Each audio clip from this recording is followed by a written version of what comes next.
Welcome to AudioNovel. Don't forget to like and subscribe. For more captivating stories, visit my Patreon page. Chapter 51, The Last Survivors of House Targaryen. At Lynn's command, the cavalry patrols departed their camp, where they had been stationed for several days, and advanced toward Tumbleton. This time, however, Lynn sent not only the 1st Cavalry Patrol to scout the area but also the 2nd. The urgency stemmed from intelligence gained through interrogating a prisoner captured the previous day. A band of as many as 700 bandits was heading toward Tumbleton with plans to loot the town. These 700 bandits comprised 13 distinct groups, with the Scorpion Brotherhood serving as the organizer. The other 12 groups were not native to the eastern side of the Mander River. Like the Bloodshoe Brotherhood, they had fled from regions around the Blackwater Rush and the Gold Road after being encircled by Lord Tywin's army. Upon escaping, the bandits found themselves trapped in the treacherous terrain of the mountainous hills, compounded by the relentless rains of the season. Unfamiliar with the landscape, they were unable to locate small villages to raid and were frequently harassed by local mountain clans and wildling tribes. Their dire circumstances left them without provisions, forcing them to resort to chewing tree bark, grass roots, and even the flesh of their deceased comrades. Desperation gripped them as they faced the brink of survival. The Scorpion Brotherhood seized the opportunity to rally these scattered groups, sending envoys to propose a joint raid on Tumbleton, which reportedly had a substantial stockpile of food. To sweeten the deal, the Scorpion Brotherhood offered to share some of their own limited supplies. The starving bandits, having little choice, agreed to join the effort. The Bloodshoe Brotherhood, however, initially declined the proposal. With a small reserve of provisions, they were reluctant to cede leadership to the Scorpion Brotherhood. Still, the Scorpion Brotherhood, wary of potential interference, dispatched agents to monitor the Bloodshoe Brotherhood's movements. If only the Bloodshoe Brotherhood had escaped Lord Tywin's encirclement and fled to the area east of the Mander River, it might have been dismissed as a minor oversight in a carefully executed plan. However, the presence of more than a dozen bandit remnants from the Blackwater Rush and the Gold Road in the regions north of Bitterbridge could not be chalked up to mere coincidence. Lord Tywin deliberately drove the bandits from the Gold Road to this region, John stated as he rode up beside Lynd, voicing his deduction after listening to Scar-Eyed Mitt's report. Lynd remained silent for a moment before asking, "So, what do you think Lord Tywin's objective is?" John thought for a while and then replied, "To prevent the restoration of the merchant road along the Rose Road." Lynd nodded. "That's possible. For the past year, all trade between the north and the south has been routed through Casterly Rock, following the ocean road to Highgarden. This has been the sole connection between the regions. The Westerlands have profited immensely and would naturally oppose the reopening of the trade route on the Rose Road. It makes sense that they would drive the bandits away from there." He then turned to Bryn Rivers and asked, "Bryn, what do you think?" Bryn hesitated briefly before responding, "I haven't focused on Lord Tywin. I've been wondering how the Scorpion Brotherhood managed to contact more than a dozen bandit groups simultaneously, especially when these groups originated elsewhere." His expression turned serious. "Even for us, it's incredibly challenging to pinpoint the exact location of a single bandit group. We can only estimate their general area of activity. Yet the Scorpion Brotherhood located 11 groups in a short time and made contact with them. If they truly had such capabilities, they wouldn't have been driven out of the Kingswood by the Kingswood Brotherhood." Lynd nodded in agreement. "I had the same question. The only plausible explanation is that the Scorpion Brotherhood has an insider within these bandit groups. But these groups used to operate on the Gold Road. How could the Scorpion Brotherhood have infiltrated them there? My guess is that the insider wasn't planted by the Scorpion Brotherhood, and that the Scorpion Brotherhood itself is merely a pawn." "Lord Tywin." Bryn Rivers and John exclaimed in unison. "Yes," Lynd affirmed. "I suspect Lord Tywin's goal isn't the Rose Road trade route at all. He's targeting Tumbleton." His expression grew serious. He turned to Raoul and issued an order, "Tell the team to pick up the pace. We must reach Tumbleton before it's reduced to ruins. Otherwise, it will be too late." At Lynd's command, the procession quickened its pace significantly. To support the logistics team, some riders in the guards unit shared their mounts, while spare horses were used to carry supplies and provisions. Watching this, Lynd made a mental note to secure more carts, horse-drawn carriages, and other transport for future operations. Perhaps aided by improved weather, the team encountered no further missteps or accidents. Their journey through the mountains went smoothly over the next 2 days, culminating in their arrival at a dense forest near Tumbleton. Lind decided not to advance further with the group. Instead, he ordered everyone to remain concealed in the forest. No scouts were sent ahead. Instead, he instructed his forces to don their armor, ready their weapons, and maintain vigilance. Then, he released Glory, now trained, to investigate a valley where scouts had previously spotted armed men in hiding. Before reaching Tumbleton, the scouts from the 1st Cavalry Patrol had discovered people stationed in a concealed valley outside the town. Approaching cautiously, they observed armed men lying in wait. Though their exact numbers were unclear, the lack of cooking fires at midday strongly suggested they were preparing an ambush. The scouts suspected the men were bandits from the Scorpion Brotherhood. After Glory had been gone for a while, Lind instructed John and Raoul to stay by his side and not disturb him. He then focused his energy and attempted to project his spirit into Glory. The process went smoothly, and he quickly synced with the creature's perspective, seeing the world through Glory's eyes. Though this was not his first time using Glory's vision, Lind still found it slightly disorienting. Nevertheless, the Shadowcat's unique sight proved invaluable for reconnaissance. Glory could perceive the heat emitted by living beings, functioning like a living thermal imager. This ability was not due to the resentful spirits' energy but a natural trait of the Shadowcats, allowing them to hunt prey in dark jungles with lethal precision. As Glory darted through the forest, its fur began to darken, blending seamlessly with the shifting shadows of the trees. Silent and agile, it swiftly approached the valley mentioned by the scouts. Through their spirit connection, Lind's commands reached Glory clearly, and the creature followed them without hesitation. It crouched low, carefully approaching a vantage point that provided an unobstructed view of the valley. When Lind saw the armed men hidden there, doubts immediately surfaced in his mind. Their attire did not resemble that of a typical bandit group, especially not one that had been starving for days and resorted to cannibalism for survival. The group consisted of roughly 300 individuals, all clad in finely crafted leather armor that rivaled the quality of a major noble's regular army. Moreover, they had an adequate number of horses, signifying that they were a cavalry regiment. This was far beyond what any ordinary bandit group could afford. Even the formidable Kingswood Brotherhood had never managed to assemble a cavalry unit, only a major lord could sustain such a force. The remnants of the Targaryens. The term immediately came to Lind's mind. He recalled a rumor Vortimer had once mentioned. Lady Nimriia of Tumbleton was said to have ties to the Targaryen remnants. The group lurking near Tumbleton bore all the hallmarks of these remnants. Although the Targaryens had been defeated a year ago, it did not mean their followers were destitute. Many of their adherents had acted shrewdly during the fall, recognizing the inevitability of their defeat. Instead of clinging to the losing cause, they had gathered supplies and hidden away in preparation for a long period of survival. Lind sent a silent command to Glory, urging it to move closer to the heart of the camp.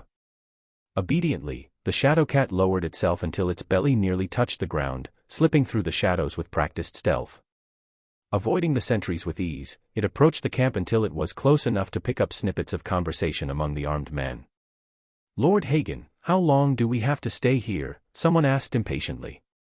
In the middle of the camp, a middle-aged man with red hair poked the campfire with a stick and replied, "Anyone who wants to leave can go, I won't stop you." The crowd fell silent.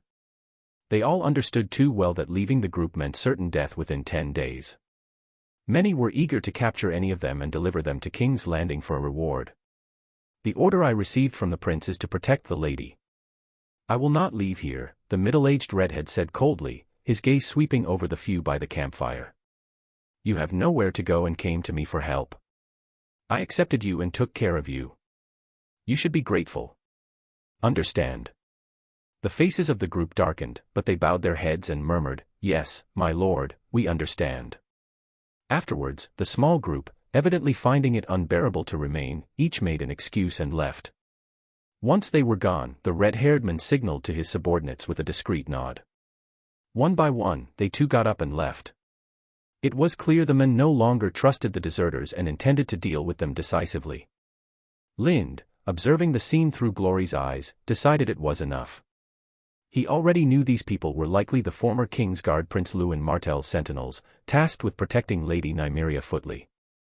They were remnants of the Targaryens' shattered cause, clinging to survival in the past year's chaos. He instructed Glory to return and exited his synesthetic vision, returning to his senses. "What's wrong?" Lind asked, noticing John and Raoul watching him with curious expressions. John hesitated before replying, "My lord, just now, it seemed as if you were on fire, radiating heat like a bonfire." Lind froze. He had never realized such phenomena occurred when he entered Glory's body with his spirit. He usually performed such acts in solitude, making this an unsettling revelation. Inwardly, he resolved to avoid using his powers openly in the future. Such occurrences were bound to provoke suspicion. After all, not everyone looked kindly on the mysterious or unexplained. Pass the order, stand down from combat readiness but maintain an alert state. Send out scouts to check the surroundings, but do not approach the valley, and ensure no one else notices us, Lind instructed quickly. No fires are to be lit. John nodded and left to relay the orders. Lind began walking toward a nearby hillside, offering a clear view of Tumbleton. Raoul started to follow with the men, but Lind waved him off, opting to go alone. Tumbleton sprawled by the Mander River. The village consisted of 40 or 50 low thatched cottages surrounding a modest tower house. A wooden fence encircled the settlement, with farmland stretching beyond. By the river, a small pier held 1 or 2 fishing boats. At a glance, it seemed no different from any other fishing village. But further upstream, on the hills, lay the ruins of the old Tumbleton, a stark reminder of the town's former grandeur. At the peak stood a crumbling, once mighty tower castle. Stone houses sprawled down the hillside, resembling encircling walls. At the hill's base, more houses formed a lower town with a dock that had once accommodated several large ships. By all rights, it should have been called a city. Now, the city was a shell of its former self. Years of wind, rain, and neglect had left the buildings collapsed, though the sturdy foundations hinted at its past splendor. Lind, however, saw more. Just as at the dragon pit, he could sense a dense aura of resentful soul energy clinging to the ruins. Here, the energy was even more potent, dominated by the essence of dragons. He could make out the vague shapes of the creatures they once were, an eerie testament to their deaths. Legends claimed that 2 dragons perished during the chaos of the Dance of the Dragons. Now, Lind was certain those stories were true. Only the potent magic born of a dragon's death could leave behind such lingering effects. At that moment, Glory emerged from a nearby bush, circling Lind twice before pressing its head against his leg. It let out a plaintive cry toward the ruins of old Tumbleton, its tone urgent. "Are you feeling peckish?" Lind asked, stroking Glory's head with a chuckle. Glory licked his palm before tugging insistently on his sleeve. There was no mistaking its agitation. It seemed the dragon's spirit energy from the dragon pit had been addictive. Lind stopped teasing and turned back toward the forest. After issuing some quick instructions, he mounted his horse, Glory at his side, and rode swiftly toward the ruins of Tumbleton. Chapter 52, Nimriia Footley. The ruins of old Tumbleton appeared deceptively tranquil from afar. Only by standing amidst the crumbled stones could one truly grasp why the Green Party and the Black Party had once waged war over this place, driven by the chaos unleashed by the Dance of the Dragon's fury. Lind's warhorse, a fine steed from Highgarden, refused to venture further than the outskirts of the town. Its instincts clearly sensed something sinister lingering in the ruins. Glory, however, reacted in stark contrast, growing restless and leaping about with uncontainable energy. With no other choice, Lind tethered the reluctant warhorse to a tree near the town's edge and began the climb toward the ruined castle atop the hill. As soon as they entered the deserted streets, Glory eagerly began absorbing the residual energy of the vengeful spirits that wandered aimlessly through the area. Whatever Glory couldn't consume flowed directly into Lind. Having endured this process once before, he managed to handle it better this time, though it still left his complexion unnervingly pale. Quickening his pace, Lind soon arrived at the castle ruins. A faint flicker of light emanated from within, visible now only because the broken walls no longer obscured it. "Who's there?" a voice called from within. The speaker, startled by Lind's approach, had obviously heard his footsteps. A woman. Lind froze, momentarily taken aback. A female voice in such a desolate and eerie place in the dead of night was entirely unexpected. Pulling the hood of his cloak further down to conceal his pallor, he replied, "Just a traveler, here to admire the ruins of the Dance of the Dragons." There was a moment of silence before the woman responded, her tone authoritative and commanding, as though she owned the place. "Come in. It's just a ruin, nothing worth seeing." Lind hesitated briefly, then gestured for Glory to remain outside before stepping through the crumbled archway alone. Inside, his attention was immediately drawn, not to the ruins, but to the figure of the woman standing amid them. So tall, so strong, Lind muttered, unable to suppress his astonishment. She towered above him, standing well over 2 meters tall, perhaps closer to 2.5. Even with his own considerable height, Lind felt dwarfed. Her build and stature hinted at the blood of giants, an ancient race that, in the world of ice and fire, was far more than mere legend. By the dim firelight, Lind took in her features. She wasn't conventionally beautiful, but there was an undeniable presence about her. Golden hair framed a face with bright, intelligent eyes. Her nose, slightly crooked from an old injury, added a rugged charm. Freckles dusted her cheeks, softening the otherwise hard contours of her face that exuded a masculine boldness. Something about her struck a chord of familiarity in Lind. After a moment of reflection, he realized why. Her appearance and build bore a striking resemblance to the female Nord warrior featured in the promotional animation for The Elder Scrolls Online, a game he had played in a previous life. The only difference was her attire, simple peasant clothes, rather than the warrior's armor and battle axe. Yet even without the trappings of a fighter, the woman exuded an aura of unshakable confidence. It was no surprise that she could stride unflinchingly into these haunted ruins, undeterred by restless spirits or the sudden arrival of a stranger.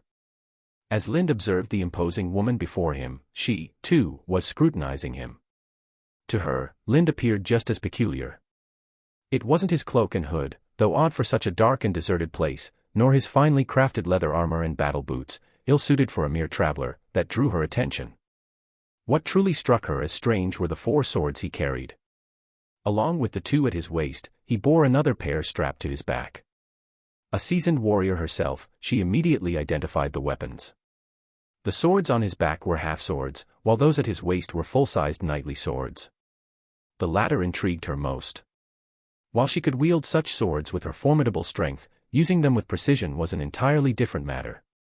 Yet, judging by their placement, it was clear Lind wielded them as a dual wielder. The thought of someone fighting effectively with a knight's sword in each hand struck her as absurd. Crazy, was her first thought upon seeing him. Or stupid, followed shortly after. You are no traveler, she declared, reaching for a nearby axe and fixing her sharp gaze on Lind. And you are no farmer, Lind replied calmly, his tone respectful yet confident. He had a strong suspicion of who this woman was. Bowing slightly, he addressed her formally, my lady, Nimriia Footley. The woman, unshaken by his recognition, regarded him steadily. Her towering stature and unmistakable presence made her impossible to mistake for anyone else by those familiar with her reputation. Who are you? Nimriia asked, her voice low and steady. Lind did not hesitate. Lind of White Holdfast, he replied, before adding, though now I go by the name Lind Taryn. Nimria's eyes narrowed slightly, and she paused, seemingly recalling something.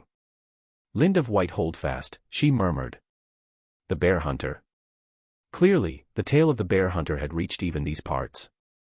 That is I, Lind confirmed, bowing again. Nimria's grip on her axe tightened, her tone wary. Have you come to kill me? The question took Lind by surprise. He blinked, genuinely puzzled. Why would the lady think I've come to kill you?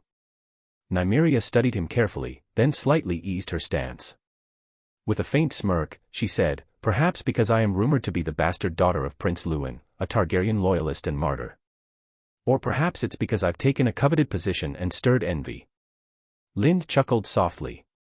The rumors about being Prince Lewin's bastard daughter are just that, rumors. Even if they were true, King Robert wouldn't hold it against you for someone who's long dead. He accepted Barristan the Bold into his service, why would he shun you?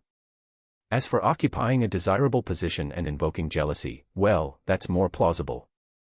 Nimria's eyes sharpened. You seem to know more than you let on, she said, catching the subtle implication in his words.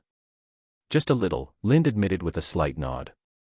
Nimriia studied him for a moment longer. I've heard the bear hunter's song, she said. You don't match the figure described in the ballad. People change, Lind replied simply. I suspect the version of the bear hunter's song you've heard is an older one. Much has happened since the events it recounts, such as the fact that I am now a knight. A knight. Nimriia raised an eyebrow, visibly surprised. Though she had been destined for lordship from birth, she understood well how challenging it was for someone of ordinary birth to achieve knighthood. Her curiosity was piqued. How did that happen? Lind motioned to a nearby stone and sat down, clearly preferring not to remain standing for the story. Of course, he began, launching into his tale. He recounted how Joel Flowers had recommended him to Vortimer Crane, leading to his appointment as knight's companion. He described his journey with the Tyrell contingent to King's Landing, his participation in the tournament, and the series of events that followed. As he spoke, Nimriia listened intently, her keen gaze unwavering, absorbing every detail of his account. You beat up the king, and then he knighted you and invited you to join the king's guard. Nimria's expression was one of sheer disbelief as she processed Lind's account of King Robert's actions. Lind chuckled. His Grace Robert is not what one might call a qualified king or noble, but he's certainly a great fighter. Nimria's face betrayed a flicker of disagreement, but she chose not to voice it. Instead, she pressed on with her questioning. So, what brings you to my poor, backwater village? And don't tell me you're here just to admire these ruins. Lind decided there was no point in subterfuge. I'm here on the orders of the Lord of House Tyrell to suppress the bandits in this area. Tumbleton, being in such a strategically advantageous position, is ideal to serve as a central stronghold. Suppress the bandits. You brought an army? Nimriia asked, her brow furrowing in hesitation. My cavalry patrols are stationed in the dense forest nearby, Lind admitted candidly. 200 combat-ready cavalry, along with a logistics team of a few dozen. Nimria's frown deepened. So, you want your men stationed here, with me? That is the idea, but only if you, my lady, are willing, Lind replied. Noticing her pensive expression, he added, but before that, I believe there's another matter to address. What do you mean? Nimria's grip tightened on her axe again, her voice sharpening. Lind remained calm. On the way here, I eliminated a bandit group called the Bloodshoe Brotherhood. I believe you're familiar with them. Nimriia blinked in surprise. The Bloodshoe Brotherhood? Weren't they operating along the Gold Road? They were, Lind confirmed with a nod. But Lord Tywin recently sent troops to drive them out. The remnants fled east of the Mander River, territory that falls under your domain. Nimria's expression shifted slightly, though she remained guarded. In that case, I should thank you. Her tone was measured, but there was little warmth in her words. While Nimriia held control over the village of Tumbleton, her nominal domain extended far beyond it, encompassing both sides of the Mander River and vast swathes of land stretching toward the Rose Road and the Gold Road. However, since the chaos of the Dance of the Dragons, House Footley had effectively lost control of these territories. Nimriia now saw them as little more than abandoned burdens and felt no deep gratitude toward Lind for his actions there. That's not the main issue, Lind interjected, raising his voice slightly. I've obtained additional intelligence. It seems that a dozen or so bandit groups have recently formed an alliance under the leadership of a group called the Scorpion Brotherhood. Their target is Tumbleton. Loot Tumbleton. Nimria's surprise was evident as she raised an eyebrow. Are they insane? There's nothing here to loot except a few pounds of grain. Her initial shock gave way to suspicion. Nimriia was well aware of Tumbleton's impoverished state, so were the local bandits. No one in their right mind would waste resources raiding a place with so little to offer. The Scorpion Brotherhood, having operated in the area, should have known this as well. Their decision made no sense. Lind continued, the dozen or so bandit groups gathered by the Scorpion Brotherhood are all remnants of the robber gangs from the Gold Road, and they were among the primary targets of Lord Tywin's purge. Nimriia, perceptive as ever, quickly pieced together Lind's implication. You mean Lord Tywin wants to use these robber gangs? She trailed off, stopping short of finishing the thought. Some truths were better left unspoken, especially ones that touched on the calculated ruthlessness of men like Tywin Lannister. After a moment of reflective silence, she hefted her axe, gesturing for Lind to follow her. Come with me, she said simply.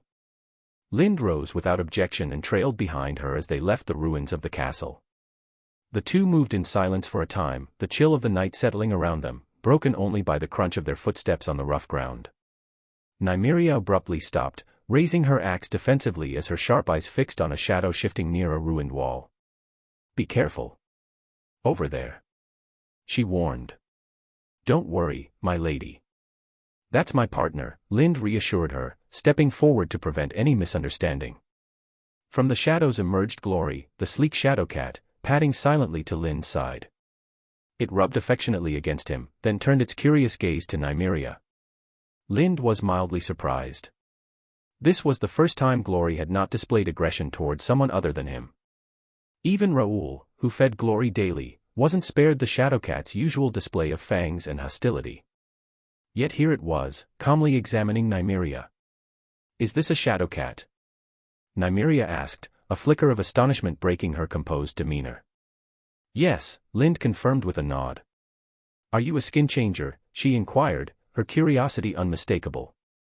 "No," Lind replied, shaking his head. Recognizing that her questioning might be delving into personal territory, Nimriia refrained from probing further. She cast one more glance at Glory before continuing down the mountain, and Lind followed. The pair soon reached the heart of Tumbleton, a humble settlement despite its designation as a town. Yet, even in this modest place, there was a tavern, and the sounds of voices spilling out made it clear that it was bustling with activity. Nimriia led the way to the tavern's entrance, gesturing for Lind to tie his horse to the gate. Without a word, she entered, with Lind following close behind. The interior was indeed lively, but not in the way Lind had expected. The patrons were not the local farmers of Tumbleton but a group of Dornish warriors clad in armor and armed to the teeth. The sight of their sun-etched sigils and weapons instantly brought a flicker of recognition to Lind's mind. He had seen some of these faces before, at the tournament. They were Martell warriors, sent by Dorne to represent their house. One figure among the Dornishmen stood out starkly, a man with short black hair, sharply defined features, and a demeanor that exuded both laziness and menace. His cold eyes glinted with the lethality of a coiled viper, hidden but ready to strike. There was an uncanny resemblance between him and Nimriia, but his aura was far more dangerous, almost venomous. Red Viper. The name sprang to Lind's mind unbidden. Chapter 53, The Red Viper. As Lind observed the activity in the tavern, the Dornishmen, who had been drinking and carousing boisterously, abruptly halted their revelry. Their attention shifted to Nimriia, and in unison, they rose to bow respectfully. Perhaps because of Nimria's imposing height, Lind remained obscured behind her, unnoticed at first. It wasn't until the Dornishmen straightened and lifted their heads that they caught sight of him stepping out from behind her. Their faces registered surprise, a reaction strikingly similar to Nimria's earlier astonishment upon meeting him. The cause of their surprise was evident. Lind's appearance was peculiar, to say the least. He was equipped with 4 swords, 2 of which were knight's long swords conspicuously strapped to his waist. If not for Lind's tall stature, those long swords might well have scraped the floor. However, the expressions of some among the Dornishmen betrayed not just curiosity about Lind's unusual attire but also recognition of his identity. Those who knew him exchanged whispers with their young leader, quietly explaining who he was. The leader's eyes brightened with intrigue, fixing on Lind as though regarding a novel and entertaining spectacle. Despite their hushed tones, Lind's extraordinary hearing allowed him to catch snippets of their conversation. Without hesitation, Nimriia strode directly to the young Dornishman and confronted him. "You came here because you knew Tywin planned to attack me, didn't you?"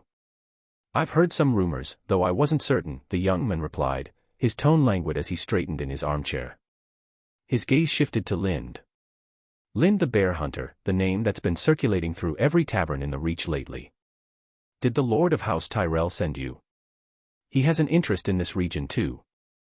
"I am here under orders to suppress bandits only, Prince Oberin," Lind replied with an ease that betrayed no deference.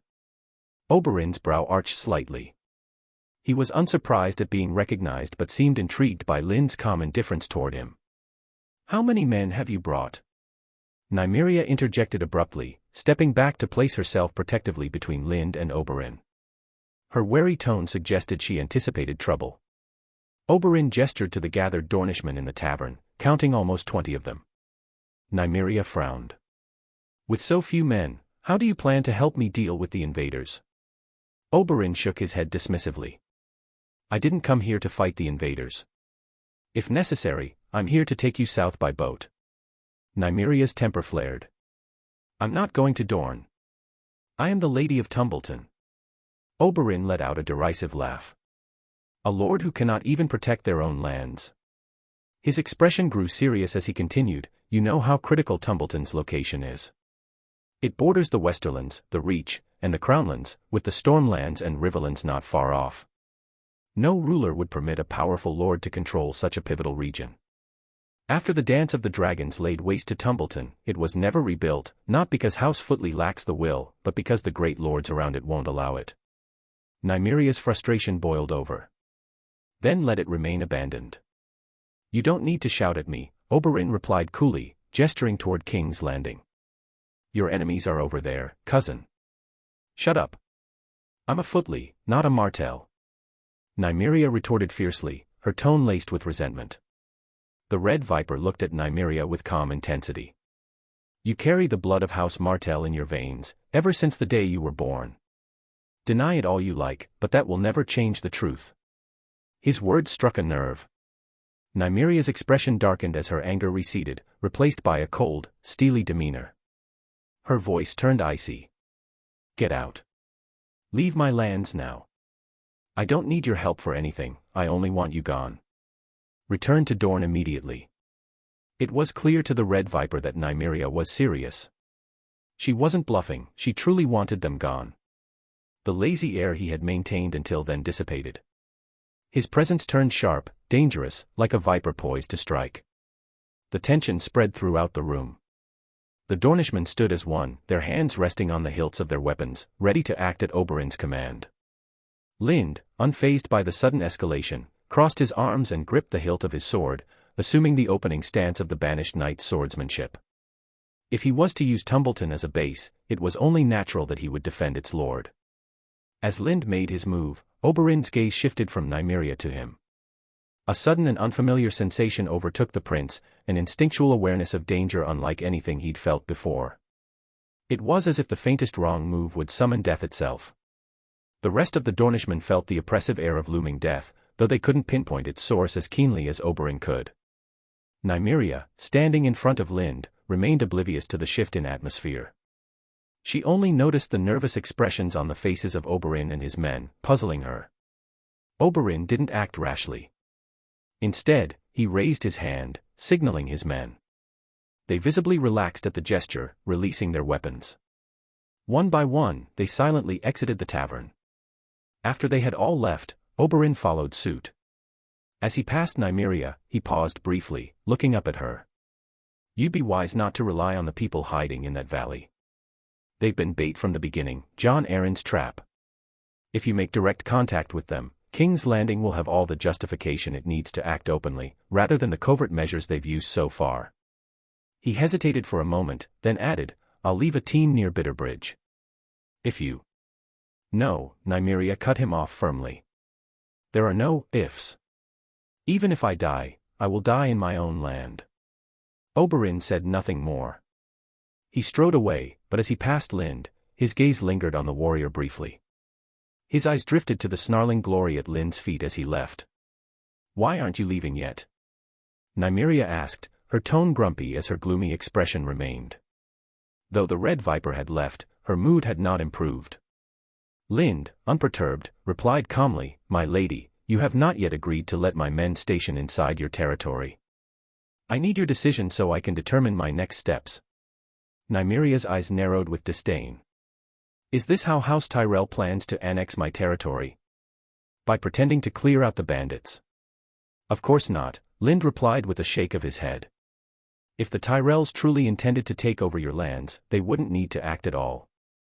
They could simply wait for the chaos here to spiral out of control, then intervene under the guise of restoring order. After all, the Tyrells are your feudal lords. And, if I recall correctly, a collateral branch of House Footley holds a position in Highgarden. Should anything happen to you, it would be natural for the Tyrells to support them in inheriting Tumbleton." As he spoke, an idea formed in Lind's mind, a bold and unsettling one. Perhaps the Tyrells would use this very method against Tumbleton in the future. After all, as he remembered it, Tumbleton had almost faded from relevance within a little over a decade. Any influence it wielded in that time seemed entirely tied to the Tyrells' interests. If Nimriia were still the Lady of Tumbleton in that future, such subservience seemed unlikely. Someone of her stature and bearing wouldn't fade into obscurity. With her striking appearance and commanding presence, she would surely be as renowned as Brienne the Beauty. No, it was far more plausible that by then, Nimriia had met an untimely end. Nimriia didn't notice the subtle shift in Lynn's expression as these thoughts crossed his mind. Instead, she was focused, analyzing his words carefully. Despite being the bastard daughter of Prince Lewin, she had been raised with the same discipline and education as any of his legitimate children. This upbringing had sharpened her political instincts, and it didn't take long for her to recognize the likelihood of Lynn's scenario. Lynn broke the silence in a measured tone. Please be assured, even if such a plan is feasible, the Lord Tyrell is unlikely to pursue it. Nimriia frowned, her skepticism evident. Why wouldn't he? You're not Lord Tyrell, how could you know his mind? Lynn answered with composed eloquence. Maester Mollos, one of the Lord's advisors, once proposed that you marry the Lord's second son, Ser Garland Tyrell. The idea was dismissed entirely because of your Dornish blood. Nimria's expression darkened further. His words struck a nerve, and she turned to glare at him sharply, her anger brimming beneath the surface. It was clear from her expression that if Lynn dared to press the matter further, she wouldn't hesitate to throw him out. However, Lynn was unaffected by Nimria's glare and continued with calm resolve. In my opinion, that rejection was just an excuse. The real issue is one of concerns. Concerns? Nimriia asked, her puzzlement evident. What concerns? Dorne. Of course not. The Iron Throne, Lynn clarified. It took House Tyrell a year to mend the damage caused by his perceived disloyalty during Robert's rebellion and to regain the Iron Throne's trust. Were he to see such an important location as Tumbleton now, how would His Grace Robert perceive it? What about Lord Tywin, the Stormlands, or the Riverlands? Roses are delicate things, they require careful cultivation and patience. That's why the last house you need to guard against is House Tyrell. Nimriia remained silent for a long time, absorbing Lynn's analysis. Eventually, she regarded him with a strange expression, suspicion clouding her features. You claim to be a hunter by trade. So how is it you know all of this? Lynn smiled faintly. You're not the first to ask me that, but I've grown tired of answering. Every time someone does, I end up spinning another excuse. I've created so many that even I can't keep track of them, and they're riddled with holes. It hasn't caused me trouble yet, but it's more of a nuisance than I'd like. Nimria's eyes narrowed further, her confusion mixing with curiosity. You trust me enough to share all of this? Aren't you afraid I'll tell someone? These things aren't secrets, Lynn replied evenly. And even if you did share them, who would believe you? Besides, I think honesty is the best policy between partners. If I'm going to be stationed here for several years, we should start with mutual understanding. Nimriia looked down at him, her tone turning skeptical. And you're so confident I'll let you establish a foothold here? I can't think of a reason why you wouldn't, Lynn said with a casual shrug. Nimriia stared at him for a long moment, her expression unreadable.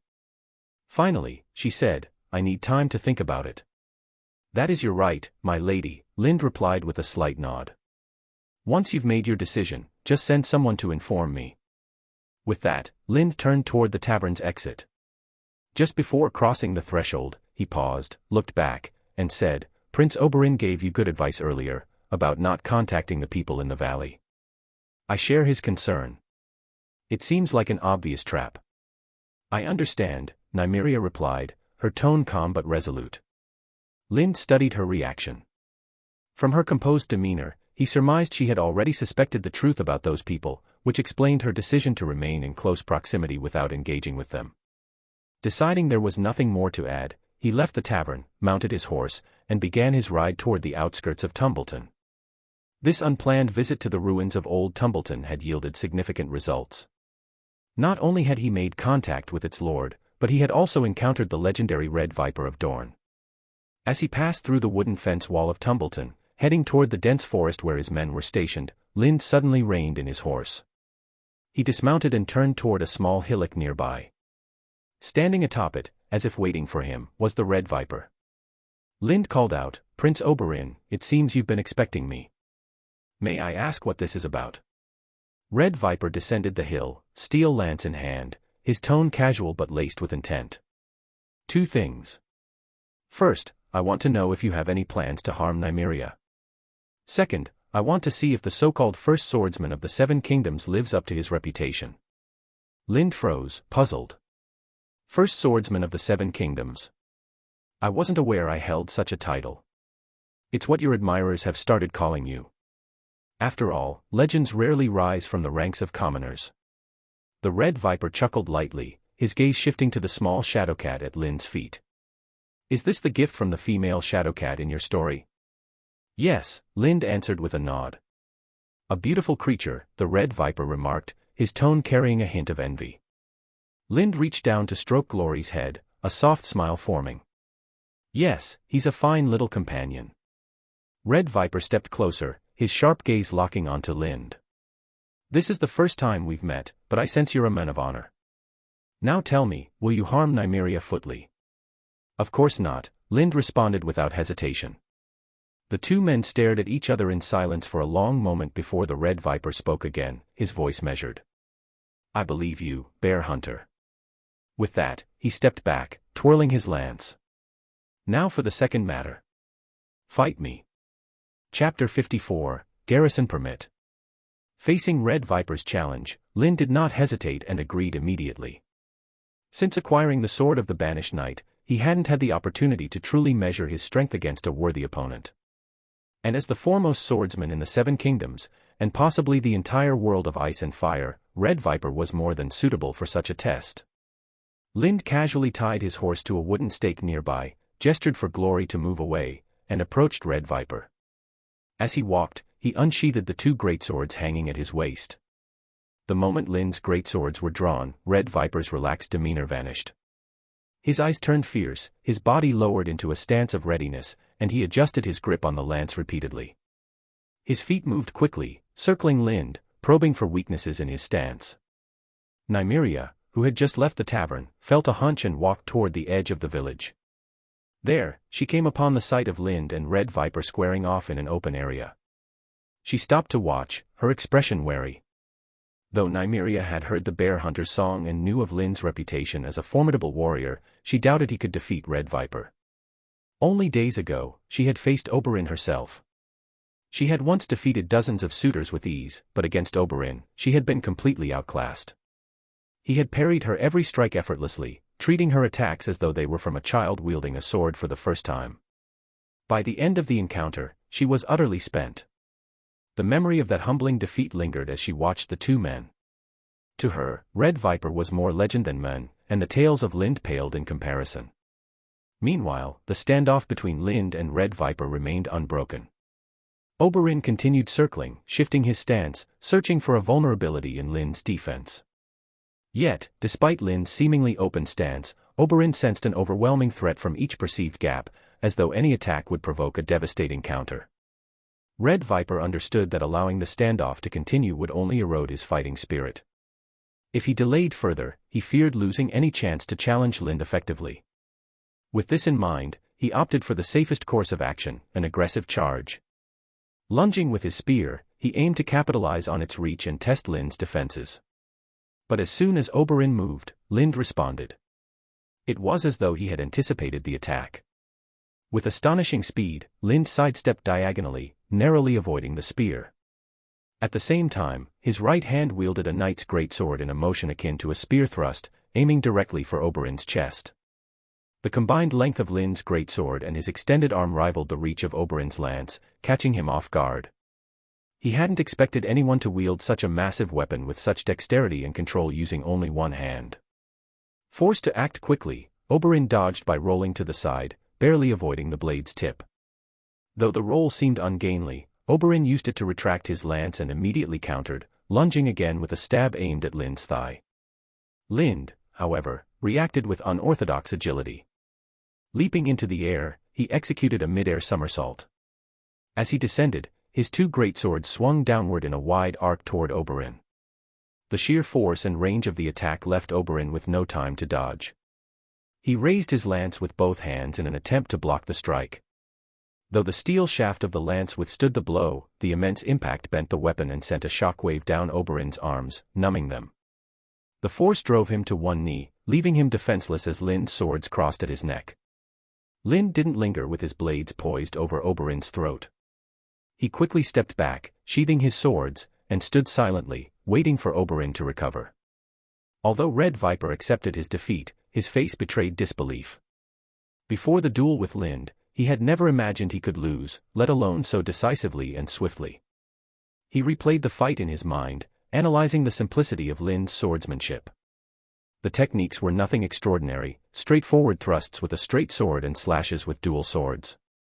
Yet, he, the Red Viper, renowned as one of the greatest warriors in the Seven Kingdoms, had been bested by such unadorned moves. Still, Red Viper was no ordinary man. He quickly identified the real reason for his loss.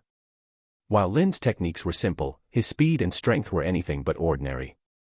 His ability to wield two knights' greatswords with such ease, even executing mid-air maneuvers, was something Red Viper had never encountered before.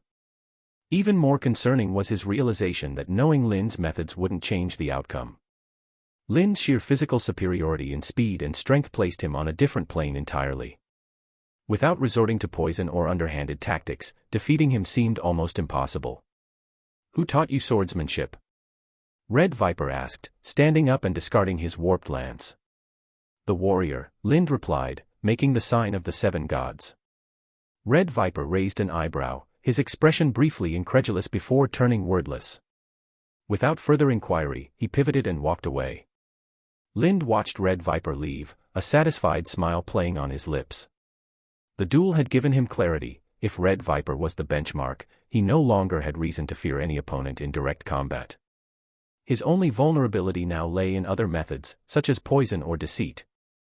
Mounting his horse, Lind adjusted the reins, preparing to leave. As he glanced back, he spotted Nimriia standing on a small hill overlooking the area. Bowing slightly in her direction, he spurred his horse into motion, riding toward the distant forest.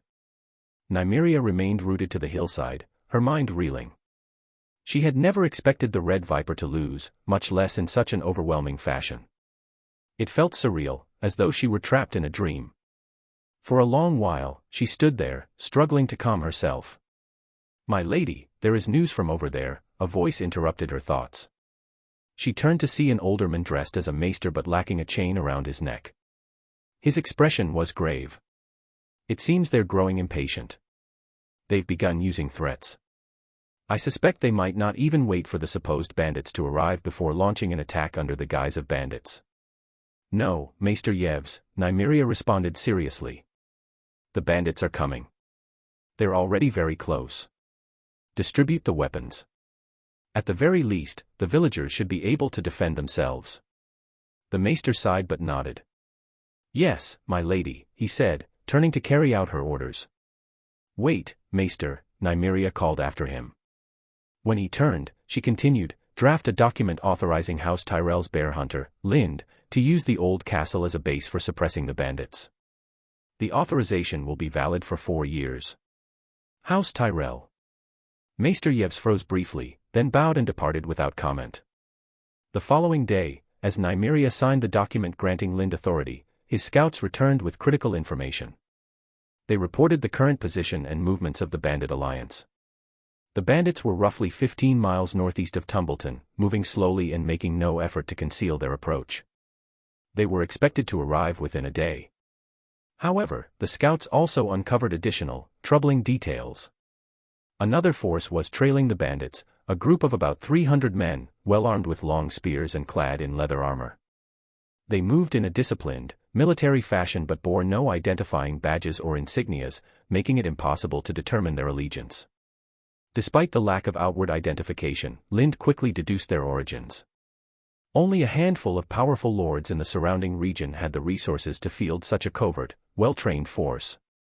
Given their apparent interest in Tumbleton, Lind was confident he already knew the identity of the lord behind them. "Sparring, you will lead the 2nd Cavalry Patrol and the logistics team to the ruins of Old Tumbleton to set up a camp," Lind said as he handed Sparring the permission order. He then turned to the head craftsman of the logistics team and asked, "How is the preparation of arrows going?" The head craftsman responded, "Lord, there are enough arrows for everyone, 4 quivers each. However, only 3 of those quivers are equipped with iron arrowheads, the remaining quiver has stone arrowheads." "What about short bows?" Lind asked. Each person can be equipped with 2, the craftsman replied. Bring them all, Lind commanded. He then turned to Bryn, Raoul, and the others, adding, go tell them we're going hunting. Following Lind's instructions, everyone except the members of the 2nd Cavalry Patrol equipped themselves with as many arrows as they could carry. Each person strapped on 2 short bows and a longbow. Along with daggers, they carried horn hammers at their waists, designed specifically to break through armor. Initially, Lind had considered arming everyone with moderately weighted curved knives or broadswords. However, both weapons required significant time and resources to forge, as well as extensive training to wield effectively. Without such practice, these weapons would struggle to cause significant damage to armored enemies. Realizing this limitation, Lind decided to forego swords in favor of maces. Maces were simpler and more practical, with minimal training required for effective use. Anyone could pick up a mace and strike, and even armored opponents would feel the impact. When combined with the momentum of a warhorse, a mace could deliver devastating blows without requiring complex technique. Once everyone was properly equipped, Lind led over 100 cavalrymen out of the temporary forest encampment, their pace swift and deliberate as they galloped toward the bandit alliance. Lind made no attempt to conceal the departure of his cavalry. As a result, the movement of his force was observed by everyone in and around Tumbleton. The people hiding in the valley were shocked to discover the presence of such a well-equipped cavalry force operating so close to their position. Their surprise revealed how poorly informed they were about their surroundings. Meanwhile, in Tumbleton, confusion spread. Nimriia and her people wondered why Lind's cavalry had left so quickly, especially after he had just received authorization to establish a stronghold. Despite Lind's departure with the cavalry, Tumbleton quickly realized he wasn't abandoning the area. With Scar-Eyed Mitt and his men staying behind to establish a stronghold in the ruins of Old Tumbleton, Lind's intentions became clear. Although Lind was an outside force, Nimriia had no intention of relying solely on him. She mobilized her villagers, swiftly assembling a force of 200 men. Their equipment, though remnants of the Dance of the Dragons, was well preserved, testament to generations of care by the lords of House Footley. The quality of the arms and armor rivaled that of any major noble house. Moreover, these 200 men were not mere farmers. It was evident that Nimriia had trained them to some degree in preparation for potential conflict. Their movements and organization hinted at a certain level of combat readiness. Meanwhile, across the valley, the isolated group of people sent another messenger to Nimriia, repeating their offer: if she accepted them as subjects, they would fight for her. Yet Nimriia remained resolute, ignoring their overtures as if they did not exist. Around midday, approximately a few dozen miles from Tumbleton, a 300-strong force marched steadily at the base of a small hill. The group followed an old, worn path carved by travelers of the past. Aside from a few mounted individuals, the majority of the force were infantry soldiers. Their discipline was evident, heads bowed, they marched silently, showing no signs of conversation or distraction. Among their ranks, Bert Fwell adjusted his ill-fitting sword belt with a grimace. He was the second son of Ser Lys of House Fwell, and though he had begun the journey on horseback, misfortune had struck. Earlier, while crossing a hill, his horse had suddenly reared and thrown him off before tumbling down a cliffside. He had barely managed to jump clear, narrowly avoiding a deadly fall. Unliked by his peers, Bert found no sympathy from the group. None offered him a replacement mount, and he was left to march with the infantry. Exhaustion quickly set in, forcing him to shed most of his heavy gear. He discarded his chain mail and protective plate armor, opting for the lighter leather armor of a common soldier. His entourage and a few obliging soldiers carried his equipment, helping him keep pace with the others. Ser Torrin Lefford, the grizzled leader of the company, noticed the growing fatigue within the group. As a longtime ally of House Fwell, Torrin took pity on Bert, though he hid it under the guise of caring for the entire unit. He called for a halt, allowing the men to rest and eat. Bert, overwhelmed by relief, muttered a quick prayer to the 7 gods before collapsing onto the ground. He instructed his entourage to fan him and create shade around him as he lay in the grass. Fatigue quickly overtook him, and he fell into a deep sleep. He had no idea how much time had passed when he was jolted awake by the sound of shouts. Moments later, something heavy struck him. Opening his eyes, he was met with the horrifying sight of his attendant's terrified face, an iron arrowhead lodged through the man's eye. Chapter 55, Annihilation of the Secret Unit. With Lind's cavalry speed, they they encountered the bandit alliance gathered by the Scorpion Brotherhood just over 3 hours after leaving Tumbleton. However, Lind did not engage the bandits directly. From a distant hill, he observed their equipment and personnel before bypassing the several hundred-strong group to focus on a well-equipped force in the rear. An hour later, scouts reported that the well-equipped team of 300 was separated from Lind's group by a valley. Avoiding a frontal confrontation, Lind led his men on a long detour to flank the rear of the enemy team. The opposing commander, though experienced, focused his attention entirely on the front. He neglected the safety of his rear, failing to deploy scouts or monitor the logistical convoy trailing behind. To maintain speed through the mountainous terrain, the commander disregarded the logistical convoy's difficulties, allowing it to fall completely behind. This left the convoy, guarded by only a few dozen soldiers, vulnerable. Lind's sudden attack obliterated the logistics team before they could respond. The cavalry patrol's archery was highly effective, and Lind, remaining on horseback, entrusted Raoul and Bryn to lead the follow-up. The two executed their circling and shooting tactics with precision, guiding the cavalry patrols to encircle the convoy. While some riders struggled with simultaneous riding and shooting, their dense volley of arrows ensured significant damage to the enemy. After the brief skirmish, the battlefield was cleared, and the arrows were retrieved. Lind's men transported the captured supplies to a nearby forest, camouflaging them with leaves for later retrieval. The riders, adhering to Lind's prior strictures, refrained from looting. Instead, all valuables were handed over and meticulously recorded by John for inclusion in battle credits. Following a short rest, Lind and his patrols resumed their pursuit, eventually catching up to the secret army of a certain lord. Rather than attack immediately, they shadowed the group, whose vanguard remained oblivious to the danger behind them. Upon reaching a flatter region, the army halted to rest. The commander sent a messenger to summon the delayed logistics team. The moment the messenger rounded a grove of trees, 3 arrows shot from hiding pierced his throat, silencing him. Even then, Lind held back, biding his time for the army to fully relax.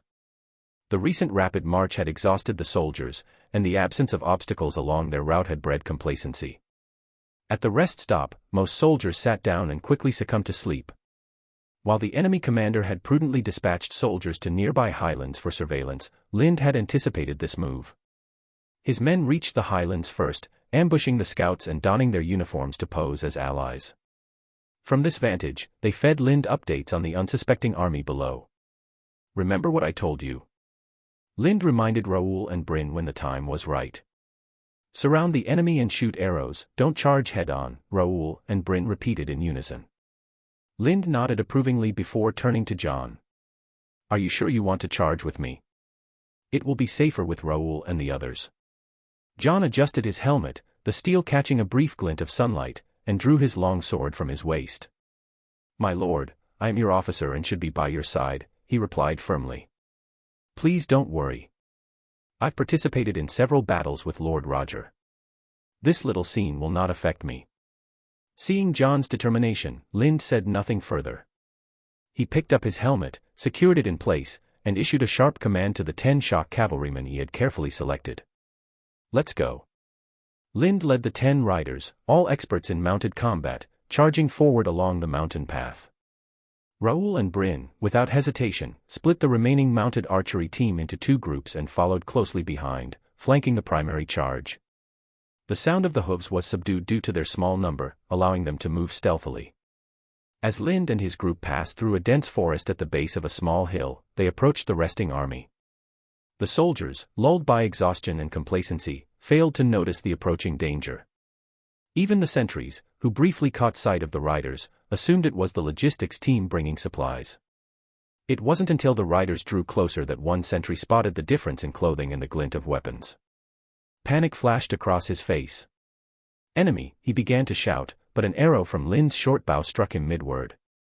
The arrow pierced his mouth, skewering his skull and pinning him to the tree behind him. Lind smoothly returned the short bow to the saddle-bow case, drawing his great sword for knights in one fluid motion. With a battle-hardened grip, he spurred his horse forward, charging into the midst of the unsuspecting soldiers. The resting army, still groggy and disorganized, stood no chance. Lind's greatsword moved with blinding speed, the blade distorting in the air from its velocity. The sheer force of his strikes, combined with the momentum of his galloping horse, cleaved through everything in his path. The cavalrymen following Lind in a sweeping fan-shaped formation swiftly dispatched those untouched by Lind's blade, carving a bloody path through their enemies and eliminating anyone who dared to stand in their way. Enemy attack! The commander of the besieged team shouted a warning as chaos erupted around him. His eyes locked onto Lind and the small group of 12 riders. Calculating their numbers, he seemed to believe he could deal with the attackers and swiftly drew his long sword, rallying the guards and knights around him for a charge toward Lind. The clash was immediate. Yet before the commander could swing his blade, a flash of steel streaked past him. A moment later, half his body crumpled to the ground, severed cleanly. The knights and retainers who had charged with him followed shortly after, either falling lifelessly from their mounts or collapsing unconscious to the ground. Lind's group of 12 knights moved with surgical precision. Their speed and skill turned the battlefield into a blur of blood and steel, cutting through the 300-strong army as though slicing a cake. Within minutes, nearly 100 soldiers lay dead, including every knight and officer capable of giving orders. Eliminating the enemy's command structure had been Lind's primary goal in the charge, and it had been executed flawlessly. The remaining soldiers were paralyzed with shock. Jolted awake by the alarm, they barely comprehended what was happening. Before they could gather their thoughts, Lind's knights had already stormed through their ranks, leaving a trail of carnage. Desperately looking for their captains or commanders, the soldiers found no one. As the confused troops tried to rally, arrows rained down from every direction. The leather-armored soldiers struggled to defend themselves, some managing to raise shields just in time to block an initial volley. But the arrows came relentlessly from all angles, leaving them vulnerable. A single misstep meant injury or death. With their commanders gone, the soldiers couldn't form a cohesive defense. Each man fought for himself, resulting in a chaotic and ineffective response. Their scattered attempts at defense were riddled with gaps, unable to withstand the steady barrage of arrows. Raoul and Bryn, adhering to Lind's instructions, demonstrated the results of their rigorous archery training. Like wolves encircling their prey, they led the cavalry archers in swift, relentless movement around the clustered enemy. They barely needed to aim, as the dense grouping of soldiers made each shot almost guaranteed to hit its mark. It wasn't long before the once formidable 300-man force lay defeated. The cavalry archers expended little more than a single quiver of arrows each to finish the job. "Stop, stop!" Raoul and Bryn shouted in unison. Obediently, the cavalrymen lowered their shortbows, storing them in their saddle quivers. Reaching for the horn-shaped hammers at their waists, they slowed their horses to a steady pace, their faces flushed with the thrill of victory. Excitement filled the air as they awaited further orders. The scale of their triumph was extraordinary. Not a single injury marred their ranks, and they had annihilated an entire army of 300 heavily armed soldiers. The riders, many of whom had doubted the value of Lind's relentless archery training, now fully recognized its power. Admiration for Lind's exceptional skill as a warrior had transformed into unquestioning respect for his abilities as a commander. The skepticism about his hunter's background and his capacity to lead troops had evaporated completely. Lind, having finished the charge, calmly rode to the edge of the battlefield. His gaze swept over the fallen soldiers with measured indifference. In a composed tone, he issued a simple command: "Clean up the battlefield." The riders paused, momentarily taken aback. They had expected Lind to deliver a speech celebrating their victory, as most lords would after such an achievement. Instead, his demeanor suggested that this triumph was as routine as drinking water or eating a meal. "Did you not hear me say to clear the battlefield?" Lind frowned, his sharp gaze sweeping over the group. His tone was firm as he repeated the order. The soldiers, startled into action, dismounted from their horses and began the grim work of clearing the battlefield. They retrieved arrows, stripped leather armor from the corpses, and ensured any wounded enemies were swiftly and mercilessly finished off. Lind had trained them specifically for this task, instructing them to work in pairs while others stood guard. This ensured that even if someone feigned death to launch a surprise attack, they would be quickly discovered and eliminated. "No, don't kill me. I'm Bert Fwell. My father is Lys Fwell, the great merchant from the Westerlands. He'll pay a ransom for me." A voice suddenly broke through the air. Bert Fwell, who had been pretending to be dead, rolled aside to avoid the descending mace and began pleading desperately for his life. Lind's orders were clear: no survivors. The soldiers surrounding Bert showed no hesitation. 2 of them pinned him down, while a third raised the mace to deliver the fatal blow. "Wait." Jon's voice cut through the tension, halting the execution. He stepped closer, his expression shifting to one of astonishment as he studied Bert. "Fat Bert. Why are you here?" "Jon." Bert's panic gave way to relief. "By the 7 gods, hurry and tell them to let me go." Jon turned to the soldiers. "Release him." The riders hesitated, exchanging uncertain glances. One of the older men, his voice steady, spoke up. "Lord Lynn's orders are to clear everyone, including your friend. Lord Jon, you're an officer, but you don't have the authority to countermand his commands." Jon froze, suddenly remembering the rules Lynn had set. Realizing his mistake, he quickly amended his words. "I'm not giving you an order. I only ask that you hold off for now. I'll speak to Ser Lynd and get his decision." After another brief exchange of glances, the soldiers nodded and stepped back. Jon signaled reassurance to the frightened Bert before hurrying to Lynd. Upon reaching him, Jon saluted and quickly explained, "My lord, there's someone among the captured you might find useful." Lynd's expression remained impassive. "That person is your friend." "No," Jon corrected. "He's closer than that, he's family. Bert Fwell is the second son of Lys Fwell, who was once the eldest son of Lord Ralith, the former Lord Fwell in the Westerlands. After offending Lord Tywin, the house lost their title, and Ser Lys was exiled." "Exiled? To the south?" Lynd asked. Jon nodded. "Yes, Ser Lys lived in the Reach for years, marrying and starting a family there. Bert is my cousin through his mother, who was my aunt." Lynd's brows furrowed. "And now your cousin is part of a secret Westerlands army. You understand, Jon, that if I release him, there's a chance word of our actions will reach Lord Tywin. What do you think Lord Tywin would do then?" Jon's voice grew urgent. "No, my lord, I swear it was an accident that Bert ended up in this army. His family harbors no love for Lord Tywin.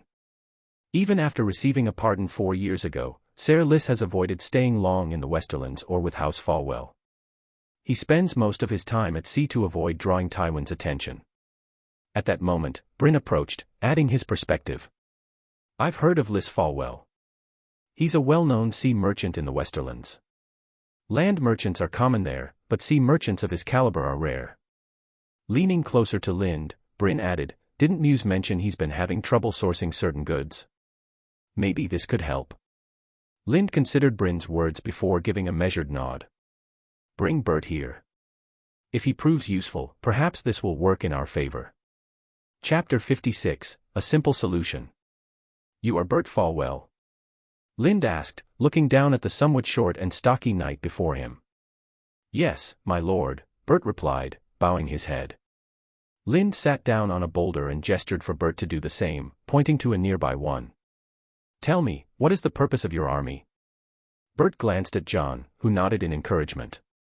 Taking the cue, he carefully sat down opposite Lynd and answered, "Our orders are to follow the bandits of the Scorpion Brotherhood and wait for a chance." "What chance?" Lynd pressed. "I'm not sure. Only Ser Torrin Lefford knew, but he's..." Bert turned his head, his gaze settling on the old knight's cleaved corpse. A trace of sadness flickered in his eyes. "He can't speak anymore. Is this the only army the Westerlands have sent?" Lynd continued.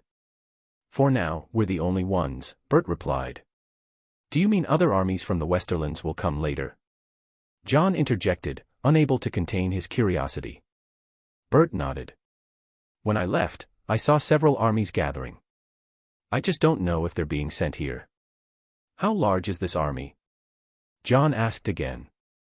"When I left, the forces gathering were about the same size as ours, but they were still assembling," Bert explained.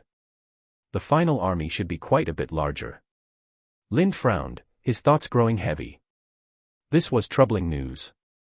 If Lord Tywin continued sending troops, especially in increasing numbers, it would signify more than a simple reconnaissance, it would mean he truly intended to take Tumbleton. Although Lynd felt confident in his ability to handle the bandits and a smaller contingent of Lord Tywin's forces, a full mobilization of the Westerland's noble armies would force a retreat. However, such a move seemed unlikely. Tumbleton belonged to the Reach.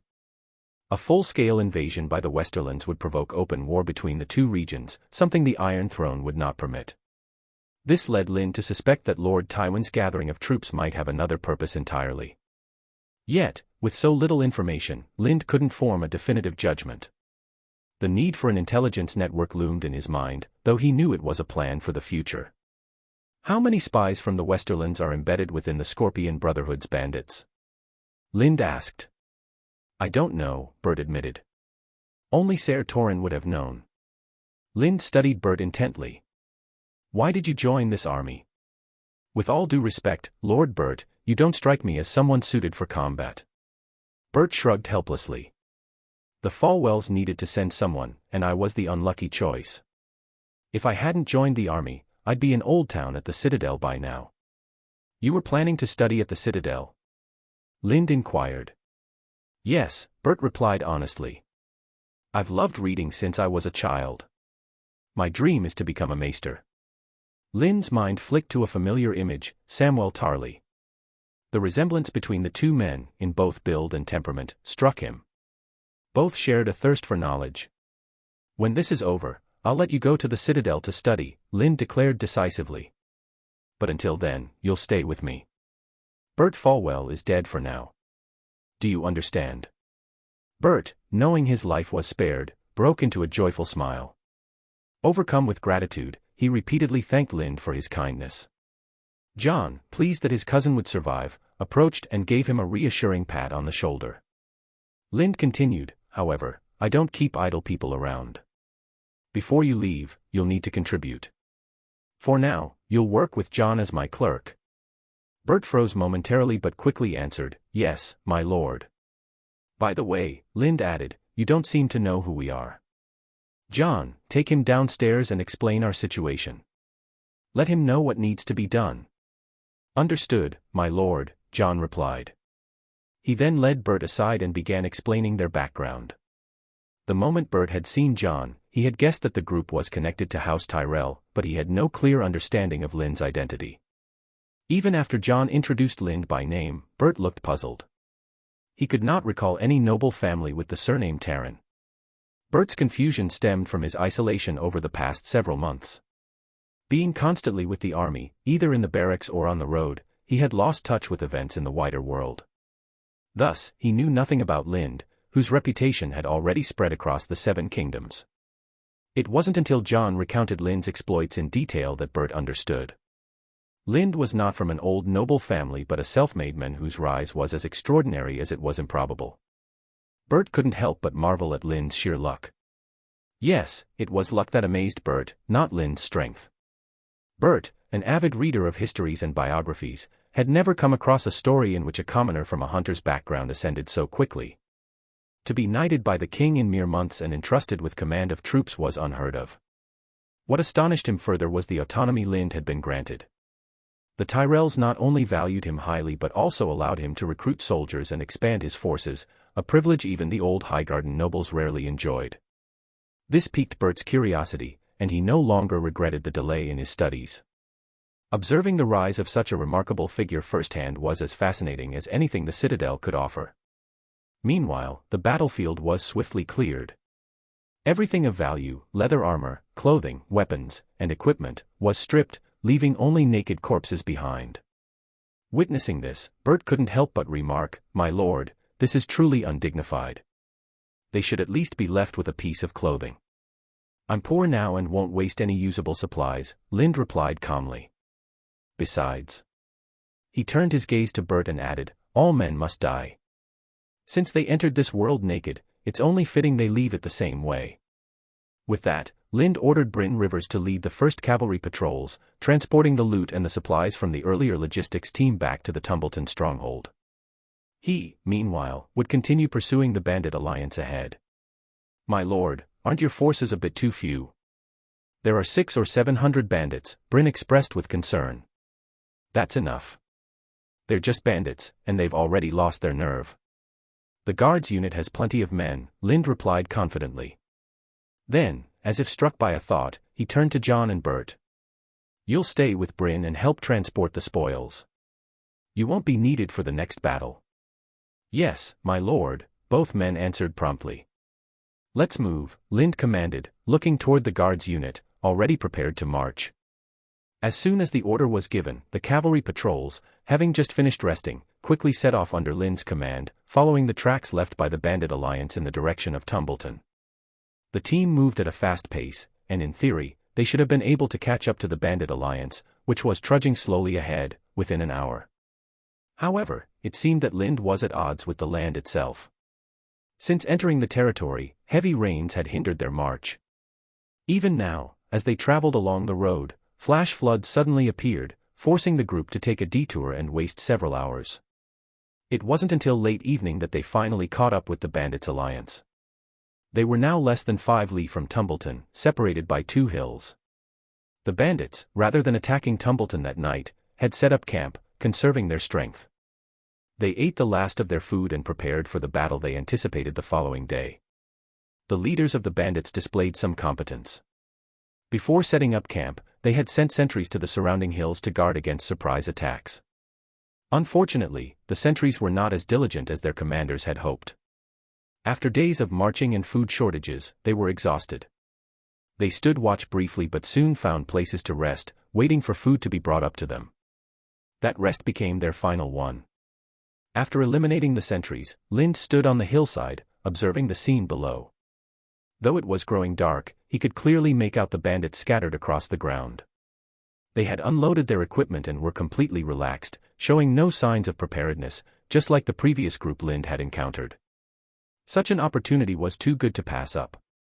Leading the cavalry down the hill, Lind repeated the tactics from before. A few hours later, the scene played out almost identically: unprepared opponents, a valley-like formation, and an inevitable slaughter. The only difference was that this time, Lind did not completely annihilate the bandits. It wasn't a matter of inability but strategy. Lind needed survivors, mouthpieces to spread word of his arrival. He sought to instill fear among the bandits and wildling tribes in the area, ensuring they would listen carefully to what he had to say. What a glorious victory! I've been a soldier under the Tyrell banner for almost 10 years, and I've never seen such a clean and decisive battle, Raoul said, panting as he wiped blood from his face. He surveyed the battlefield with admiration. That's because you've seen so few wars, Lind replied, his tone devoid of joy. These are merely the defeated remnants of Lord Tywin's forces, a ragtag group. Before they took up arms, they were just ordinary farmers and civilians. They may be numerous, but they aren't combat-ready. They're not even as formidable as the last army we faced. At best, they're a threat to small villages, but... Lind trailed off, deeming the topic unworthy of further discussion.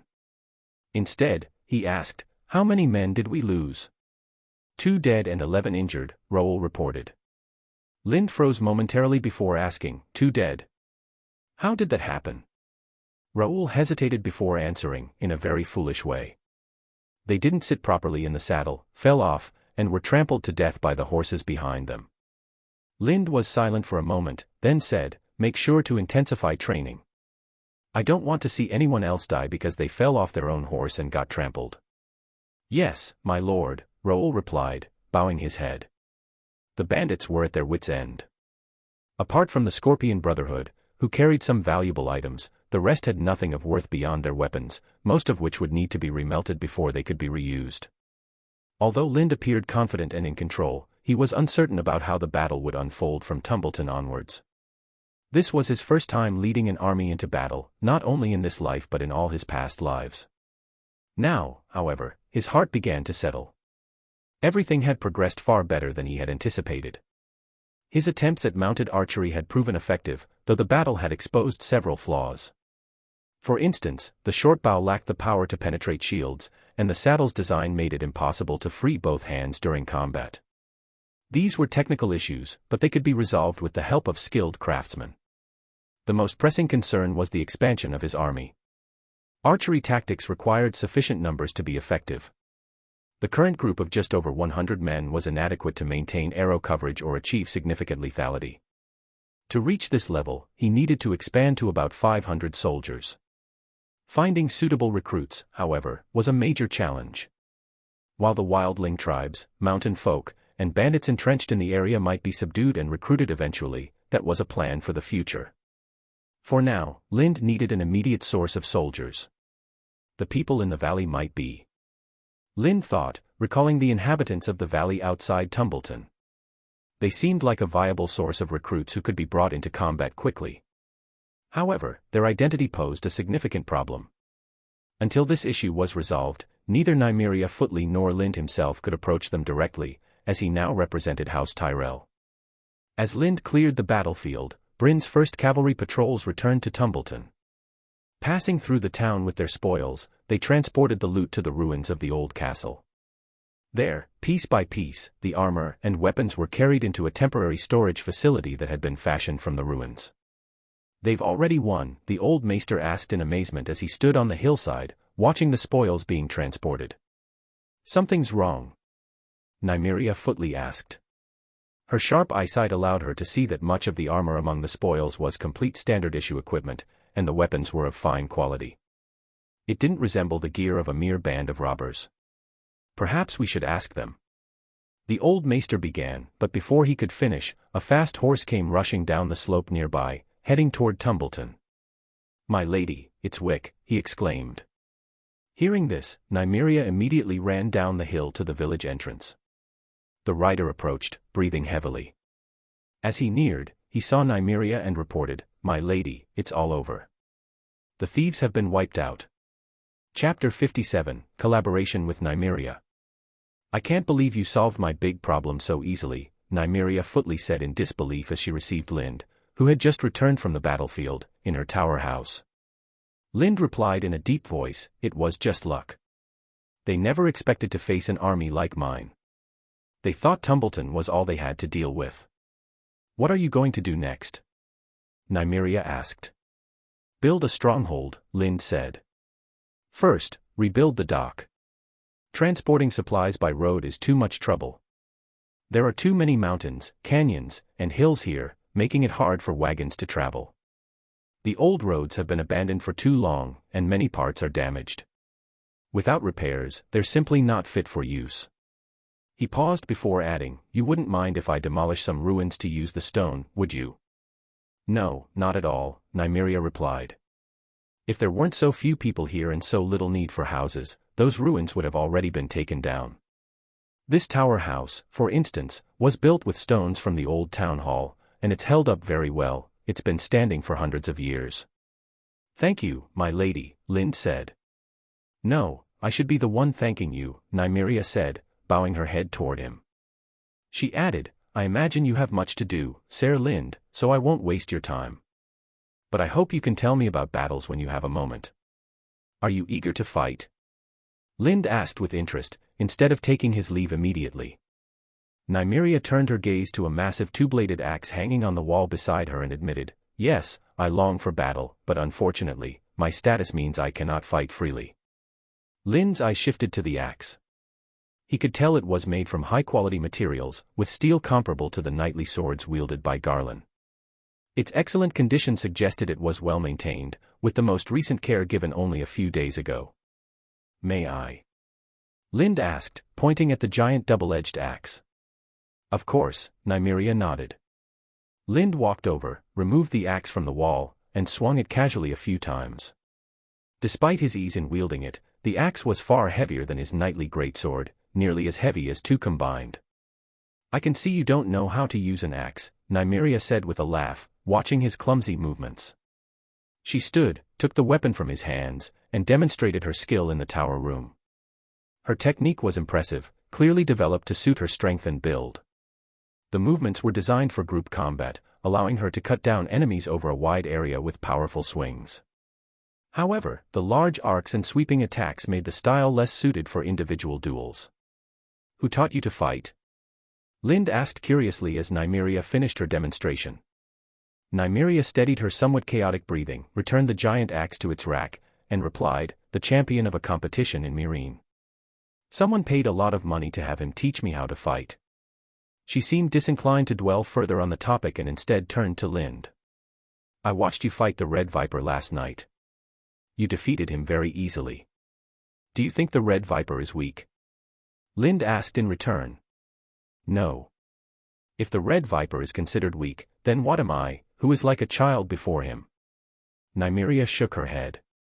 I hope you can train me and teach me how to fight. Your combat skills are already very mature and well suited to you. You don't need anyone to teach you, Lind said, shaking his head. The only thing you lack is actual combat experience. When he noticed Nimriia's disappointment, he added, if you don't mind, I can be your sparring partner. Nimriia's face lit up with a smile. Thank you, Sir Lind. In that case, I won't keep you from your work. Lind nodded and left the tower house.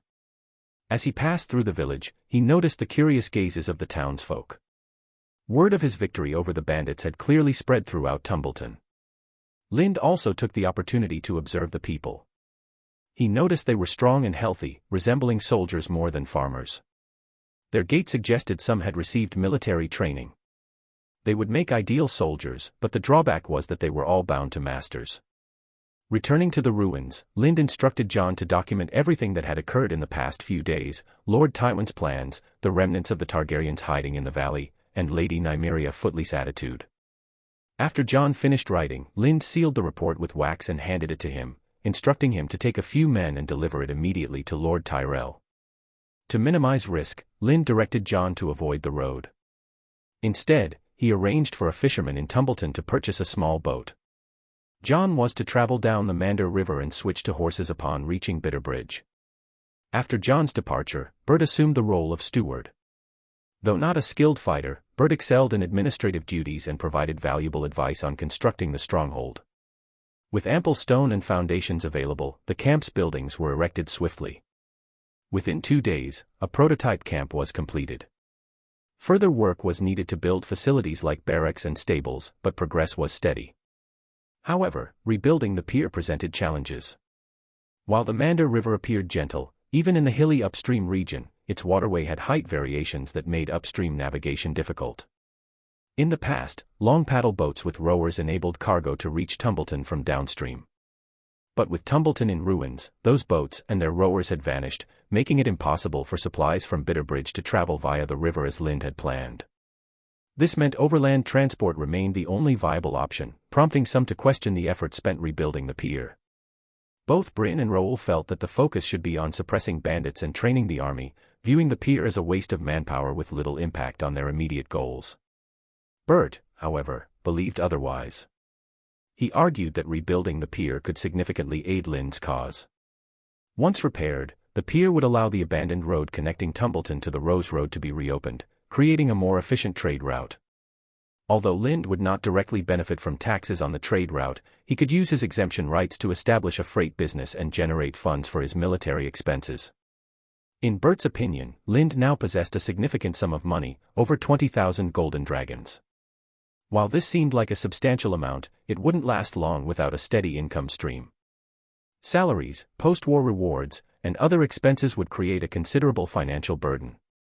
Bert believed that Lind's top priority should be to fill his coffers.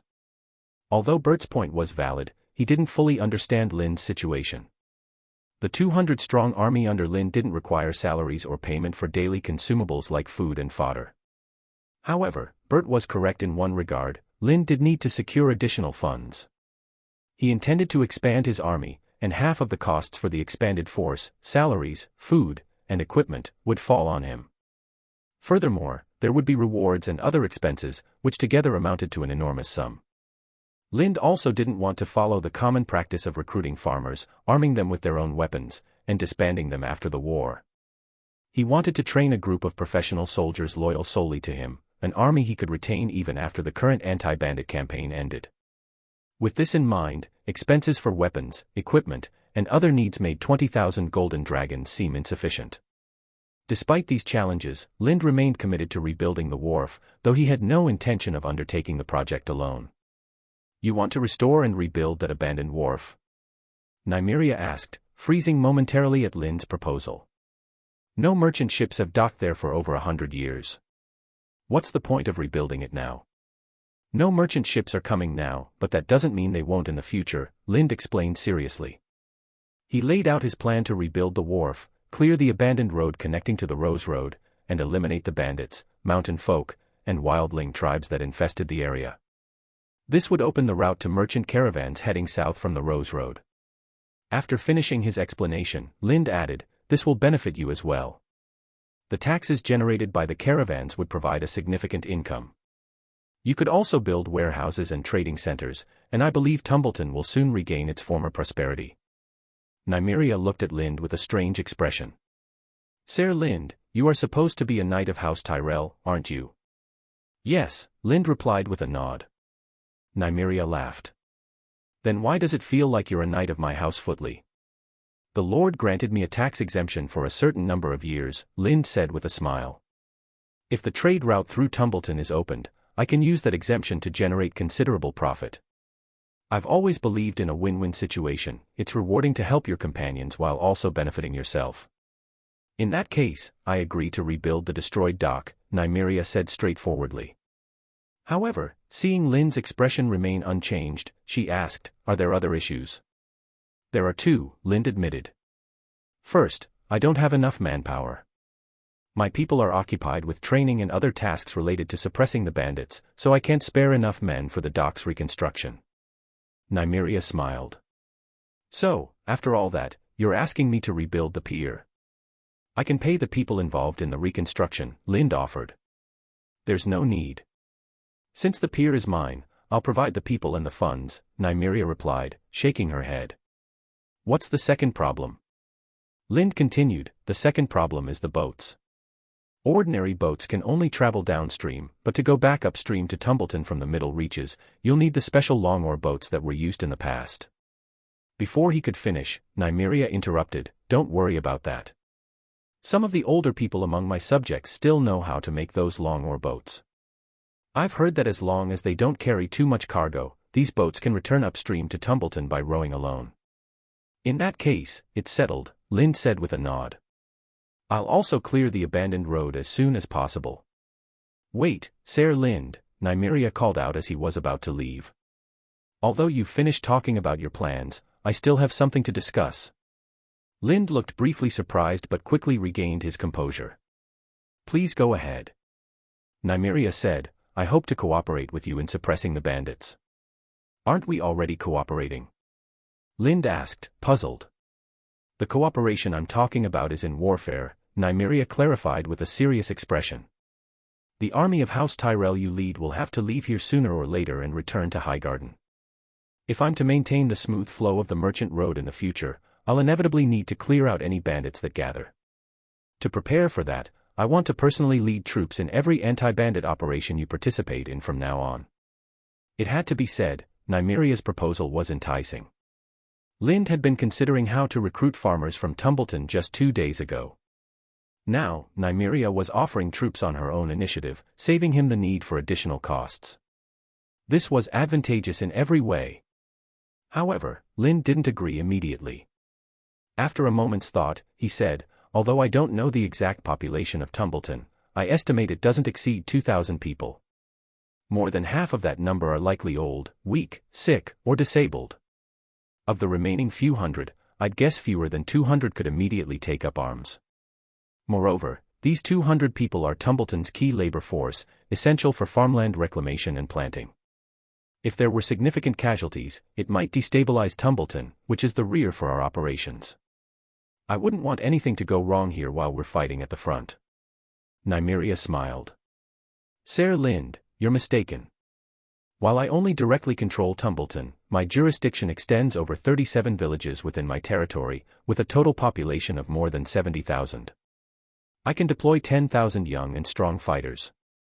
Chapter 58, A Win-Win. Lind was immediately taken aback upon hearing Nimriia's explanation.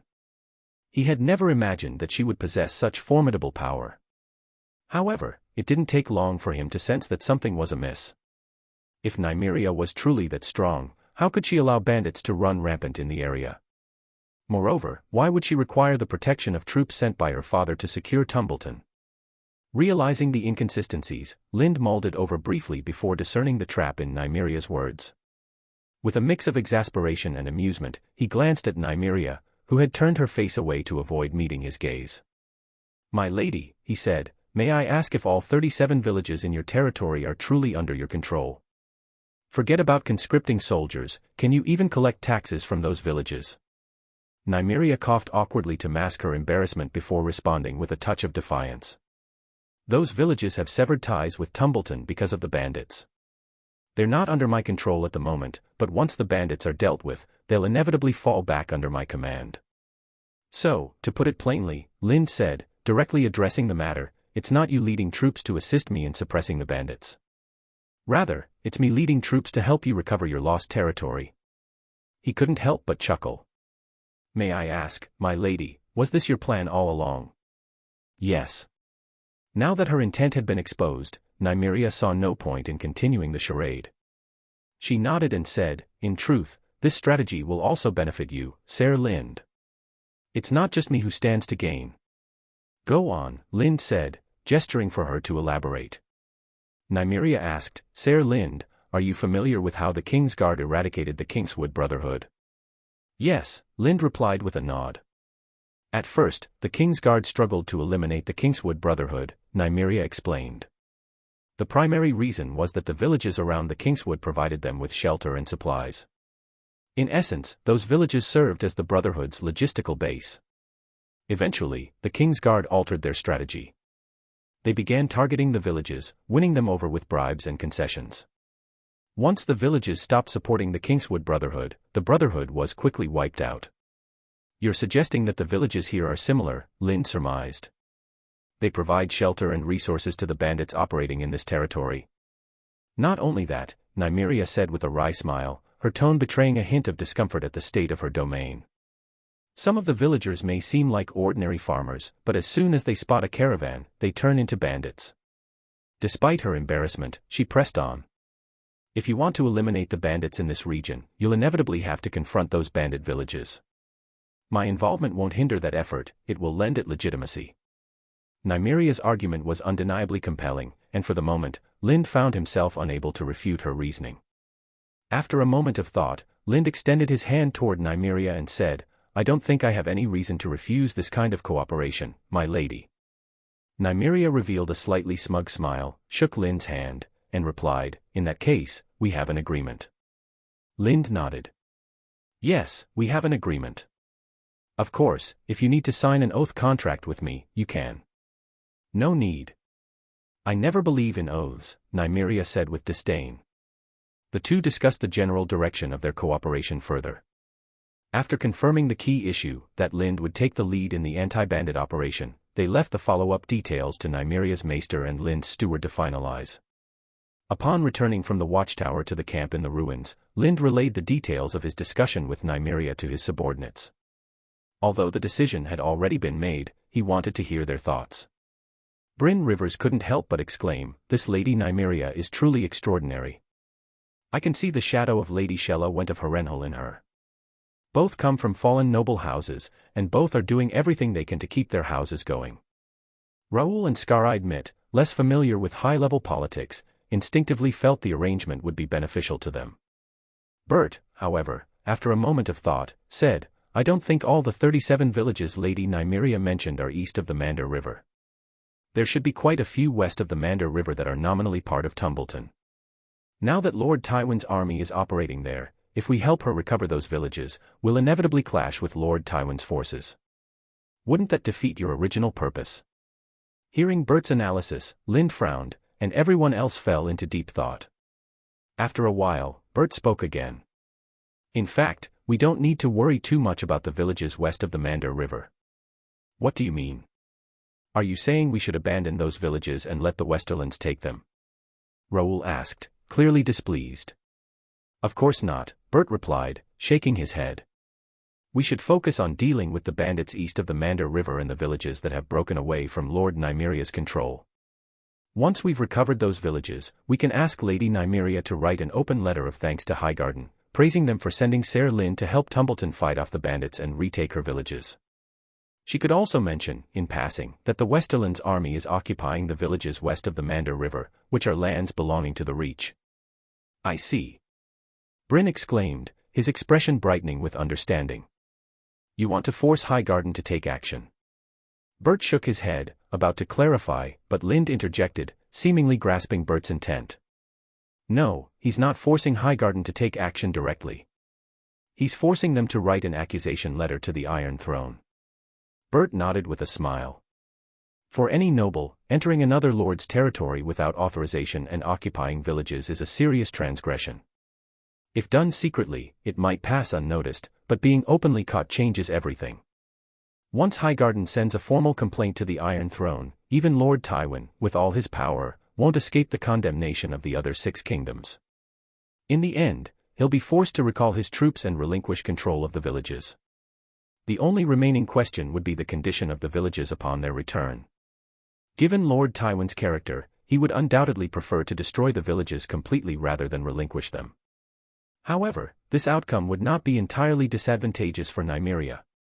Those villages had been beyond Tumbleton's control for many years, and the villagers had long since grown alienated from Tumbleton. Even if the villages were reclaimed, it would require significant time and effort to regain their loyalty, if such loyalty could be regained at all. After all, these villagers had grown accustomed to not paying taxes, and reintegration under Tumbleton's rule would inevitably impose taxation upon them. If Lord Tywin were to render the villages desolate, leaving only the land, Nimriia could recruit free folk to settle and farm the land. These new settlers would be more likely to pledge their loyalty, having received a fresh start. Nimriia would not be the only one to benefit from such an arrangement. Lind, too, would gain a stable source of recruits for his forces. In the days that followed, Nimriia led the 100 villagers she had selected to train alongside Lind's cavalry patrols outside the ruined camp, as per their agreement. The training itself was straightforward. The cavalry patrols focused on mounted combat and archery, targeting enemies from a distance and breaking their morale. When the enemy lines collapsed, Nimriia's warriors would charge in to finish the fight. Though Nimriia's soldiers had been mere farmers not long ago, they were far from weak. Nimriia had deliberately trained them in the sword and shield techniques of the continent of Essos. While they lacked combat experience, they had already developed skills that set them apart as warriors. After completing several rounds of cooperative training, Lind arranged for actual combat drills involving his cavalry patrols and Nimriia's soldiers. Interestingly, in one-on-one duels, Lind's cavalry patrols easily defeated Nimriia's soldiers. However, when the numbers increased to teams of 10 on each side, the outcome changed dramatically. Working together, Nimriia's soldiers utilized their sword and shield techniques to form effective battle formations, overwhelming Lind's cavalry, provided the cavalry were dismounted and unequipped with bows. The performance of Nimriia's soldiers was a pleasant surprise for Lind. The challenge now lay in determining the best way to leverage Nimriia and her forces effectively. Nimriia's contributions extended beyond the battlefield. Her knowledge of the region proved invaluable to Lind. As the lord of her domain, she had a clear understanding of her territory, providing detailed intelligence on the activities of thief gangs, mountain villages, and barbarian tribes. She even identified potential allies among the thieves and mountain people, though she classified the wildling tribes as entirely non-negotiable. On this point, Lind disagreed. While Nimriia was intelligent, well-educated, and a capable lord, her view of the wildlings mirrored that of other noble lords in the 7 kingdoms, seeing them as little more than beasts. As an outsider, Lind understood the wildlings far better. He knew they were not inherently unapproachable. In fact, the wildling tribes that had resided in the south for extended periods were not only communicative but also open to being hired. Years later, the imp himself would employ a wildling army on behalf of Lord Tywin. In Lind's opinion, a fully tamed wildling tribe might even be more reliable than ordinary hired soldiers. Wildlings, despite their stubbornness, were less likely to betray their leaders once their loyalty was secured. After learning of Lind's intention to conquer the wildling tribes, Nimriia looked at him with a strange expression.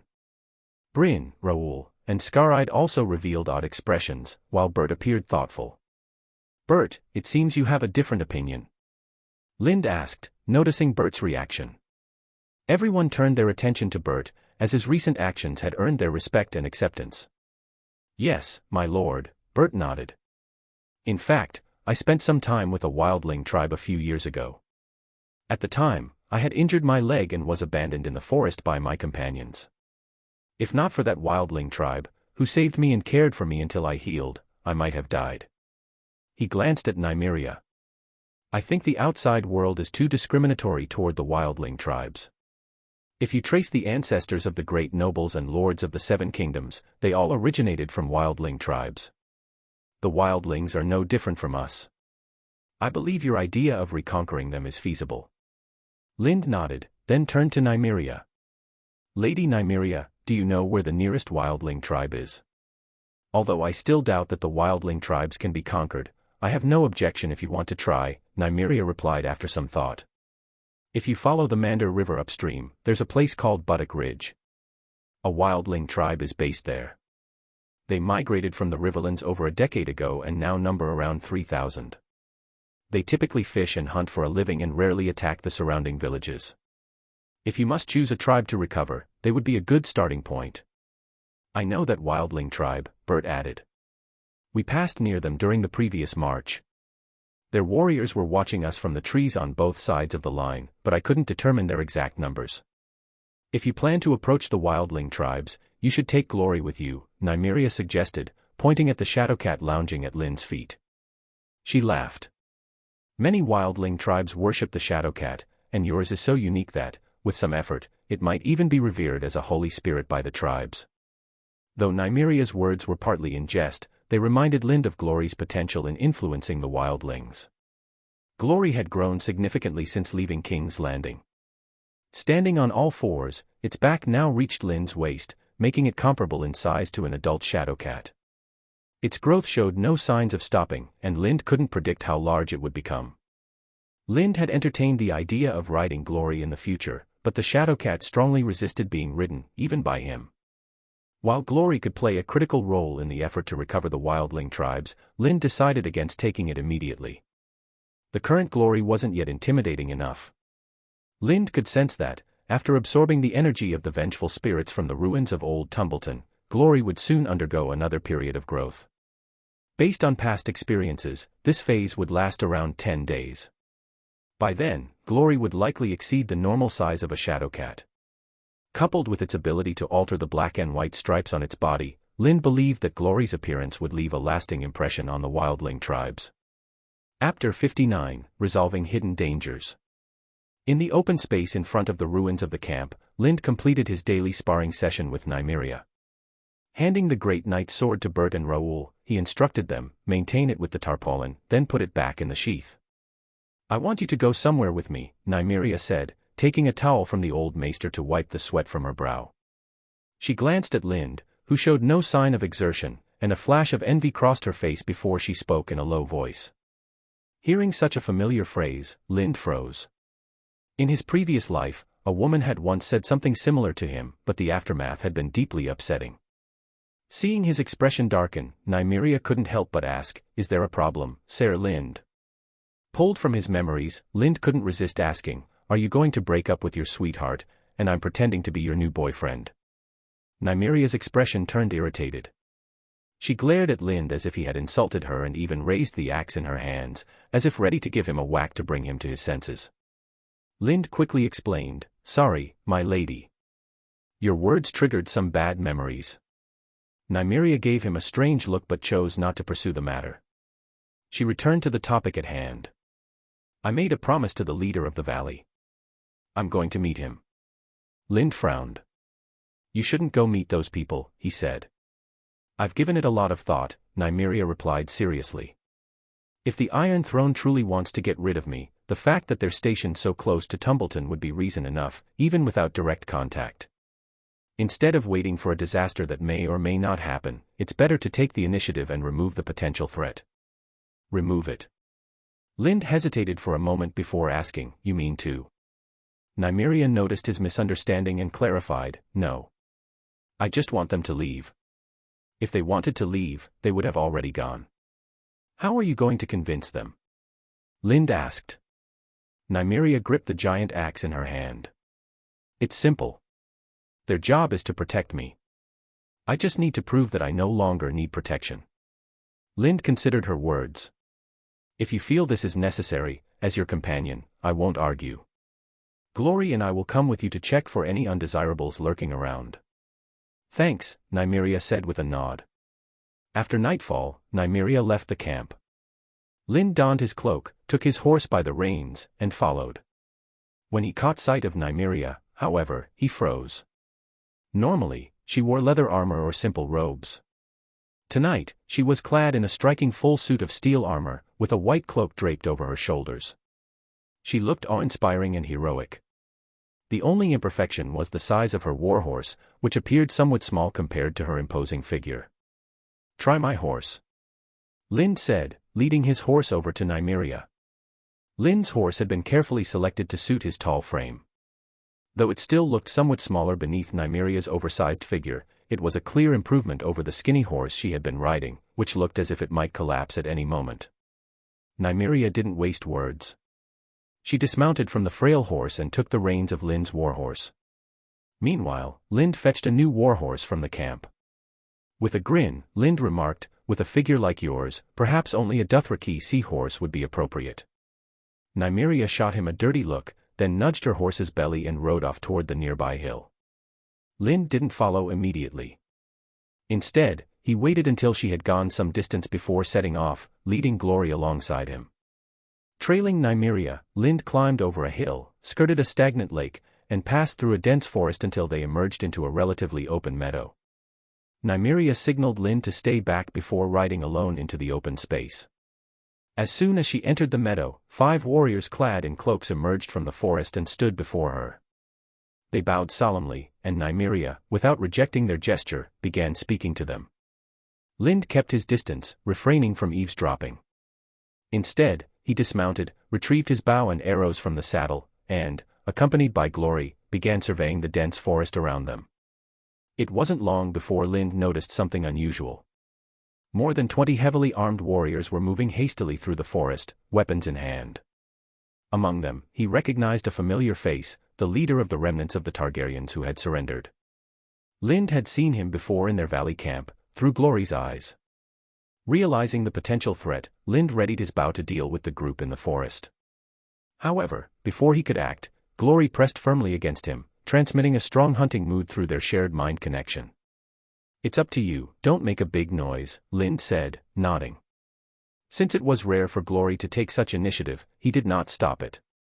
Glory excitedly shook his head and then vanished with a whoosh into the dense forest, disappearing from Lind's sight.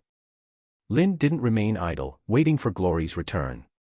He continued to follow the group, prepared to intervene if Glory caused any unwanted commotion. To Lind's surprise, Glory's hunting was both deadly and silent. Starting with the stragglers, the group of over 20 people disappeared one by one into the dark forest. By the time the leader realized something was amiss, Glory was already upon him, teeth bared in a devastating attack.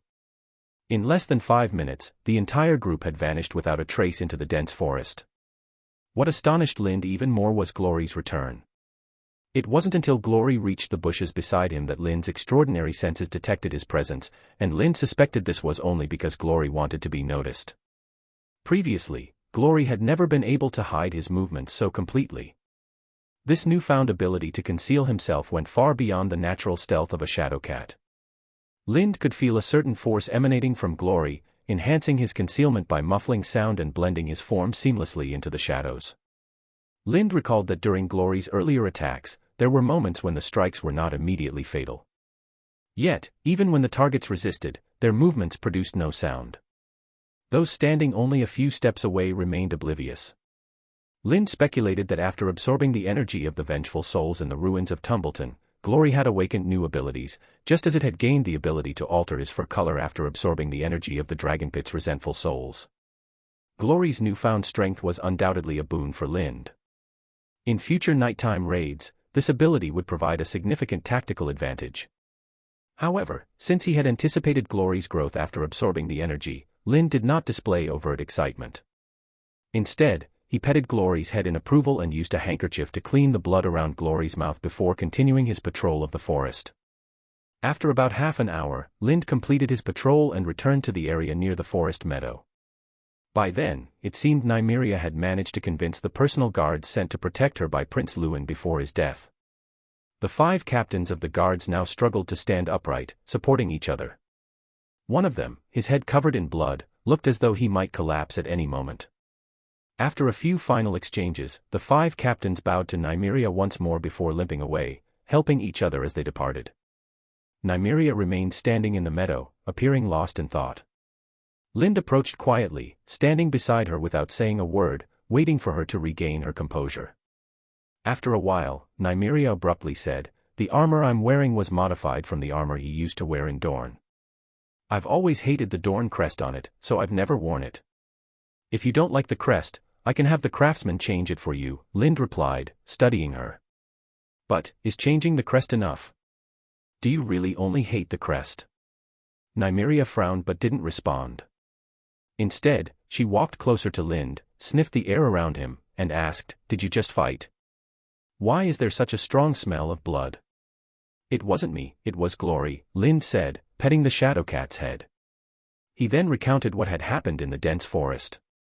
After listening, Nimriia asked for more details about the appearance of the men in charge, then remarked with suspicion, "The person you're describing sounds like Barrion Storm, the bastard son of Lord Armand Cunnington, brother of Lord John Cunnington. He once impersonated Lord John Cunnington to gain the trust of some Targaryen loyalists and attacked several nobles in the Westerlands. He's considered a staunch supporter of the Targaryens. Are you sure you weren't mistaken?" "Westerlands?" Lind pondered for a moment, then laughed. "I suppose Lord Barrion Storm attacked the nobles of the Westerlands who aren't exactly friendly with Lord Tywin, right?" Nimriia froze, her face clouded with thought. She quickly pieced together some connections and muttered, "To eliminate opponents this way, doesn't Lord Tywin worry about being exposed?" "Who would expose him?" Lind countered. "Didn't you just doubt me?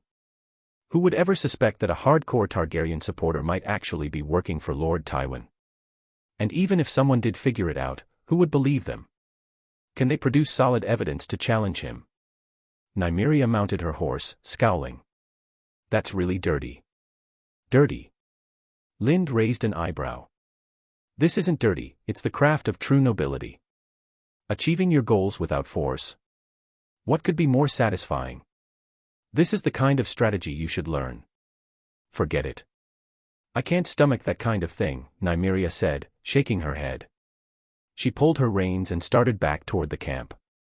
As Lind followed, she added, "They'll leave tonight, but they didn't tell me their exact route. I don't think they'll go through the Reach to Dorne." "Why not?" Lind asked, puzzled. "I don't know," Nimriia replied. "It's just a feeling." By the time Lind and Nimriia returned to the ruined camp, night had fully fallen. The guard at the entrance gave a wry smile as the two emerged from the trees, riding side by side. Lind offered no explanation. When they reached the camp entrance, he suggested Nimriia keep his warhorse. Nimriia accepted but remarked that when she found a good horse, she'd make sure to give it to Lind in return. Back at the camp, Lind barely had time to rest before Scar-Eyed hurried in with a report. The scouts monitoring the group in the valley had sent word, the group had just packed up and begun moving. After Lind acknowledged that he already knew, Scar-Eyed added, "My lord, those people also left something behind." "What is it?" Lind asked. "Some weapons, equipment, and money," Scar-Eyed replied. Lind thought for a moment before saying, "Take all that to Lady Nimriia and ask her what she wants to do with it."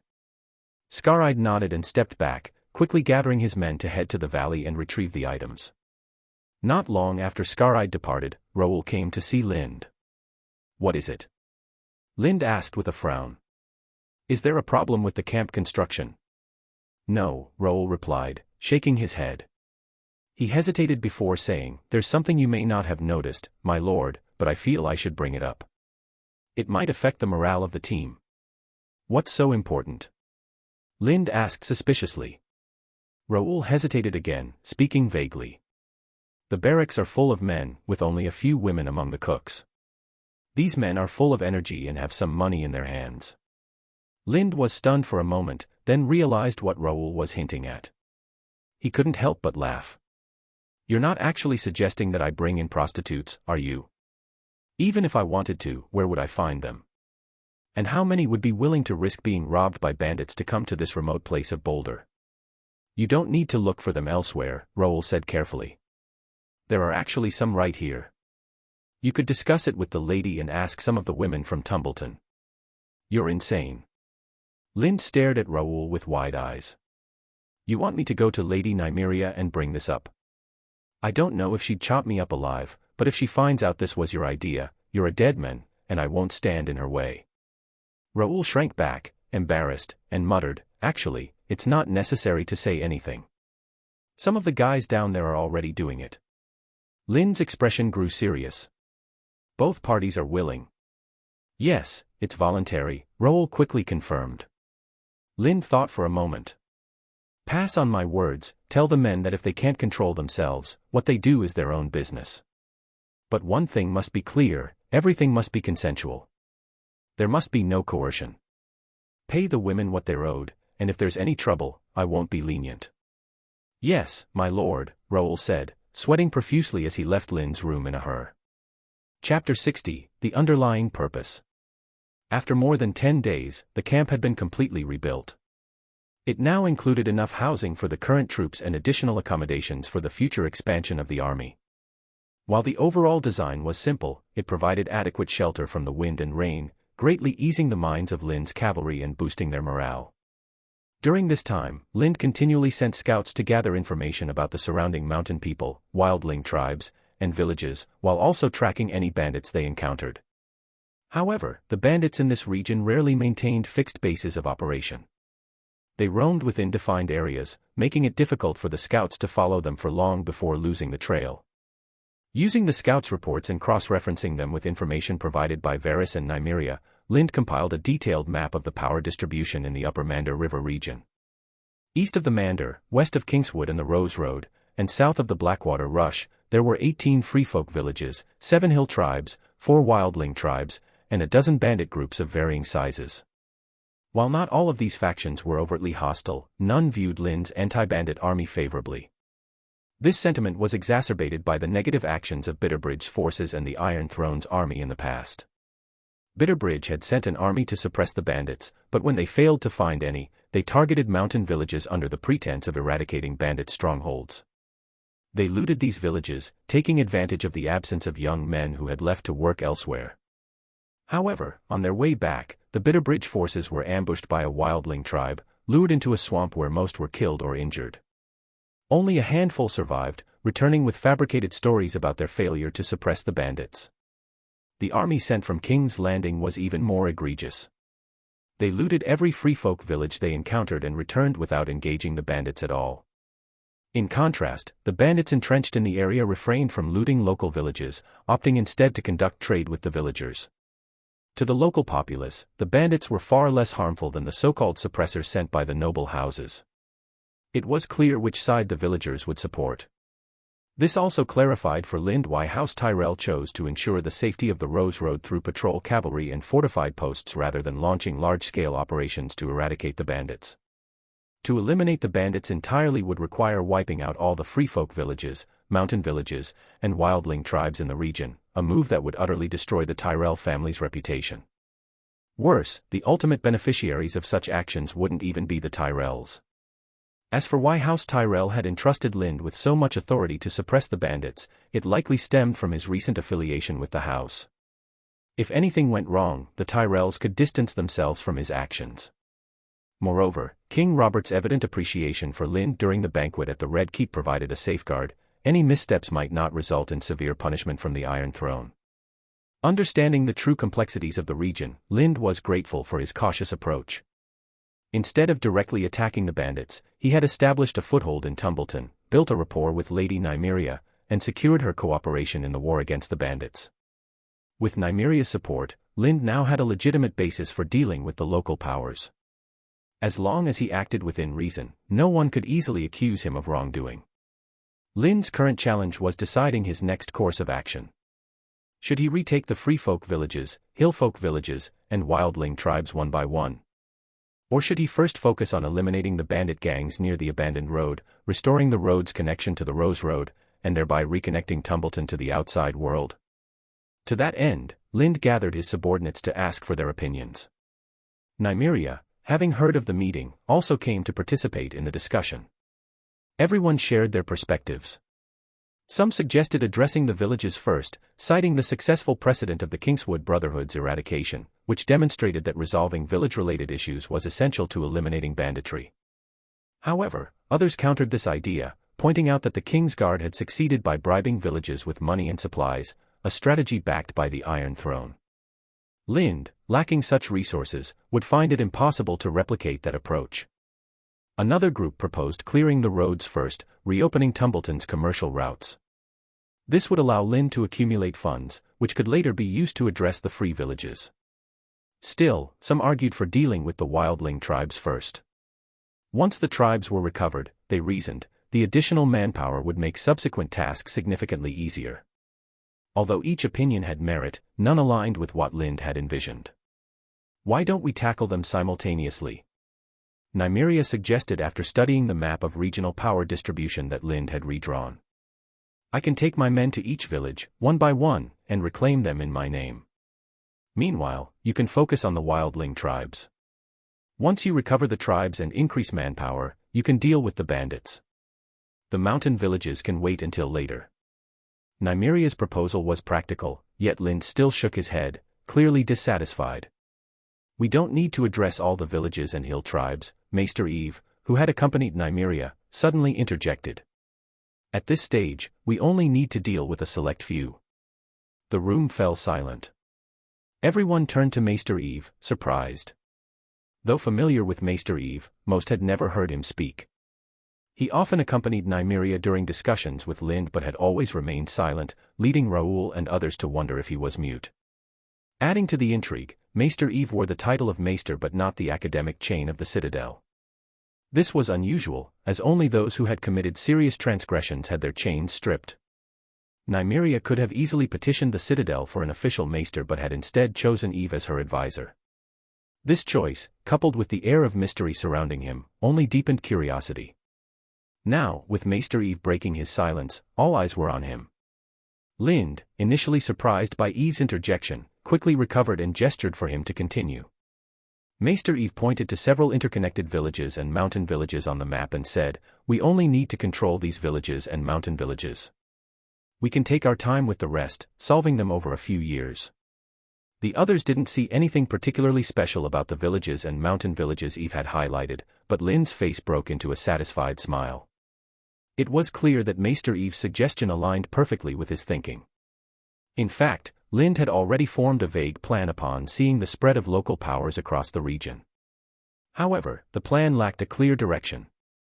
When Eve identified those specific villages and mountain villages, everything became sharply defined. Previously, Lind's focus had been diverted by the need to handle the bandit alliance under the Scorpion Brotherhood and the secret forces sent by Lord Tywin. This had caused him to mistakenly prioritize wiping out the bandits and countering Tywin's interference in Tumbleton's territory as his primary goals. In truth, Lind's real objective was to use this anti-bandit mission to build up his resources, both manpower and wealth. Suppressing the bandits was secondary, and the longer it could be delayed, the more advantageous it would be. The locations identified by Maester Eve aligned perfectly with this purpose. Bert, who had increasingly assumed the role of an advisor to Maester Eve, seemed to grasp the significance of the chosen villages and mountain villages. "These locations are all near the abandoned road," Bert said bluntly. "Maester, are you suggesting that we first restore the trade route, keep it operational, and then address other issues?" Maester Eve said nothing, retreating silently to Nimriia's side. Lind wasn't entirely sure if Eve had deduced his true intentions, but he knew the proposal fit his plans perfectly. Securing these villages and mountain villages was key to controlling the abandoned road. Once they were under his control, the road would be his as well. With control of the trade route, Lind could use Tumbleton's commercial road and his tax exemption rights to quickly amass wealth. He could then recover the wildling tribes to expand his manpower. Suppressing the bandits could be delayed. After all, House Tyrell had granted him up to 5 years, and making periodic progress would suffice. Eradicating the bandits too quickly offered him no real advantage. Having resolved his thoughts, Lind instructed Nimriia to prepare. The next day, they would each lead 100 men to the nearest selected village to begin their efforts. That evening, John, whom Lind had sent on a mission, returned to Tumbleton. Unlike his departure, John returned by land, looking disheveled as if he had encountered trouble on the road. His escorts also bore minor injuries. Instead of opening the sealed letter from Lord Tyrell immediately, Lind first asked John to recount what had happened during his journey. According to John, their trip began smoothly. They traveled downriver to Bitterbridge, where they disembarked, obtained horses, and rode through the night. 2 days later, they caught up with Lord Tyrell's caravan, more than 100 miles from New Barrow Castle. After meeting Lord Tyrell, John reported on Lynd's arrival in Tumbleton, his successful establishment of a relationship with Lady Nimriia Footley, the defeat of a bandit alliance of nearly 1,000, and matters concerning Lord Tywin's interference. Lord Tyrell did not respond immediately. Instead, he spent the night consulting with the powerful families of Highgarden. The following day, he gave John a sealed reply to deliver. John's return was delayed due to a blockade at Castle Bitterbridge. Lord Caswell had closed the area while hunting the murderer of his only son. After leaving Bitterbridge, John followed the same route north to Tumbleton. However, shortly after departing, they were ambushed and encountered several groups of bandits along the way. Fortunately, they managed to escape with only minor injuries and no casualties. After recounting his experience, John shared his suspicions about the hidden identities of the bandits they had encountered. "You suspect the bandits were Bitterbridge guards in disguise?" Lynd asked, surprised. "Why do you think that?" John explained, although they were dressed and acted like bandits, their demeanor and some of their characteristics didn't match those of people who've lived in the wilderness for years. "Also, one of our men recognized someone among them as a guard from Bitterbridge Castle." Lynd frowned. "Why would Lord Caswell send his guards disguised as bandits to attack you? Did you offend him when you were in Bitterbridge?" John gave Lynd a peculiar look. "My lord, maybe it's not us who offended Lord Caswell, but you. We might have been caught up in the fallout." "Me?" Lynd was taken aback, then quickly recalled his time in Bitterbridge. "Hasn't that matter been resolved? Why is that old man still holding a grudge?" John elaborated, "I heard that while you were in Bitterbridge, you injured Sir Laurent Caswell over a dispute involving the son of a smith. Lord Caswell punished you for it. Now it seems that the person who almost killed Laurent Caswell recently was that same smith's son." Lynd froze for a moment, feeling as though fate was toying with him. He wasn't afraid of Lord Caswell, and even if Caswell sent men disguised as bandits to cause trouble, Lynd was confident he could handle it. The real problem lay in the future. Once the trade route to Tumbleton was reopened, Bitterbridge, controlled by Lord Caswell, would become critical. Every ship from the upper reaches of the Mander would have to pass through Bitterbridge. If Lord Caswell found an excuse to block the passage of ships, it would cripple the trade route. Pondering this, a bold idea formed in Lynd's mind: secretly eliminate Lord Caswell and his only son. The new Lord of Bitterbridge would have no reason to harbor any hostility toward him and might even be grateful. "If he gives me trouble for this reason in the future, I'll just silence him permanently," Lynd thought, swiftly making his decision. Though assassination might invite complications, the reopening of Tumbleton's trade route was vital for his plans. He couldn't afford even a minor setback and was willing to take extreme measures to ensure success. However, Lynd showed no outward sign of his decision. Instead, he gestured for John to return to the room prepared for him and rest. Once John left, Lynd opened the letter from Lord Tyrell and read its contents. After finishing, a smile appeared on Lynd's face. The letter, beyond its polite formalities, focused on two main points. First, Lynd was instructed to assist Nimriia in restoring the water trade route to Tumbleton as soon as possible. Second, he was told not to concern himself with Lord Tywin. If the army of the Westerlands entered Tumbleton's territory, they were to be dealt with decisively, without hesitation. Chapter 61, Unexpected. The next day, as planned, Lynd and Nimriia each led 100 men to the nearest freefolk village near Tumbleton. To their surprise, the village surrendered more easily than expected. With little resistance, the villagers willingly pledged their allegiance to Nimriia and agreed to become her vassals. This was not an isolated event. Over the next 3 days, Lynd and Nimriia, along with their contingent of 200 men, visited 7 free villages scattered along the abandoned road. In every village, the pattern repeated itself. The inhabitants showed no resistance to rejoining Nimriia's domain and readily swore allegiance to her, embracing the opportunity to become subjects of Tumbleton once more. Eventually, through scattered remarks from the villagers, Lynd and Nimriia came to understand the drastic change in the freefolk's attitude. These formerly staunch opponents of subjugation had been swayed by an unexpected development. The shift was partly due to the bandits Lynd had deliberately allowed to escape. As these bandits scattered, they spread tales of Lynd's decisive victory over a coalition of 700 to 800 bandits, a feat that sent shockwaves through the region north of Bitterbridge. In an area rife with banditry, the largest groups typically numbered no more than 100 or two, with most consisting of only a few dozen members. The annihilation of a bandit alliance of such unprecedented size left a profound impression, conjuring memories of the Kingsguard's legendary campaign against the Kingswood Brotherhood. What amplified the fear further was the realization that Lind himself had led the charge. His reputation preceded him, a formidable warrior who had nearly achieved 100 kills in the King's Landing tournament. The bandit groups, terrified of his prowess, believed Lind could effortlessly slaughter 100 men on his own. Against such a legend, no small band of outlaws could hope to stand a chance, let alone muster the courage to resist. As a result, the bandits that had been plaguing the area either hid in the mountains and dense forests, observing the situation before deciding their next move, or fled north to the banks of the Blackwater Rush to avoid Lind's blade temporarily. Some even crossed the Rose Road and ventured into the Stormlands to make a living elsewhere. These bandits had ties to the local villages, and their movements did not go unnoticed by the villagers.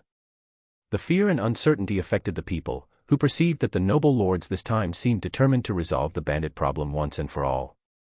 Under this atmosphere of fear and panic, when Lind and Nimriia arrived with heavily armed men and horses, the villagers dared not resist. They complied readily with whatever demands Nimriia made, unable to think of whether they could fulfill them. Their priority was to survive the immediate crisis. Perhaps, in their view, even if they couldn't meet the demands, the worst outcome would be fleeing to the mountains and becoming mountain folk. In addition to the fear instilled by Lind's suppression of the bandit coalition, the villagers' worsening living conditions were another critical reason for their willingness to accept Nimriia's rule. Although the villages grew various crops, their status as free folk left them unprotected by the lords. Under the laws of the Seven Kingdoms, anyone could take their goods without consequence. This constant threat dissuaded them from fully cultivating their fields, and the little food they produced barely met their own needs. The primary source of income for these villages was aiding bandit gangs in selling stolen goods. This was no straightforward task. Stolen goods often needed to be modified, and the villages profited by managing this process. However, since the outbreak of the Usurpers' War, trade along the Rose Road had dwindled, leaving the route in a semi-abandoned state. When caravans did pass through, their heavy escorts made them nearly impossible to rob. With fewer stolen goods, the bandits had little to trade, leaving the villages with no additional income. Over the course of a year, whatever wealth these villages had accumulated was almost entirely spent, and they were on the brink of starvation. Nimriia's arrival offered them a lifeline to address their survival crisis. If that's the case, then I can recover all the villages without spending a single soldier, Nimriia said, her voice full of excitement upon learning the situation. Do you have enough grain? Lind asked sharply, his words like a bucket of cold water over her enthusiasm. Before the autumn harvest, you'll need to feed them. After the harvest, they still won't have much grain left, so you'll need to supplement their supplies. In the spring, you'll have to provide seeds and pray for good weather next year. If not, you'll need to continue supporting them with grain. Nimriia froze at his words, speechless for a long time. Lind pressed on, of course, you could choose to ignore them and let them fend for themselves. But in that case, your bad reputation will spread, and recovering other villages will become almost impossible. Nimriia's expression turned grim as the gravity of the situation sank in. She was grateful Lind had stopped her in time. The consequences of rushing in blindly would have been disastrous. Now, even taking care of the few villages that had already sworn allegiance to her seemed a daunting task.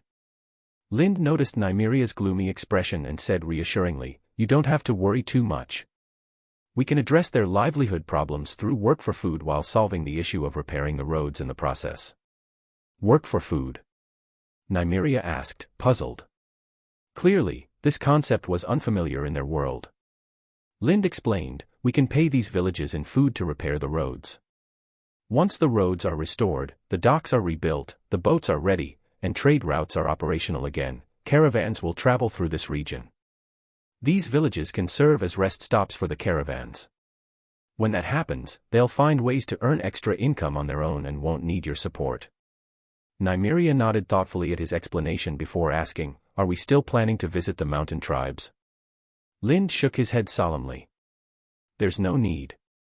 If those tribes surrender as easily as these villages did, we'll have a bigger problem. According to what the villagers said, even the smallest tribe nearby has over 2,000 people.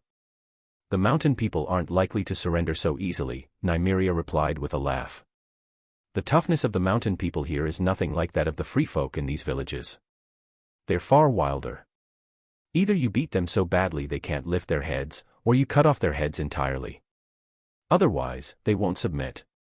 Lind studied Nimriia closely. It sounds like you've dealt with mountain people before. Nimriia raised the axe in her hand and said, 6 months ago, an arrogant mountain chief came to court me. I beheaded him. Lind was about to ask if the mountain people had retaliated for the chief's death when he suddenly sensed someone watching them. He turned his head sharply, scanning the hilltop where he felt the prying eyes. Noticing Lind's reaction, Nimriia glanced toward the same direction. Although she didn't see anything, she immediately understood the reason for his alertness. Raising her giant axe, she shouted, "Alert!" At her command, the 100 sword and shield soldiers from Tumbleton moved swiftly, surrounding Lind and Nimriia to protect them. Meanwhile, the guards unit climbed the hill in response to Lind's hand signal, drawing their shortbows and preparing to attack if necessary. Moments later, the guards unit returned, escorting 2 individuals down from the hilltop. Even from a distance, it was clear that these 2 were neither free folk nor mountain people, nor did they resemble barbarians. As they were brought before Lind and Nimriia, the 2 individuals knelt hastily before speaking in unison, "Envoy, envoy. We are envoys." Hearing this, Lind and Nimriia exchanged glances before Nimriia asked in a stern tone, "Whose envoys are you?" "Envoys of our chief," one of the men answered quickly. "Who is your chief?" Nimriia pressed. "Our chief is our chief," the men replied simply, revealing a limited grasp of nuance. Nimriia, growing impatient, was about to ask again when Lind stopped her and questioned the men himself. "What does your boss want?" "To negotiate." "Our boss wants to negotiate with Bear Hunter Lind," one of the men said. Then, glancing between Lind and Nimriia, his gaze settled on the taller and more imposing Nimriia. "Our boss wants to negotiate with you, Bear Hunter Lind." Nimria's eyes narrowed at the mistaken identification, her irritation flaring. For a brief moment, she felt an urge to cleave the men in 2 with her axe. Instead, she raised an eyebrow and, through gritted teeth, asked Lind, "Is this funny to you, Bear Hunter Lind?" Lind, smiling faintly, didn't respond to Nimria's embarrassment. Instead, he turned his attention back to the envoys. "How does your boss want to negotiate with us?" The 2 envoys exchanged glances before replying, "4 nights from tonight, in the valley just outside Tumbleton." Valley. Lind and Nimriia exchanged a look, both seemingly arriving at the same understanding of where this valley might be. The 2 bandits assumed that Lind and Nimriia did not know where the valley was, so they carefully described its location.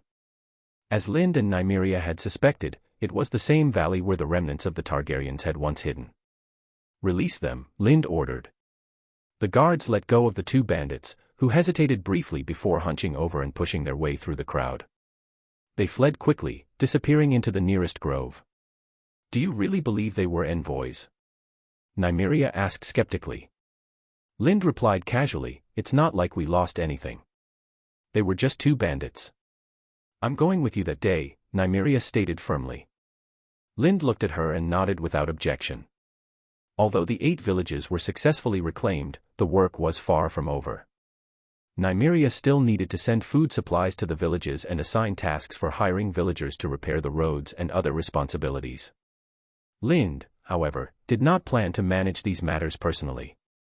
2 days later, upon returning to his camp, he delegated the responsibilities to Bert, John, and Maester Eve for Nimriia. With no bandit activity reported, Lind also handed over the daily training of the army to Bryn, Raoul, and Scaride. He then turned his attention to the ruins of old Tumbleton's castle, where glory was undergoing its evolution. 10 days earlier, after consuming an enormous amount of food nearly equal to its own size, Glory had fallen into a deep sleep. Through his spirit connection, Lind could sense that significant and unpredictable changes were occurring within Glory's body.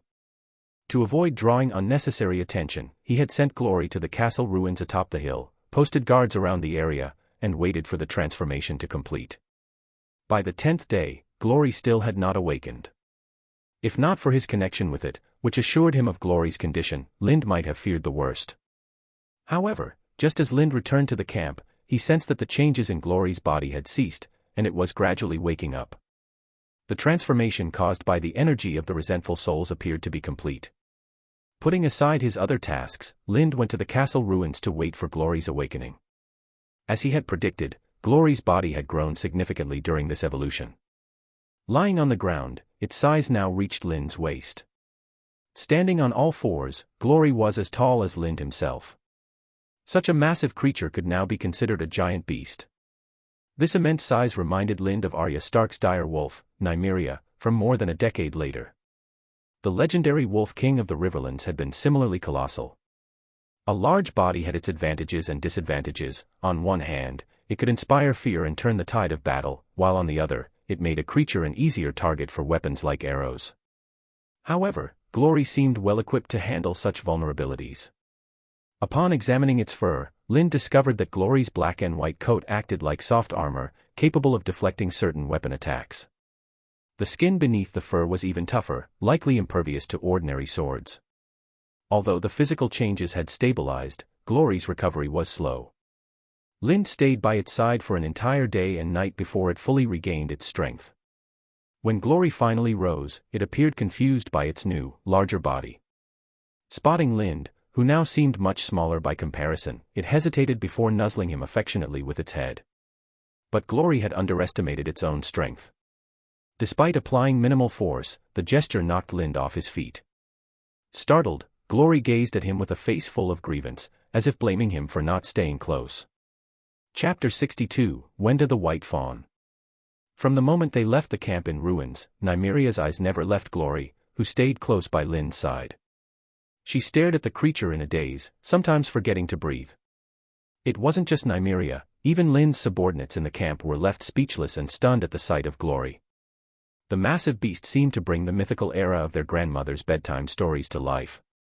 With shoulders nearly 2 meters high, a body length of about 4 meters, and over 5 meters when including its tail, Glory's sheer size made everyone feel as if they were dreaming.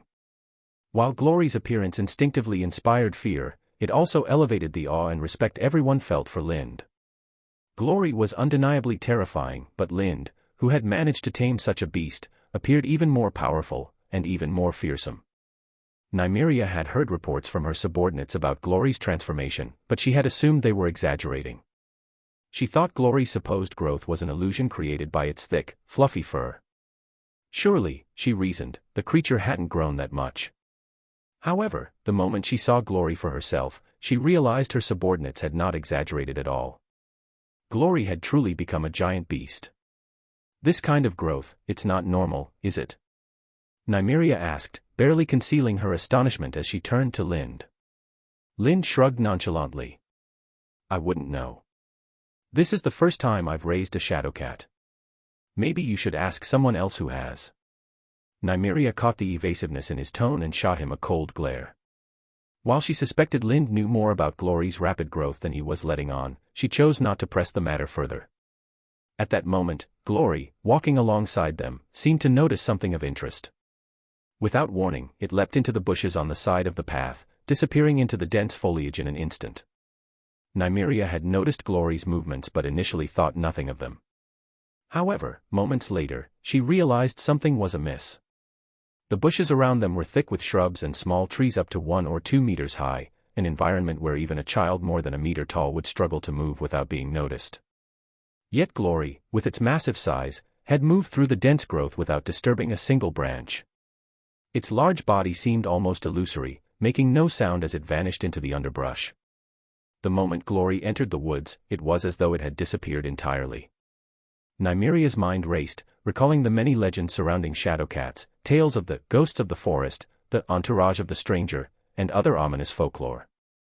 Glory now fit those terrifying legends perfectly. Thinking of this, Nimria's gaze shifted back to Lind. In her eyes, Lind, already a figure of immense power and mystery, now seemed even more enigmatic.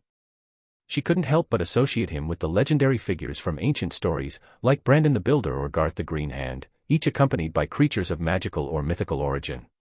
Is there a problem, my lady? Lind asked, noticing Nimria's strange expression. Her gaze unsettled him, and he wondered if there was something wrong with his clothing. No, nothing's wrong, Nimriia replied quickly, turning her head away. For some reason, her cheeks flushed, and she felt a little flustered. Taking a few deep breaths to steady herself, she said, "You can call me by my name, Nimriia, instead of my lady every time." "Okay, Nimriia," Lind nodded without hesitation.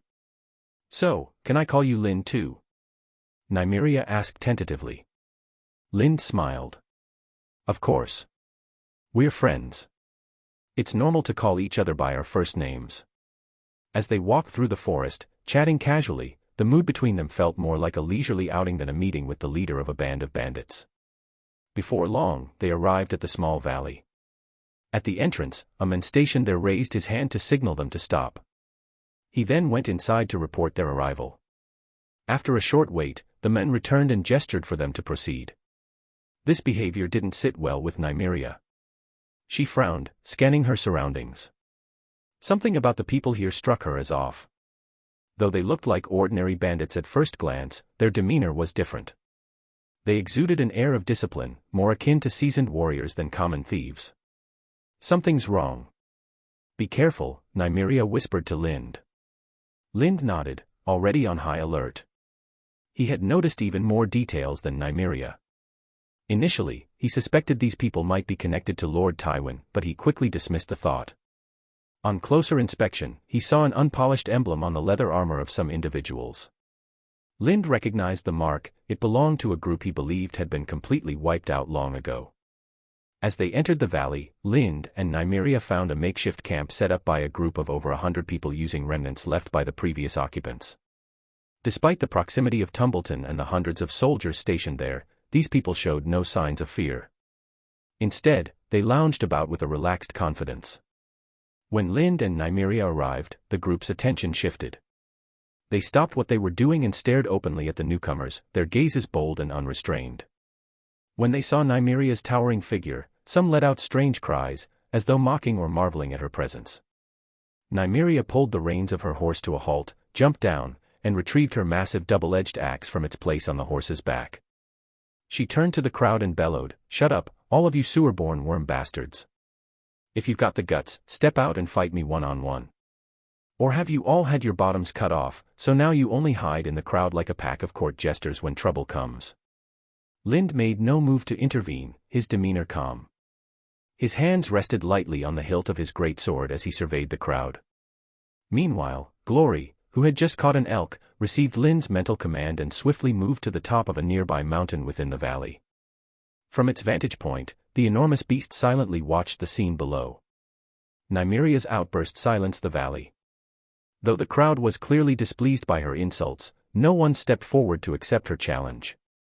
It was evident to them all that Nimriia was no ordinary opponent. The heavy sound her armored feet made when she landed on the ground was unmistakable. They could see her armor and weaponry were made of steel, and despite the sheer weight of her equipment, she moved effortlessly. The double-edged axe she wielded, which none of them could likely lift, swung easily in her hands like a toy. It didn't take a sharp mind to recognize the vast gulf in strength between them and Nimriia. The demoness. This was the thought that came to everyone's mind simultaneously. Regret settled over the group for having provoked Nimriia earlier. They now found themselves in an uncomfortable situation. "Okay, you're a bunch of emasculated guys. Not now, but years ago, you were already emasculated, completely and utterly." A woman's voice emerged from the crowd, silencing everyone instantly. Her words struck a nerve, and their expressions turned gloomy. Yet, no one offered a rebuttal. Instead, they quietly turned away and resumed setting up their temporary camp. From among the crowd, a woman in leather armor, with a sword at her waist, stepped forward. She was strikingly mature and beautiful, standing out from the rough company around her. Her appearance and demeanor made her seem more like a nobleman's paramour than someone in this rugged environment. Yet, it was clear she was the leader. After chastising the group, they obediently complied, showing no overt signs of discontent. "Lind the bear hunter," the woman said, ignoring Nimriia's hostility as she walked up to Lind and studied him closely. "Although this is the first time I've seen you, I've heard of your reputation for months. That song about the bear hunter, it's quite good. I like it." Lind dismounted from his horse, giving her a slight nod. "It's an honor to receive the approval of Wenda the White Fawn." "Wenda the White Fawn?" Nimria's eyes widened in recognition. She quickly put the pieces together and said in surprise, "You're Wenda the White Fawn of the Kingswood Brotherhood. I thought you were dead." "I almost died, but someone saved me before the end," Wenda replied with a smile. She turned her gaze back to Lind. "Saved by someone we both know." Lind paused briefly before deducing her meaning. "Spark." Wenda did not deny it. Her eyes then shifted behind Lind. "Where is the little one she gave you? I don't see it with you." In response, Lind gestured with his hand. Moments later, the massive glory leaped down from a small cliff, landing lightly and walking to Lind's side with steady, deliberate steps. The entire valley fell silent. All eyes were fixed on Glory, and a wave of fear swept through the group. Some of those closest to the giant Shadowcat collapsed to the ground, their legs trembling uncontrollably. Even Wenda the White Fawn, seasoned and well-traveled, instinctively held her breath. Her wide eyes betrayed her awe and apprehension as she gazed at the towering beast. It was as though she feared that even the sound of her breathing might provoke Glory. Nimriia, who had been irritated by Wenda's earlier private exchange with Lind, felt her annoyance fade as she noted Wenda's uneasy reaction to Glory. Wenda composed herself quickly but couldn't resist taking a few cautious steps back, putting more distance between herself and the Shadowcat. Still keeping her eyes on Glory, she asked Lind suspiciously, "Didn't she give you an albino Shadowcat?" "She did," Lind replied calmly. Transmitting an unspoken command, he prompted Glory to alter its fur color. Before their eyes, Glory's coat shifted from pure black to a radiant white. The white fur was not dull or grayish but luminous, almost glowing faintly.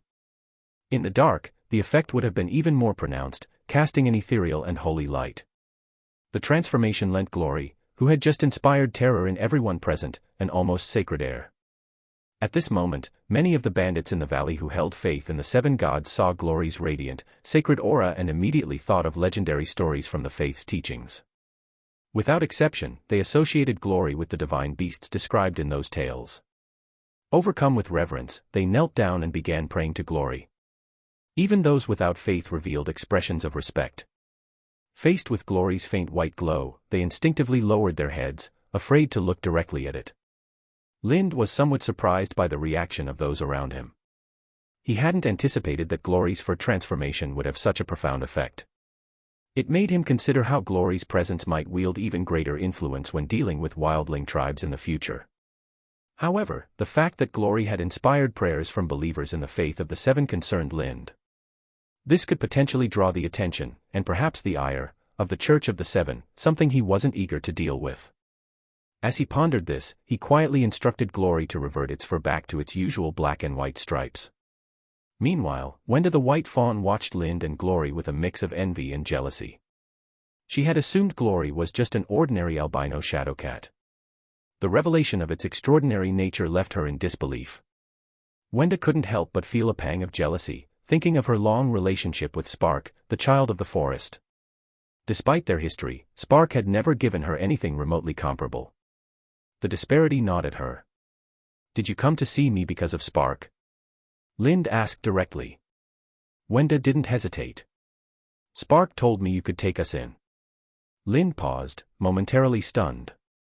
He glanced at the group in the valley and asked, "Are all of these people survivors of the Kingswood Brotherhood?" "Not all," Wenda clarified. "Only about half were part of the original Kingswood Brotherhood. The rest are new members we've taken in over the years." Lind considered her answer. He wasn't opposed to taking in the Kingswood Brotherhood survivors. Even if the news became public, it wouldn't harm him significantly. The Kingswood Brotherhood's infamous reputation was tied to the Targaryen dynasty, which was no longer in power. Furthermore, even the King's Guard had respected some of the Kingswood leaders, and taking them in could bring more benefits than drawbacks. Still, Lind had some lingering doubts. With your reputation as Wenda the White Fawn and the history of the Kingswood Brotherhood, you could easily join the service of a major lord. Why come to me? It can't be just because of Spark's introduction. Why do you think it can't be because of Spark's introduction? Wenda countered. And what do you think would happen to me if I joined a major lord's service? Become a plaything, Nimriia interjected before Lind could respond. Her voice was sharp as she added, a legendary figure like you would probably end up as their toy. Lind turned to Nimriia, noticing her sudden intensity. Her agitation was clear, and Lind quickly realized the idea of becoming a noble's plaything had deeply struck a nerve. Given Nimriia's background, her reaction wasn't surprising. After a moment of reflection, Lind said, "I can take you in and incorporate your people into my ranks, but for now, it has to remain discreet. I'll need your help with some tasks conducted in secret." "What tasks?" Wenda asked warily. Lind smiled faintly. "Don't worry, it's something you're very familiar with." Chapter 63, The Impact of Restoring Trade Routes. In King's Landing, Lind's financial officer, Muse, stepped out of his carriage and gazed wistfully at the buildings before him. This was the Seafarers' Hall, a place where, only months ago, he had been an honored guest. But his fortunes had since shifted, bankruptcy had seen him cast out in disgrace. Now, he was back, but not as an ordinary merchant. Muse steadied himself and entered the hall with purpose. He had anticipated his arrival might draw attention. The memory of his humiliating expulsion, a spectacle he was sure had provided much amusement to others, still stung. Yet, as he stepped inside, he realized he had overestimated his significance. Those present barely noticed him. Whether they recognized him or not, they offered only polite nods before resuming quiet discussions about their next deals. The lack of acknowledgement stung, stirring a pang of disappointment within him. Muse chuckled bitterly at his misplaced expectations. Near the entrance, a servant stationed by the door froze momentarily upon seeing Muse. The white-haired, wrinkled man before him bore little resemblance to the middle-aged figure he remembered. If not for the certainty that Muse's father had long passed, he might have mistaken this elder for him. "Master Muse, Lord Lys is waiting for you." "Please, follow me," the servant said, quickly composing himself and approaching Muse. With that, the servant led Muse to a small house at the rear of the clubhouse. Knocking lightly, he announced, "My lord, Master Muse is here." "Let him in," a man's voice responded from within. Muse opened the door and stepped inside. A middle-aged man with a face weathered by years at sea sat beside a bookshelf. His attire was simple, and he was engrossed in a book, which he set aside as Muse entered. "I must apologize, Master Muse," the man said coolly, "my legs are not what they once were, so I cannot rise to greet you." Muse approached and bowed deeply. "Lord Lys, you are too gracious." "There's no need for pleasantries. Time is valuable. Do you have the list?" Lys Fwell interrupted, his tone brusque. "Yes, I have it," Muse replied, his demeanor meek before the commanding presence of the merchant lord. He produced the supply list that Lind had entrusted to him and placed it on the desk.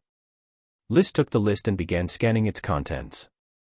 It was extensive, with a particular emphasis on horses, 200, to be precise. Not just any horses, but war horses, whose cost far exceeded that of ordinary mounts. Suppressing his anger, Lys Fwell placed the list back on the table and said to Muse, "I will gather the items on the list as soon as possible and deliver them to your master." "Then I'll trouble you, Lord Lys," Muse replied with a bright smile. He had been struggling for some time to secure the goods on the list, and with Lys Fwell now taking over the task, a weight seemed to lift off his shoulders. Switching to his merchant instincts, Muse continued, "About the prices of these items, Lord Lys, could you lower them a little from the market rate? For such a large transaction, even a slight reduction would still leave you with a significant profit." Lys Fwell froze at Muse's suggestion, looking at him in surprise. "Lower them how?" he asked, incredulous. "The prices we pay for these goods, of course," Muse replied, perplexed by the question. Assuming his request was straightforward, he produced a price list he had compiled and began explaining patiently. Although grain prices have risen sharply recently due to flooding from heavy rains in the south and intentional hoarding by major merchants here in King's Landing, once the Riverlands and the Reach resume shipments, the prices will inevitably... Wait. Lys interrupted, his expression shifting to one of disbelief. Speaking in a low voice, he asked, "Isn't this list the ransom list prepared by your master?" "Ransom list?" Muse repeated, confused. "Whose ransom?" "My second son, Bert," Lys Fwell replied. "Lord Bert?" Muse's bewilderment deepened. "Lord Bert is currently Ser Lind's trusted affairs officer. He's deeply valued by Ser Lind. Muse trailed off, his expression turning into an odd mix of amusement and dismay. What exactly did Lord Bert's letter say to make you think he's a prisoner in need of ransom? Lys, startled, quickly retrieved the letter from his pocket and reread it. It didn't take long for him to realize the misunderstanding. The letter mentioned nothing about a ransom or imprisonment. Instead, Bert simply stated that he was currently working with Lind and advised his father to contact Mews in King's Landing for further coordination. Reflecting on this, Lys recalled that Bert had been unexpectedly conscripted to join Lord Tywin's army. At the time, Lys was at sea and unable to intervene. Upon receiving Bert's letter later, knowing of Lind's reputation as bear hunter and his ties to House Tyrell, Lys had mistakenly assumed his son was a captive and that a ransom was being demanded. Still skeptical, Lys asked, "Master Mews, can you tell me more about Bert's current situation?" "I'm afraid I can't, Lord Lys," Mews replied. "I've been occupied with gathering supplies for Ser Lind here in King's Landing and don't know much about Lord Bert's affairs. However, judging by the numerous letters from Tumbleton bearing Lord Bert's signature, it seems he's overseeing the reconstruction of the docks there." "Reconstruction of the docks in Tumbleton?" Lys echoed, sensing potential business opportunities. "Can you elaborate?" "Certainly," Mews nodded. He explained that Lind, in collaboration with the Lady of Tumbleton, had restored the road linking the Rose Road to Tumbleton, cleared the surrounding area of bandits to ensure safe passage, and rebuilt the river port to reopen the Mander River trade route. Lys's interest was piqued. "You're saying that river transport on the Mander River has been fully restored from upstream to downstream?" Mews confirmed with a nod. "Yes, though the news hasn't spread widely yet. Merchants in King's Landing should hear of it within a few days." A smile crept across his face as he added, "When they do, it's bound to cause a significant stir."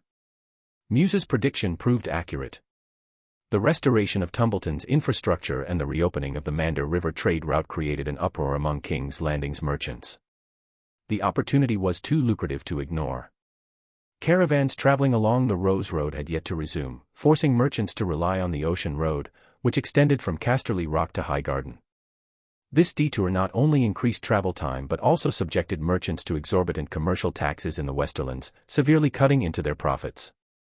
With the direct route to Tumbleton and the Mander River trade route restored, merchants could save both time and money while enjoying a safer journey. The area around Tumbleton had long been regarded by merchants as a haven for banditry. When news spread that the abandoned road had been repaired, the bandits dealt with, and safety ensured, it left many merchants skeptical and uncertain about the truth of these claims. Among them, however, were adventurous businessmen who believed in the potential for small actions to yield significant results. Upon learning that the individual responsible for clearing the bandits was none other than bear hunter Lind, they grew confident that the reports might be credible. While others hesitated, these daring merchants organized a caravan and set out for Tumbleton. This caravan carried not only goods but also individuals involved in industries such as real estate and entertainment. These pioneers anticipated that with the restoration of the trade route, Tumbleton would soon flourish, leading to a surge in the value of land and property. They also foresaw a need for establishments like taverns, brothels, and casinos to cater to the influx of people. By acting swiftly, they hoped to seize the opportunity before others. Meanwhile, the more cautious merchants chose not to join the initial caravan but remained busy preparing supplies. They aimed to act immediately once the news of Tumbleton's revival was confirmed, ensuring they could embark without delay. As excitement about Tumbleton's recovery swept through King's Landing, events in the Westerlands at Casterly Rock took a different tone. Duke Tywin Lannister, recently returned from King's Landing, sat at his desk, listening impassively to reports from his officials while perusing military correspondence. "Where is Kevin?" Tywin asked after finishing the reports. "Lord Kevin went to Craighall a few days ago," an official replied promptly. "What was he doing in Craighall?" Tywin frowned. The official explained, "Recently, the Ironborn landed near Craighall, looting the surrounding villages. One of our house's merchant caravans was also attacked. A merchant caravan was robbed, and Kevin needed to go there." Tywin asked skeptically. "It appears that some Ironborn were captured at Craighall, and they provided information under interrogation." After reading the report from Craighall, Lord Kevin departed immediately, the official elaborated. Knowing his brother's careful nature, Tywin realized that Kevin would not have abandoned his duties to travel unless the matter was serious. "Bring me that letter," Tywin commanded. The official retrieved the document and handed it to Tywin. As he read, Tywin's expression grew more somber. The letter was brief. The captured Ironborn revealed that Balon Greyjoy was gathering men, though his intentions remained unclear. Kevin, alarmed by the implications, had gone to Craighall to verify the information, suspecting Balon Greyjoy might be preparing to raid the Westerlands. Tywin, however, remained composed. While he viewed the Ironborn raids as irksome, he did not believe they posed a significant threat to the region. To him, Balon Greyjoy and his followers were little more than a nuisance, akin to flies to be swatted away. Despite his outward calm about the Ironborn, Tywin's thoughts were preoccupied with more pressing matters, the intricate plans he had devised concerning the Gold Road and Blackwater Rush. Intelligence reports suggested that everything was proceeding smoothly, yet Tywin couldn't shake a nagging sense of unease, as though something about the plan wasn't quite right. Lord Tywin poured himself a glass of wine, took a measured sip, and turned to his steward. "Do you have any latest intelligence from the Gold Road?" he asked. "No," the steward replied honestly. Tywin's unease lingered. Setting the wine aside, he picked up the relevant intelligence reports and read through them again. This time, with a sharper state of mind, he quickly noticed something amiss. The reports contained no information about the army he had sent east of the Mander River. This particular force, though not critical to his overall plan, had been tasked with cooperating with bandit groups such as the Scorpion Brotherhood to create unrest along the Rose Road. The goal was to divert House Tyrell's attention to that region. However, after the tournament, the Hand of the King, Jon Arryn, had initiated discussions with House Tyrell. These developments meant that even without Tywin's machinations, House Tyrell's focus had already shifted to the Rose Road, reducing the importance of this army's role. Still, the lack of updates was troubling. According to protocol, that army was supposed to report its status every 5 days. Yet, for over a month, there had been no communication, a clear deviation from the norm. As Tywin pondered this troubling silence, the door opened, and his Master of Whispers entered, handing him a raven's message. "This came from King's Landing," he announced. Tywin unfolded the message and scanned its contents.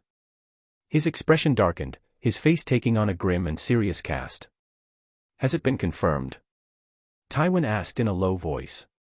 "Not yet," the Master of Whisperers replied, shaking his head. "But since King's Landing dared to send it, it is likely accurate." Tywin placed the note on the table. The message confirmed that the trade route to Tumbleton had been restored. After a moment of silence, Tywin gave a decisive order. "Cancel all plans for the Gold Road. Withdraw all troops from Tumbleton." "Just give up?" the Master of Whisperers asked, visibly puzzled. "If we don't, do you intend to wait until the Tyrells and the Footleys file a formal complaint with the Iron Throne?" Tywin replied coldly, fixing his gaze on the Master of Whisperers. His tone turned steely. "And when they withdraw, ensure they take everything they can, especially the people." "Yes, my lord," the Master of Whisperers answered. Chapter 64, Changes over the months. Tumbleton had undergone a dramatic transformation in just a few months. The surrounding forests had been completely cleared, the thatched cottages of the townsfolk dismantled, and the land around the village leveled. The felled trees were repurposed to construct log cabins, and the town's layout was entirely restructured with a network of crisscrossing roads dividing it into distinct areas. Though still in its developmental stage, it was clear from the organized road plan that Tumbleton, once completed, would rival a city like New Barrel in structure and functionality. The people of Tumbleton, loyal vassals of House Footley for generations, showed no resistance to the reconstruction plans initiated by Nimriia. She provided little explanation for the changes, but the townsfolk embraced the developments, as they would receive new houses and farmland. Additionally, the daily commission of 10 halfpennies for participating in the town's reconstruction offered much-needed extra income for the farmers. While the town was still being built, the old docks at the ruins of Old Tumbleton had been fully restored. The 6 berths were now sturdier than before, rebuilt with stone salvaged from the ruins. Around the docks, the land was cleared, and 6 or 7 large warehouses, along with a long shed for trading goods, were constructed. Space was also designated for wagon and horse parking, though the stables and garages had yet to be built. The area between New Tumbleton and Old Tumbleton, currently serving as Lynn's temporary barracks, was carefully allocated for future roads and houses. Nimriia, however, opted against investing in construction here.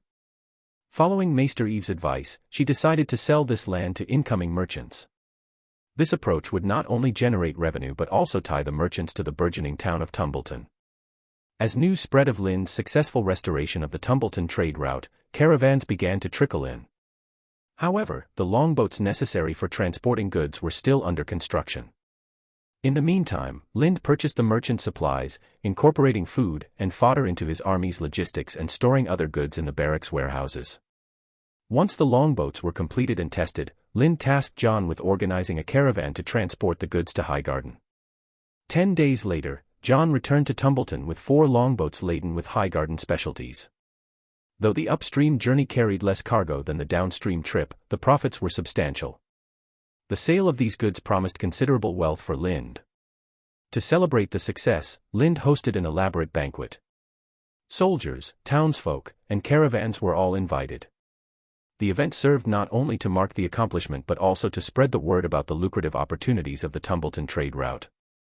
Merchants were drawn to the prospect of high profits, and many began arriving in greater numbers. Nimriia intensified the construction of longboats and doubled the dock size to accommodate the growing demand. Recognizing the potential, some merchants opted to rent or purchase longboats instead of selling their goods outright to Lynd.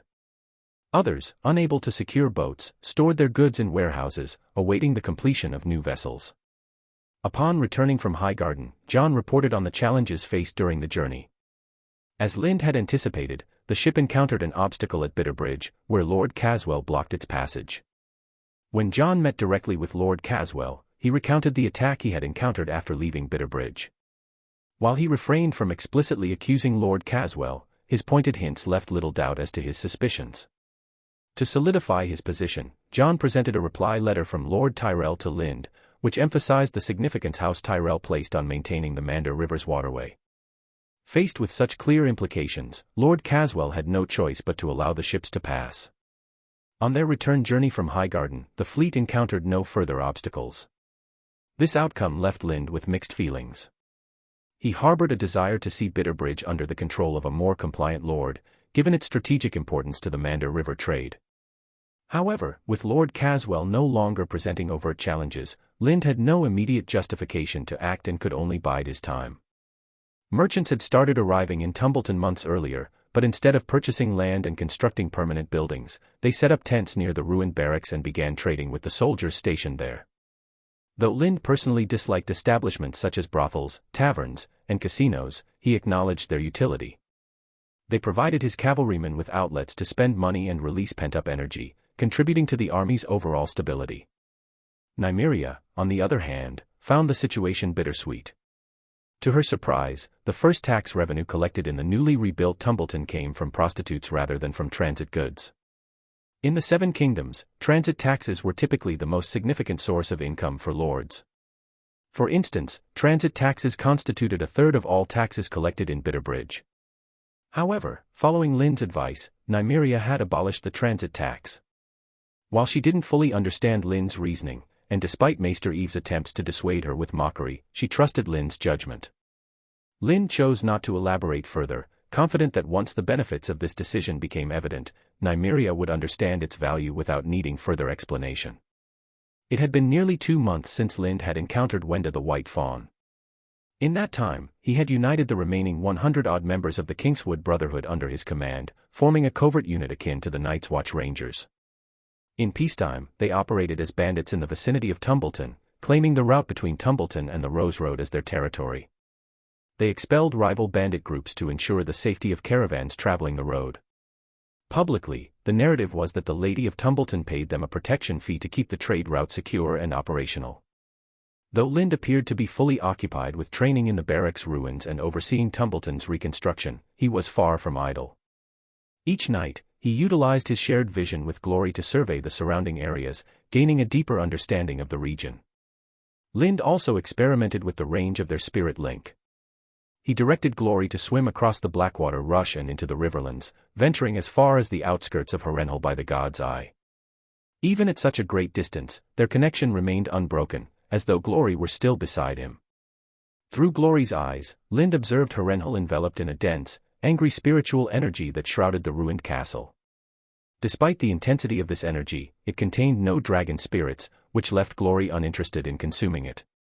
In fact, the presence of this energy seemed to repel Glory's spirit, as though its very nature was offensive, spoiling its appetite entirely. After arriving at Harrenhal, Lind decided against sending Glory further north. Instead, he directed it southward, and about a week ago, Glory reached Kingswood, where it encountered Spark, the child of the forest. Glory's search for Spark was effortless. As soon as it entered Kingswood, Spark's treehouse rose from the ground, revealing her presence.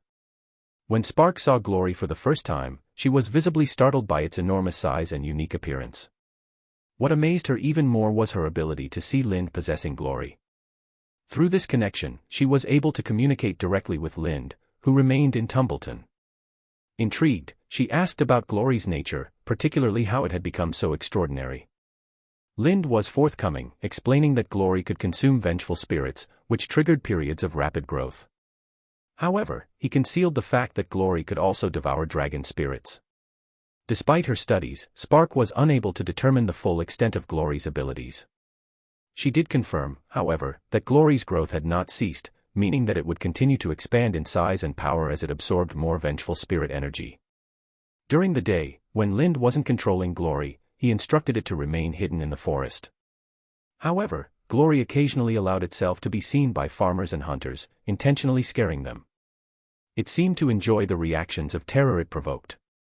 These encounters led to rumors of a black monster prowling the areas bordering the Riverlands, the Reach, the Westerlands, and the Crownlands.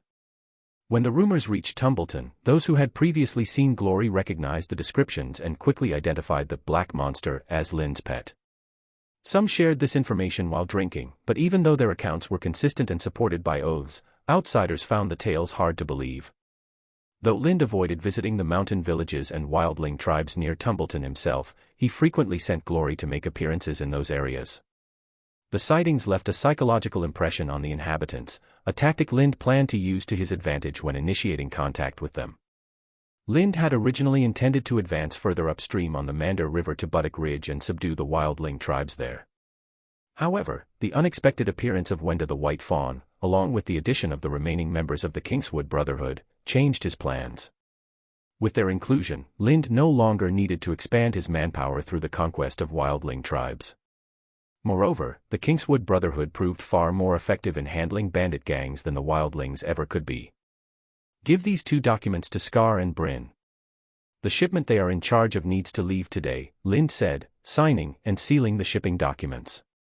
He handed them to John, who had just entered the room, and asked, "Has the shipment of supplies for Wenda the White Fawn been handed over?" John took the documents and replied, "It has been handed over, but they said there were too many smoked fish. Can we exchange it for a different food next time? Then switch it to cured meat, the kind I taught you to make," Lind instructed. "Isn't that basically the same as smoked fish?" John muttered under his breath. Lind caught the comment and asked, "Is there anything else?" John hesitated before answering, glancing toward the other side of the room where Nimriia was working. During the reconstruction of Tumbleton, Nimriia had demolished her lord's tower house and began restoring the old castle at the top of the hill. Until the repairs were complete, she stayed in Lind's ruined barracks and worked from his council chamber. Lind followed John's gaze and said, "That's fine, just say it. Nimriia is both a collaborator and a friend, no different from us." Though focused on her tasks, Nimriia was listening.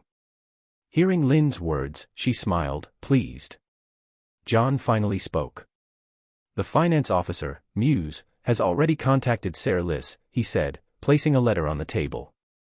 "However, Ser Liss seems to have misunderstood that Bert is our prisoner and that we're demanding a ransom for him." Lind frowned. Didn't Bert write to his father? The letter was brief and ambiguous, which led to the misunderstanding, John explained, producing a draft copy of the letter for Lind to review. Lind scanned the document and admitted to himself that without knowing Bert's true circumstances, he, too, might have been confused. Curious, Nimriia came over to look at the document. After reading it, she chuckled softly. Lind glanced at her, then turned back to John. "So, what now? Has the misunderstanding been cleared up?" "It has," John replied, "but Ser Liss doesn't seem convinced that Bert's situation is as good as Muse described. He wants to come here and see for himself before deciding whether to become our logistics supplier." "That's reasonable," Lind nodded. "When is Ser Liss arriving?" He's already here, John answered, adding with a touch of mischief, along with Muse's letter. Lind froze, then let out a laugh of mild exasperation. Why didn't you mention something this important right away? John shrugged innocently. You told me to wait a while before saying anything. Lind opened his mouth to reprimand him but stopped himself. Rising from his chair, he turned to Nimriia. As the owner of Tumbleton, it would be a bit inappropriate for you to be absent. I'd also like to meet this great merchant myself, Nimriia said with a nod. Together, they left the room and headed for the docks. Chapter 65, Laws of the Land. For Bert, the past few months had been the most fulfilling and happiest of his life. He was deeply grateful to the house for selecting him to join Lord Tywin's secret army and equally thankful for being captured by Lind, an event that had given him countless opportunities to apply his knowledge in ways he never imagined. Although officially designated as Lind's clerk, Bert's responsibilities had long since surpassed that role. In addition to his honorary title as an advisor on the reconstruction of Tumbleton, he now held two substantial positions, tax collector and dockmaster of Tumbleton Wharf. Both roles carried real authority, but the position of dockmaster was particularly significant. It encompassed managing everything from the scheduling of cargo ships to the allocation of warehouse space. Over the past month, Bert had been stationed at the wharf full-time, rarely returning to the barracks. Is your cargo leaving the warehouse tomorrow? Have you found a ship yet? You'll be sharing a vessel with another shipment, Bert said, signing a shipping order without looking up. His tone was brisk, as he continued his routine questioning. The Mander isn't the fastest flowing river, but stay cautious. If your boat capsizes north of Bitterbridge, don't panic, just mark the location. We'll send someone along the river to retrieve your goods. Next. A merchant stepped forward, placing a small leather pouch on Bert's desk. The edges of silver stags gleamed through its folds. I have a shipment bound for Highgarden that's urgent. Could you arrange a ship for me in advance? I'll offer you a little something extra. Bert didn't bother glancing at the pouch. Instead, he picked it up and dropped it into a wooden box beside him. His voice was flat as he declared, bribery of an official, confiscation of bribe money, 1 day in the punishment cell, and a fine of 10 silver stags. Guards. At Bert's call, 2 guards stationed behind him stepped forward, preparing to escort the merchant to the punishment cell in the ruined barracks. But the merchant wasn't ready to surrender. His own escorts moved forward, creating a tense standoff. I advise you not to resist, Bert said calmly, finally looking up from his paperwork to face the merchant. His tone shifted to surprise as his gaze settled on the men before him. Father. Why are you here?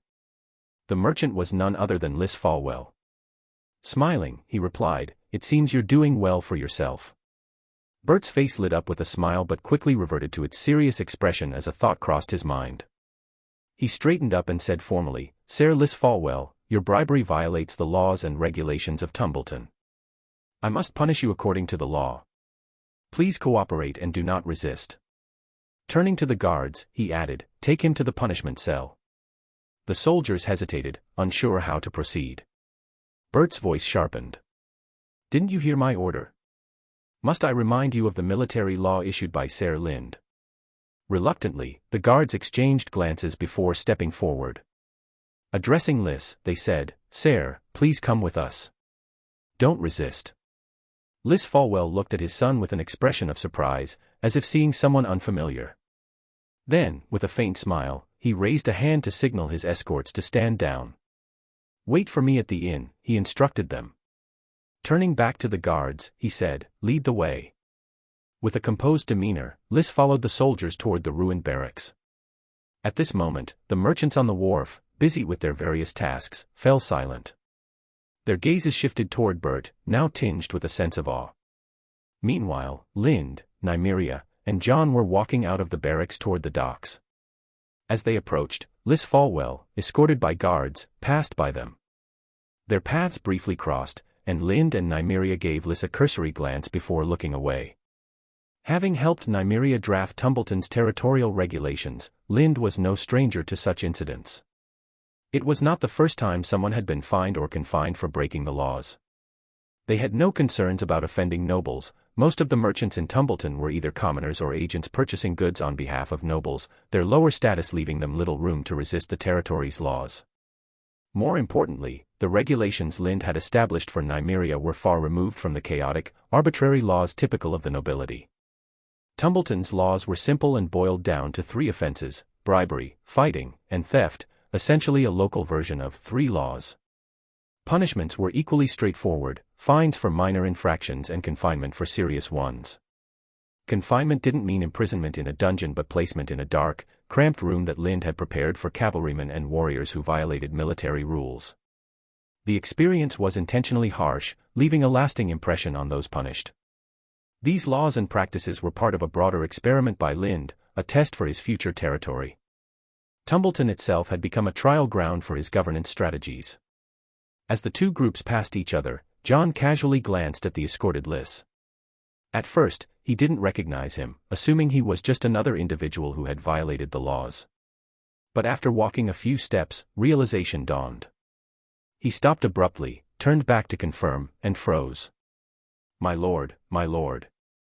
John hurriedly caught up to Lind and pointed toward the now distant figure.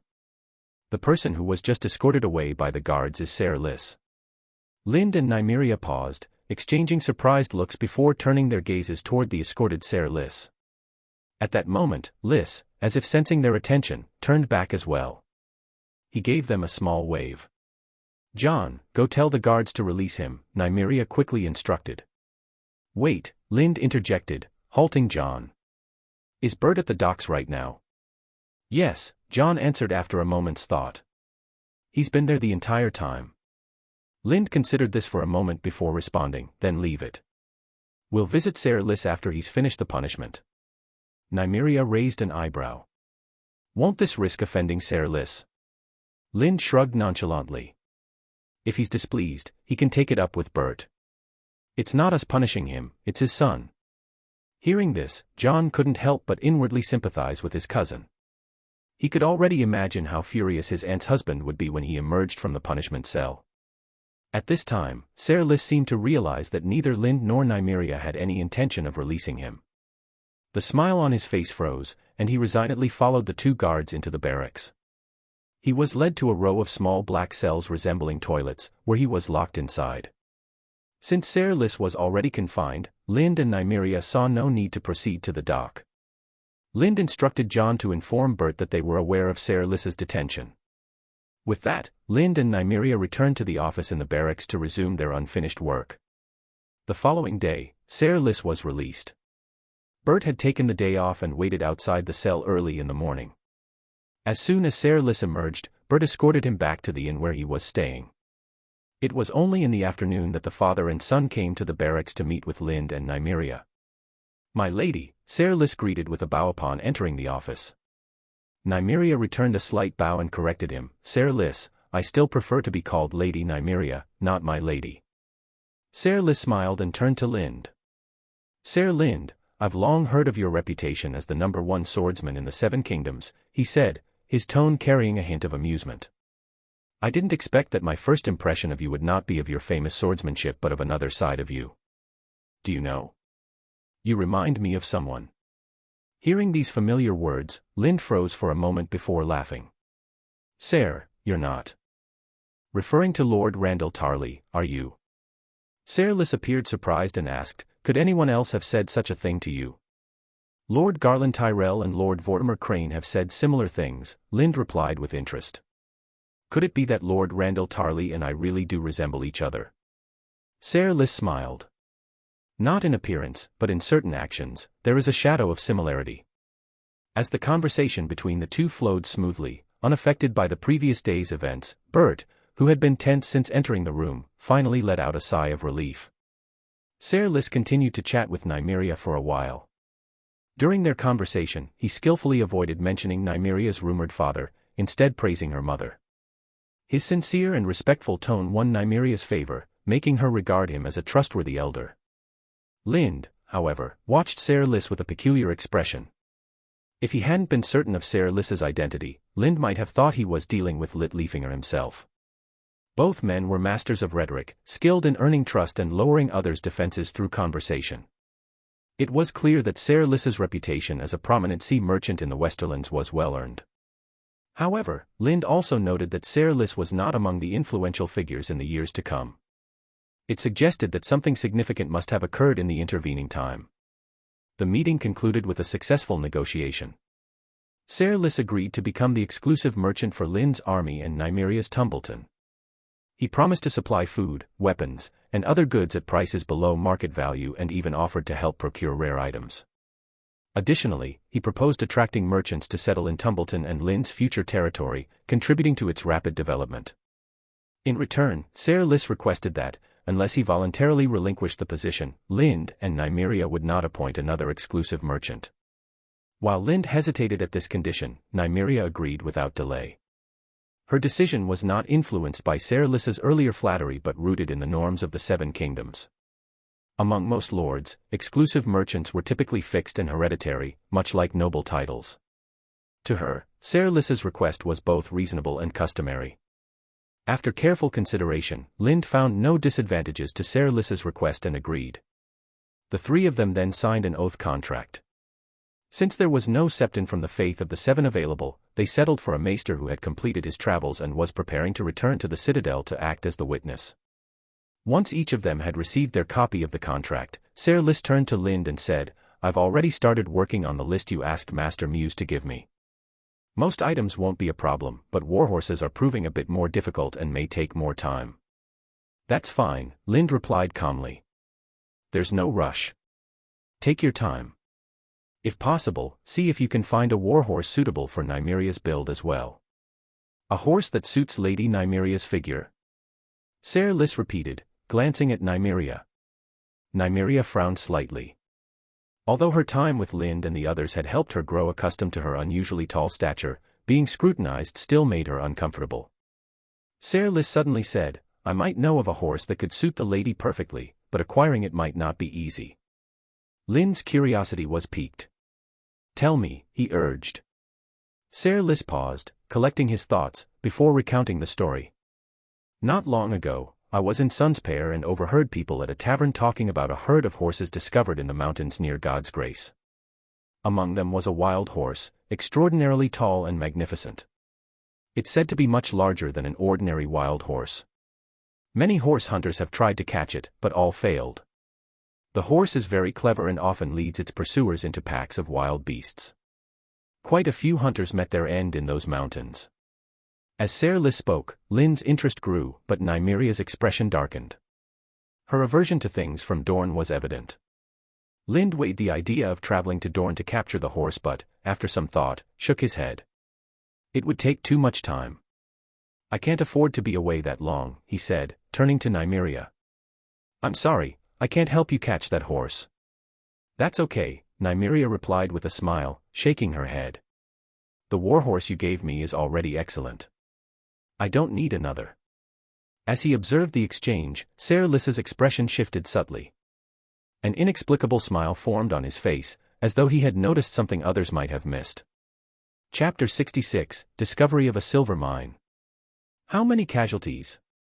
Lynd asked, his gaze shifting to Nimriia, who was still in the midst of shedding her battle-worn armor with the help of a few female attendants.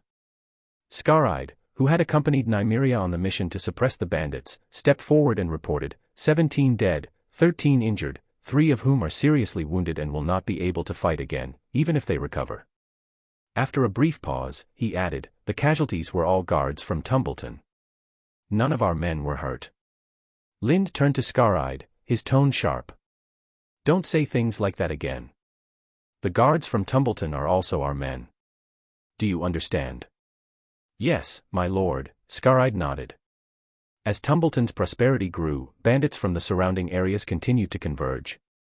While Wenda the White Fawn's forces were able to repel smaller groups, they struggled against larger bands. When the numbers swelled to 100 or 200, Wenda's group could no longer effectively block their advance.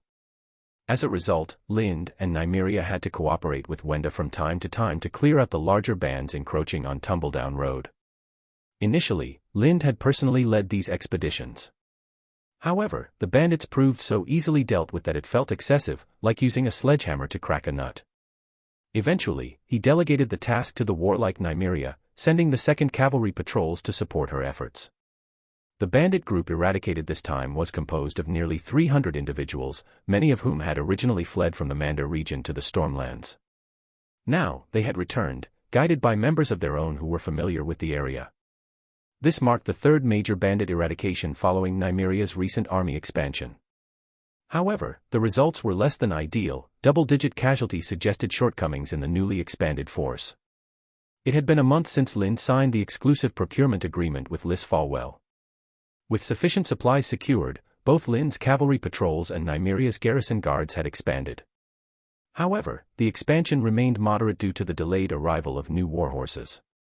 Lind's force grew by fewer than 100 men, primarily composed of sellswords and mercenaries who had joined after hearing of the opportunities. These recruits were incorporated into Scarride's 2nd Cavalry patrols, where they served as temporary rangers tasked with patrolling Tumbledown Road. This marked what was likely the final time Lind would rely on such a large contingent of sellswords and mercenaries. While their combat skills were undeniable, their independent and undisciplined natures made them ill-suited for a disciplined army.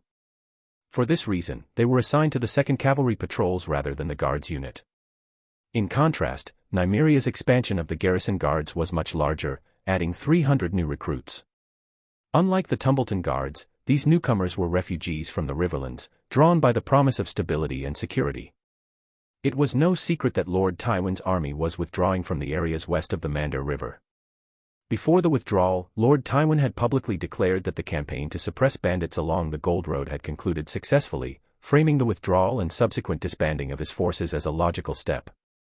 However, while Lord Tywin was withdrawing his troops, he looted Nimriia's nominal territory west of the Mandar River. He took everything of value and destroyed what he could not take. Even the wheat, nearly ready for harvest, was burned, and the villagers were captured and taken to the Westerlands, leaving the land desolate and abandoned. Yet human greed often ignores distant orders. Although Lord Tywin's directive to plunder was limited to Nimriia's territory, the army carrying out the task, emboldened by their success, turned rogue. Disguised as bandits, they extended their raids into neighboring areas. Worse still, Tywin's infamous Mad Dogs, Amory Lorch and Gregor Clegane, crossed the Blackwater Rush into the Riverlands, where they wreaked havoc. By the time news reached Tywin and he dispatched an army to apprehend the two and bring them back to Casterly Rock, the villages near the Blackwater Rush lay in ruins. Refugees fled en masse to King's Landing. King Robert sent an envoy to summon Lord Tywin to King's Landing for an explanation. Tywin, however, feigned an old injury to avoid appearing and sent hundreds of heads as a gesture. Publicly, he claimed the executed men were the rebels responsible for the Riverlands' devastation. Everyone knew the truth: the victims were scapegoats, prisoners sacrificed to deflect blame. Despite this, the measure proved effective. Tywin agreed to compensate the affected lords, who, in turn, benefited significantly. By invoking the law of defending the land, they declared that fleeing refugees had forfeited their claims, allowing the lords to reclaim the cultivated land as their own. While Nimriia's reclamation of lands west of the Mandar might seem similar, the distinction was stark. In Tywin's case, the displaced were oath-bound subjects deserving protection. Nimriia's efforts focused on reclaiming the land of free folk with no prior obligations. This episode concluded with Tywin compensating Nimriia as well. Acting on Lind's advice, Nimriia had filed a formal complaint to the Iron Throne as the Lady of Tumbleton, joining Riverlands lords in accusing Tywin of plundering their territories. The compensation she received largely funded her subsequent army expansion. In contrast to other territories that were hostile to refugees, Tumbleton welcomed them as it worked to regain control over its lands. Guided by Lind, many refugees gathered in King's Landing made their way to Tumbleton and became its subjects. Nimriia's actions earned her recognition from Jon Arryn, the Hand of the King, for easing the burden on King's Landing. The refugees had become a pressing issue in the capital, and Nimriia's willingness to take them in was a welcome relief for the Iron Throne. Once settled, the refugees were not integrated into the 8 villages already reclaimed by Nimriia. Instead, following Lind's suggestion, she allocated new lands for them to establish their own villages. Some of the younger, able-bodied men were recruited into Tumbleton's garrison. The rapid expansion of the garrison came at a cost, significantly weakening its overall defensive capabilities. This was evident in the recent bandit suppression campaigns, where even with superior numbers, the garrison suffered dozens of casualties. Still, Lind made no objections. Such losses were expected, and he understood they would continue until the newly recruited personnel fully transformed into disciplined soldiers. There was one guy in this bandit group who was quite good. He actually managed to block 2 of my axe swings. I originally wanted to capture him alive, but I didn't expect that guy to turn and run. I chased after him, grabbed him by the nose, and smashed him against a rock. His face was smashed to smithereens.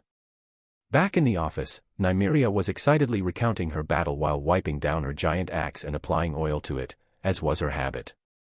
Lind listened quietly, occasionally pointing out flaws in her fighting technique. It had to be acknowledged that Nimriia's combat abilities had improved rapidly through real battle experience, as if she were born to be a warrior. Whenever Lind highlighted an issue in her technique, she quickly adapted and corrected it.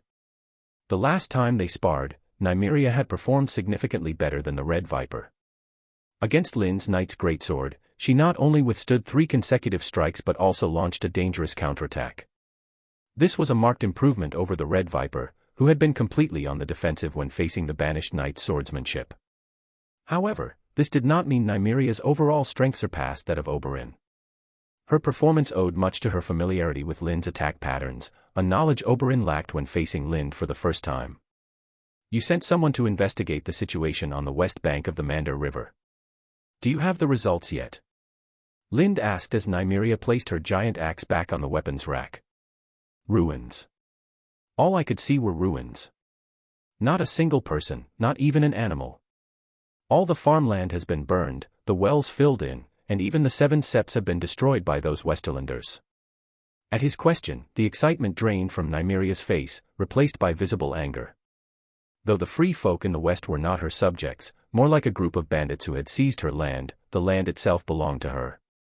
Seeing it so wantonly ravaged by the army of the Westerlands naturally incensed her. After a moment of sulking, a smile returned to Nimriia's face. But I'm still in luck. Someone over there found something good, she said, retrieving a short note from her pocket and handing it to Lind. Lind took the note and read it carefully, his expression growing serious. After handing it back to Nimriia, he asked, "Who else knows about this?" "Apart from the person who found it, it's just you and me," Nimriia replied, pausing briefly before adding, "and the nearby free folk probably know as well." The nearby free folk? Are you referring to the ones Lord Tywin captured? Lind asked, startled. Nimriia nodded. Lind frowned, thinking deeply before saying, "It seems we need to accelerate some of our plans. I'm heading to the wildling tribes in Buttock Ridge tomorrow. Will you come with me?" "Of course," Nimriia replied, her excitement evident. The note Nimriia had shown Lind contained startling news. A silver mine had been discovered in Nimriia's territory west of the Mander River. The entrance to the mine shaft was concealed by trees, with signs of prior mining activity likely carried out by the free folk. While the value of a silver mine was not as great as that of a gold mine, for a small lord like Nimriia, it could be transformative, multiplying her power many times over. However, the discovery posed a serious risk. Once the free folk spoke of the mine, it was only a matter of time before Lord Tywin learned of it. For Tywin, the silver mine would be an irresistible asset, one he would take by any means necessary. Even if he didn't send an army outright, he might dispatch troops disguised as free folk to seize it. This left Lind with an urgent need to secure the mine. Tumbleton's current state of disarray complicated matters. Despite the influx of refugees, the town remained understaffed for reconstruction and expansion. Nimriia's army was already stretched thin maintaining security in and around Tumbleton, leaving no manpower to spare for the silver mine. Lind considered leading his guards unit to the mine and stationing them there, leaving the 1st and 2nd Cavalry patrols to handle Tumbleton's security. However, this would almost certainly alert Highgarden to the mine's existence. If Highgarden ordered him to work the mine under their oversight, Lind would find himself in a political bind. Instead, Lind decided to seek external help from the wildling tribes. For the journey to Buttock Ridge, Lind planned to bring the Guards unit and the 1st Cavalry patrols, just over 100 men in total. He chose not to involve Tumbleton's garrison troops, knowing they lacked the discipline and skill to be of use in a real confrontation. Nimriia, however, wasn't going to Buttock Ridge alone with Lind. She intended to bring her newly formed guard along.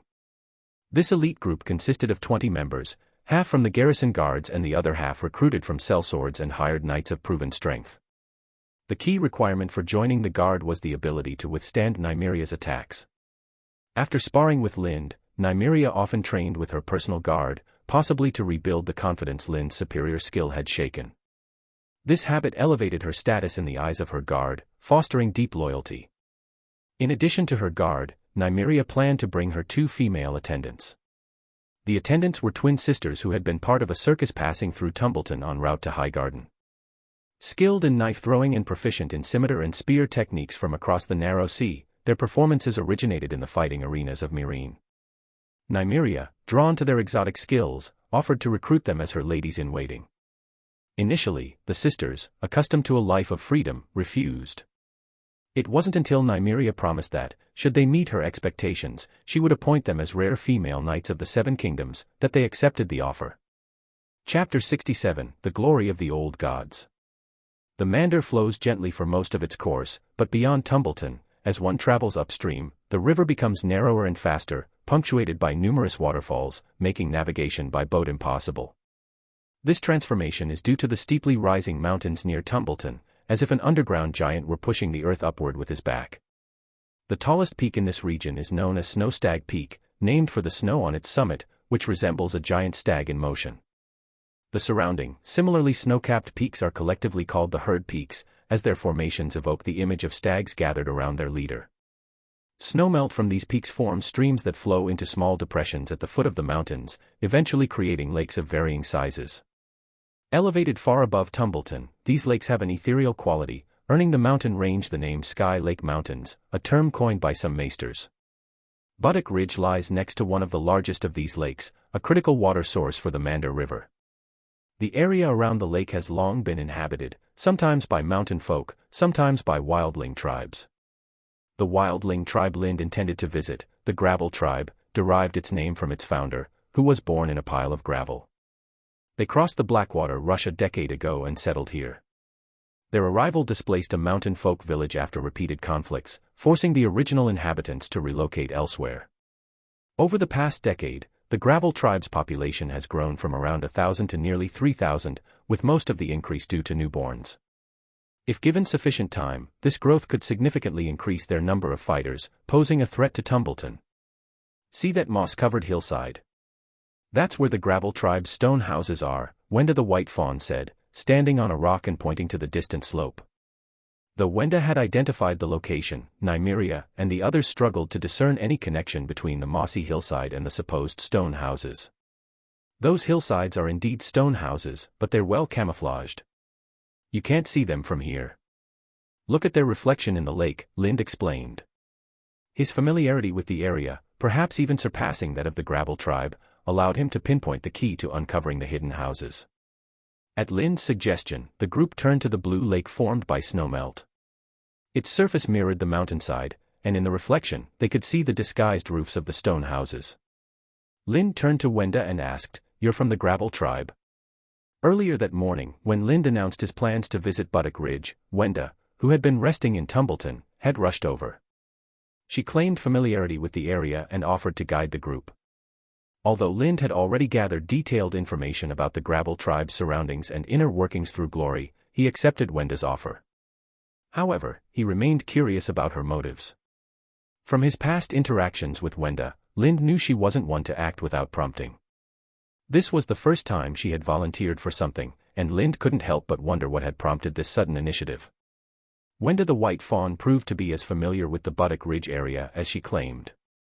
The route she chose was not only smoother than the one Lind had initially planned but also well suited for cavalry patrols, avoiding obstacles such as gravel, steep slopes, cliffs, or canyons. Thanks to her guidance, the group reached a hill near Buttock Ridge smoothly by noon. When Wenda mentioned the Gravel tribe's stone houses earlier, there had been a subtle but distinct emotion in her tone. This prompted Lind to make a bold guess about her connection to the tribe. Upon hearing his conjecture, Wenda remained calm, neither confirming nor denying it. "Lind, shall we head there now?" Nimriia asked, glancing at Wenda without showing any particular reaction to her possible ties to the Gravel tribe. Lind shook his head. "No, we'll wait until Glory arrives." Nimria's face lit up. "I haven't seen Glory in a long time. I wonder if it's grown bigger." Lind thought for a moment. "It hasn't grown, still the same size as before, but it's much stronger now, not as fat as it used to be." Behind Nimriia, the 20 members of her guard murmured among themselves. The new recruits, sellswords and knights for hire, were questioning Tumbleton's guards about who or what Glory was. Ever since meeting Wenda the White Fawn, Lind had kept Glory, an unusually large creature, outside for grazing. Although many had caught glimpses of the giant beast and spoken of it afterward, few knew its name. Even fewer believed the stories they'd heard, dismissing them as exaggerated tales akin to legends of White Walkers and the children of the forest. The sellswords and hired knights were skeptical of the guards' descriptions of Glory's size. They assumed the accounts were exaggerated and that Glory, a supposed shadowcat, was likely just slightly larger than a real shadowcat. Like many, they were prone to inflating the size of their own adversaries during boasts and assumed the same of others. About half an hour later, a rustling noise came from the nearby bushes. The group immediately drew their weapons, turning their wary eyes toward the source of the disturbance. "Don't be nervous, it's Glory," Lind said, raising his hand to signal the group to stand down. As his words fell, a massive black and white striped creature emerged from the bushes, Glory. The shadowcat's size had indeed changed since Lind last saw it. Its body was more robust, with muscles rippling beneath its fur as it moved. Contrary to Lind's earlier assessment, it was slightly larger than before. Standing before Lind, Glory was now a head taller than him and almost matched Nimriia in height. Despite their spiritual connection and Lind's frequent possession of it, it had been many days since he had seen Glory in person. As soon as it approached, it rested its head against his chest, nudging him insistently for attention. Lind obliged, rubbing its head as it wished. Glory's eyes narrowed in satisfaction, its demeanor calm and content. Nimriia approached as well, reaching out to stroke Glory's fur. However, Glory dodged her hand, showing no aggression but clearly reluctant to allow the touch. Nimriia frowned in irritation, muttering complaints under her breath. Wenda the White Fawn fared worse. Is she so much as edged closer? Glory growled low, its distrustful nature still unchanged. The sight of Glory left a powerful impression. For the cavalry patrols who had seen it before, the awe was still enough to hold their breaths, wary of making any noise that might disturb the towering creature. For the hired knights and sellswords, however, the experience was overwhelming. The sheer size and presence of Glory were terrifying. Many visibly faltered, some nearly dropping to the ground in fear. If not for the calm demeanor of those around them, they might have drawn their swords in panic. It was at this moment that the skeptics among them realized their comrades had not exaggerated Glory's size or imposing presence. If anything, their descriptions had been understated. After a few moments of play, Lind let go of Glory's head. He mounted his horse, taking care to calm the nervous animal, which trembled slightly in Glory's proximity. Turning to the group, Lind signaled for everyone to get ready and organize themselves. "Let me go first to avoid any unnecessary misunderstandings," Wenda the White Fawn offered. Lind studied her for a moment and nodded. With that, Wenda nudged her horse forward, heading toward the Gravel Tribe's hill. One of the hired knights asked doubtfully, "My lord, if we let her go first, won't the Gravel Tribe be able to prepare for us?" Before Lind could respond, Nimriia interjected, "Do you know who she is?" The hired knight shook his head, looking blank. Nimriia chuckled softly. "If you knew who she was, you wouldn't have asked that question." The knight remained silent after that and retreated into the ranks. After another 10 minutes, once everyone had recovered from the awe of witnessing Glory's magnificence, Lind, noticing no signals from Wenda the White Fawn, who had entered the Gravel Tribe ahead of them, decided not to wait any longer. He led the cavalry patrols slowly toward the tribe. At Lind's command, Glory took the lead at the front of the procession. Its fur turned an intense, pure black, transforming it into the Death's Shadow, the fabled envoy of the stranger that had become the subject of widespread rumors throughout the region. When Lind and his group arrived at the Gravel Tribe's entrance, the area was already crowded with warriors. A rough count suggested over 300 or 400 men, all clad in garments, shoes, and headgear fashioned from animal skins. They wielded rudimentary stone axes and wooden spears, though a few carried iron weapons like swords. At first, the tribal warriors didn't notice Lind, their attention was fixed on Glory leading the group. The moment they saw the transformed creature, they let out startled cries, and several of them instinctively dropped their weapons. Many fell to their knees, bowing in reverence, as though regarding Glory as a divine being. The reaction of the tribal warriors left the cavalry patrols, the guard, and others visibly surprised. Although they themselves had been deeply awed upon seeing Glory's transformation earlier, their response had not been so extreme. The terror-stricken reverence of the tribal warriors was unmistakably excessive. Lind could fully understand the reaction of the Gravel tribe's people.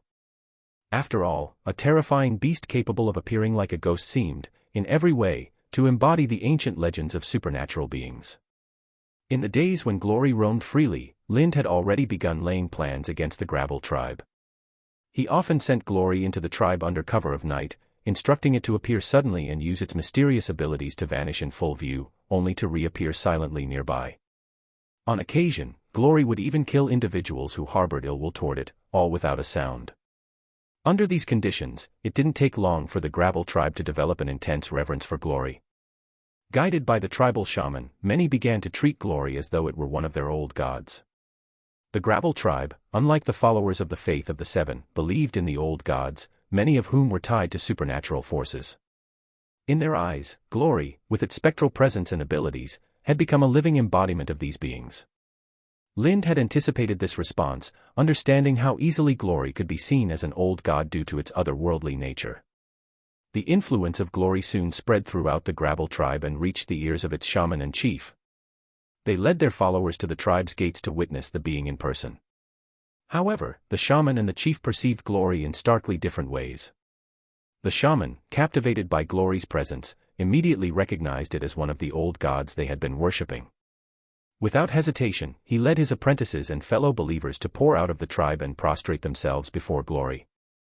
Their lack of fear stemmed from past encounters when Lind had orchestrated Glory's behavior to foster their reverence. During those moments of worship, Glory would cease its menacing stance and crouch down to accept their devotion like a true deity. On several occasions, Glory had even led the shamans to caches of food and valuables, resources that Lind had discreetly planted beforehand. The ability to guide people to sustenance and treasures, combined with its apparent intelligence, only solidified Glory's identity as a divine being in their eyes. This orchestrated deception fueled the shamans and believers' fanaticism, driving them to worship Glory without hesitation. In contrast, Cav, the leader of the Gravel tribe, did not share such faith. While he was terrified and awed by Glory's ability to appear and vanish at will, he remained skeptical. In his heart, he believed Glory to be nothing more than an unusually large and possibly deformed shadow cat. Cav's focus quickly shifted from Glory to the group trailing behind it. His eyes scanned Lind's party, and he realized they were the noble family's army Wenda the White Fawn had warned about. Among them, the towering Nimriia, who looked almost like a small giant, initially caught his attention. Yet Cav couldn't shake his gaze from Lind. Something about him radiated a terrifying aura, one even more menacing than the beast worshipped as an old god. As Cav locked eyes with Lind, it felt as though Lind had noticed his stare. In that instant, an overwhelming sense of death washed over Cav, making him recall Wenda the White Fawn's warnings. Snapping out of his dread, Cav seized the collar of a subordinate nearby and commanded in a grave voice, "Hurry! Go to the prison and release Wenda the White Fawn." Chapter 68, Confident and Unyielding. Gravel Chief Cav's actions naturally drew Lind's attention. Despite the noise around him, Lind managed to catch Cav's order to his subordinates, deducing that Wenda the White Fawn was imprisoned. Realizing this, Lind decided not to wait for the worship ceremony to conclude, knowing full well that such rituals often took over an hour to complete. Without hesitation, he sent a command to Glory. In response, Glory rose from its crouching position, growled at the shaman performing the ritual, and then turned toward Lind, lowering its head in submission. The shaman and the others watched in stunned silence. The followers of the old gods were bewildered by this scene. Previously, anyone who tried to approach Glory, shamans included, was met with hostility. Yet now, the god they revered was displaying closeness to a knight from the mountains, leaving them incredulous. "Nimriia, let's get started," Lind said, sensing the moment was right. Nimriia urged her horse forward a few steps, taking the lead. Her two attendants stepped to either side, addressing the Gravel tribe.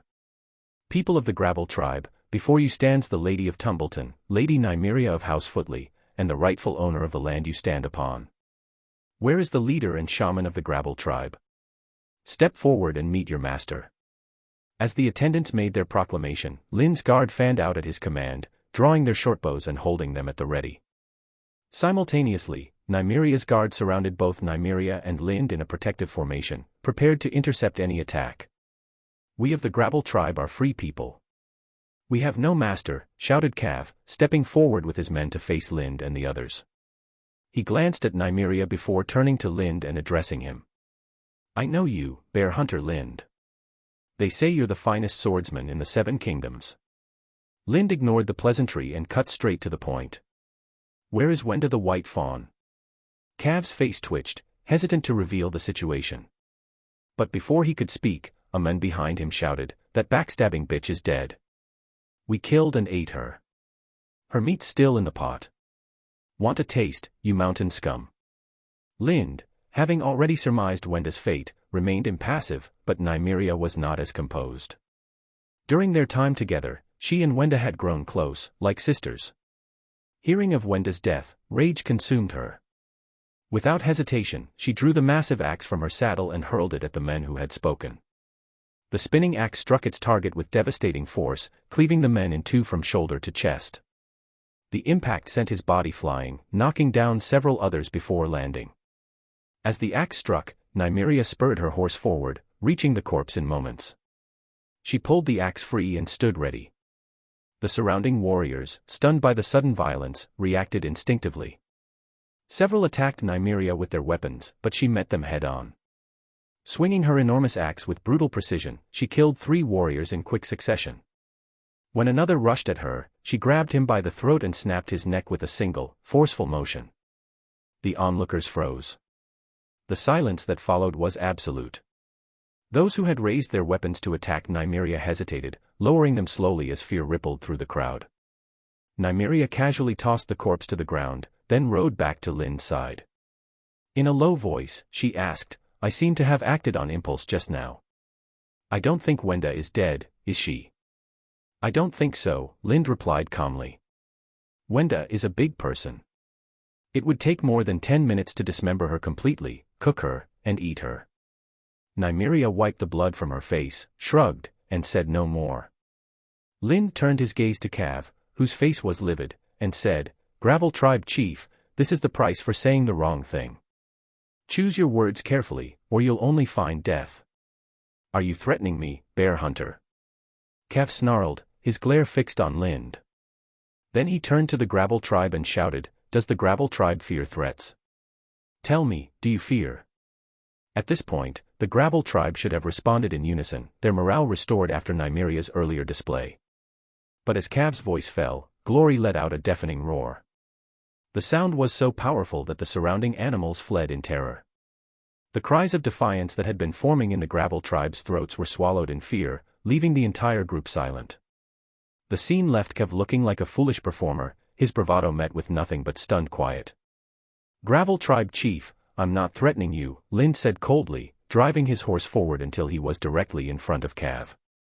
I'm simply stating a fact. He turned his voice toward the tribe, still frozen from Glory's roar. My purpose in coming here with Lady Nimriia is to make the entire Gravel tribe a subject of Tumbleton. We don't need a master. We're doing just fine, someone shouted defiantly from the crowd. Lind's expression remained calm and cold. I don't care if you think you don't need a master or if you believe you're doing fine. I'm telling you what's going to happen. You have one chance, just one. If you give it up, the next time we come, all we'll bring is death. Cav, regaining some of his composure, shouted back, Our tribe has 1,000 warriors. We could kill you here and now. Yes.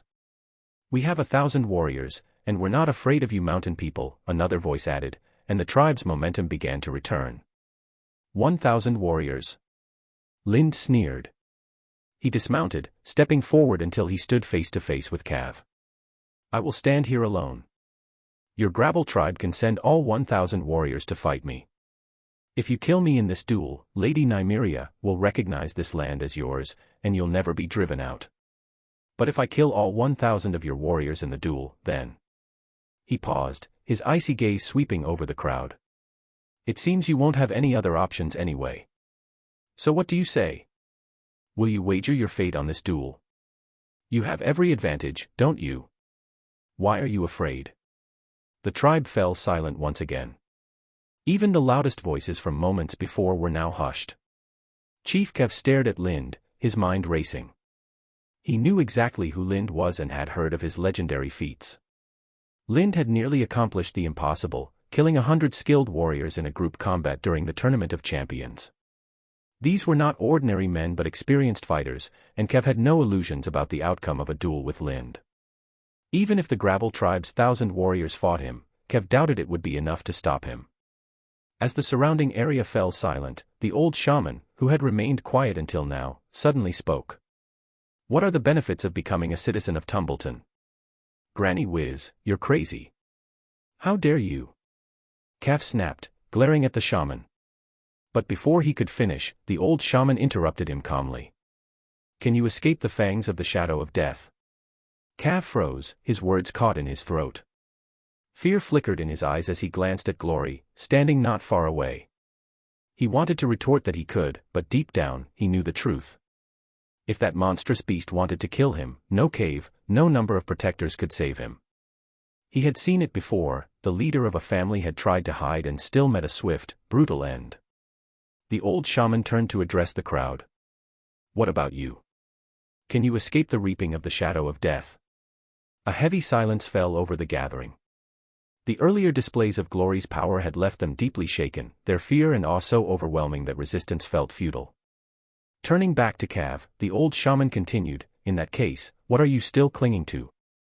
Do you truly want the tribe to become nothing but a pile of bones before you're willing to relinquish your power?" Cav's expression shifted as the shaman's words struck a chord. He turned to her and asked, almost hesitantly, "Did you see something?"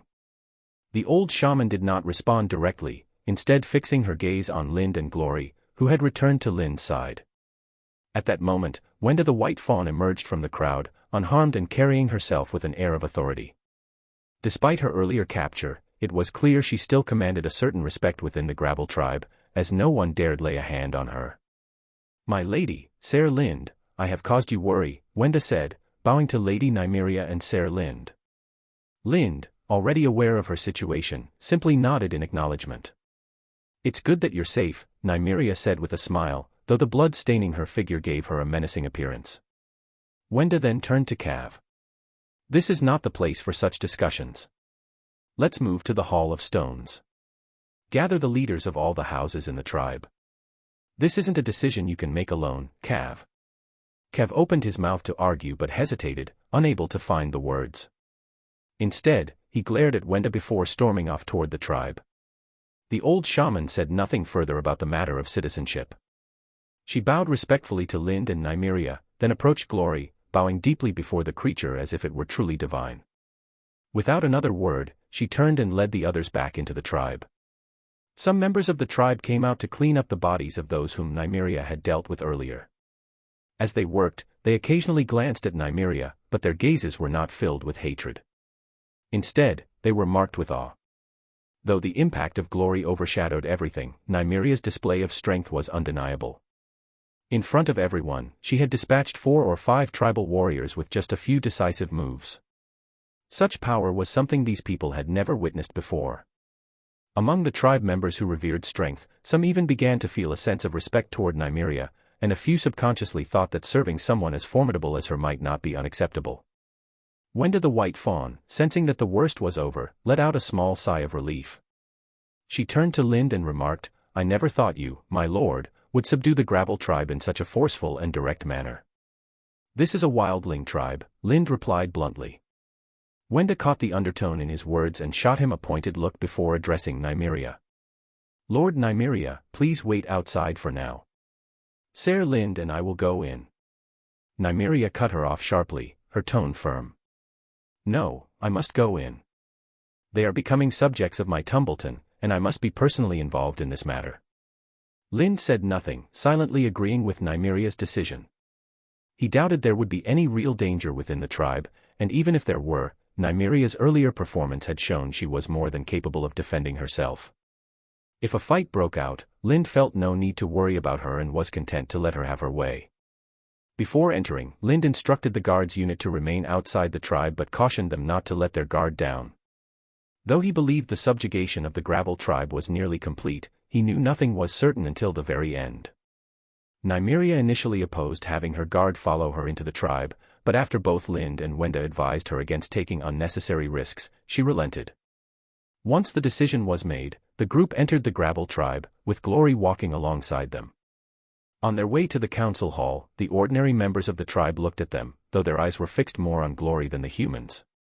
Many dropped to their knees and bowed to the creature as it passed, and no one around them seemed to think this behavior was strange. For the first time, I feel my prestige is actually inferior to that of a beast, Nimriia said with a wry laugh, observing the reactions of the tribe. Glory is no ordinary beast, Lind replied with a faint smile, reaching out to pet Glory's head. The moment his hand touched the creature, gasps echoed from those nearby. Their expressions were a mix of awe, confusion, and something else indescribable. For a brief moment, Lind thought his gesture might have been a foolish one. Fortunately, the walk was short. After crossing a few steps, they arrived at a stone house built into a protruding rock, with the natural rock forming its roof. Inside, over 10 people were already seated. However, as the group entered, their attention did not fall on the newcomers but on Glory, as if the true initiator of the tribal meeting had been the beast itself. Chapter 69, The Impact of Taking in the Wildling Tribes. After entering the stone hall, Lind and the others were seated in the gallery. Someone brought out food and handed it to them. Looking at the food before him, Lind glanced at Grabble tribe chief Cav with a slightly surprised expression. Cav, sounding impatient, said, "Although you call us wildlings, we are not wildlings. We are just free people, and we know about guest rights." Lind chose not to argue. He reached out, picked up some food, and ate it. The others followed suit, taking a small portion as well, thereby establishing their mutual guest rights. Seeing this, everyone present heaved a sigh of relief. In reality, the wildling tribes had a rudimentary understanding of guest rights. They knew only that if a guest consumed the host's food, the host would not harm them, though they were unaware that the custom specifically involved bread and salt. Lind and his group's earlier show of strength had left a strong impression on the tribes. Nervous about a potential betrayal, the tribes had hastily prepared food for their guests to formalize the guest-host relationship. Cav, without further preamble, declared, "Everyone knows why they are here, so I won't say much. Cast your stones. White is yes, black is no." With that, he walked directly to a pile of stones in the center of the hall, selected one, and placed it in a stone pit painted white with powder. One by one, the leaders of the Grabble tribe followed. Most unhesitatingly picked white stones and placed them in the pit, while a few lingered briefly before making the same choice. Lind watched in silence, his thoughts swirling. He hadn't expected such a democratic voting system in a semi-primitive tribe like the wildlings. What amused and baffled him, however, was the lack of anonymity in the process. Shouldn't a vote like this at least involve some form of concealment? Perhaps a shelter around the stone pit or a rule for the involved parties to step away. Instead, the open display of voting left him wondering if the tribe genuinely believed there would be no retaliation against dissenters. Moreover, Cav's explanation of their submission to Tumbleton was laughably simplistic. It assumed that all the tribal leaders present were already fully informed, which struck Lind as almost farcical. Yet, judging by Cav's solemn demeanor and the equally serious expressions of the other leaders, including the old shaman and even Wenda the White Fawn, it seemed this was simply how decisions were made within the Grabble tribe. The vote's result was soon revealed, nearly unanimous approval.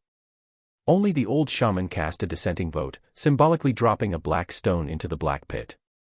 With the decision made, Cav sighed, walked to the stone platform at the side of the hall, and picked up an ancient stone axe. He then approached Nimriia, knelt on one knee, and presented the axe to her, holding it high with both hands. The other tribal leaders followed suit, kneeling behind Cav as her new advisors. Nimriia was caught off guard by how swiftly everything concluded. Moments earlier, they had been at the tribe's entrance, braced for a fight. Yet here they were, mere minutes later, with the Grabble tribe's leaders unanimously pledging their submission. All the speeches and arguments she had prepared to win them over turned out to be unnecessary. Although surprised, Nimriia did not hesitate.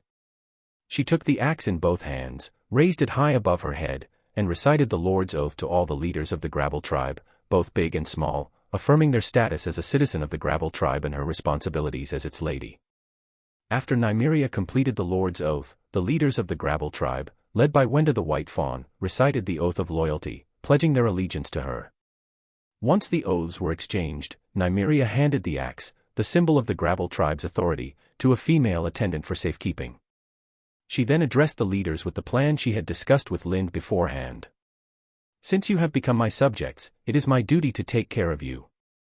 I will now give you two choices. You may decide which path to take. The first choice is to continue your current way of life without significant change. However, you will be required to pay an annual tax based on the population of your tribe and send people to join my army to fight for me. Hearing this, the leaders of the Gravel tribe shook their heads, signaling their disinterest. They saw no benefit in maintaining their current way of life under these terms. The second choice, Nimriia continued, is that I provide you with a new settlement. You will relocate there. The settlement includes farmlands for cultivation, lakes for fishing, and a silver mine. I will hire your tribe to mine the silver or work with you to mine it cooperatively. At this, the atmosphere in the hall shifted noticeably, with many leaders breathing more rapidly. Chief Cav, unable to contain his curiosity, asked impatiently, "How do we cooperate?" Nimriia glanced at Lind before replying.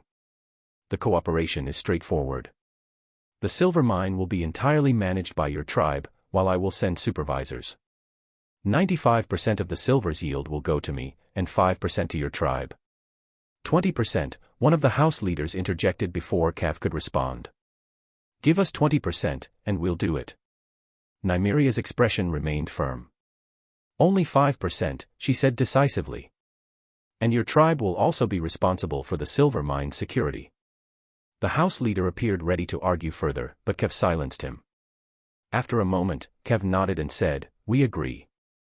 With the choice made, Nimriia and the leaders briefly discussed the relocation. However, since the Gravel tribe had yet to see the proposed site, the discussion remained preliminary. Specific details were deferred until representatives of the tribe could travel to Tumbleton to assess the location. By the time Lind and the others departed, their group had grown by 200 people. Among them were 100 elite warriors handpicked by Cav to join Nimriia's garrison as part of the tribe's obligation as her subjects. The other 100, officially sent as divine guardians by the old shaman to serve glory, were in practice under Lind's command. "Are you sure it's okay to give them the silver mine?" Nimriia asked, glancing back at the gravelly hillside where the Gravel tribe resided, her tone tinged with skepticism. "Please don't worry," Wenda the White Fawn reassured her. "The Gravel tribe is very skilled at mining. In fact, it was because they were too good at it that the Lord of the Vale besieged them and drove them out of the Vale. They've been wandering here ever since. You don't have any other options right now," Lind added bluntly. "The reconstruction of Tumbleton is progressing rapidly, and money is being spent like water. Most of the funds you had on hand are already gone. You've seen the account books Maester Eve brought. At the current rate of spending, even if I invest my own money, it won't last long.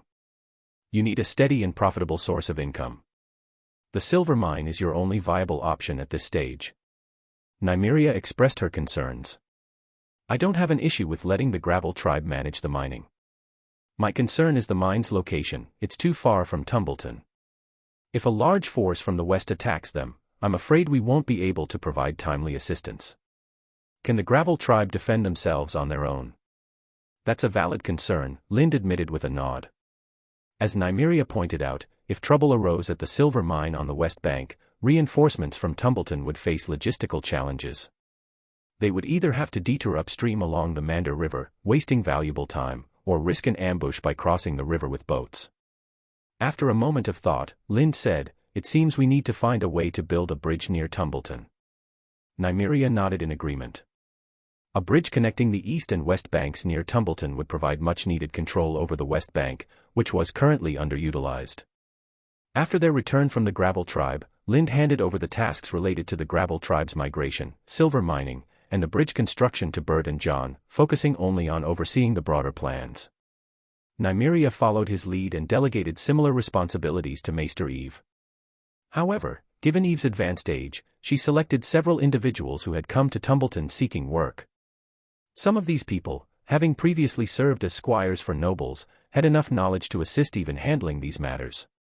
Tumbleton's acceptance of the wildling tribes as subjects caused little commotion among its inhabitants. At most, it served as a new topic for tavern conversations. What truly captured everyone's attention, however, was the arrival of Glory. Previously, tales of Glory's immense size had been dismissed by many as exaggerations or drunken boasts. But when Glory returned to Tumbleton with Lind from the Gravel tribe, skeptics were forced to confront the truth: every word of those tales had been accurate. For a time, curious crowds gathered outside the ruins of the barracks, eager to catch a glimpse of Glory through the gaps in the railings. Unlike Tumbleton, where the focus was largely on Glory, the lords and nobles of the Seven Kingdoms were far more concerned about the Lady of Tumbleton accepting wildling tribes as subjects. To them, the rumors about Glory were nothing more than fanciful anecdotes, much like those told by people who had never seen Glory themselves. Almost all the noble lords looked down on Tumbleton's decision, viewing it as an act of self-degradation. Many even speculated that it was only a matter of time before the Lady of Tumbleton would be indistinguishable from a wildling lord. The nobles of the Seven Kingdoms shared a deep-seated disdain for the wildling tribes, treating them with outright contempt. In their eyes, wildlings were worth less than the animals in their hunting grounds. If a commoner poached game, they would face execution, but killing wildlings who sought refuge in those same hunting grounds not only carried no penalty, it might even earn the killer a reward. Even in rare cases where some lords hired wildling tribes as mercenaries during wartime, the arrangement was purely transactional. Once the war ended, the relationship was severed without hesitation.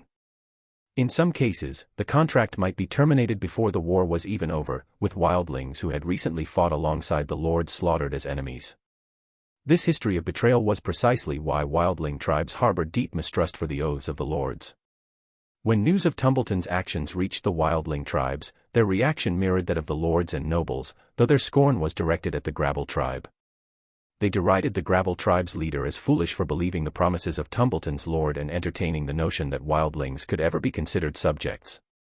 Many predicted that the Gravel tribe would be massacred after being lured out of the mountains, convinced that betrayal was inevitable. Across the Seven Kingdoms, nearly everyone mocked Tumbleton, believing disaster was inevitable. Even Highgarden became concerned, dispatching several ravens to Bitterbridge with inquiries. These messages were relayed to Tumbleton by fast couriers, seeking clarification from Lind about the situation. Lind, however, had no intention of having Nimriia explain her decision to make the wildling tribes her vassals.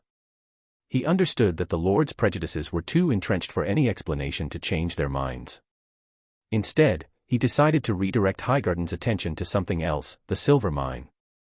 Hiding the existence of the silver mine was never an option Lind entertained. The truth would inevitably come out, and attempting to conceal it would only breed mistrust. His plan was to reveal the silver mine willingly, using it as leverage to secure Highgarden's trust and divert their focus from the controversy surrounding the wildling tribes. So, Lind advised Nimriia to write to Highgarden in her capacity as the Lady of Tumbleton.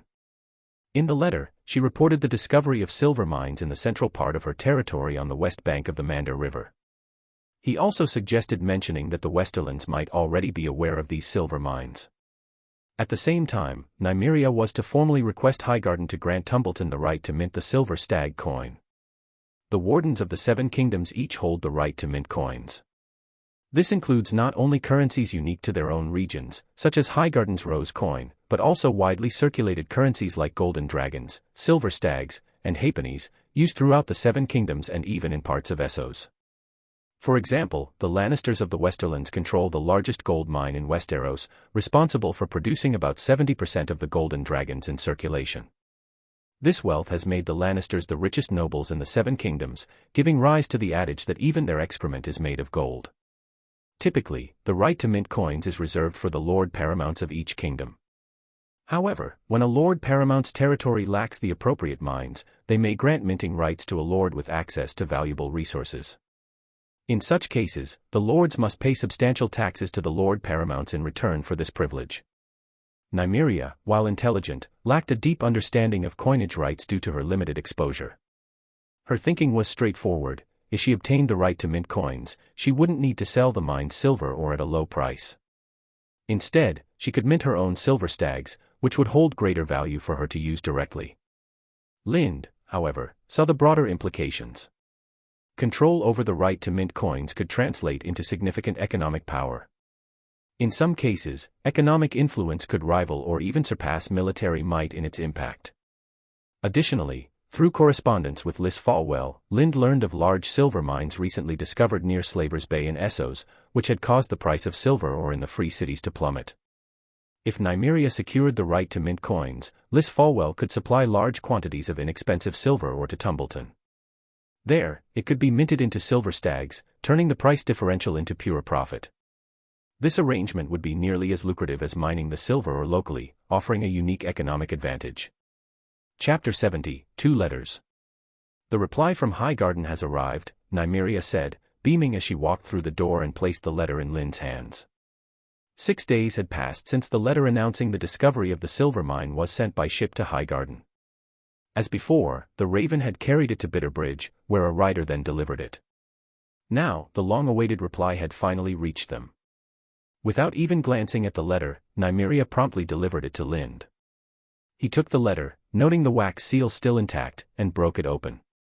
His brows furrowed slightly as he read its contents. What? Highgarden has not granted coinage rights? Nimriia asked suspiciously, noticing his change in expression. Lynd said nothing, instead handing the letter to Nimriia. She read it herself, her eyes narrowing as she scanned the simple missive, which contained only 3 succinct lines addressing separate matters. The first line stated that the Lord Paramount had agreed to grant Tumbleton the right to mint coins but required information on the size of the silver mine. Highgarden had also contacted the Citadel to dispatch a maester to Tumbleton to assist Nimriia with mining and coin minting operations. It was evident that Highgarden sought a stake in the mine's riches. Even if they couldn't control the mine itself, they aimed to secure a role in the coinage process, which directly impacted their interests. Moreover, they intended to formalize the discovery by notifying the Seven Kingdoms and the Iron Throne, thereby assuming the political pressure from the Westerlands. The second line emphasized the importance of shipping on the Mander River, urging Nimriia to increase the number of ships. Although traffic on the Rose Road had resumed, supported by cavalry patrols, it remained vulnerable to bandits, and its longer transit times made river transport more efficient. Highgarden had offered to fund the construction of ships and docks to expand the waterway's capacity. However, neither Lynd nor Nimriia considered this offer. Tumbleton's prosperity depended on the waterway, and they wouldn't allow outside interference. The third line concerned Lynd directly, instructing him to settle Tumbleton's affairs and return to Highgarden before the month's end. This directive explained Lynd's frown. No, how can you leave now? Absolutely not, Nimriia declared, tearing the letter apart in frustration.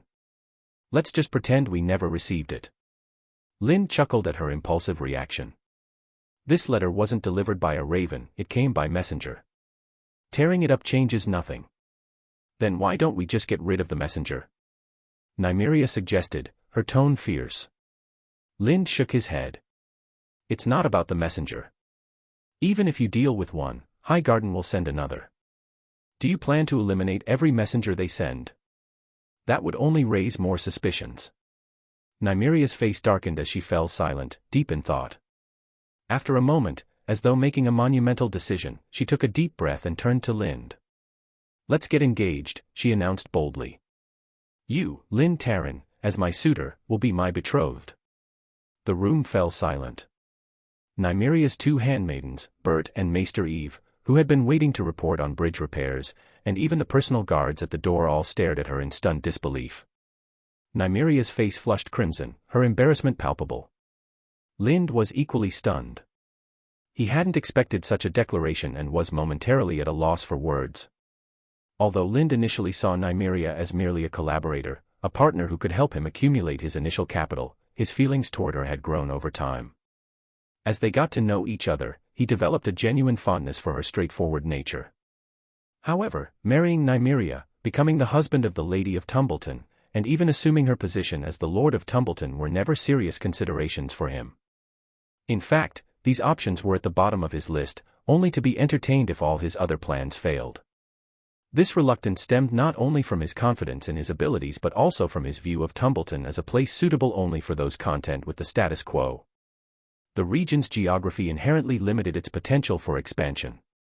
Moreover, its unique position ensured that the surrounding great lords would never permit a powerful leader to control it. Nimriia, as a woman, could develop Tumbleton into a prosperous and formidable domain.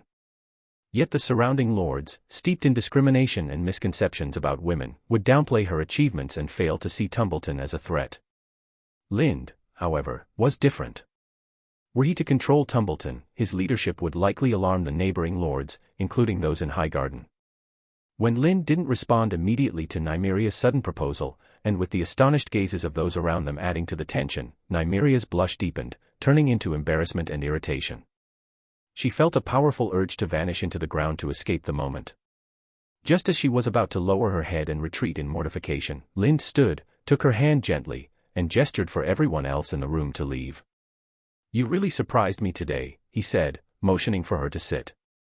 Then, looking her directly in the eyes, he continued, "I have a good impression of you, and if I were to choose a wife right now, it would definitely be you."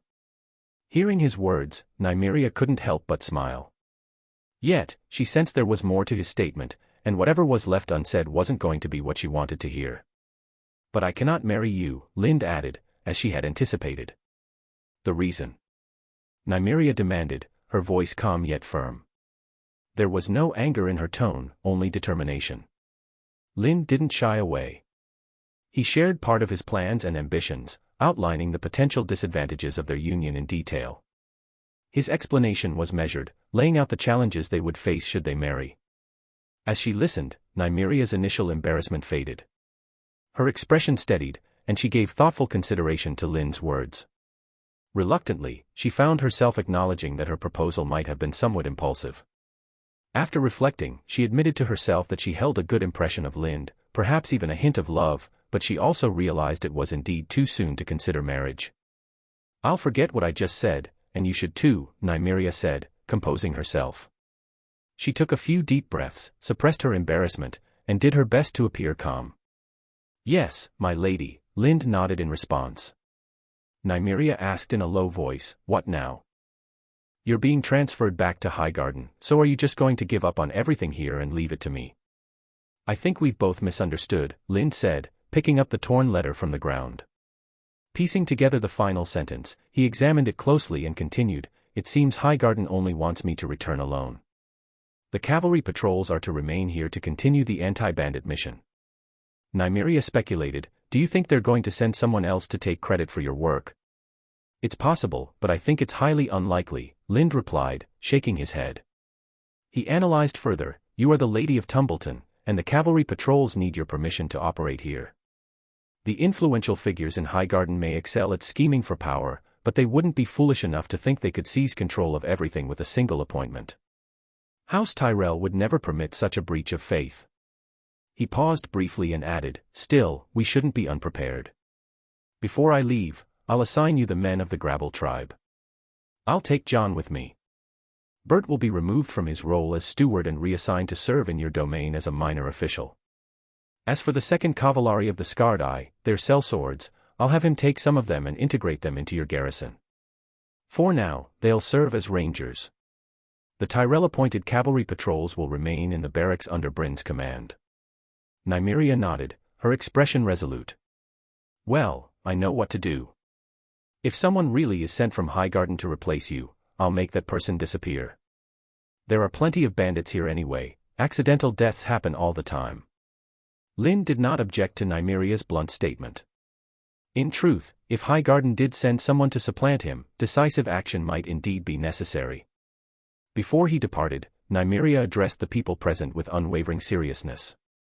She stressed the critical importance of maintaining confidentiality and the severe consequences of leaking any sensitive information. Although Nimriia was typically composed, no one doubted her resolve at that moment, and everyone present took the initiative to forget the earlier scene in the room. There were still more than 10 days remaining until the end of the month, as indicated in the letter. This gave Lynn ample time, as the journey down the Mander River to Highgarden required only 4 or 5 days. With this time, he began arranging matters with meticulous care. He summoned nearly every officer and captain under his command to provide detailed instructions for managing operations after his departure. Though the letter merely ordered him to return to Highgarden without specifying the reason, Lynn suspected that his stay there could be prolonged. It might be a while before he could return to Tumbleton, so he resolved to ensure that every detail of his responsibilities was addressed thoroughly. Everything proceeded according to Lynn's plan in an orderly manner. He spent an entire day organizing affairs and intended to dedicate a few more days to clearing out nearby bandits to lessen Nimriia's burdens after his departure. However, plans often fail to keep pace with changes. A letter from King's Landing suddenly made his previously ample time feel tight.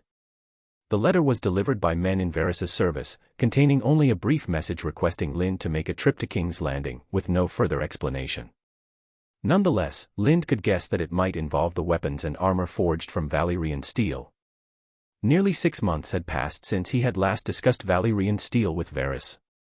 With no follow-up communication, Lind had assumed that Varys had encountered difficulties in recasting Valyrian steel or had been preoccupied with other matters. Consequently, Lind refrained from inquiring further. Now, with this unexpected letter, 2 possibilities came to mind: either the recasting had failed, or it had succeeded. Traveling to and from King's Landing would take several days, even with relentless travel day and night. Recognizing the urgency, Lind wasted no time. After briefing his subordinates and Nimriia about the situation, he set out for King's Landing with 3 riders. Glory wanted to accompany him, but Lind stopped it. He instructed Glory to patrol the surrounding wildling tribes near Tumbleton to maintain a deterrent presence and prevent disruptions in his absence. As Lind anticipated, his journey was grueling. He rode with 3 horses, switching mounts but not riders, pushing through the nights without rest. Despite the restored road from Tumbleton to the Rose Road, which eliminated the need to navigate rugged mountain paths, the journey still took nearly 3 days. By the time Lind reached King's Landing, 2 of the horses had collapsed from exhaustion, and the last one was on the brink of collapse as well. Upon arrival, Lind didn't have time to contemplate his return journey. A small bird sent by Varys met him at the city gate and promptly escorted him to a secluded villa near Shadow Alley. The Shadow Alley, situated close to the Red Keep, bordered the residences of the capital's elite on the slopes of Aegon's High Hill. A boy who clearly hailed from Flea Bottom and an armed, cloaked stranger like Lind stood out conspicuously in this district. Lind couldn't fathom why Varys had chosen such a location for their meeting. Inside the villa, Lind did not find Varys waiting. It was evident that Varys was still occupied in the Red Keep. It was only after half an hour or so that Varys hurriedly arrived. Upon seeing Lind, he bowed and said, "Sir Lind, it's been almost half a year." Lind interrupted him sharply. "Lord Varys, after I received your letter, I immediately set off from Tumbleton, traveling day and night for 3 days, exhausting 3 of the Reach's finest warhorses. I came here to see you, so spare me the pleasantries and get straight to the point. Why was I summoned to King's Landing?" "My lord, don't worry. Please follow me," Varys replied smoothly, leading Lind into a small room. He opened a cabinet, revealing a hidden door behind it. Pushing the secret door open, he guided Lind down a set of stairs into a basement. The basement was not particularly large, resembling a storage area for food. Various miscellaneous items were stacked around, and the room had the feel of a space that hadn't been accessed in a long time. In one corner, Varys moved some of the stacked items aside, revealing something hidden beneath them. It was a corpse, a frozen corpse. From the attire, it appeared to have been a servant.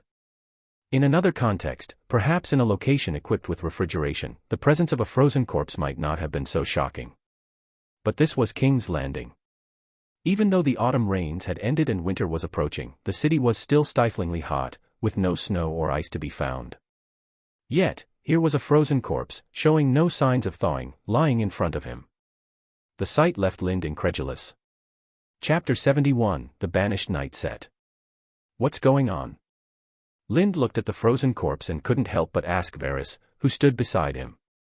"That's what I want to ask you, my lord," Varys replied calmly, meeting Lind's gaze.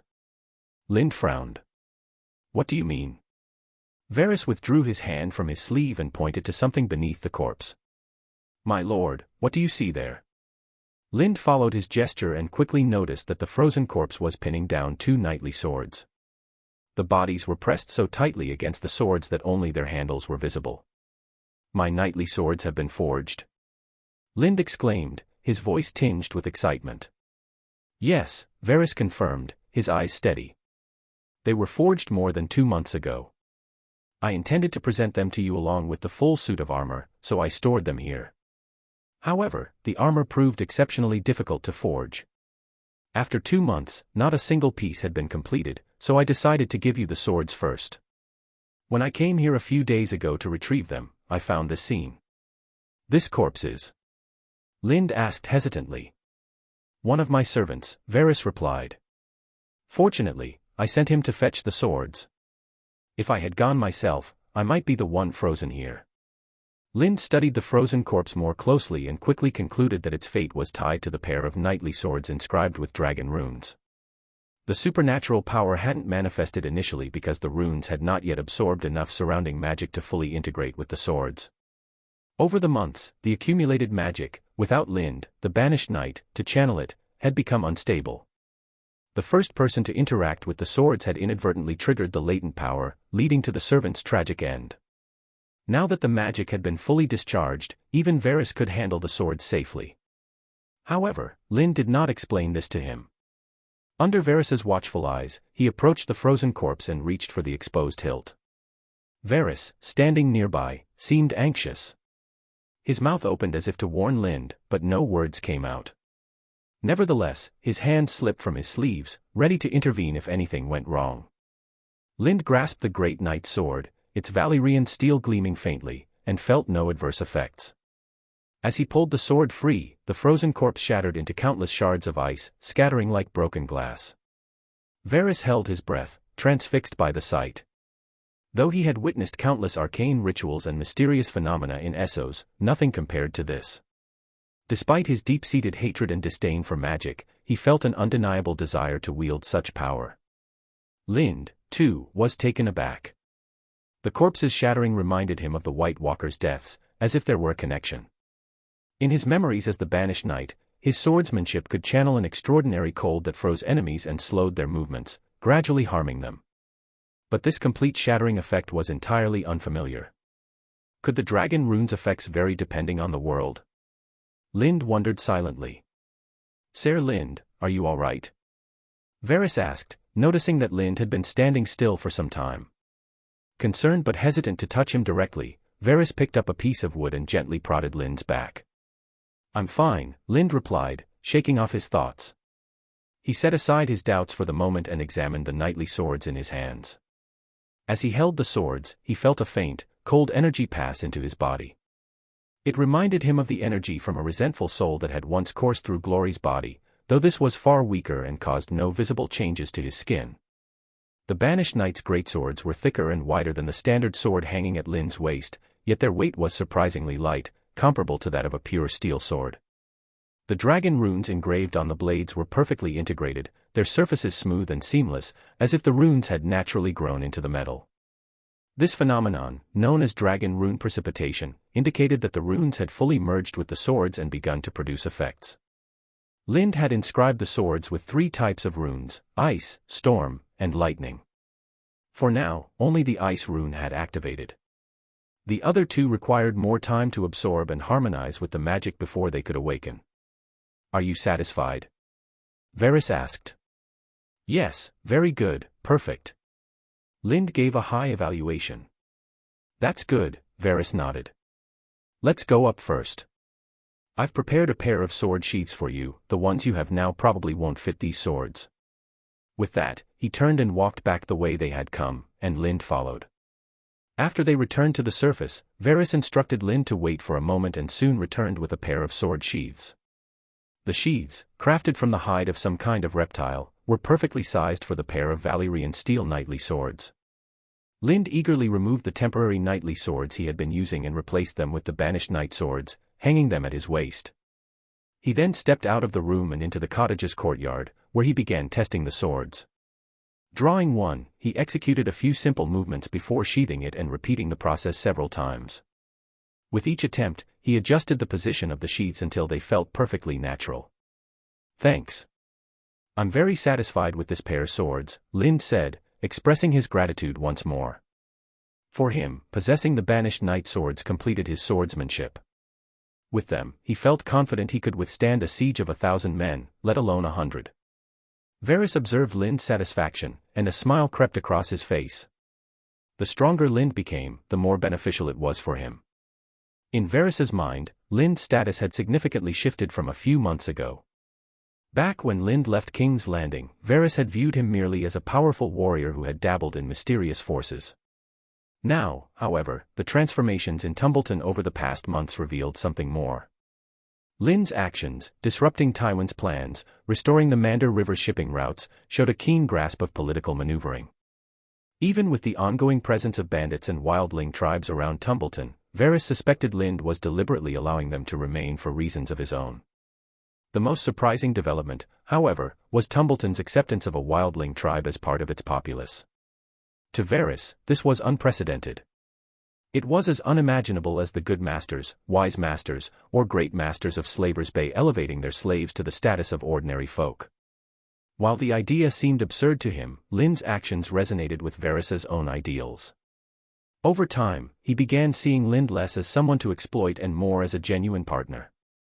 "Lord Varys," Lind began, "can you tell me what the problem is with forging the armor? I know a little about forging and may be able to help." The Banished Knight's swords were already astonishingly powerful, and Lind's anticipation for the Valyrian steel armor only grew. "It's not that there are problems forging it," Varys explained. "It's that it can't be forged at all. When Valyrian steel is created, its purpose is determined, whether for swords, armor, or something else. Once crafted, Valyrian steel becomes extremely fragile if reshaped into another form. This is due to certain spells woven into its creation. Only the highly mysterious art of reforging can reshape Valyrian steel into a different item." Lind paused, considering. "I suspect the smith I introduced only learned how to recast Valyrian steel swords in Qohor, not armor." "Yes," Varys confirmed with a nod. "In other words," Lind said quietly, "if I want my armor forged, I need to go to Qohor." "You don't need to go yourself, my lord," Varys said, shaking his head. "I can give the Valyrian steel to a friend of mine in Pentos." "Illyrio," Lind interjected, naming the friend. Varys nodded. "He has some connections in Qohor. Forging Valyrian steel into armor shouldn't be an issue, but..." He hesitated, looking at Lind. "But the armor design you provided includes mysterious powers like these swords. If we hand it over to the craftsmen in Qohor, won't there be a risk? You're worried they'll learn it?" Lind finished for him. "Yes," Varys admitted. "If such powerful forces were mastered by others, it could lead to disaster." "Don't worry," Lind said with unshakable confidence. "They're not likely to learn anything." When Lind designed the dragon runes for the weapons and armor, he deliberately added numerous meaningless patterns and symbols, seamlessly integrating the dragon runes into the design. This ensured that even if the craftsmen from Qohor attempted to replicate the armor, they would merely recreate the visual design without understanding the true function of the runes. Varys, having thought along the same lines, asked, "What if they use your design to remake a new piece of armor?" Lind patted the greatsword of the Banished Knight at his waist and replied, "Do you think anyone in the world other than me can use such armor and not die?" Varys was momentarily stunned before realizing the truth. These weapons and armor were essentially a lethal curse to anyone but Lind. After this realization, Varys assured Lind that he would send the Valyrian steel he had in his possession to Pentos immediately and request Illyrio's help in finding Qohor craftsmen to recast it into armor. He also mentioned that, in the meantime, he had prepared a temporary set of Banished Knight armor for Lind.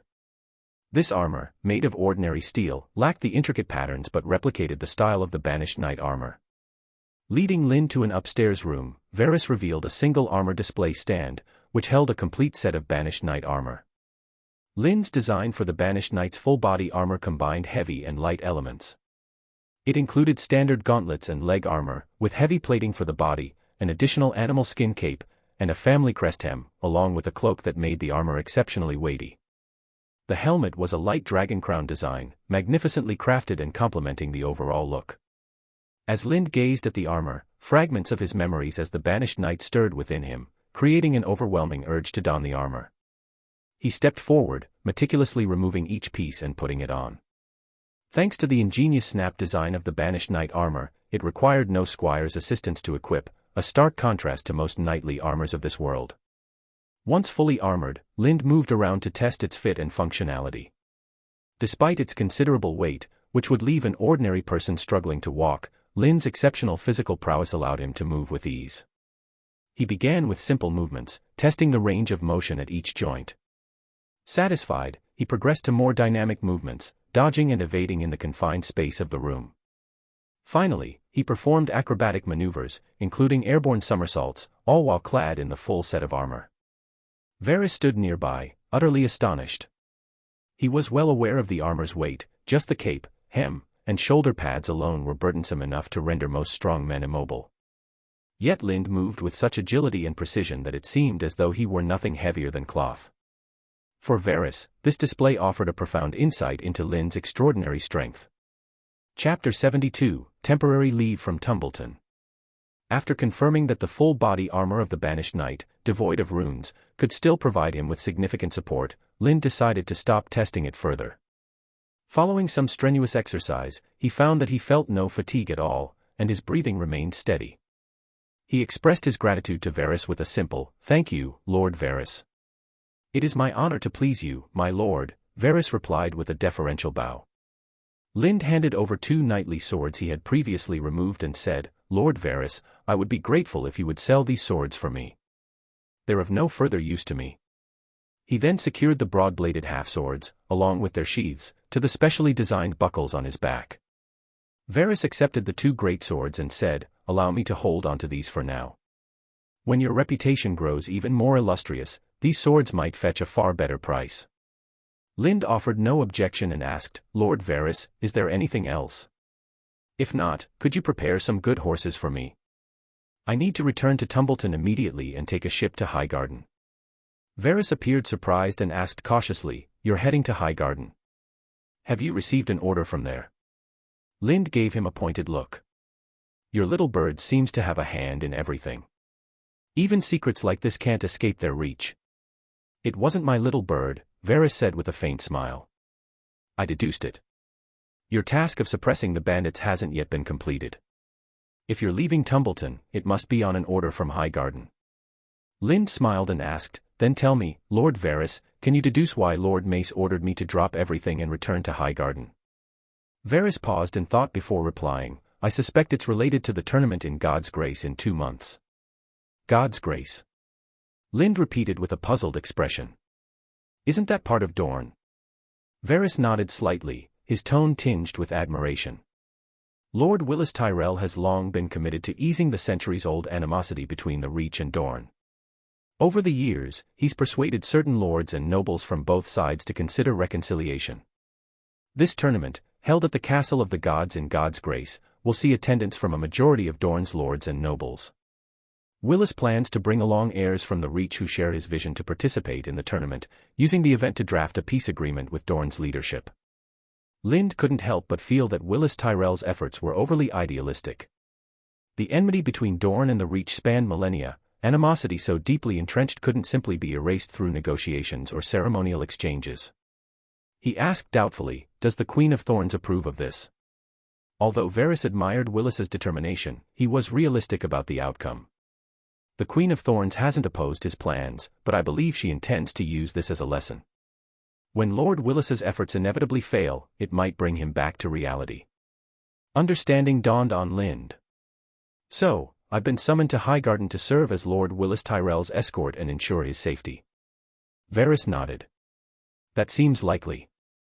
Who else would be more fitting for the role than you, the #1 swordsman in the 7 Kingdoms? Damn it." Lind cursed inwardly as a troubling thought struck him. It was during a certain tournament that Willis Tyrell had fought the Red Viper, sustaining the injury that left him disabled. If this was indeed the tournament in God's Grace, the situation could become far more complicated. Now, as Willis Tyrell's bodyguard, Lind would bear responsibility for any mishap. If Willis returned to Highgarden injured, Lind would likely face House Tyrell's wrath. Succeeding in this task offered no rewards, but failure could bring severe consequences. A fleeting thought crossed his mind. Why don't I just feign an illness and avoid this mess? However, after a moment's deliberation, Lind decided against it. He would return to Highgarden and take on the role of guarding Willis Tyrell. Beyond the opportunity to interact with Dorne's people, another motive pushed him forward. He recalled the horse Lys Fwell had mentioned, found near God's Grace Castle. This might be his chance to capture it and present it to Nimriia. As for Willis's injury, Lind resolved to remind him of the risk should the need arise. If Willis chose to ignore the warning and ended up harmed, Lind felt it was not his concern. After all, the injury would be sustained during the tournament, leaving Lind blameless regardless of the outcome. Having come to this conclusion, Lind immediately instructed Varys to prepare horses for his journey back to Tumbleton. Without delay, he departed from King's Landing. When Lind left King's Landing, he couldn't determine whether it was his striking armor or the sight of him riding 5 horses alone that drew attention. Regardless, word of him soon reached the desk of the Hand of the King, Jon Arryn. Jon's interest was piqued by the distinctive dragon crown on Lind's banished knight helmet, which reminded him of the Targaryens. Jon Arryn discreetly began investigating the identity of the armored knight and was somewhat surprised to learn it was Lyn Taran, a newly knighted figure under King Robert. Upon discovering that Varys had crafted the armor for Lind, Jon grew even more curious. He hadn't realized the connection between the two was close enough for Varys to bestow such a costly gift. These inquiries, conducted without Jon's direct involvement, heightened his interest in both Lind and Varys. Their names were quietly added to a private register of individuals he considered potentially suspicious, a list that continued to expand. Each time Jon reviewed this list, he felt an unsettling sense of encirclement by enemies, adding to his burden. This growing unease made Jon reflect on his need for trustworthy support. One name mentioned recently by his subordinates stood out, Peter Baelish. However, Jon quickly dismissed the idea of involving Peter due to rumors of an inappropriate relationship between him and Jon's wife, Lisa. Such a man could not be allowed near King's Landing, at least not before Jon and Lisa produced an heir. Meanwhile, Lind, unaware that he had drawn Jon Arryn's attention, pressed on with his journey. Even if he had known, he wouldn't have cared. As long as he remained loyal to the Baratheon dynasty, Jon was unlikely to act against him, particularly given Jon's opposition to the assassination of the remaining Targaryen siblings. Though Varys had provided 4 horses for the journey, they were hastily procured and inferior in stamina, endurance, and speed compared to the 3 horses Lind had ridden to King's Landing. After passing through Kingswood and traveling along the Rose Road, the horses faltered soon after reaching Tumbledown Road. Fortunately, Lind encountered a cavalry patrol on the road and requisitioned 2 horses. Thanks to this, he managed to return to Tumbleton by the 4th night. Once back, Lind wasted no time. He urgently assembled his people, reviewed the tasks he had previously assigned, and briefly explained his suspicion about the purpose of his summons to Highgarden. However, his words seemed to be overshadowed by the imposing armor he now wore. While there were many examples of fine armor in the world of ice and fire, none could compare to the intricacy of the banished knight's full-body armor. Its craftsmanship drew admiration and envy, particularly from Nimriia, who expressed her desire to create a similar set for herself. Curious, Nimriia asked 2 questions: how Lind managed basic bodily functions while wearing the armor, and whether it was unbearably hot to wear. Lind readily answered her inquiries. Although the armor appeared to be a single piece, it was actually composed of over 30 individual parts connected by rings and buckles. This design allowed for full mobility, enabling Lind to perform somersaults and other agile movements. Regarding bodily functions, Lind explained that the armor could be removed when necessary. Quick-release buckles ensured that one person could easily don or doff it. As for whether the armor was stuffy, Lind admitted he couldn't say for sure. Normally, the dragon runes embedded in the armor would ward off any discomfort from heat or suffocation. Although Lind's armor lacked the dragon runes, the 2 great swords of the banished knights at his waist did. When worn, the swords gave Lind a cool, comfortable sensation, preventing him from feeling overheated or stuffy. At first, Nimriia's attention was drawn entirely to the striking appearance of the armor and not to the swords. It wasn't until she noticed the dragonbone hilt of one of the great swords that she realized Lind had replaced his weapons. Nimriia herself possessed a piece of dragonbone, said to have been made from the remains of dragons that perished during the Dance of the Dragons. Passed down through House Footley, it was a relic she had played with since childhood, making her familiar with its distinctive texture. Like a child eager to showcase a new toy, Lind willingly demonstrated his new swords to Nimriia. He drew one of the banished knight greatswords and handed it to her. Though the dragon runes on the sword had absorbed significant magic, they were sealed by Lind's influence. As a result, the blade posed no danger to others and merely felt cold, like a weapon forged from ice. So cold! Nimriia exclaimed as she grasped the dragonbone hilt, unprepared for the icy chill. Startled, she quickly released the sword and turned to Lind. "What's going on?" "This sword is enchanted," Lind explained matter-of-factly. "Enchanted? Like the mythical artifacts?" Nimriia asked, her face a mixture of astonishment and curiosity as she gazed at the blade. "In a way, yes," Lind replied, a hint of pride evident in his tone. Driven by curiosity, Nimriia grasped the sword again and took it from Lind's hands. Misjudging its weight, she applied too much force and stumbled briefly. Regaining her balance, she inspected the weapon in awe. Swinging it lightly, she looked up at Lind and asked in disbelief, "Is this a Valyrian steel sword?" "Yes," Lind confirmed, feeling a sense of satisfaction at her reaction. Nimria's gaze shifted to the second sword at Lind's waist. "And that one? Is it Valyrian steel too?" "Yes," Lind said with a nod. "Have you discovered some hidden Valyrian treasure?" she asked, unable to hide her curiosity. "No," Lind said, shaking his head. "This is Valyrian steel collected by the Targaryens over centuries. It was never put to use before their fall, and now, by chance, it's found its way to me." Nimria's envy was palpable as she studied the swords. With growing anticipation, she asked, "Do you have any left?" "Yes," Lind replied, but before Nimriia could celebrate, he added, "But it's likely already been sent across the narrow sea to Pentos." "Why send it to Pentos?" Nimriia asked, confused. "I want it reforged into a suit of armor," Lind explained candidly. "Only the smiths in Qohor, within the Free Cities Alliance, have the skill to work Valyrian steel." "Armor? You're having Valyrian steel made into armor?" Nimriia stared at him in disbelief. "Yes," Lind said, pointing to the full-body armor of the banished knight he was wearing. "I want an exact replica of this armor, but made entirely of Valyrian steel." For a moment, Nimriia looked as though she wanted to punch him, but she held back, remembering Lind's strength. Clenching her teeth, she said, "I don't want to talk to you anymore today."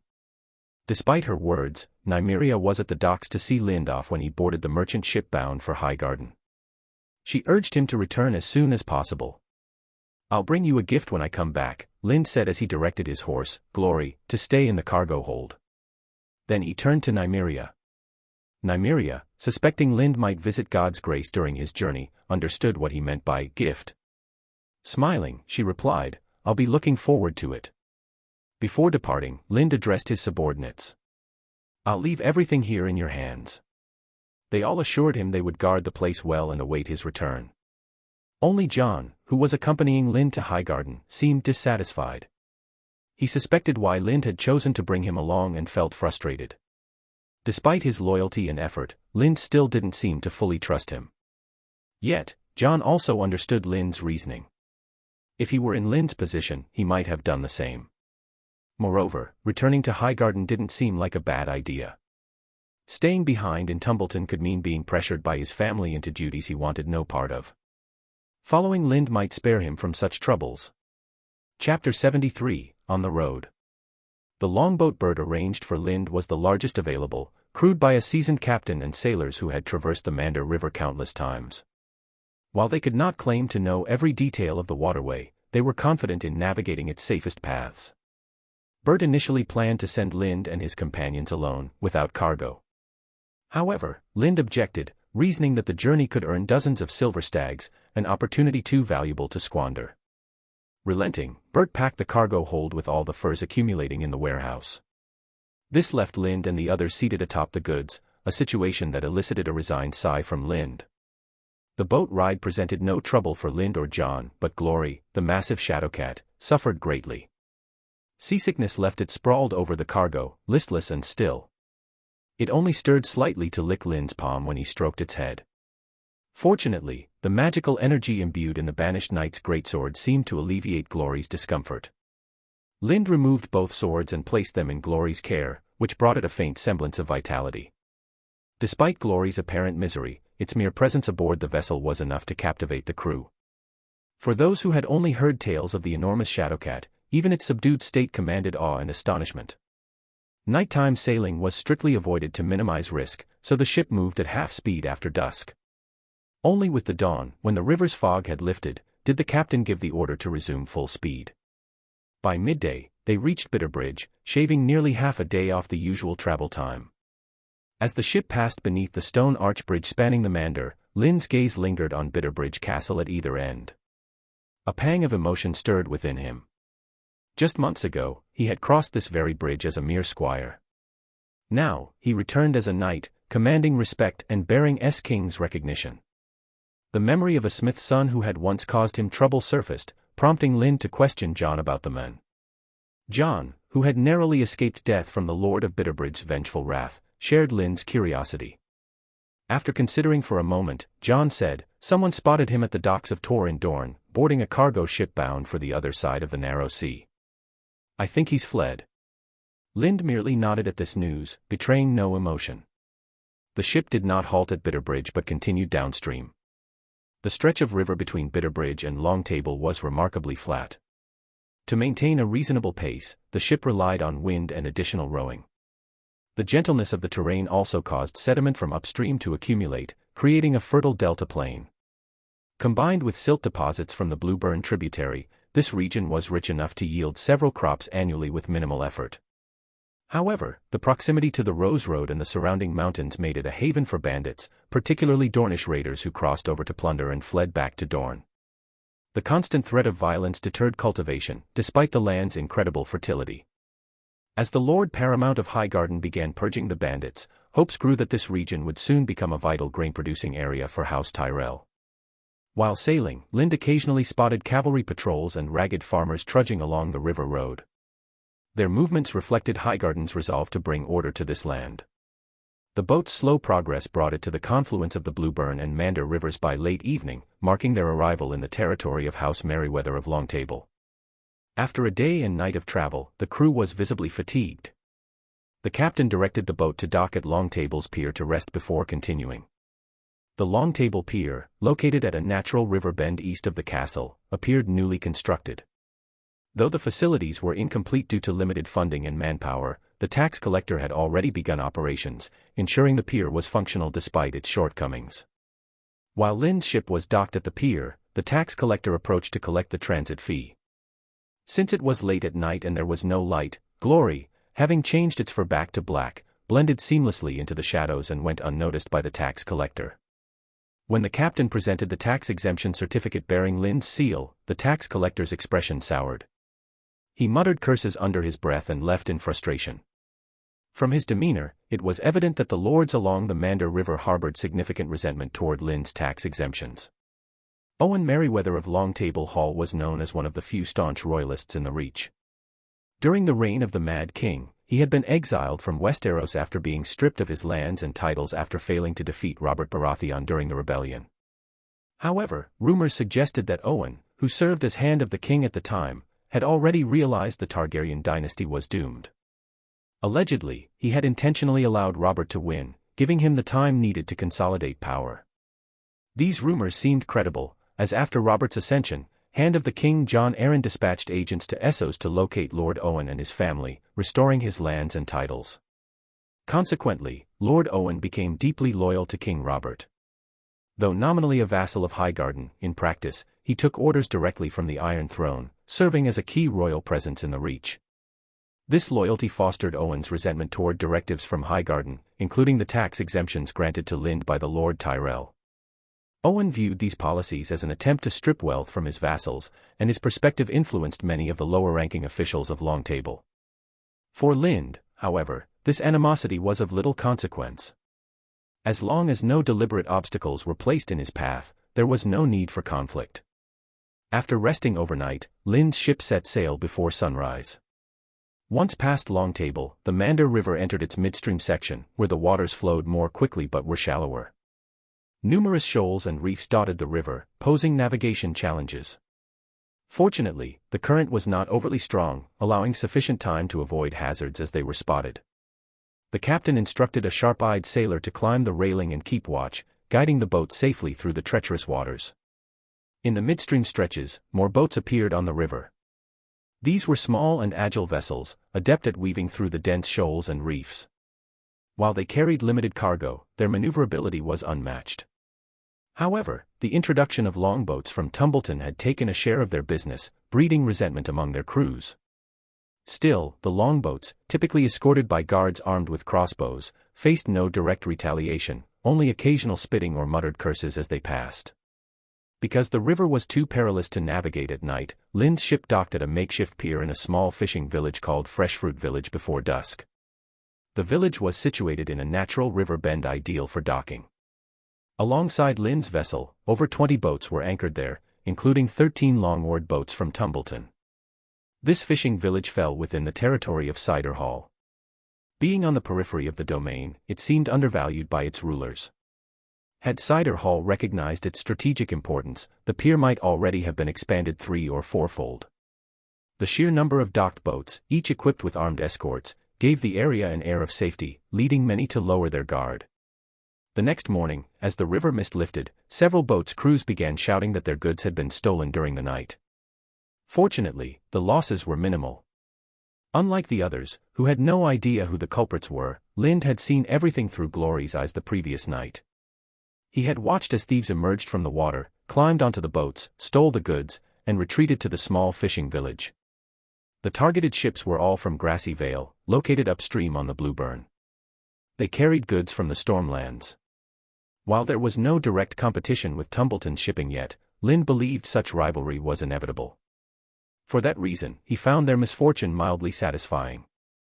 The stretch of river beyond the fishing village proved easier to navigate, with fewer shoals and reefs. By just afternoon, the longboats reached Cider Hall. As they arrived, the imposing Castle Fossaway came into view, spanning the Mander River. Almost every traveler passing through was struck by its grandeur, a testament to the rich heritage of House Fossaway. Among the oldest houses in the Reach, House Fossaway traced its lineage back to Foss the Archer, son of Garth the Green Hand. Their ancestry placed them just below House Gardner, the firstborn descendants of Garth. When House Gardner fell to Aegon the Conqueror, many believed the Fossaways were the rightful heirs to Highgarden. Instead, House Tyrell, once stewards to House Gardner, assumed control. To the Fossaways, this was akin to servants stealing the master's inheritance. For centuries, House Fossaway had harbored resentment toward House Tyrell, often challenging their authority both openly and covertly. Even after splitting into the Green Apple and Red Apple branches, which weakened their overall power, the Fossaways remained determined to reclaim the title of Warden of the South. While they formally acknowledged the Tyrells as their lords, everyone in the Reach understood this allegiance was purely superficial. The Fossaways would not hesitate to act if an opportunity to unseat the Tyrells presented itself. Perhaps to maintain their influence or for other motives, the Fossaways frequently held tournaments at Cider Hall, especially during major festivals. Though the prize money for these events could not compare to King Robert's grand tournaments, they attracted many hedge knights and wandering knights eager to make a name for themselves. Nobles of the Reach often used these tournaments to scout talented knights to serve their houses. Over time, these tournaments solidified House Fossaway's prominence in the Reach, where chivalry held great importance. Even knights from distant regions knew of the Fossaways' reputation and flocked to their tournaments whenever possible. When Lynd's ship arrived, a tournament was underway at Cider Hall. The excitement on shore rivaled the tournaments held in King's Landing. Banners adorned the castle walls, displaying the crests of nearly every noble house in the Reach, underscoring the Fossaways' status. Among the banners was that of House Tyrell, though it was unclear who had come to represent them. "I think it might be Ser Garland," John remarked, gazing at the Tyrell banner. "Why?" Lynd asked. John explained, "I heard Lady Olenna has her eye on Lady Leonette Fossaway and plans to marry her to Ser Garland when he comes of age. Do you think the Fossaways would agree?" Lynd asked skeptically. John shrugged. "I doubt they'd refuse." Lynd glanced back at the banners, noting a detail: the Fossaways had positioned the Tyrell banner prominently alongside their own. It seemed the Queen of Thorns' scheme had already succeeded. While the sailors were eager to go ashore and witness the festivities, Lynd had no intention of stopping at Cider Hall. He instructed the captain to bypass the castle via the river channel and continue toward Highgarden. The stretch of river beyond Cider Hall was significantly smoother than the treacherous waters upstream. With a wide, deep channel and a faster current, the ship could sail at high speed without much need for rowing. Even at night, navigation was safe, eliminating the need to dock as they had previously. After nightfall, the captain organized 2 shifts to keep the ship moving, allowing them to sail through the night. By the following afternoon, they reached Highgarden. Chapter 74, The Great Commotion. Highgarden is situated on a hill by the Mander River, its structure rising tier upon tier along the incline. The castle was not built all at once, it evolved over thousands of years, beginning when House Gardner first settled there. The most recent additions were made centuries ago when House Tyrell assumed control. By then, the hill was fully developed, leaving no room for further upward construction. Undeterred, House Tyrell expanded outward, enclosing the hill with a new ring of land. They erected city walls, built famed towers, and cultivated a maze garden filled with trees, adding to the castle's grandeur. To the nobility and lords of the Seven Kingdoms, the Great Wall in the north may be the most awe-inspiring man-made structure. Yet, when it comes to castles, none can rival Highgarden's magnificence. Lords who visit often leave humbled, declaring their own homes mere slums by comparison.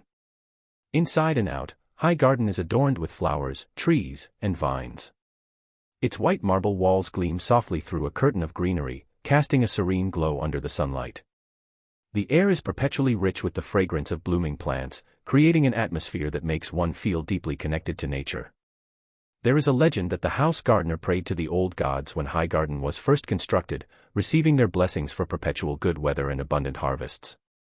Surrounding the castle are vast farmlands and orchards stretching beyond the horizon. From the castle's towers, one can see this endless expanse of fertile land dotted with hundreds of villages. Here, the concept of hunger is foreign. As long as a person has the strength to work, they can eat their fill. Many believe this land to be paradise on earth.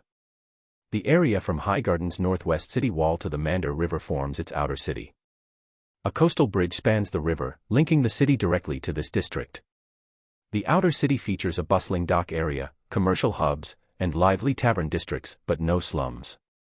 The docks are particularly expansive, lining nearly the entire riverside. A quick count reveals more than 30 docks in use. Even so, when Lynd's ship arrived, all docks were occupied. The ship had to wait on the river until another vessel finished unloading and departed. Standing at the cabin's entrance, Lynd admired the grandeur of the city. It reminded him of Beauclair Castle from the city of Toussaint, a city he had once seen in a game in his previous life. While the two castles differed in appearance, they evoked a similar sense of awe in him. "You don't need to wait for me. Once the cargo is unloaded, you can return." "I won't be heading back to Tumbleton for a while," Lynd instructed the captain as he adjusted his armor. "Yes, my lord," the captain replied respectfully. John, standing nearby, glanced uneasily at the cargo.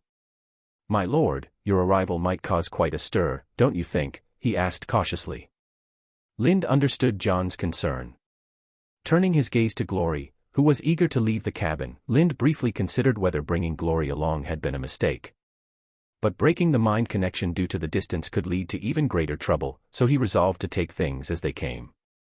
"We'll go see the Lord Paramount first," Lynd decided when John asked if they should secure accommodations before heading to the castle.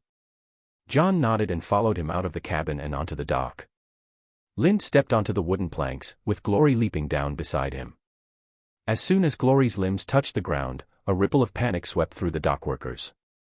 Screams erupted, and people scattered in all directions. Some even dove into the water, swimming away in sheer terror. Although Lynd and John had anticipated such a reaction, witnessing it firsthand left them torn between amusement and exasperation. Meanwhile, the cause of the commotion, Glory, seemed entirely oblivious. The creature stretched lazily on the dock, shaking off the stiffness from the long boat ride. The commotion drew the attention of Highgarden's guards. 2 squads of 30 spearmen rushed down the street toward the dock. Yet, upon seeing Glory, the soldiers faltered. Their courage wavered, and their legs threatened to give out beneath them. Despite their fear, they held their ground, maintaining their formation. Lynd could not help but admire the performance of the garrison soldiers from House Tyrell.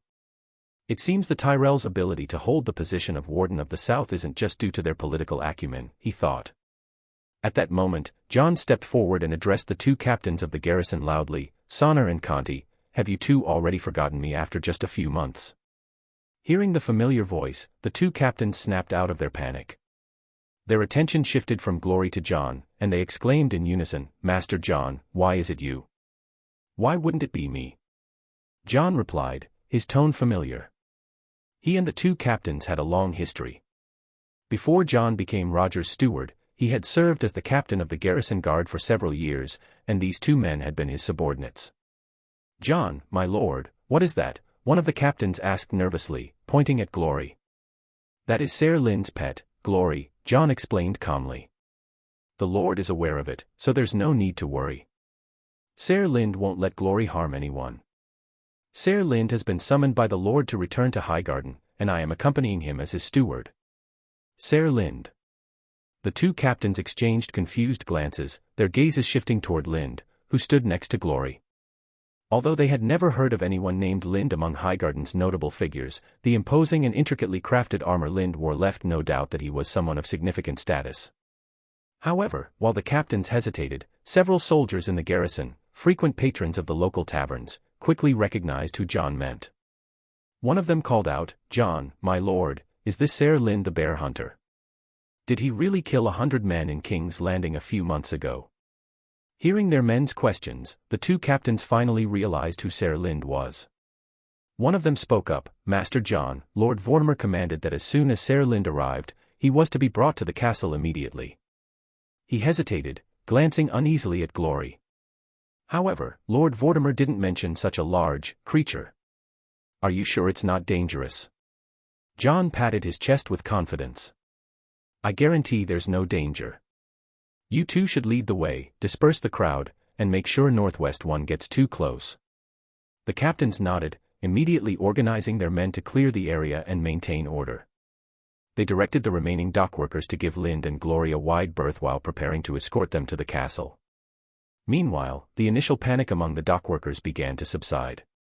As people observed the massive beast more closely, they noticed that Glory was calm and made no aggressive moves. Seeing Lind standing confidently beside it further reassured them.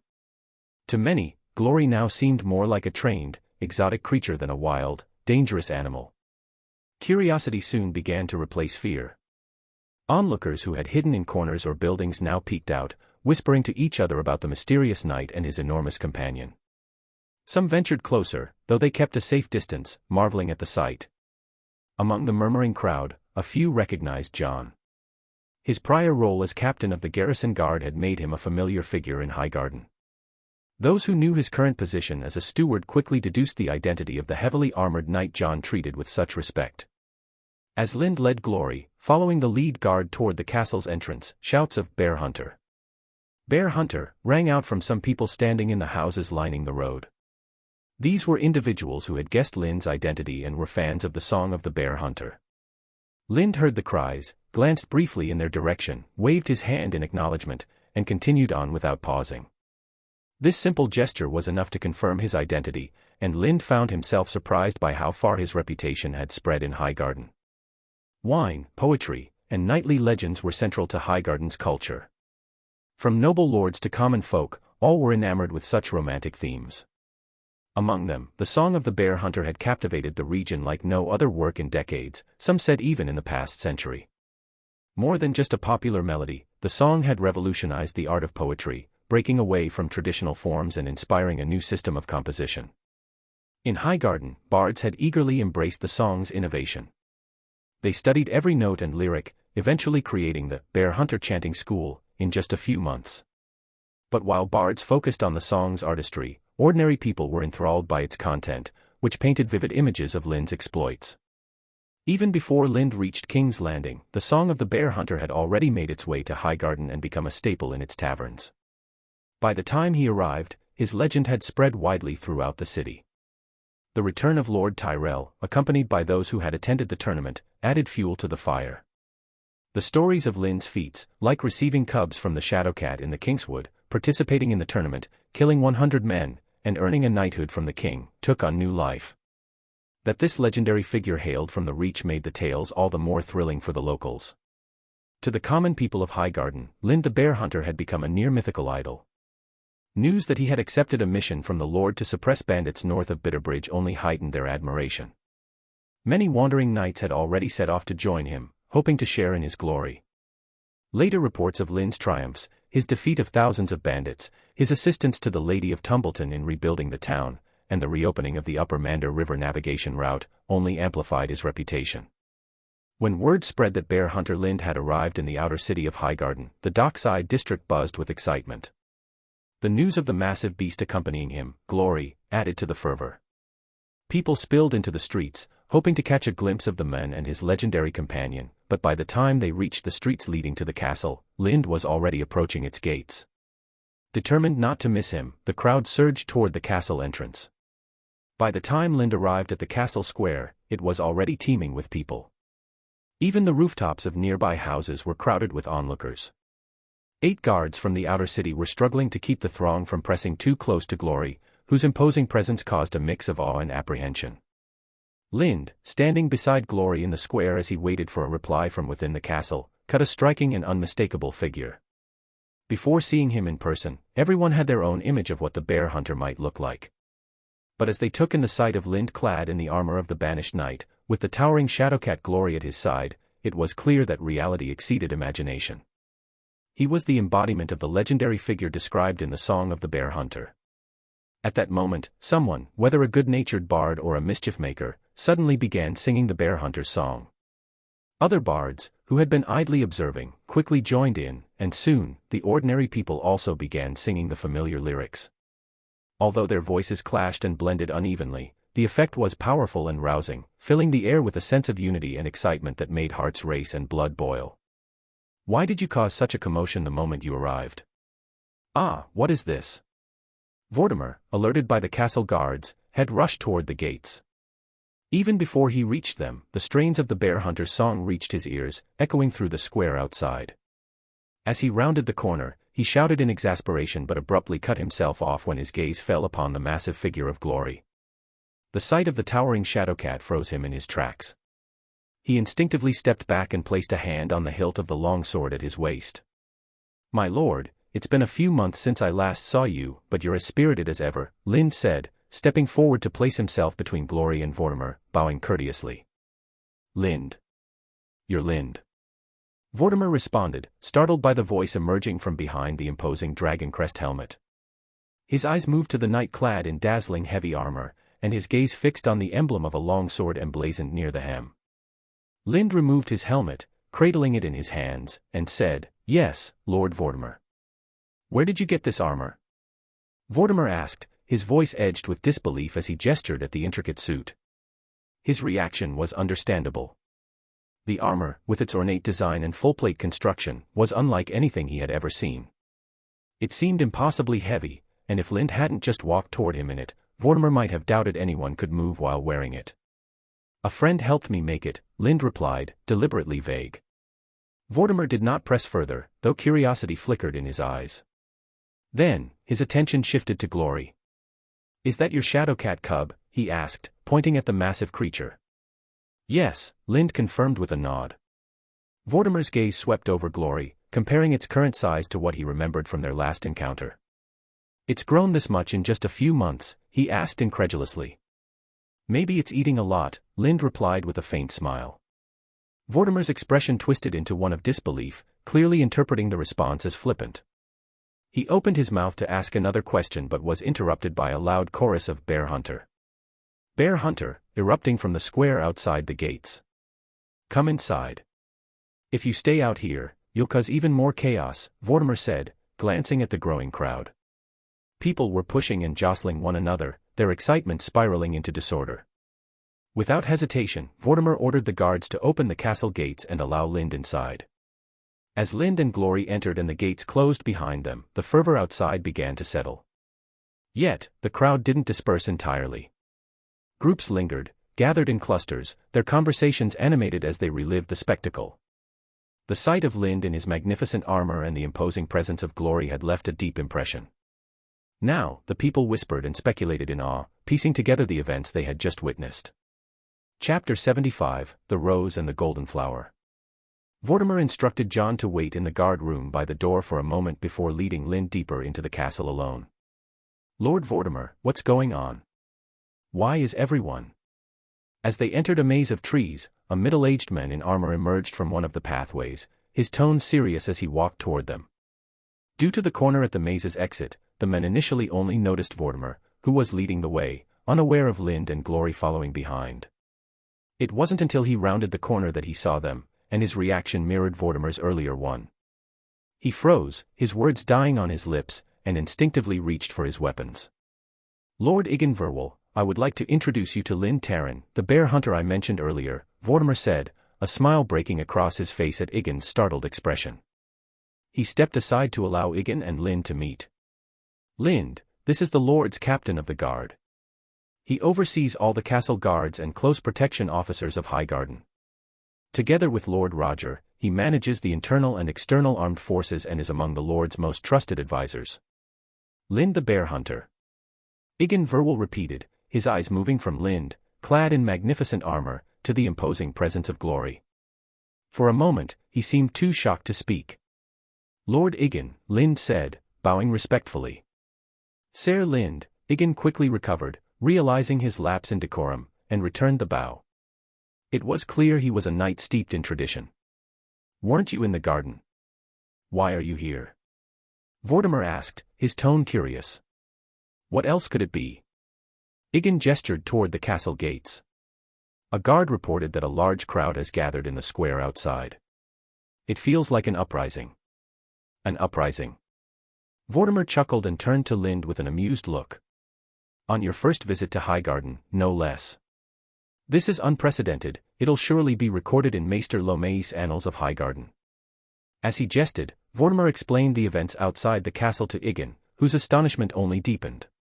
While he was aware of the Song of the Bear Hunter's popularity in Highgarden, he had never imagined it could incite such a commotion. Even Lord Tyrell's return during a grand parade hadn't drawn this level of attention. Go to the garden and explain everything.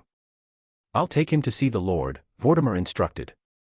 Igon muttered, suddenly recalling the lords and ladies still upset in the garden. They needed clarification to settle the misunderstanding caused by the guards. Without delay, he turned and disappeared into the maze, heading toward the garden. Vortimer resumed leading Lind toward the castle. Along the way, many guards and servants paused to gawk at Glory, whispering in awe as they passed. Vortimer's tone grew serious. The commotion you caused today was truly excessive.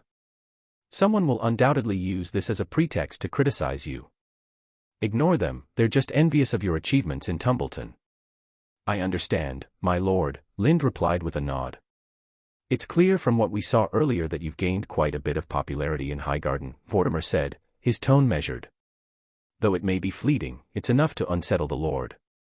After this escort mission, you'll district. Lind, still turning over thoughts of how to breach the castle's defenses, led Glory to the garden. He found a marble pavilion, sat down, and let his mind wander. Glory, appearing bored, lay beside him.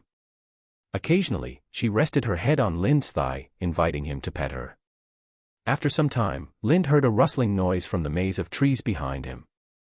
Turning, he saw a little girl, no more than 3 or 4 years old, emerge from beneath the trees, her face filled with triumph.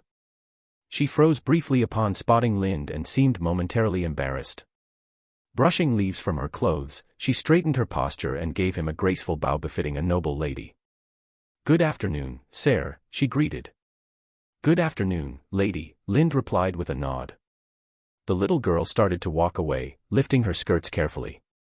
But then her eyes fell on Glory, sprawled near Lind.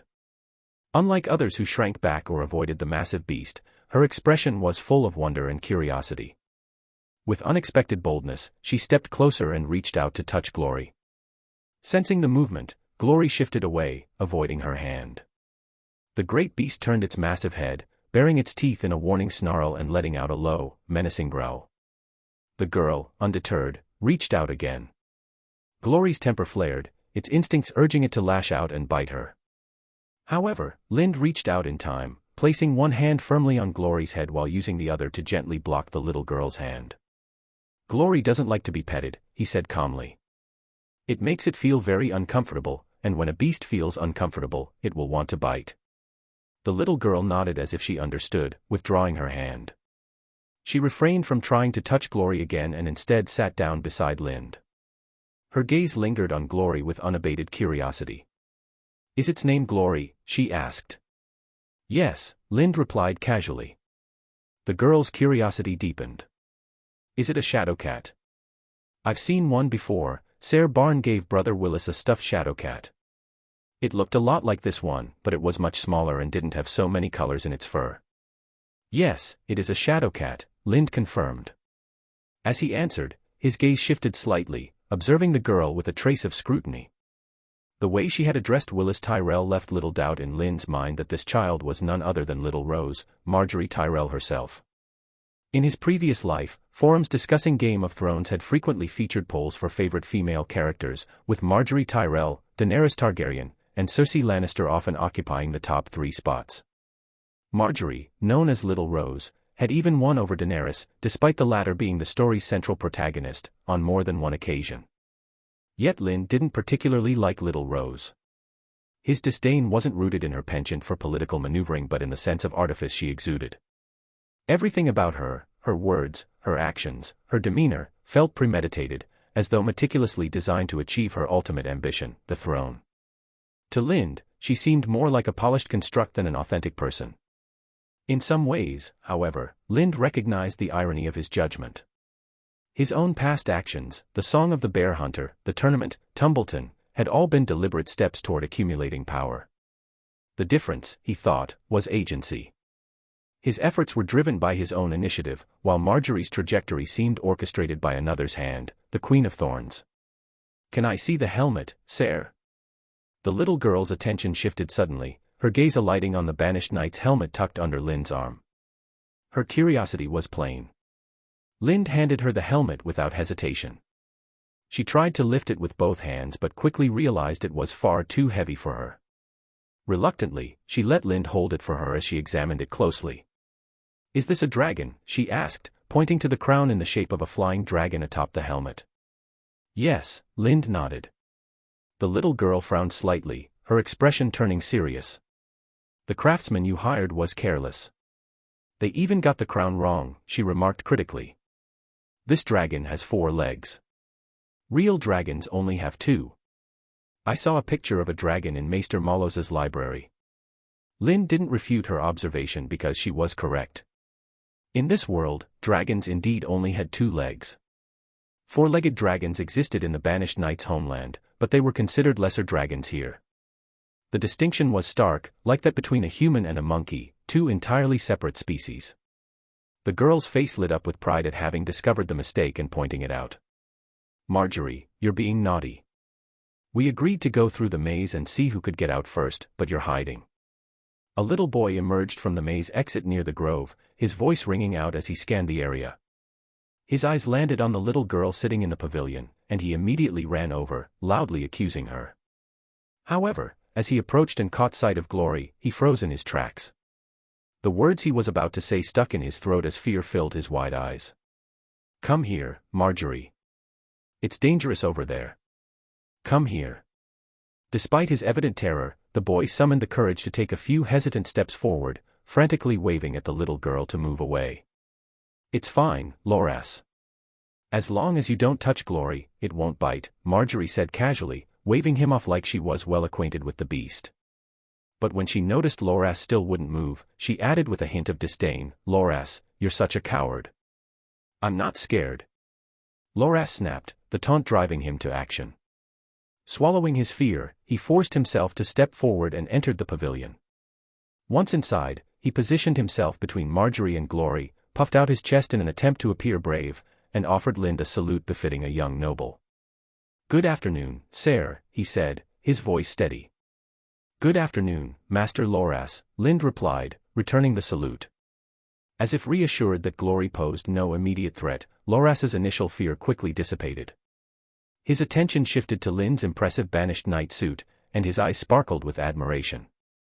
He began asking questions about the armor, already declaring with childlike determination that when he grew up, he would craft a suit of armor even grander than Lynd's. "Ah!" The sharp sound of alarm interrupted them as a servant, tasked with keeping an eye on the children, arrived, clearly frantic from searching. The servant froze upon seeing Glory, covering their mouth in an effort to stifle a scream. Fear flickered in their eyes, but they made no sudden moves, wary of disturbing the massive beast. Not long after, a group of noble women arrived, guided by their own servants. The scene in the pavilion caused a ripple of fear through the group, their reactions mirroring that of the servant. However, among them was a silver-haired noblewoman dressed in luxurious attire, whose composure stood in stark contrast to the others. She observed the situation attentively, her gaze lingering on Lynd as though piecing together the context of the scene.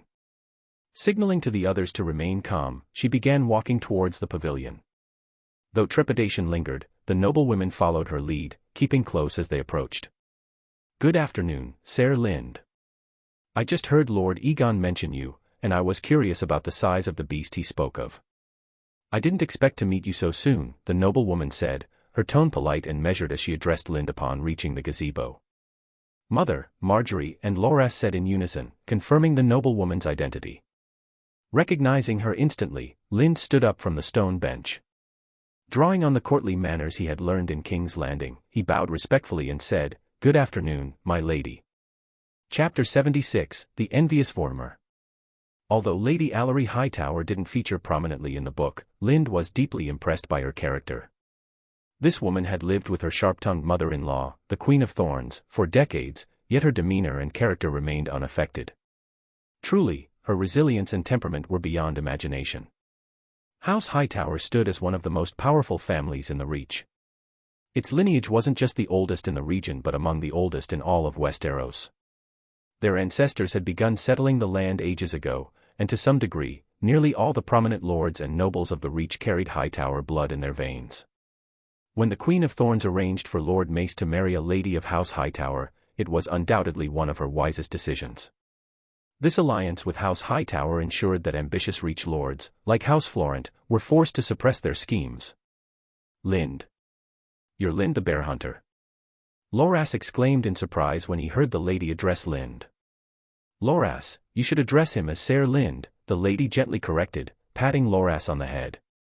"I'm sorry, Sir Lind," Loras quickly apologized. "It's all right," Lind replied nonchalantly. At that moment, Vortimer emerged from the castle's inner ring. He paused when he noticed the garden pavilion bustling with people and, after spotting the lady standing beside Lind, quickly approached to pay his respects. "Lord Vortimer, weren't you supposed to escort Sir Lind to meet the Lord? Why have you left him here alone?" the lady inquired with a hint of suspicion. Vortimer explained the situation and then addressed Lind directly. "The Lord felt it was inconvenient to meet, but he's already arranged your accommodations. I'll take you there now. Also, the reason you've been called back temporarily is that you're needed for guard duty. I'll explain more on the way." Lind remained unfazed by Vortimer's words. To him, avoiding Lord Mace meant he wouldn't have to deal with the envious courtiers surrounding the Lord. However, the lady frowned, clearly displeased with her husband's treatment of Lind. Despite her dissatisfaction, she refrained from openly challenging the Lord's decision. Instead, she turned to Vortimer. "Where has the Lord arranged for Sir Lind to stay?" "The garrison barracks in the outer city," Vortimer replied. The lady frowned again, contemplating the matter. "I recall the Golden Rose courtyard outside the castle has been vacant for some time. Sir Lind can stay there for now."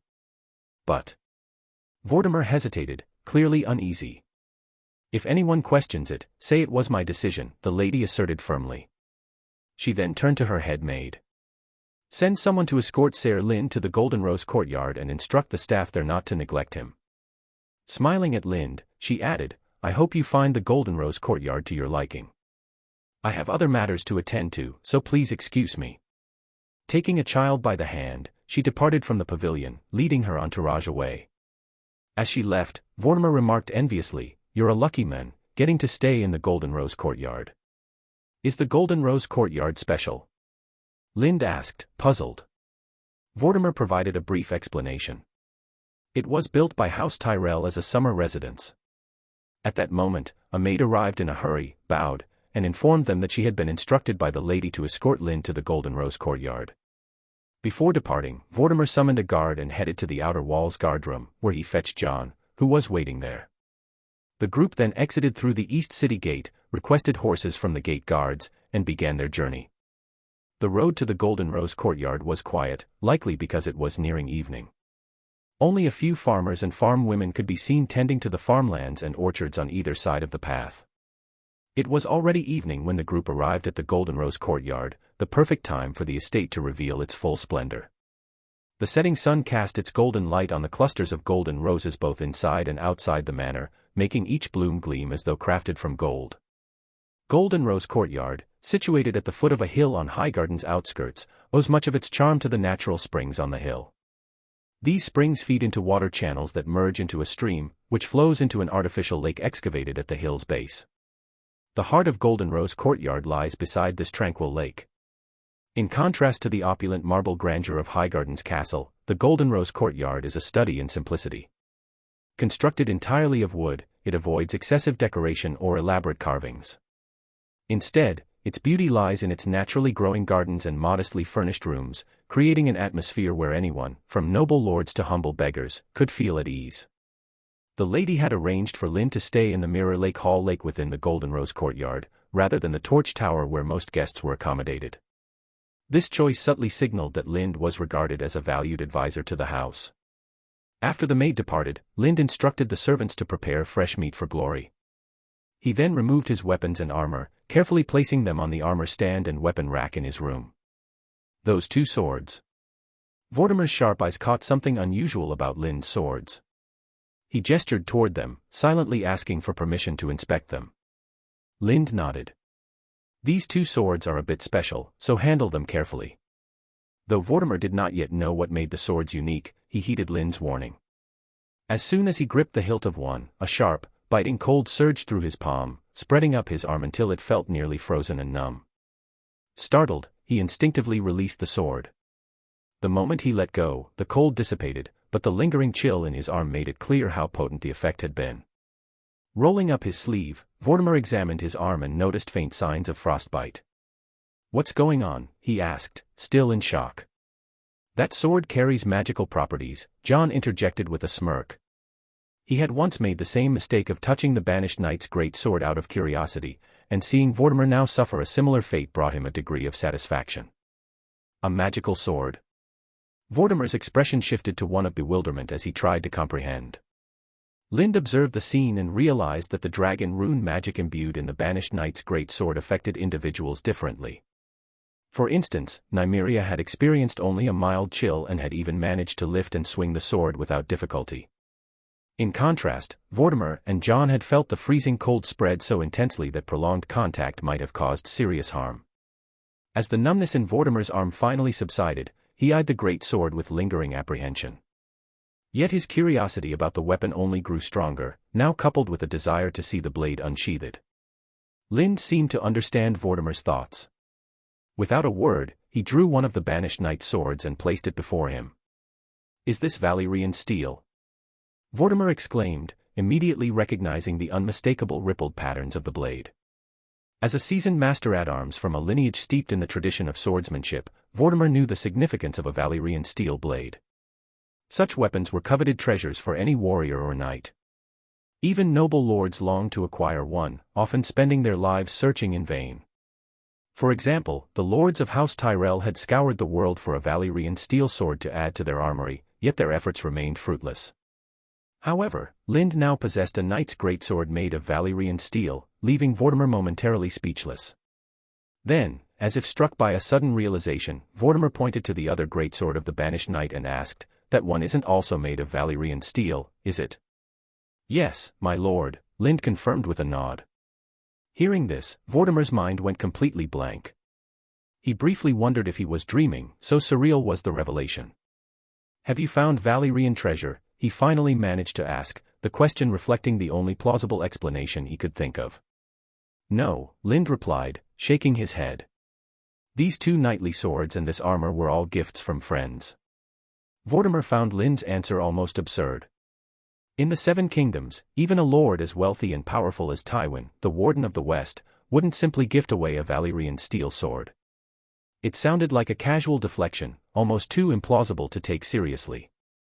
Yet, contradicting his rational judgment, Vortimer's intuition suggested that Lind might indeed be telling the truth, that these treasures really had been given to him by friends. Unable to suppress a pang of envy, Vortimer muttered, "Introduce me to your friends as well." Lind shook his head lightly and replied, "You wouldn't like my friends." "No, actually, you definitely wouldn't like them. You're too different from them." Realizing there was no point in pushing further, Vortimer let the matter drop. His gaze shifted back to the greatsword, and he asked what material the hilt was made from. "Dragonbone," Lind answered. Vortimer fell silent again. While the revelation wasn't as earth-shattering as before, it still struck him like being hit with a bag of golden dragons. He took a deep breath to steady his emotions and gestured for Lind to put the sword back on the rack. Feeling that even this wasn't enough, he instructed John to fetch a cloth to cover the weapon, thoroughly adhering to the principle of out of sight, out of mind. Once his composure returned, Vortimer gave a stern reminder. Try not to let anyone know you have 2 Valyrian steel swords, or you'll be inviting trouble. It's fine. I'm not afraid of trouble anymore, Lind replied with a faint smile.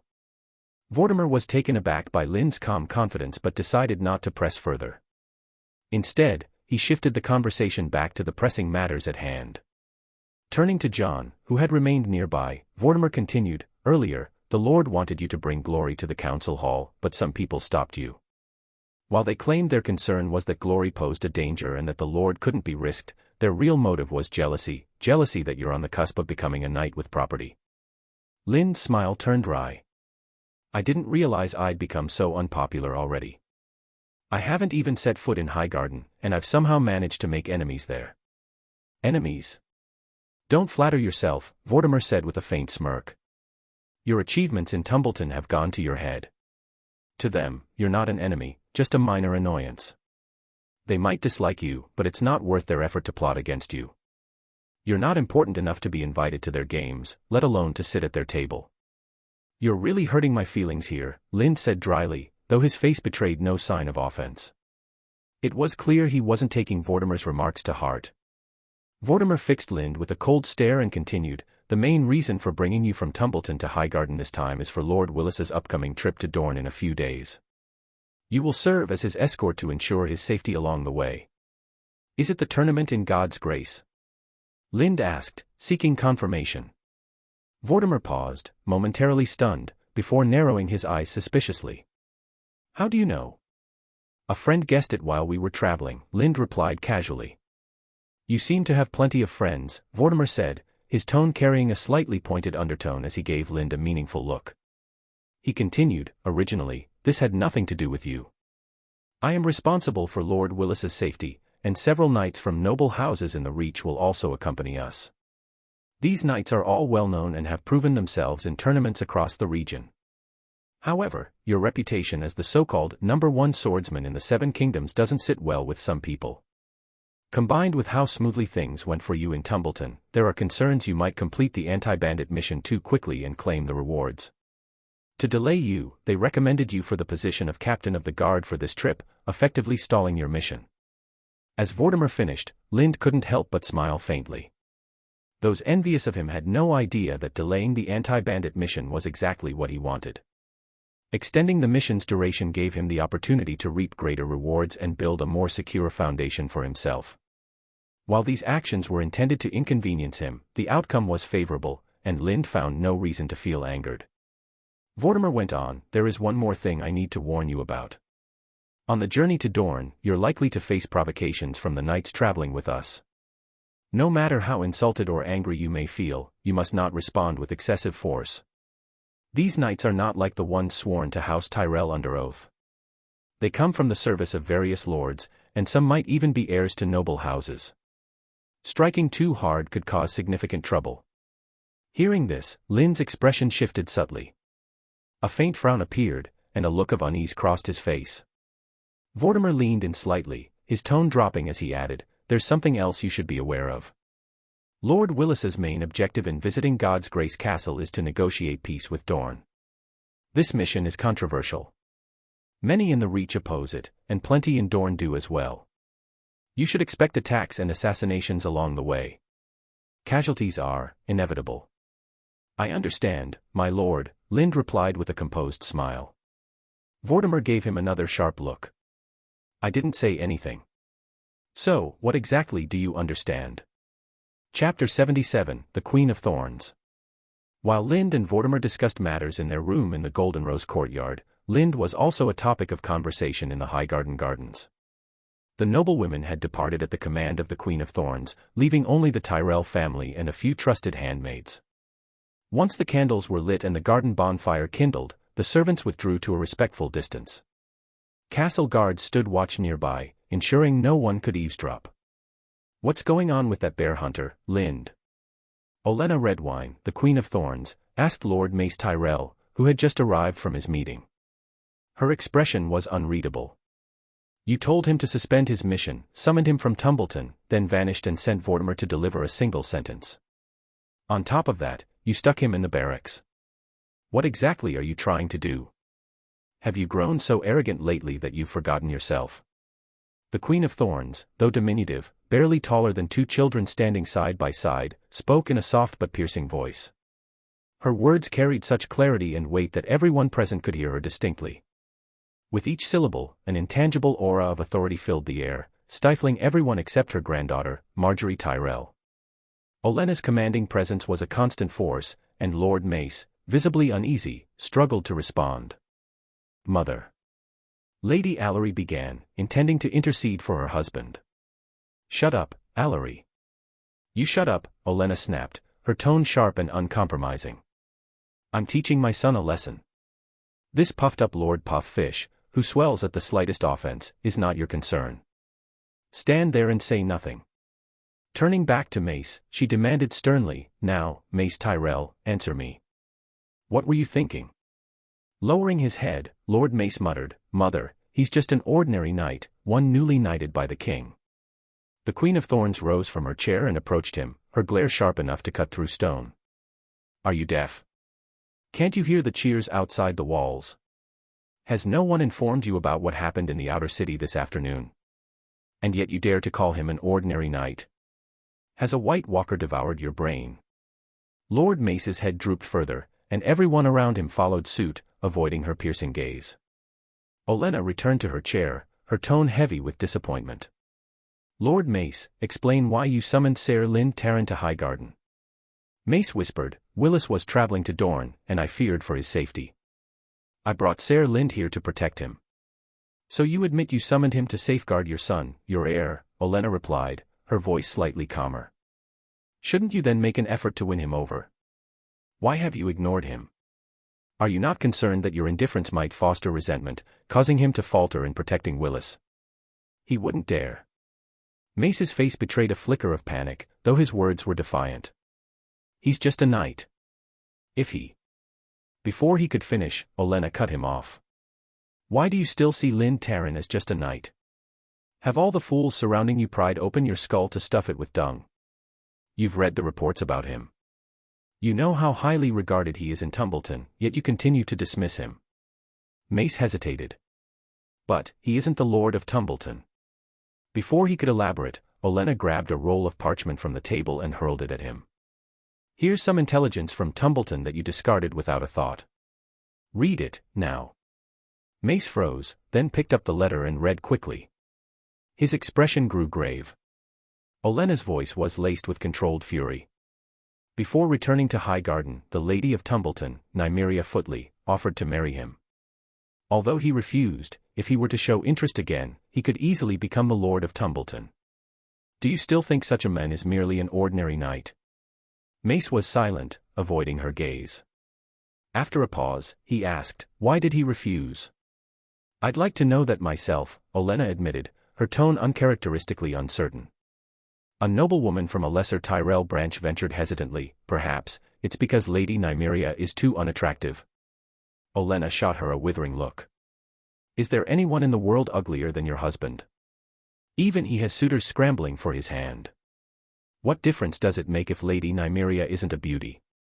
The noblewoman immediately bowed her head, unwilling to challenge Olenna further. The Queen of Thorns turned to Lord Mace and said, Do you think I'm angry with you for belittling Ser Lyn Taryn simply because of his influence in Tumbleton? Isn't that the case? Lord Mace asked, clearly puzzled. The Queen of Thorns asked solemnly, How long has Ser Lyn Taryn been with our House Tyrell? Lord Mace, momentarily stunned, replied, A few months, right? A few months. Less than half a year, the Queen of Thorns confirmed with a nod. And before joining House Tyrell, what was his status? A hunter, Lord Mace answered quickly. It's even mentioned in the Song of the Bear Hunter. So tell me, the Queen of Thorns pressed, since the emergence of the Seven Kingdoms, how many people from a hunter's background have achieved what Lyn Taryn has in just a few months? At her question, silence fell over the garden. Everyone present searched their memories for comparable figures from the histories they had read. Despite their efforts, none could think of anyone quite like Lind. "I have lived a long time and seen many legendary figures," the Queen of Thorns said solemnly, "but I have never encountered anyone like Lind Taryn. A man of such caliber, even if he cannot be a friend, must never become an enemy, least of all when he is a knight of our House Tyrell. Isn't he worth the effort to win over? Remember, arrogance has never been a trait of our house. Sometimes, underestimating others only serves to expose your own shortcomings." Lord Mace remained silent, his expression unreadable. After a brief pause, he said, "I'll go meet him tomorrow." "No need. I've already asked Willis to meet him," the Queen of Thorns replied with a shake of her head. "I want to go too," Marjorie Tyrell exclaimed, standing on a stone chair. "I want to see the big cat." "I want to go as well," Loras added. "Very well, you may go," the Queen of Thorns agreed. With the matter settled, Lord Mace made an excuse to leave the garden, and Lady Allery followed him. Once outside, instead of returning to their chambers, the couple strolled toward the Godswood of Highgarden. This Godswood is situated on the western slope of the inner ring of Highgarden. The dense, towering weirwoods obscure most of the view of the Great September of Highgarden from the rear. At the center of the wood stand 3 heart trees, said to have been personally planted by Garth Greenhand. These trees are more luxuriant and taller than the surrounding ones, their fiery red leaves resembling blazing flames. Even those outside the castle walls can see the crowns of these 3 heart trees rising above the walls. As they walked, Lord Mace suddenly asked, "Allery, what did you think of Lind Taryn when you saw him?" Lady Allery reflected for a moment before replying, "He's a composed young man. I heard he's only 15 or 16, but he doesn't look it. He seems closer to 20 or even 30. "He does seem very mature," Lord Mace agreed. "But you know what? The impression he gave me wasn't just one of maturity, it was a lack of respect. When I met him at the camp outside King's Landing, he looked at me as though I were no different from a servant. I am the Lord of Highgarden, his liege lord. Shouldn't he feel some awe toward me? So that's why you don't like him?" Lady Allery asked. "That's part of it," Lord Mace admitted. "But it's not the main reason. What really makes me dislike him is that he reminds me of Randall Tarley." "Lord Randall Tarley?"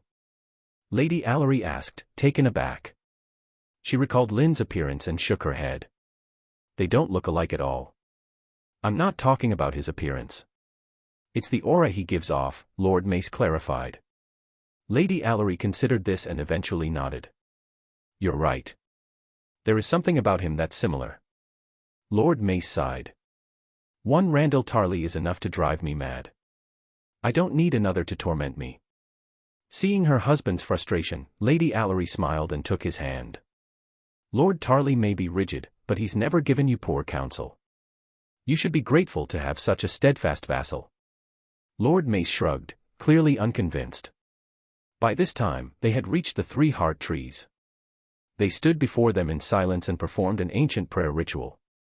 Though House Tyrell followed the faith of the 7, they did not reject the old gods, and some old rituals tied to the weirwoods were still practiced within their family. After praying to the heart tree, Lord Mace suddenly asked, "Do you think he is a suitable match for Janna?" "Janna?" Lady Allery was taken aback. "Hasn't Mother already found a match for Janna? I believe it was Sir John Fossaway of New Barrel."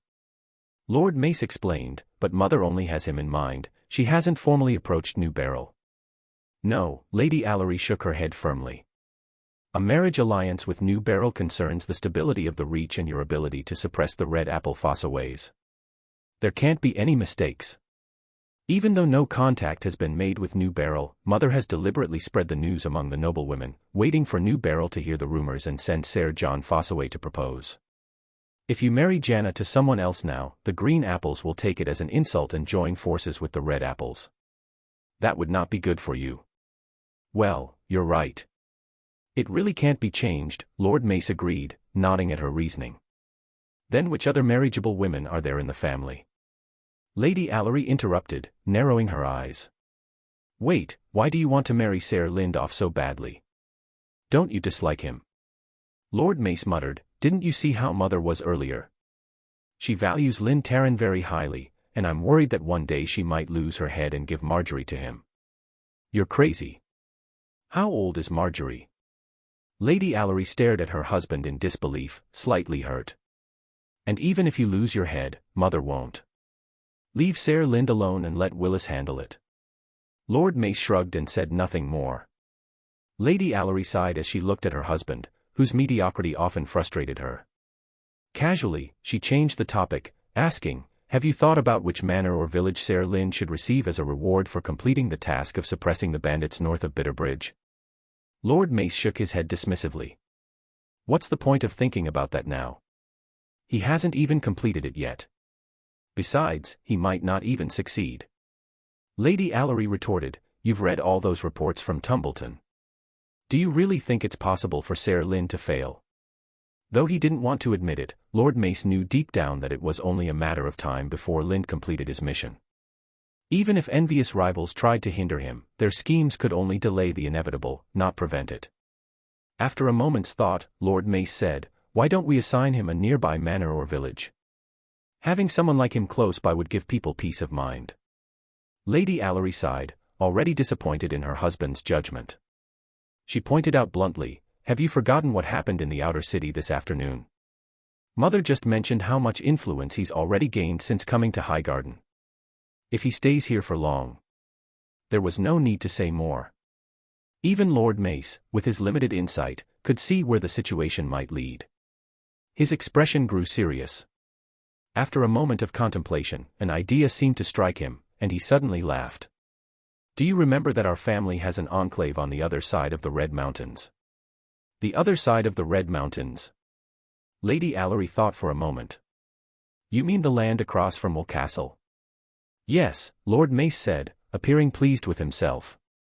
"That land is larger than a mere estate or village. It would make an excellent reward." "You are very clever, my lord," Lady Allery replied with thinly veiled sarcasm. She doubted Lind would accept such a reward but chose not to press the point. Lord Mace, oblivious to her tone, began considering the feasibility of his plan. Chapter 78, The Secrets of Highgarden. After nightfall, Vortimer left the Golden Rose courtyard. Lind instructed John to find some friends in Highgarden and wait around for further instructions.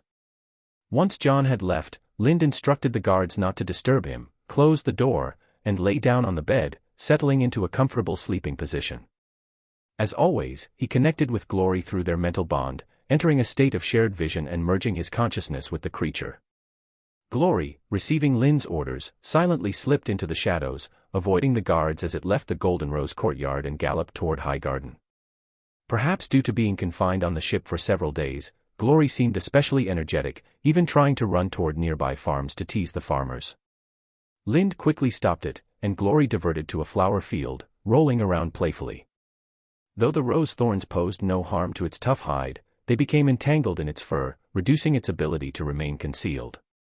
Fortunately, the field was deserted at night, so no one witnessed the peculiar sight of a creature tangled in roses, preventing the emergence of legends about a rose-covered monster in Highgarden. Lind allowed Glory to release some of its pent-up energy but guided it to avoid indulging its wild nature and attacking the nearby farms. After venting its energy, Glory became more obedient. Following Lind's orders, it rubbed against trees and rocks to remove the flowers and branches stuck in its fur. Then, it stealthily approached the outer walls of Highgarden. The outer wall of Highgarden was constructed entirely of marble, with a smooth, polished surface that provided no natural footholds. Unlike the inner walls, it was free of vines. Round towers jutted outward at regular intervals, equipped with arrow slits for defense during sieges and serving as lookouts during peace. Reaching the foot of the wall, Glory did not pause. Its hidden talons extended, digging into the marble with ease. Using its claws, it climbed the seemingly impassable wall as effortlessly as if it were flat ground. Soon, it reached the top and slipped into the shadows of the castle's maze of trees, heading toward the inner city. Though patrolling soldiers roamed the grounds, they were of no consequence to Glory. Its jet-black fur melded perfectly with the darkness, and as long as it remained still, even a guard passing nearby would fail to notice it. Glory's exceptional stealth allowed it to move freely through the various sections of Highgarden, and through their shared vision, Lind observed the layout, defenses, and positions of the castle guards.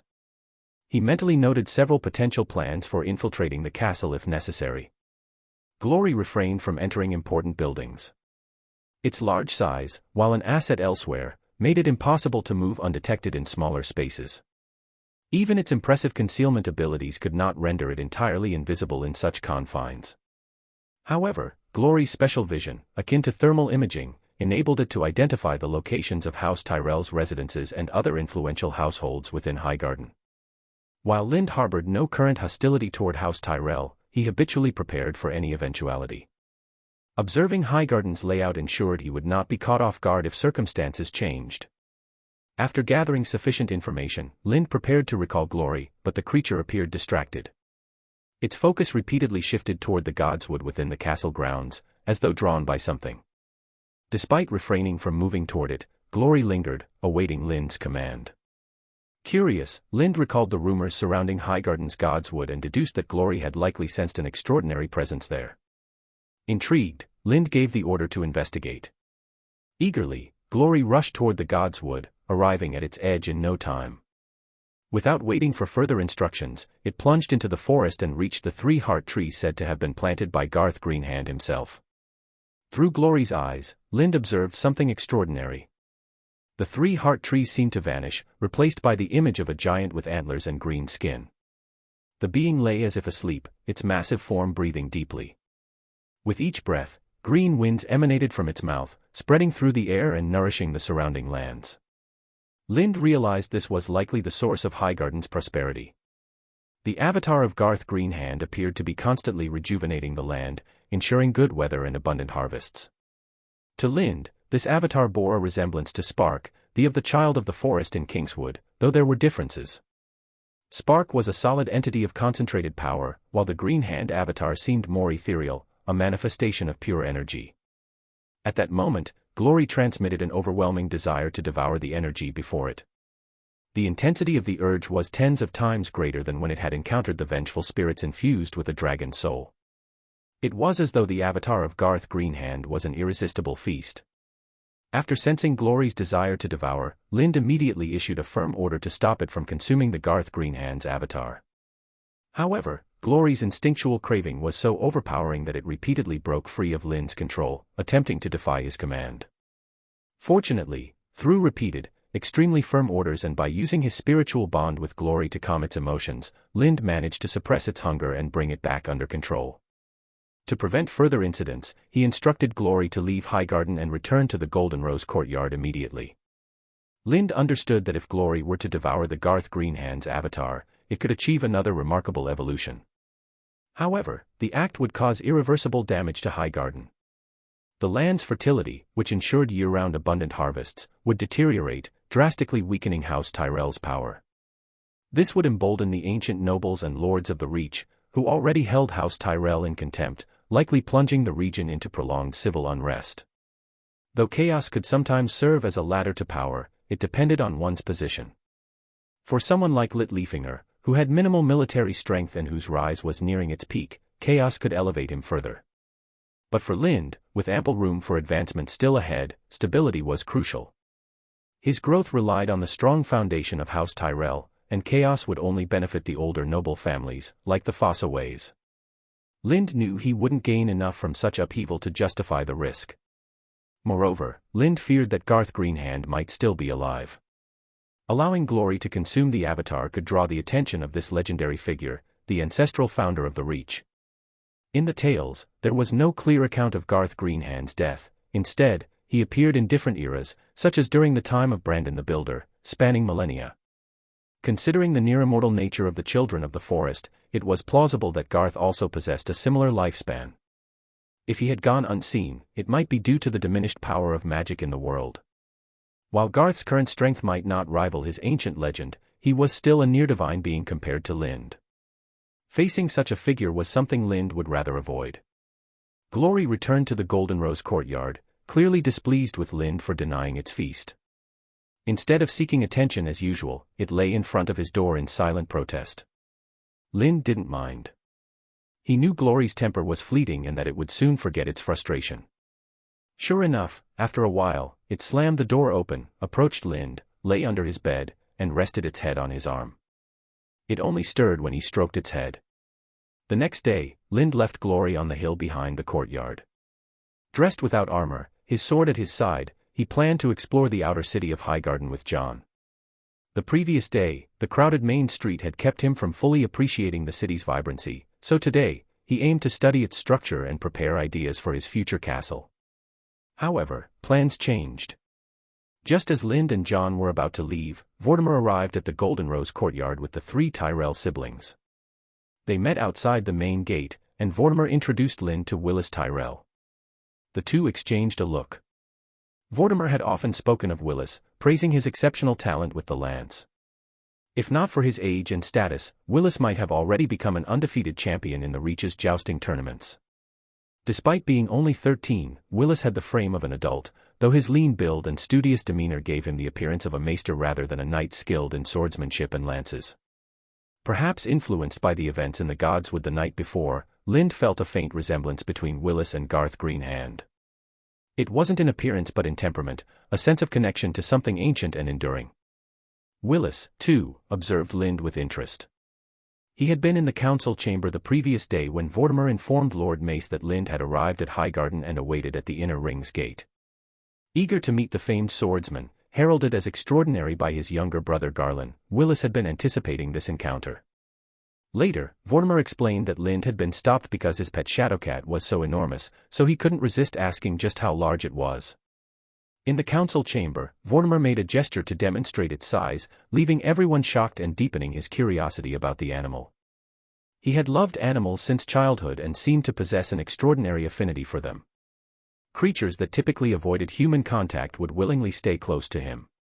This talent made him the best dog trainer, falconer, and horse trainer in Highgarden. By the age of 10, he had already begun improving the Highgarden horse breed, and the exceptional quality of Highgarden's warhorses could largely be attributed to his efforts.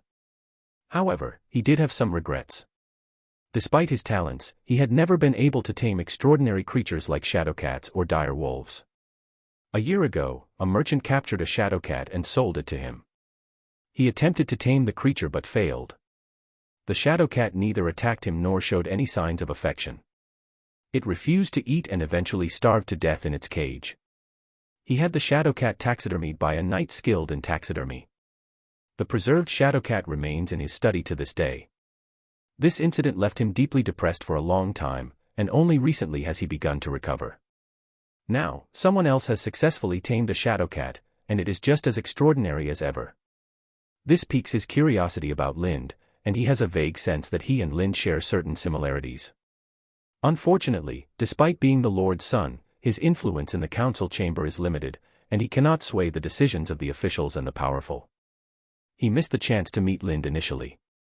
Later, at the lady's request, he was instructed to meet Lind the following day and apologize on behalf of his father for his rude behavior. He agreed without hesitation.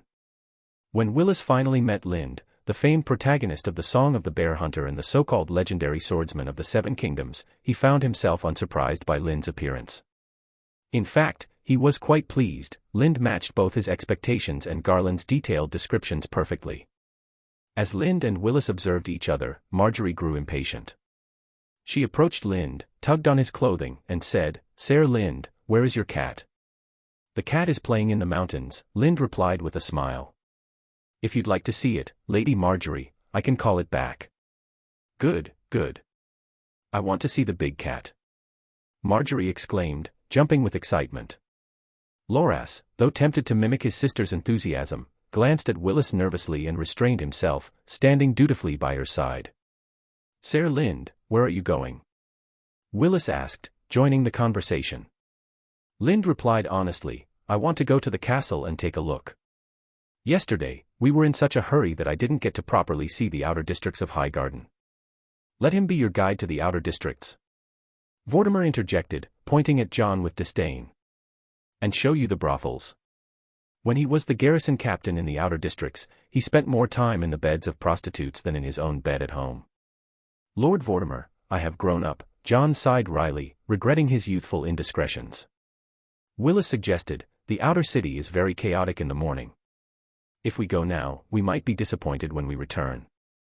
Let's wait until noon and go together. It's been a long time since I last walked around the outer city." Lind did not object and nodded.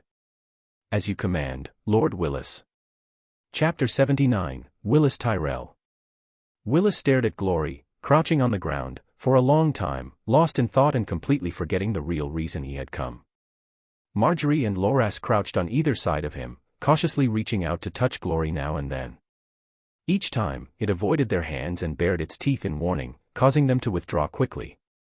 As for Glory, its eyes were filled with discontent as it glared at Lind. It had been happily roaming the mountains, only to be called back and put on display, a situation that seemed like a deliberate punishment. Lind, however, was stroking its head to calm it while carefully ensuring it didn't inadvertently harm the 3 Tyrells. Willis eventually exclaimed in admiration, "It's truly shocking. I never imagined a shadowcat could grow this large." The largest one ever recorded in books was the shadowcat defeated by Garth Greenhand, the king of shadowcats. But even the descriptions of that creature pale in comparison to Glory. Perhaps it has something to do with Glory being an albino shadowcat, Lind offered, attempting an explanation. Willis shook his head, his expression serious. Albino shadowcats have been sighted in the Vale and the Red Mountains before, but none were ever this size. Moreover, Sir Lind, Glory isn't an albino shadowcat. A true albino is completely white, not black and white like Glory. Ordinary shadowcats also have black and white markings, though not as distinct as its. Pointing to Glory's tail and ears with the precision of a maester specializing in biological studies, he added, "Glory resembles a hybrid between a shadowcat and another unknown species. Its ears are much larger than those of a typical shadowcat, and unlike theirs, which remain fixed upright, its can flatten backward. Its tail is also strikingly different, much longer than the short, stubby tails of southern shadowcats." Lind looked at Willis with a mixture of surprise and newfound respect. Despite spending so much time with Glory, he had never noticed these details. Willis had discerned them in mere moments, offering a fresh perspective on both Glory and Willis himself. After hearing the analysis, Lind asked hesitantly, "Are there really distinct differences between northern and southern shadowcats?" "Absolutely," Willis replied earnestly. "Animals of the same species adapt to their environments over time. The climate of the Reach differs greatly from that of the north, and such changes naturally influence the creatures living in these regions. A maester once wrote about shadowcats in the permafrost north of the Wall. He noted that those shadowcats had thicker fur to withstand the cold, better gripping paws for icy terrain, and tails almost as long as their bodies for balance." Lind glanced at Glory's tail and remarked, "Then Glory must not be from the north. Its tail is much shorter than its body length." "I agree," Willis said, nodding. He then pointed to Glory's eyes and added, "Have you noticed its pupils? They're unlike those of a typical shadowcat." "Pupils?" Lind tilted Glory's head and gently lifted an eyelid to examine its eyes. The action visibly annoyed it. It shook its head free, rubbed its eyes with its paws, and growled irritably at him. Lind quickly petted it in apology. "They're not that different," Lind said. "Aren't both types of pupils vertical, like a cat's?" "Not exactly," Willis corrected. "Cats only have vertical pupils when hunting. Otherwise, their pupils are almond-shaped or sometimes round. And while shadowcats are compared to cats for their agility, they're not true cats. Their lineage is closer to lions. Shadowcats' pupils contract so much during a hunt that they nearly disappear, leaving only the whites visible. That's why victims often describe their eyes as pale and eerie, fueling the belief that shadowcats are the stranger's envoys." He glanced at Glory's eyes again. "But Glory's pupils resemble snake or dragon eyes more than any shadowcats." Willis's observation struck a chord with Lind, who froze momentarily.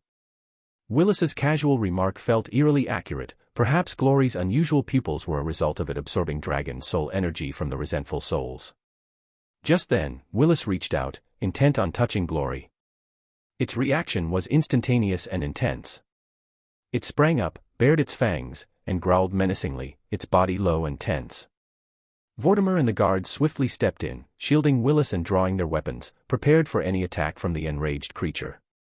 Marjorie and Loras, clearly frightened by Glory's ferocity, stood frozen for a moment before bursting into tears. On the contrary, Willis appeared very calm. While comforting his younger siblings, he gestured to Vortimer and the guards to indicate he was fine. He also apologized to Lind, saying, "I'm sorry about this. It's my fault for not heeding Sir Lind's warning. Fortunately, nothing serious has happened. It's okay." No one other than me is allowed to touch this little guy, Lind said, stroking Glory's taut neck. Nimriia fed it for months. Once she tried to pet it, and it almost bit her hand off. Fortunately, Nimriia was prepared and had steel-armored gloves on. Nimriia. Is she the Lady of Tumbleton? Willis asked curiously. Lind smiled and said, yes, but she doesn't like being called my lady or even just lady. She often says, a lord is a lord. Does the title of lord really need to have a gender, like some kind of animal?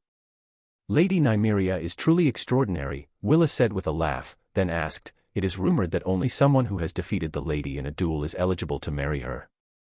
Is that correct? Lind replied in a serious tone, Lord Willis, you've misunderstood. It's the right to court her, not marry her.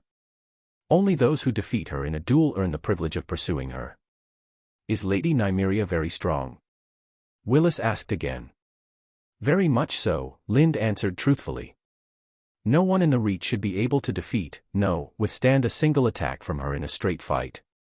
Prince Oberin of Dorne might be able to defeat her, and in the Westerlands, the Mountain might withstand a few of her attacks, but he would still die under her giant axe in the end. That's strong. Willis looked surprised. Humph. Vortimer clearly took issue with Lind's judgment and said, why do you say that the Red Viper of Dorne can defeat her?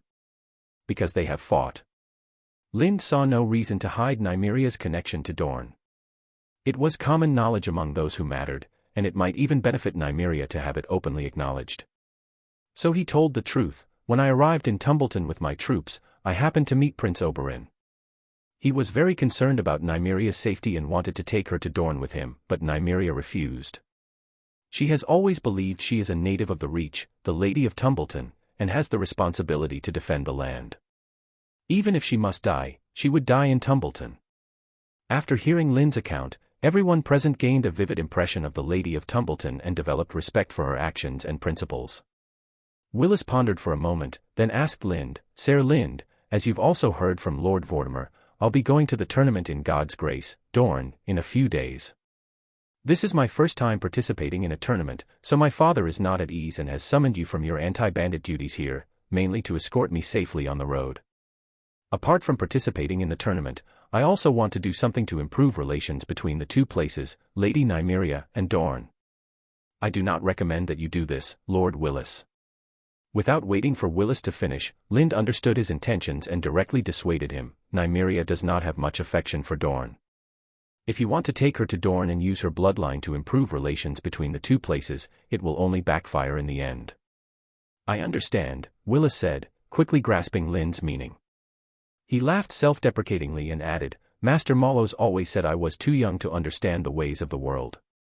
I didn't think he was right, but now it seems he was. Vortimer reassured him, Lord Willis, you've already done very well. Willis smiled, clearly not taking Vortimer's words to heart. He then asked curiously, you've met Prince Oberin. What do you think of him?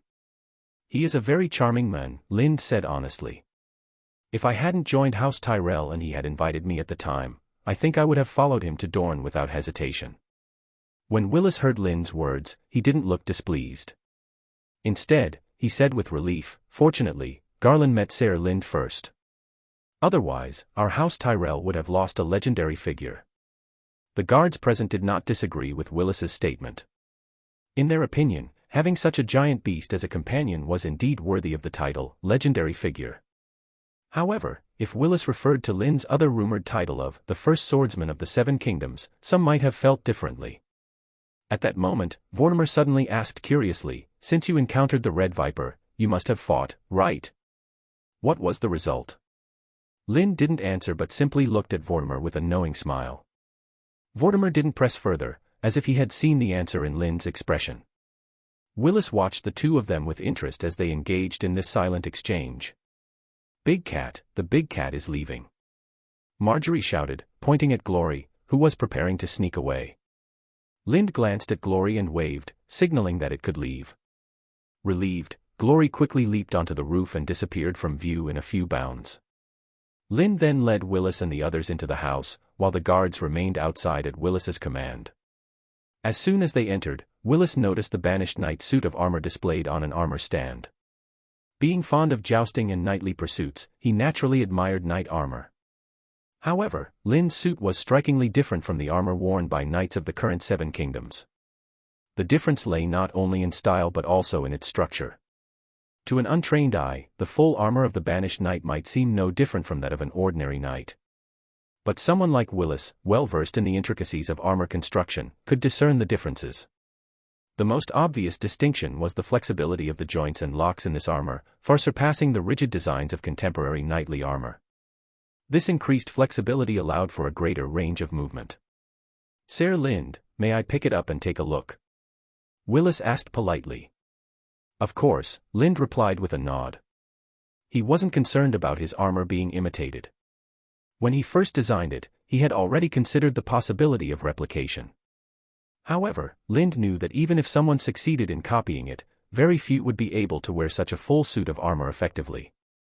And even if they managed to wear it, fighting in it would be a completely different challenge. As Lind anticipated, Willis quickly dismissed the idea of imitation when he picked up the simplest component, the gauntlets. The sheer weight of the armor immediately altered his perspective. The increased flexibility of the joint locks, which allowed for more movements, came at the cost of durability. The joints needed to withstand additional friction, impacts, and torsion, necessitating greater strength. Without Valyrian steel, the only way to achieve this strength was to increase the thickness of the locks. As a result, the size of a single lock on the banished knight's armor was equivalent to that of 2 locks on ordinary armor. Furthermore, as the locks grew heavier, the steel plates connecting them also had to be thicker to prevent weak points prone to cracking. This cumulative effect made the entire suit twice as thick as a standard set of knight armor and more than twice as heavy. For most people, simply walking in such armor would be a challenge, let alone fighting in it. "Sir Lind, can you still fight in this armor?"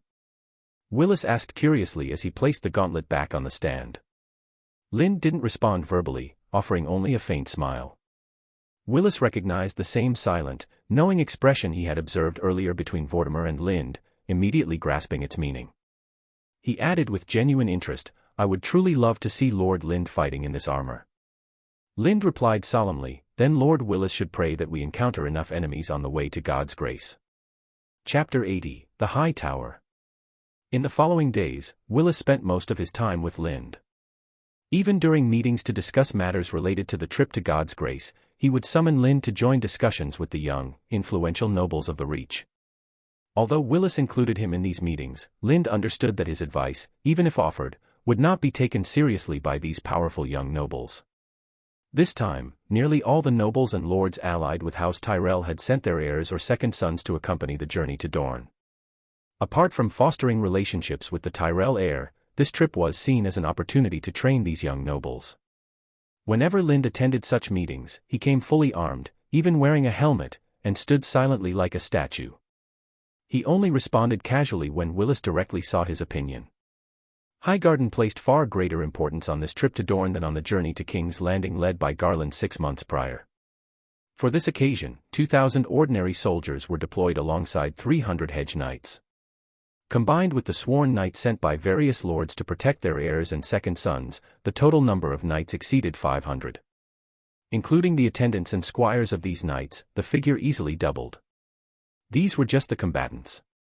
The number of entourage members, servants, and logistical personnel added another 1,000, making the group appear more like a military campaign than a delegation attending a tournament. Willis had initially objected to his father, Lord Mace, about the excessive size of the retinue, arguing that only knights were necessary. However, his suggestion was dismissed for safety reasons. Even the Queen of Thorns, who often disapproved of Mace's decisions, supported him on this occasion. The next day, Lind's role was officially assigned, as many had anticipated. He was named captain of Willis's escort, with 20 knights placed under his command. These were no ordinary sworn knights but personal knights raised by House Tyrell from childhood, their loyalty unquestionable. Although they were formally 20 in number, when accounting for their squires and attendant warriors, Lind had over 100 men under his command.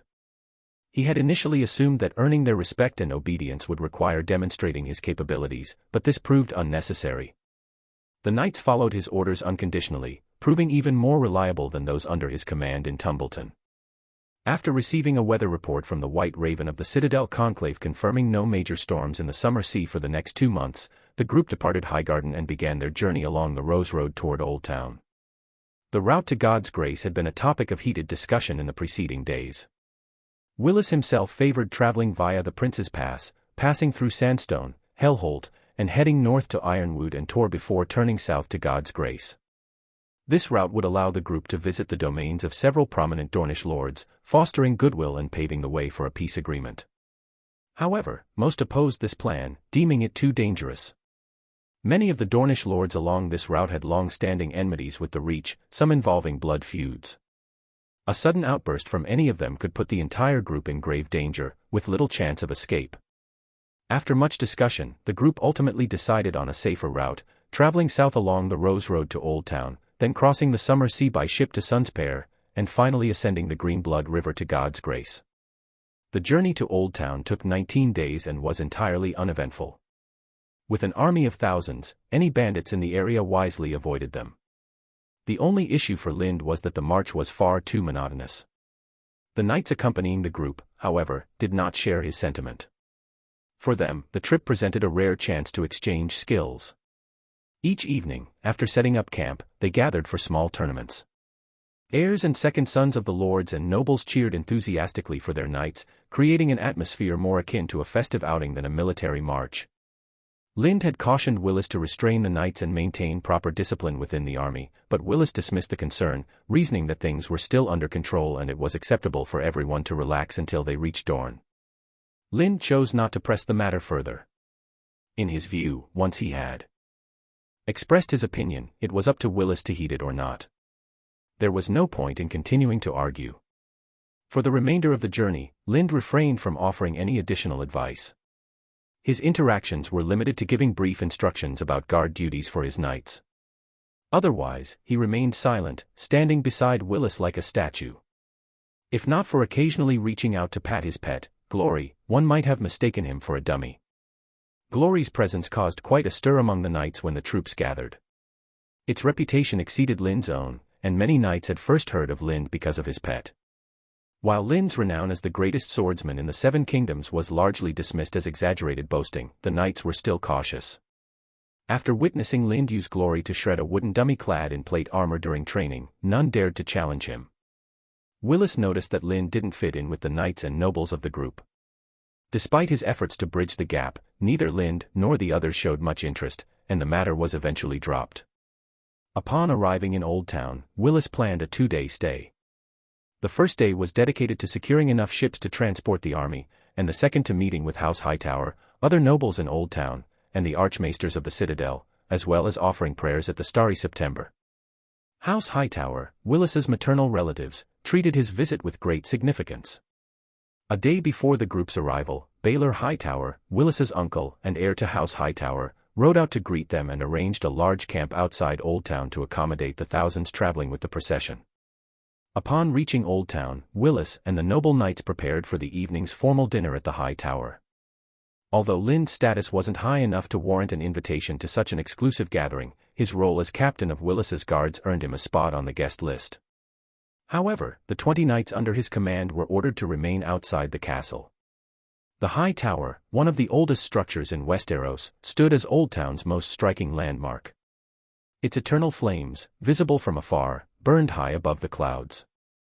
Even Lind, who was accustomed to tall buildings, found the sight awe-inspiring. Although Lind was unsure of the exact height of the High Tower, he estimated it to be at least 200 or 300 meters. While such a height might not seem remarkable in a modern world filled with advanced technology, in the world of ice and fire, it was extraordinary, a true miracle. The wall might rival the High Tower in height, but its immense thickness and frozen construction made it far more stable. The extreme cold of the north turned the wall into a nearly indestructible structure of ice, preventing its collapse. The High Tower, by contrast, was constructed from countless tons of stone without internal reinforcements like steel or concrete. Its foundation rested precariously on the coastal reef known as Battle Island, a base that common sense would suggest was insufficient to bear the tower's immense weight. By all logic, the High Tower should have sunk into the sea long ago. Moreover, the High Tower stood in a warm, humid seaside environment, where the corrosive sea breeze could easily degrade most buildings. Yet it had endured for thousands of years, its surface showing no signs of corrosion, as though time itself had been halted. The only plausible explanation for its enduring existence was magic. Lind suspected that House Hightower knew this as well. Over generations, they had shown a strong obsession with studying magic. What amused many was that their neighbors, the Citadel, an organization that staunchly rejected magic, were financially supported by the Hightowers. The Citadel regarded magic as taboo, yet rumors suggested the High Tower contained 10 times more occult texts than the Citadel's own library. When Lind arrived at the High Tower with Willis, he immediately understood the truth of the rumors. To him, the High Tower was not merely a massive building, it radiated magical energy. Intricate patterns, resembling dragon runes, were etched across its surface, imbuing the structure with supernatural power. Lind also noticed the presence of dragon spirits within the tower, angry energies bound by the magical patterns, compressed and incorporated into the tower itself. Legends claimed that Battle Island had once been a dragon's lair, home to several dragons, until the ancestors of House Hightower slew them, claimed the island, and built the High Tower. While many dismissed this as a glorified family tale, Lind believed it. The bound dragon spirits he saw were evidence of its truth. Even Glory could sense the tower's magic. It coveted the energy of the dragon spirits but was unable to absorb it, as the tower's binding forces vastly overpowered Glory's devouring capabilities. This left the creature restless, a tension Lind could feel. When entering the banquet hall of the Blackstone Fortress, Lind left Glory outside. Bringing such a massive beast into a banquet would have been incredibly rude. The nobles of Old Town attending the event were nonetheless curious about the giant creature known as Glory. Lind didn't remain at the banquet for long. Outside, he sensed Glory growing increasingly agitated due to the influence of the High Tower's power. Worse, some nobles were recklessly teasing the beast, risking their lives in the process. If this continued, the barely restrained ferocity of Glory might erupt, endangering everyone nearby. "I'll pay 1,000 golden dragons for it," an Old Town noble offered as Lind emerged from the hall just in time to calm Glory. Lind turned to the noble, pulled a silver stag from his pocket, and placed it in the man's hand. "I'll give you a silver stag for it," he said. The noble froze, quickly realizing the mockery. Lind was implying that the noble's worth amounted to no more than a silver stag. The man's face turned dark with anger as the surrounding nobles erupted into laughter at his expense. Amid the jeers, the noble's expression twisted with hatred. He opened his mouth to retort with something menacing, but Lind cut him off. "You'd better not say anything else. If I hear a threat, I'll be frightened. And if I'm frightened, I'll feel compelled to eliminate the threat entirely. Now, what do you think I'll use to resolve it?" Lind's words were calm, yet a chilling edge underlined them. His gaze shifted from the nobleman to the other onlookers, and a palpable murderous aura radiated from him, a grim remnant of the peacekeepers and the banished knights. The laughter died immediately. A stunned silence fell over the crowd. Breaths hitched, and the nobles stared at Lind in horror. In their eyes, the banished knight's armor seemed enveloped in a dark, menacing mist. Bloodshot eyes glared out from the helmet's narrow slits, exuding a monstrous, otherworldly aura as if something terrifying lay hidden within, poised to strike. Satisfied that his point had been made, Lind retracted his aura. Without waiting for anyone to recover from the shock, he left the square with Glory, heading toward a nearby garden. It was only after Lind had gone that the nobles began to regain their composure. Many found their legs weak and trembling, needing to lean on each other or nearby objects for support. The sharp smell of urine hung in the air. More than one of them had lost control in fear. Shame replaced their earlier arrogance, and they dispersed to change clothes, desperate to avoid further humiliation. Resentment against Lind was forgotten, overwhelmed by their immediate need to recover their dignity. The incident did not go unnoticed. Observers, unaware of the depth of Lind's deadly aura, merely saw a minor confrontation between the captain of Willis's guards and a group of Old Town nobles. Word of the encounter soon reached Willis and Leighton Hightower, the Lord of the High Tower, who were still at the banquet. However, their reaction was unexpected. Both men dismissed the matter entirely, as though it were a trivial event unworthy of their attention. Chapter 81, Melora Hightower. The Blackstone Fortress was originally constructed as a military stronghold, so it was no surprise that its facilities were primarily utilitarian. The small garden within it had been added later, and it was, by any measure, modest. After witnessing the grandeur of the gardens in High Garden and the High Tower, this one could only be described as simple. Still, for some young men and women, this secluded little garden was a rare haven of joy. Unfortunately for them, when Lind led Glory into the garden, they scrambled out of the flowers in a panic, hastily grabbing their clothes before fleeing. In moments, the garden was left empty, save for Lind and Glory. Although Lind had recently soothed Glory, the unease the creature felt since arriving at the High Tower persisted. Its agitation showed in its restless pacing across the garden square. From time to time, Glory would glance upward at the dragon souls bound to the High Tower, releasing a low, discontented growl. Lind placed no restrictions on Glory's movements. He remained in the garden, his gaze fixed on the High Tower, not on the swirling energies of resentful spirits or the dragon soul, but on the intricate, enigmatic patterns adorning the tower. It was the first magical structure he had encountered that appeared to possess a complete and cohesive system. Though the meaning of the patterns eluded him entirely, he felt certain they held potential value for him. "You saw it too, didn't you?" A voice interrupted his thoughts as footsteps approached from a distance. Lind turned his head to see a woman dressed in a black jewel-encrusted gown, her attire reminiscent of Dornish fashion, walking toward him. Without preamble, she posed her question. Lind didn't answer immediately. Instead, he inclined his head with calm indifference and said, "Your ladyship Melora." The woman frowned. "It's Lady Melora. I am not wed." The woman before him was Melora Hightower, the eldest daughter of Lord Leighton and sister to Lady Allery, a member of House Hightower infamous as the Mad Maid. On the journey to Old Town, Willis had briefed Lind on many of the prominent noble families, and House Hightower was, of course, among the most significant. When speaking of House Hightower, Willis mentioned the others only briefly. But when it came to his maternal aunt Melora Hightower, he seemed to have endless stories to share. Though many outsiders referred to Melora as mad, Willis expressed nothing but admiration for her. In her youth, she had disguised herself as a man to gain entry to the Citadel. There, her remarkable intellect enabled her to forge 7 chain links in a few short years, granting her access to the study of the occult. However, her pursuits of forbidden knowledge led to her discovery and eventual expulsion from the Citadel, a scandal that gave rise to rumors of her madness. Some claimed that her mental instability stemmed from exposure to the forbidden knowledge she had uncovered during her studies. Others believed her behavior simply made her an easy target for slander by her family's enemies. Lord Leighton himself had investigated the origins of these rumors, concluding that most were fabrications. The tales most closely associated with Melora's supposed madness included her peculiar experiments in her private alchemy room, where servants and guards claimed to have seen dismembered animal corpses carried away to be burned outside the black stone fortress. Additionally, there were accounts of her staring at the walls of the High Tower in the dead of night, muttering cryptic phrases.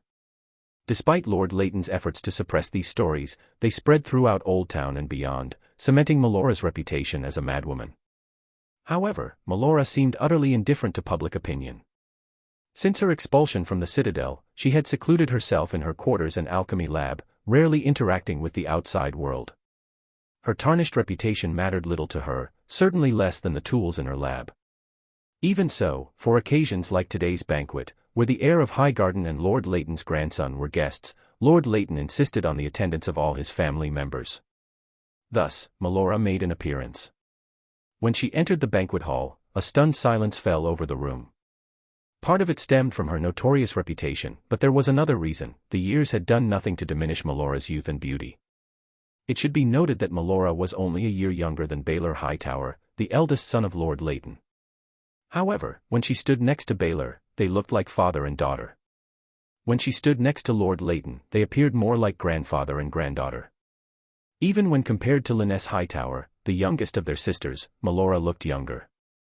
In addition to her age-defying appearance, Melora possessed the beauty common to Hightower women, but hers surpassed them all. In the eyes of the crowd, Melora's beauty far exceeded that of the others. Even Lyness, known as the Star of Hightower, paled in comparison. In short, Melora appeared to be the age of a maiden who had just reached adulthood, yet her beauty exuded maturity and elegance. The coexistence of these contrasting qualities gave her an extraordinary allure. At that moment, many in the crowd forgot the years of bad reputation attached to Melora and began entertaining thoughts of marrying her. Even those who remembered her reputation dismissed it, thinking her beauty alone could outweigh any scandal. However, Lind saw Melora differently. What stood out to him was the peculiar energy coiling around her. Some of it emanated from within her, some from the surrounding walls, but most came from the black gemstone necklace she wore. The Hightower House's proficiency in occult studies was clearly more than mere rumor. The energy surrounding Melora indicated that the family had mastered ancient, profound magical knowledge. They were capable of cultivating true magicians, far removed from the charlatans who merely claimed the title. Moreover, the woman standing before him, adorned with a veil of gemstones and wearing a black gemstone necklace, reminded Lind of another woman with powerful witchcraft, the Red Priestess Melisandre. Lind preferred to keep his distance from such figures, no matter their supernatural abilities. After the banquet began, he maintained a low profile and quietly slipped out of the hall. What he hadn't anticipated was Melora Hightower seeking him out in the garden and initiating a conversation. She seemed to know that he could see the patterns on the high tower. "You can see things on the high tower, can't you?" Melora repeated when Lind didn't reply immediately. Lind had no intention of admitting anything. Instead, he replied blankly, "Is there something on the high tower?" "I don't quite understand what you mean, Lady Melora." Melora stared at him expressionlessly, her gaze as though piercing through his helmet to see the face behind it. Without warning, she reached out to grab his helmet, attempting to remove it. Lind caught her arm and gently pushed her away. "Lady Melora, please don't do anything rude," Lind said, his voice calm but firm from behind the helmet. "Do you know what they call me?" Melora asked, rubbing her arm. She didn't seem annoyed and instead stepped closer. Lind countered, "Do you know what they call me?" Melora was momentarily stunned, taken aback by his question. Before she could respond, a sudden wave of heat and an overwhelming sense of danger made her freeze. Turning instinctively, she found herself face to face with a massive creature.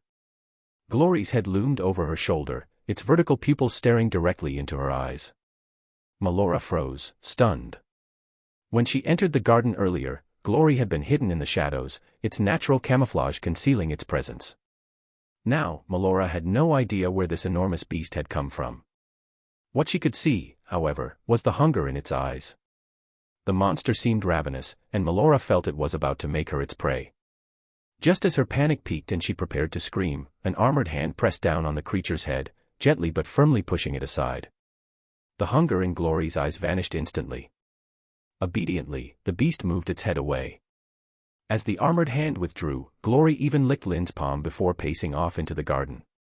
Melora, still shaken, finally saw the creature fully and recognized it as an unusually large shadow cat. At that moment, she recalled snippets of conversation she had overheard earlier among Old Town nobles and servants regarding a peculiar beast accompanying a guest. "Who are you?" Melora asked the armored knight before her, a mixture of curiosity and fear evident in her voice. It was clear to her that he was the master of the monster she had just encountered.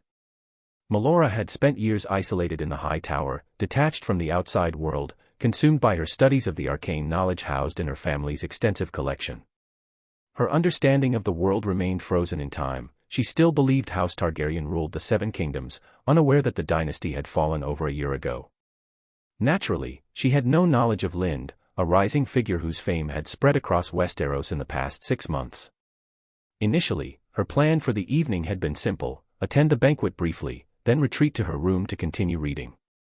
Yet, as she observed the gathering of lavishly dressed nobles, her attention was drawn to a knight clad in full armor, including a helmet that concealed his face. Unlike the others, he stood in a corner without speaking to anyone, yet his presence alone attracted the attention of many. While others marveled at the knight's magnificent armor, Melora's focus was different. She noticed the hilts of the 2 great swords at his waist, crafted from dragonbone, and sensed a faint magical aura emanating from them. This was only the second time she had encountered magic outside the high tower, the first being in a forbidden chamber of the citadel. Curiosity overwhelmed her usual habits. Rather than returning to her room, she followed Lind's movements, eventually arriving at the small garden. There, she found him gazing at the high tower's outer wall. His behavior led her to suspect that he, like her, could perceive the magic inscribed on the tower. The thought filled her with excitement. For years, Melora had felt isolated in her unique abilities, even though her father, Lord Leighton, had supported her studies and believed she shared talents with their ancestors. This loneliness was one reason she preferred the high tower's seclusion to the company of others. Now, for the first time, she believed she had found someone who shared her gifts. Her excitement caused her to cast aside all decorum. Without hesitation, she approached him directly, seeking answers. Now, despite her earlier shock at Glory, she refused to abandon her efforts to communicate with Lind. "Lady Melora, you should return to the banquet. That is where you belong," Lind said, his tone cold and detached. He sensed that this woman might bring trouble and sought to distance himself. Melora met his gaze, or rather, the unseen one behind his helmet, and recognized his deliberate indifference. After a moment of silence, she turned and left the garden, clearly frustrated. Though she departed, Lind had an unsettling feeling that their encounter was far from over. He suspected that the trouble she represented had only just begun. To his surprise, however, Melora did not reappear after the banquet. Once it ended, Lind was sought out by servants and informed of his accommodations. By then, the nobles who had attended the banquet had left, and the knights who accompanied Willis had returned to their camp outside the castle. Willis, however, remained at the high tower, as his schedule for the following days was packed. He was to meet several Old Town nobles in the morning, visit the citadel later, and attend a prayer ceremony at the Starry September the day after. Staying within the high tower saved valuable time. As the leader of Willis's personal guard, Lind was also required to stay. He was assigned a room adjacent to Willis's on the second floor. From his window, he could see the entire city of Old Town. Unlike the high tower's exterior, the interior lacked the mysterious patterns and supernatural energy Lind had observed outside. It seemed as though all the magical power had been concentrated on the outer walls, leaving the interior tranquil, a state that suited Glory, who was noticeably calmer. "Sir Lind, may I come in?" Willis's voice interrupted Lind's preparations for rest. Lind had just removed his armor and unsheathed one of his greatswords when the knock came at his door. Frowning, Lind turned and opened the door to find Willis dressed in casual attire. "Please come in, Lord Willis," he said, stepping aside. Willis entered, closed the door, and casually asked, "Sir Lind, are you settling in well here?" "It's better than the barracks, at least," Lind replied flatly. Willis continued, "At the banquet earlier, you didn't seem to eat." "I asked." Lind sighed and cut him off. "Lord Willis, you didn't come here just to ask about my comfort or whether I've eaten, did you? Just tell me what's on your mind." Willis smiled awkwardly, took a deep breath, and said with a serious expression, "Sir Lind, what do you think of my aunt, Melora Hightower?" Creators. Chapter 82, The Unusual Citadel. After listening to Willis' words, Lind couldn't help but sigh. He had anticipated trouble but hadn't expected Willis to be the one to bring it. Lind hesitated briefly, then said, "Lord Willis, I just turned 16 last month, only a few years older than you." Willis froze at this, his expression awkward. "Age is actually not a problem. You've seen Lady Melora too, and she looks more like my sister." "Wait." Lind cut in, his eyes narrowing. "Lord Willis, what makes you think Lady Melora wants to marry me?" Willis answered earnestly, "After the banquet ended, she specifically sought out my grandfather to ask about you." He paused before adding, "My grandfather told me this was the first time in over 10 years she had inquired about a man." Willis glanced at Lind and continued, "In addition, some servants saw you and Lady Melora meeting in the small garden. When she left, she had a rosy complexion, like..." Willis trailed off, but Lind understood what he meant. He couldn't explain it either. Melora Hightower had left with an expression that could easily be misinterpreted. "I didn't do anything," Lind said defensively, his tone firm. "I believe you. Lady Melora isn't that kind of person, and neither are you," Willis replied, his eyes filled with trust. Then, hesitantly, he added, "But the servants in the high tower." Lind cut him off sharply. "What's the point of keeping such nosy servants? Do you want them spreading their lord's private matters?" Willis gave an awkward smile, already regretting his decision to visit Lind. Lind's tone grew colder. "Lord Willis, did you decide to come see me on your own, or was this your grandfather's idea?" Willis admitted, "My grandfather had it in mind, but he didn't say it outright. I thought it would be a good thing to become connected to Sir Lind, so I took the initiative to speak with you. Better me than my grandfather, this way, there's still room for things to be resolved." Lind responded quietly, I think you should speak with Lady Melora first. This is just a misunderstanding. Don't let it escalate unnecessarily. I understand, Willis said after a moment of thought. He apologized again, then rose and left Lynd's room.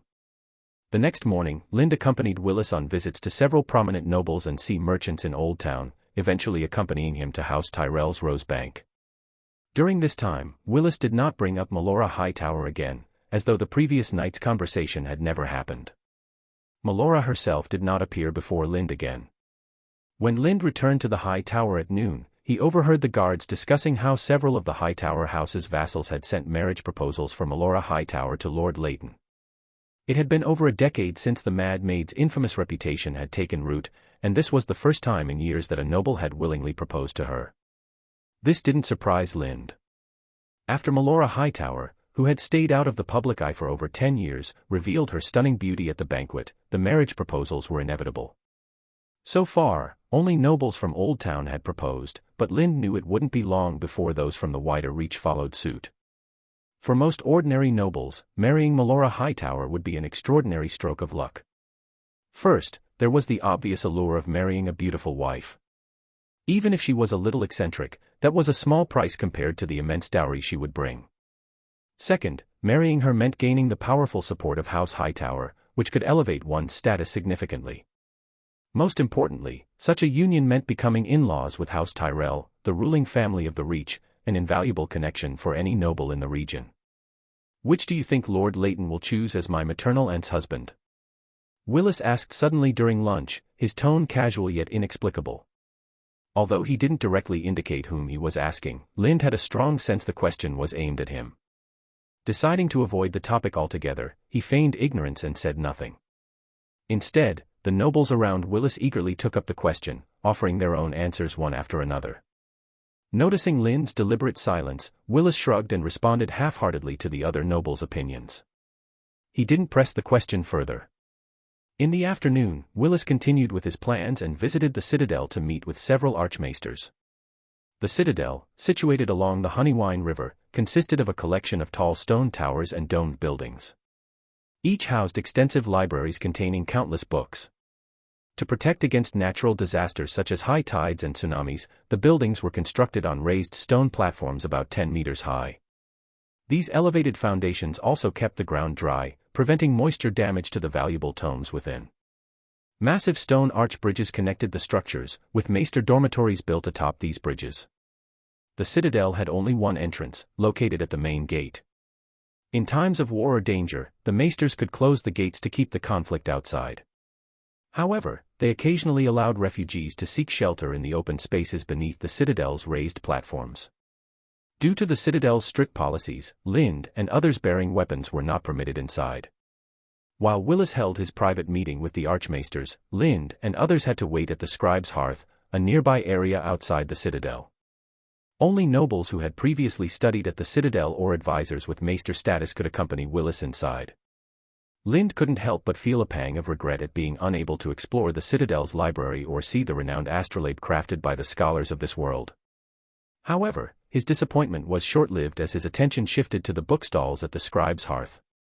These stalls, run by assistant maesters of the citadel, offered books classified as publicly available.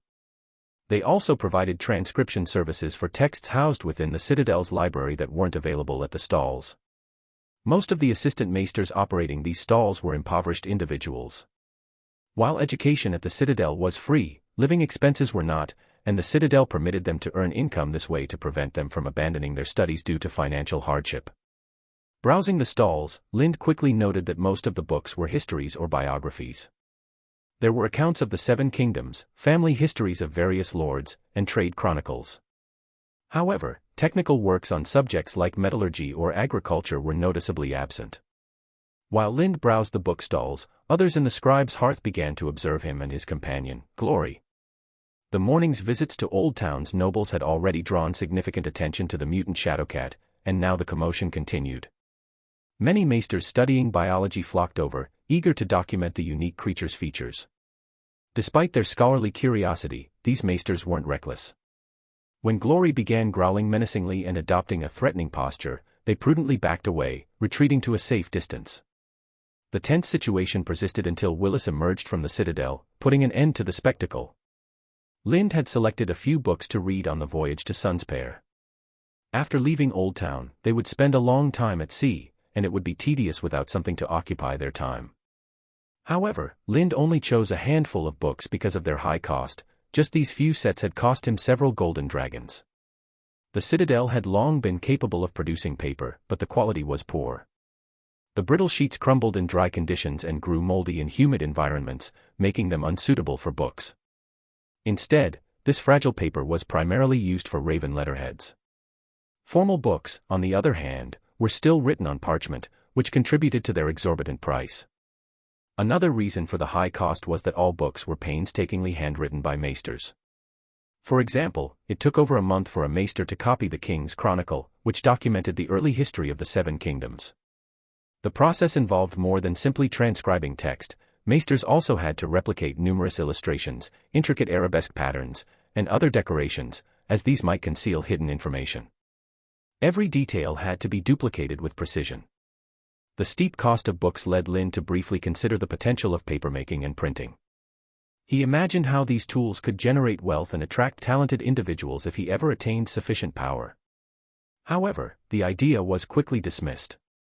While the benefits were speculative, one certainty stood out: introducing printing and papermaking would enrage the Citadel. The Citadel's unparalleled influence in Westeros was rooted in its control of knowledge. If affordable, mass-produced books flooded the Seven Kingdoms, the Citadel would be the primary casualty, likely making Lind its sworn enemy. Offering the inventions to the Citadel as a gesture of goodwill was not a viable alternative either. Even if this gained their favor, the personal benefits would likely be minimal, and he might still face suspicion and restrictions to prevent the spread of these innovations. Having abandoned the notion, Lind left the Citadel with Willis.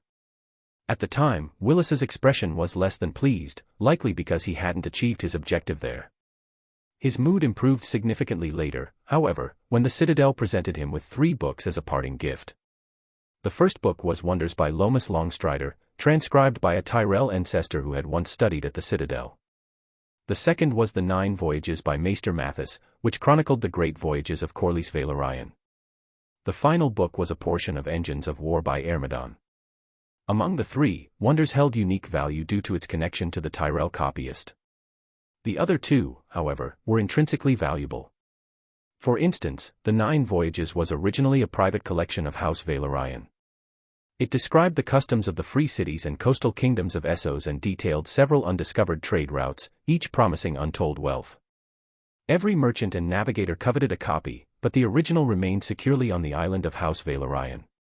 The version gifted to Willis was a recent transcription, evident from the fresh ink.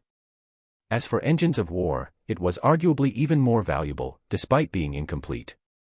Ermedon, the author, was a Valyrian from the Freehold's zenith. Though his exact identity is lost to time, his surviving works, focused on war, indicate he was likely a Valyrian general. Engines of War provided a comprehensive manual of Valyrian military strategy, detailing the weapons, tactics, and strategies employed by their armies. Its contents made it an invaluable relic of Valyrian military history. However, this book has been lost over time due to various changes, and it is now said that the only surviving original copy is hidden in Winterfell in the north. The copy of Engines of War provided by the Citadel was reportedly transcribed by the Maester advising Winterfell. However, it only includes a portion of the sections on siege engines and some accounts of war. Even so, for Willis, this was already an invaluable treasure. By the afternoon, some of the frustration Willis had felt at the Citadel had quickly faded, and his mood improved significantly. He was even in good spirits, chatting and laughing with members of House Hightower during dinner. Since he needed to attend a day and night prayer ceremony at the starry September the following day, Willis retired early to bed. Lind, however, remained awake. As he had done in Highgarden, he commanded Glory to leave the High Tower and roam Old Town to gain a better understanding of the area. Initially, Lind intended for Glory to approach the Citadel, hoping it could sneak into the library and perhaps steal a rare, forbidden book or 2. However, when Glory reached the main entrance of the Citadel, it refused to go any further, no matter how much Lind urged it. Through Glory's perspective, Lind realized the reason for this hesitation was the 2 Sphinx statues flanking the Citadel's gate. These statues emanated streams of deep green light, giving them an eerie appearance in the dark. Lind recalled that when he had visited the citadel during the day, the Sphinx statues had seemed like ordinary sculptures. At that time, Glory had been able to enter the citadel and move through areas like the scribe's hearth without any trouble. He had noticed nothing unusual about the statues. Now, it was clear that the citadel was even more intricate and mysterious than he had initially thought. Although Lind did not understand the nature of the power contained in the Sphinx statues, Glory's reaction made it evident that it was something profoundly terrifying. Otherwise, Glory would not have been so reluctant to proceed. Seeing that he was blocked, Lind chose not to force Glory to enter the citadel.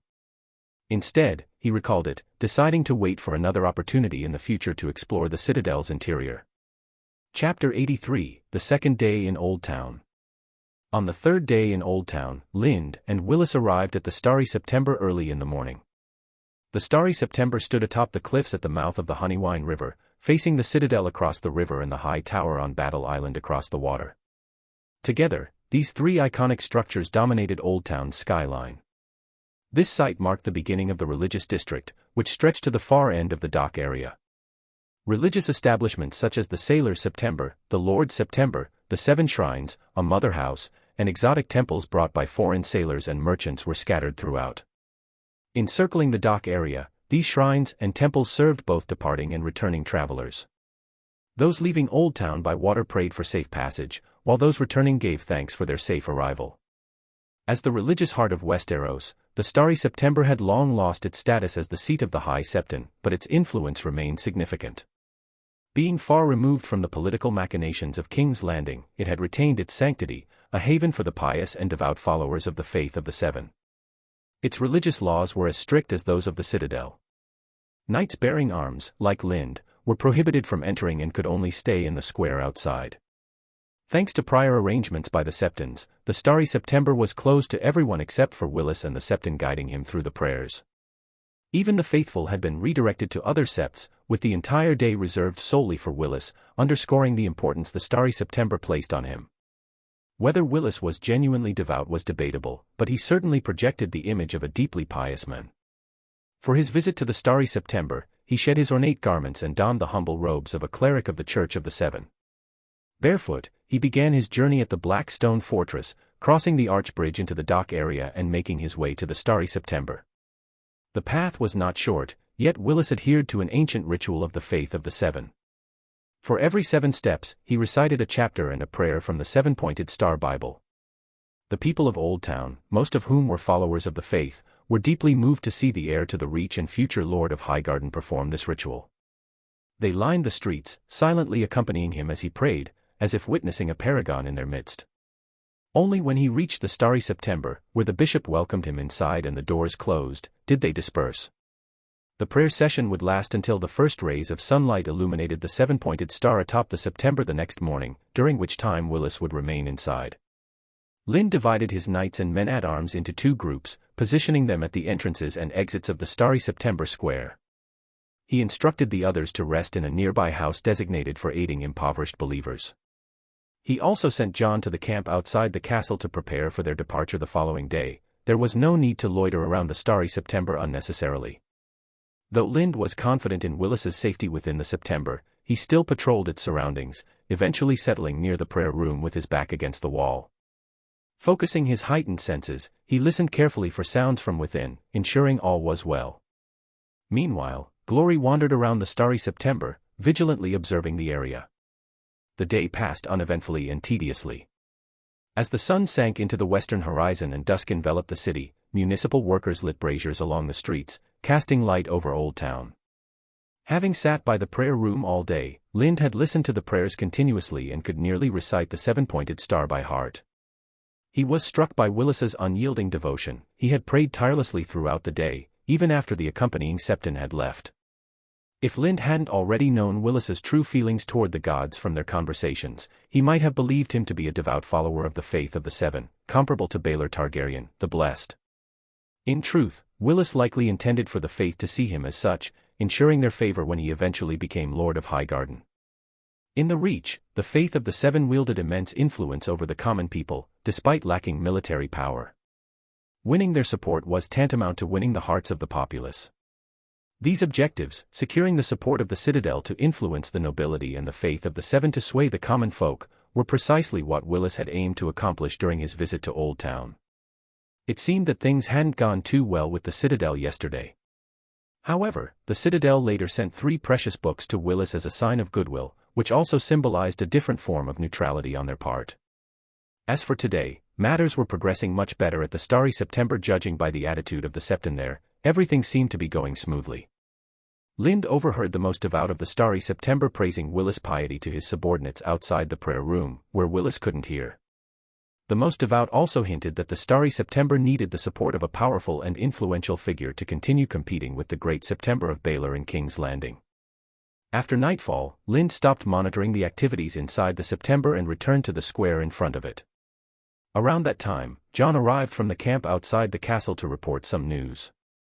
Upon hearing it, Lind frowned, a vague sense of unease growing in his heart. The noble sons and knight officers in charge of military affairs, knowing they were set to sail tomorrow and would be at sea for nearly half a month, decided to enjoy themselves tonight. They had gone to the brothels and taverns in Old Town to celebrate until dawn. As a result, all the knight officers had left the barracks, leaving only squires and low-ranking officers with no authority in charge. Although Old Town was under the protection of House Hightower and surrounded by no immediate enemies, Lind thought it inappropriate for the entire officer corps to abandon the barracks. The unease in his heart deepened, as he felt something was bound to go wrong. Anticipating such a situation, Willis had granted Lind special military command rights before entering the Starry September for the first time. Using this authority, Lind issued a power of attorney and ordered John to return to the barracks with 10 men-at-arms and some ordinary soldiers. Their task was to temporarily manage the army until the knights returned. One of the men-at-arms expressed concern. "Sir Lind, will this get you into trouble? What you're doing is already bordering on overstepping your authority." Lind responded coldly, "As an officer, leaving the barracks without the commander-in-chief's permission is already a breach of military law. If nothing happens, it's fine. If they keep their mouths shut, I won't stir up trouble. But if they dare to complain, I'll show them how we enforce military law in Tumbleton." Seeing Lind's determination, the men-at-arms said no more. Although they felt Lind's rank wasn't high enough to challenge the knightly officers backed by great lords and nobles, they also suspected that if those officers blamed Lind for overstepping his authority, they might end up facing consequences instead. As the hours passed, the night deepened. Apart from the lively areas around the taverns and brothels, the rest of Old Town grew quiet, much like the previous night. Yet, Lind's unease only intensified. Feeling something amiss, he walked to the cliff by the Starry September Square and gazed toward Whispering Sound. The cloudy sky left the sea shrouded in darkness, making it impossible for an ordinary person to see anything. But Lind's extraordinary eyesight was far from ordinary. He could vaguely make out shapes moving on the sea. Unable to discern them clearly, he shared his vision with Glory, the creature beside him. Through Glory's thermal imaging, he saw hundreds of small longships cutting swiftly through the waters of Whispering Sound, heading directly toward the docks of Old Town. The high tower had not noticed the hundreds of longships approaching, and no alarm had been raised. This was clearly not right. Lind was almost certain the ships belonged to pirates, and the only force capable of assembling so many was the Ironborn of the Iron Islands. Without wasting time, Lind disengaged from the vision-sharing with Glory and quickly approached the men-at-arms under his command. His expression was stern as he issued orders. "The Ironborn pirates are headed for Old Town. The high tower has not spotted them and hasn't sounded the alarm. We can't wait for them to land. You two, head to City Hall and light the beacon torch. You two, go to the high tower immediately and inform Lord Leighton of the situation. You, leave the castle and order John and the others to bring the army into Old Town to assist the garrison in resisting the Ironborn. The remaining 2, notify the Old Town garrison at once and tell them to defend the docks." Despite the urgency in his voice, the knights and men-at-arms stood frozen, staring at Lind with expressions of confusion and hesitation, showing no intention of carrying out his commands. It wasn't entirely surprising. None of them had seen the Ironborn ships Lind spoke of, and Old Town remained quiet. To them, his orders seemed baseless and abrupt. "Do you intend to disobey the orders of your captain of the guard? Or have you forgotten what Lord Willis told you before entering the Starry September?" Lind's tone was calm, but his words carried the weight of authority. The reminder worked. They recalled that Willis had indeed instructed them not to disobey Lynn's orders. However, they felt his instructions likely applied only to matters of security, and Lynn's current actions, such as requesting the army outside the castle to enter the city, seemed extreme. Such a move could strain relations between House Tyrell and House Hightower if mishandled. When the knights still hesitated, Lynn did not attempt further persuasion. Instead, he walked to the doors of the Starry September and knocked firmly. The doors remained shut, but a small window beside them opened. A Septon peered out, his face showing confusion. "I need to see Lord Willis immediately." "It's urgent," Lynn said in a deep voice. The Septon frowned. "Lord Willis is praying. According to the ritual, he cannot be disturbed until tomorrow morning." "The Ironborn are about to land at the docks and sack Old Town," Lynn interrupted bluntly. "The Starry September is too close to the docks. Lord Willis will be in danger here." The Septon froze, glancing at the quiet city beyond the square. His expression seemed to say, "Are you out of your mind?" "This isn't for you to decide," Lynd began again, but another voice interrupted him. "Lord Lynd." The most devout of the Starry September appeared at the window, his calm tone cutting through the tension. "Please believe me, Lord Willis will be safe here. Even if the Ironborn attack as you claim, they will not harm the September. The Ironborn could never breach its doors. If anything, Lord Lynd, it is you who should take care." "I understand," Lynd replied, knowing further argument would be futile. For these religious figures, rituals often outweighed even the threat of death. Having done all he could, Lynd stepped back from the September's entrance and stood silently, watching and waiting for events to unfold. Glory, sensing his frustration, grew restless. The creature prowled the square before slipping into the shadows of nearby buildings, vanishing from sight. The men-at-arms, still puzzled by Lynd's seemingly erratic behavior, exchanged uncertain glances. A few approached the spot where he had been standing and looked out toward Whispering Sound, but the sea remained shrouded in darkness, revealing nothing to their eyes. "Should we send someone to inform the people outside the castle, just in case?" one guard suggested hesitantly. He seemed to trust that Lynd wouldn't issue such drastic orders without cause. The others agreed, and the two men Lynd had originally tasked with riding out finally left to carry out their orders. About 10 minutes later, flames erupted in the dock area, immediately drawing everyone's attention. Shouts echoed through the city as chaos erupted. The 8 night guardians stationed outside the Starry September were visibly shocked. Without hesitation, they rushed to the edge of the square, their eyes fixed on the dock area. Illuminated by the flames of a burning ship, they saw hundreds of vessels packed tightly together on the sea's surface near the docks. These ships were teeming with Ironmen, surging toward the shore at alarming speed. Many had already reached the docks, and scores of Ironborn raiders were pouring onto the land, charging toward their prey. Chapter 84, The Ironborn Attack. Seeing the devastation at the docks, the men-at-arms realized that Lynd had been right all along. A large number of Ironborn had indeed attacked Old Town. But now, it was too late to heed Lynd's commands. With unease, the men-at-arms gathered around Lynd, their heads bowed slightly, like children caught in a mistake. One of them mustered the courage to ask, "What shall we do now, my lord?" Lynd looked at the men-at-arms. Though his face was hidden by his helmet, they could feel his fierce gaze piercing through them, making them lower their heads even further, shame burning inside them. As the weight of their guilt settled over them, Ser Lynd's calm voice emerged from the helmet, saying, "Our duty is to protect Lord Willis's safety. Lord Willis is inside the Starry September now. What do you think we should do?" The men-at-arms understood the meaning of Lynd's words immediately. Without further prompting, they split into 2 groups. Following the guard plan Lynd had arranged earlier in the day, they led some ordinary guards to the 2 streets leading to the Starry September Square, finding relatively narrow locations to fortify and stand watch. Lynd observed their movements in silence.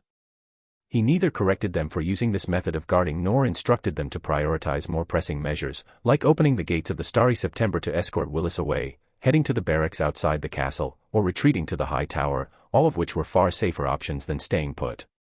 For Lynd, this attack by the Ironborn was an opportunity to establish his authority within the Dorne Expeditionary Force, particularly with these men-at-arms trained by House Tyrell. On the journey thus far, these knights had outwardly followed Lynd's orders and appeared to acknowledge his position as captain of the men-at-arms. In truth, however, their compliance was merely for show, meant to appease Willis. Deep down, they doubted Lynn's qualifications for the role. To them, the captain's skill was secondary, loyalty was paramount. And in their eyes, no one could surpass the loyalty of House Tyrell's own knights. Lynn didn't care about their opinions.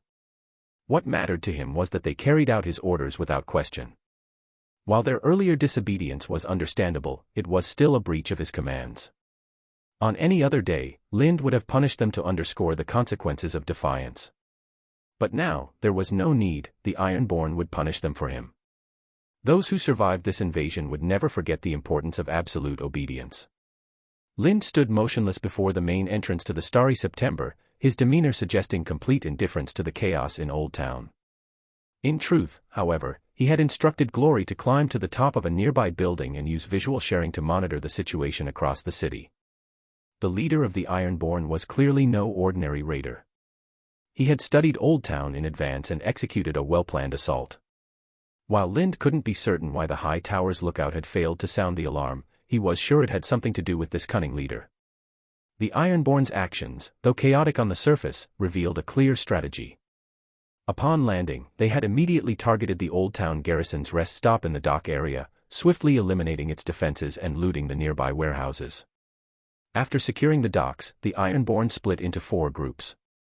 One group moved to the arch bridge connecting Old Town with the High Tower, piling prepared wood onto the bridge and setting it ablaze. The resulting barrier of flames prevented House Hightower's garrison from intervening. 2 other groups attacked the garrison's key strongholds in the City Hall district. Their objective wasn't total annihilation but rather delaying the garrison's response, ensuring they couldn't reinforce the docks.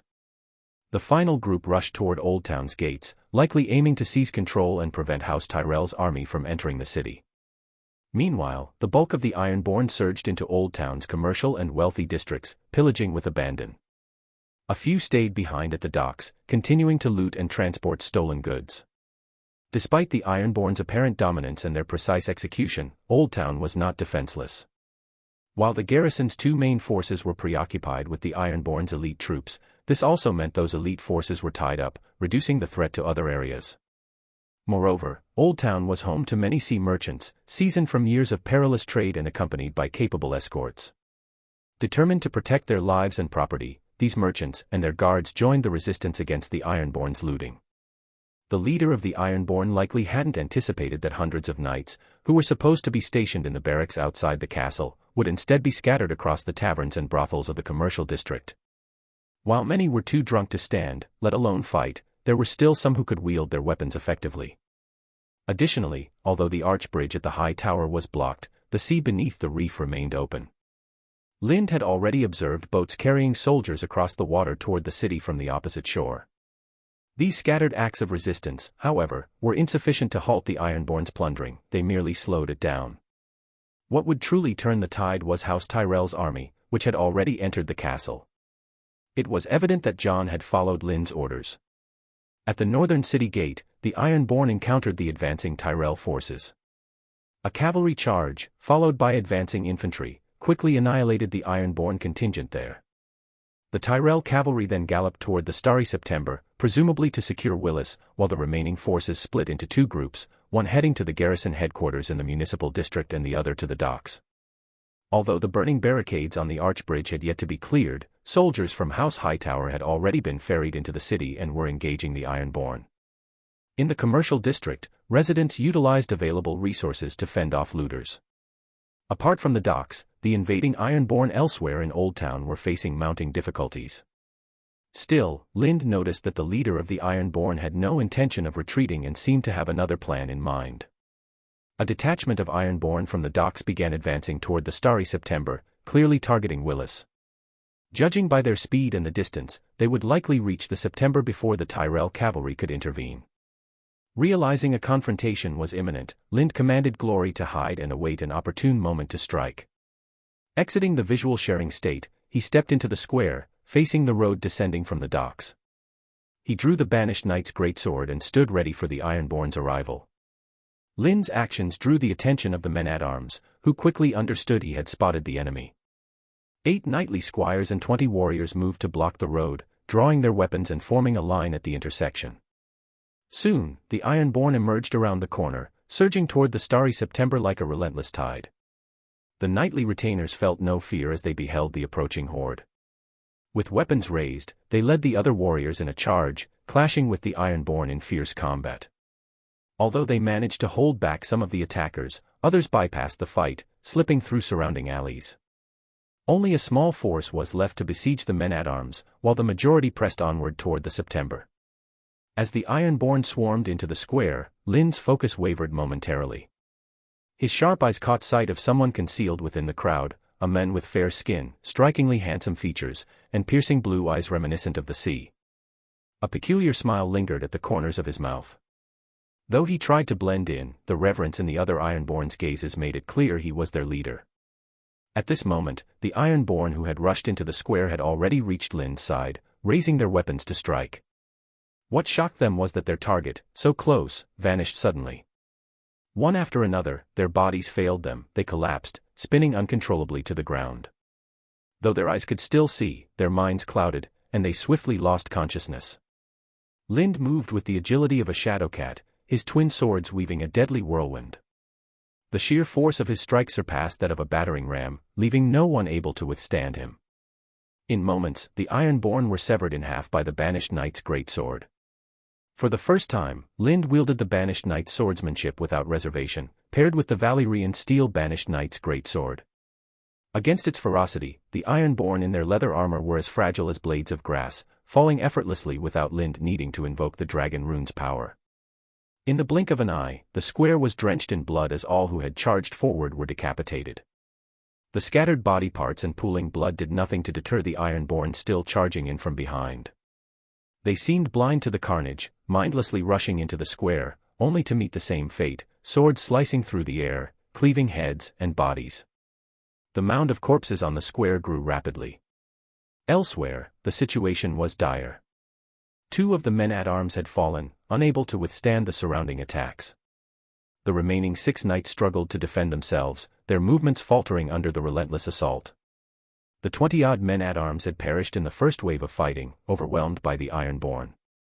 However, the arrival of glory shifted the tide slightly. Following Lynd's commands with precision, the beast remained hidden in the shadows, targeting isolated Ironborn. Each strike claimed 1 or 2 lives. At first, the Ironborn were baffled by their comrades' sudden deaths, until they realized they were being hunted by a shadowy, monstrous beast. Fear gripped their hearts, but their bodies did not yield to the terror. Instead, they seemed consumed by a frenzied bloodlust, recklessly attempting to surround and attack Glory. But Glory was no stationary target. Before they could form a circle, the beast would vanish into the darkness. The unlucky ones near it were dragged into the shadows, their screams echoing down the street. The leader of the Ironborn, one of the first to charge into the square, had trusted his instincts. When Lynd launched his attack, a gut feeling warned him of danger.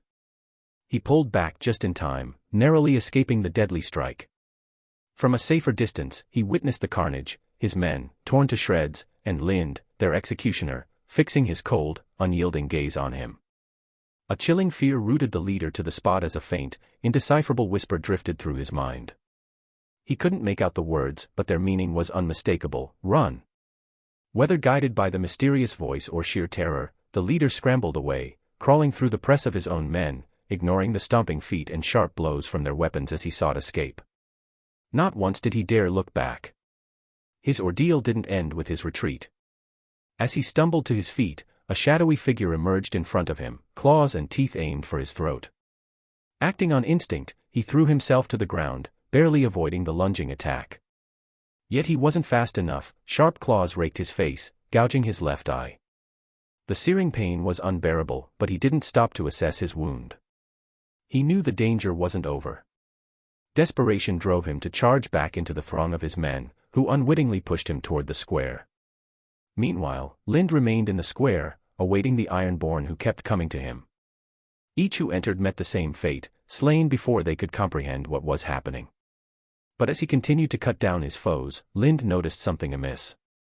Even the bloodthirsty and battle-hardened Ironborn should have faltered, should have shown fear after witnessing the sheer slaughter before them. Instead, they charged as though their own lives were meaningless, throwing themselves at him with reckless abandon. Something's wrong, Lind muttered, recognizing their unnatural behavior. His suspicion deepened as he spotted the Ironborn leader, who had earlier escaped his blade, re-entering the square. This time, blood streamed from the leader's left eye, seeping through the gaps between his fingers as he clutched his injury. Without hesitation, Lind felled the next 4 Ironborn who charged at him and then turned his sights on the leader. The Ironborn leader's keen survival instincts flared once more, warning him of imminent danger. The whispering voice returned, urging him to act. Without hesitation, he leapt over the fence at the edge of the square, fleeing toward a new cliff face. Just as Lind cut through the last of the Ironborn in his path, the leader flung himself off the edge. Chapter 85, The Ironborn Retreat. Osmond Tyrell, exhausted, swung his sword and cleaved the neck of an Ironborn. He continued to swing instinctively around him, but this time his blade met only air. The street had fallen eerily silent, and he suddenly noticed the absence of the chaotic sounds of battle. Panting heavily, he stopped his futile swings. His hands ached terribly, and he longed to drop the sword, but years of training kept his grip firm, defying his will. As he looked around, he saw the bodies of 50 or 60 Ironborn strewn across the street. Among the carnage, only 3 of his comrades remained standing, each bearing injuries. One had a short sword embedded in his waist, though still upright, it was clear he wouldn't last much longer. The rest of their group, including the ordinary men-at-arms, lay lifeless on the ground, each with numerous wounds. Osmond Tyrell hailed from a branch of House Tyrell based in Redwall Town. As a child, he had been sent to Highgarden to train as a knight, eventually becoming a squire for House Tyrell alongside other distant relatives from branch families. Recently, he had been chosen to serve as one of Lord Willis's men-at-arms, a significant opportunity. While not qualified for the Lord's Guard, serving Willis could greatly benefit his future prospects. He had known most of the men selected for this honor, many of whom had shared his journey as squires and later as knights. Their bond was strong, which made watching their lifeless forms on the ground all the more painful.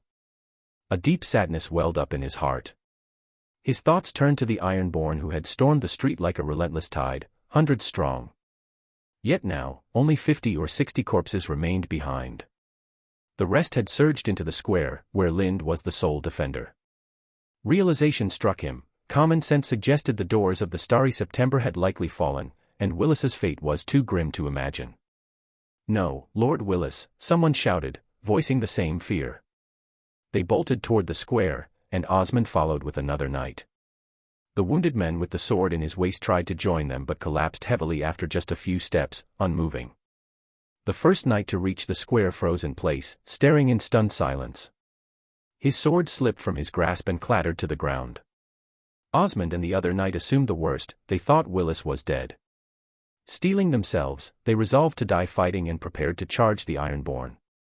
But as they reached the square, they too came to a halt, stunned by the sight before them. Their swords trembled in their hands before slipping free, landing with a sharp clang. Half of the Starry September square was covered in dismembered bodies, piled into a grotesque hill. Blood soaked the black marble, staining it a deep red. These were the Ironborn who had surged onto the square, but the mystery remained, who had killed them? The 3 knights exchanged bewildered glances, scanning the scene. Apart from the carnage, only Lind stood at the gate of the Starry September. At his feet lay Glory, its fur once again black and white, calmly licking its paws. Did Ser Lind do this alone?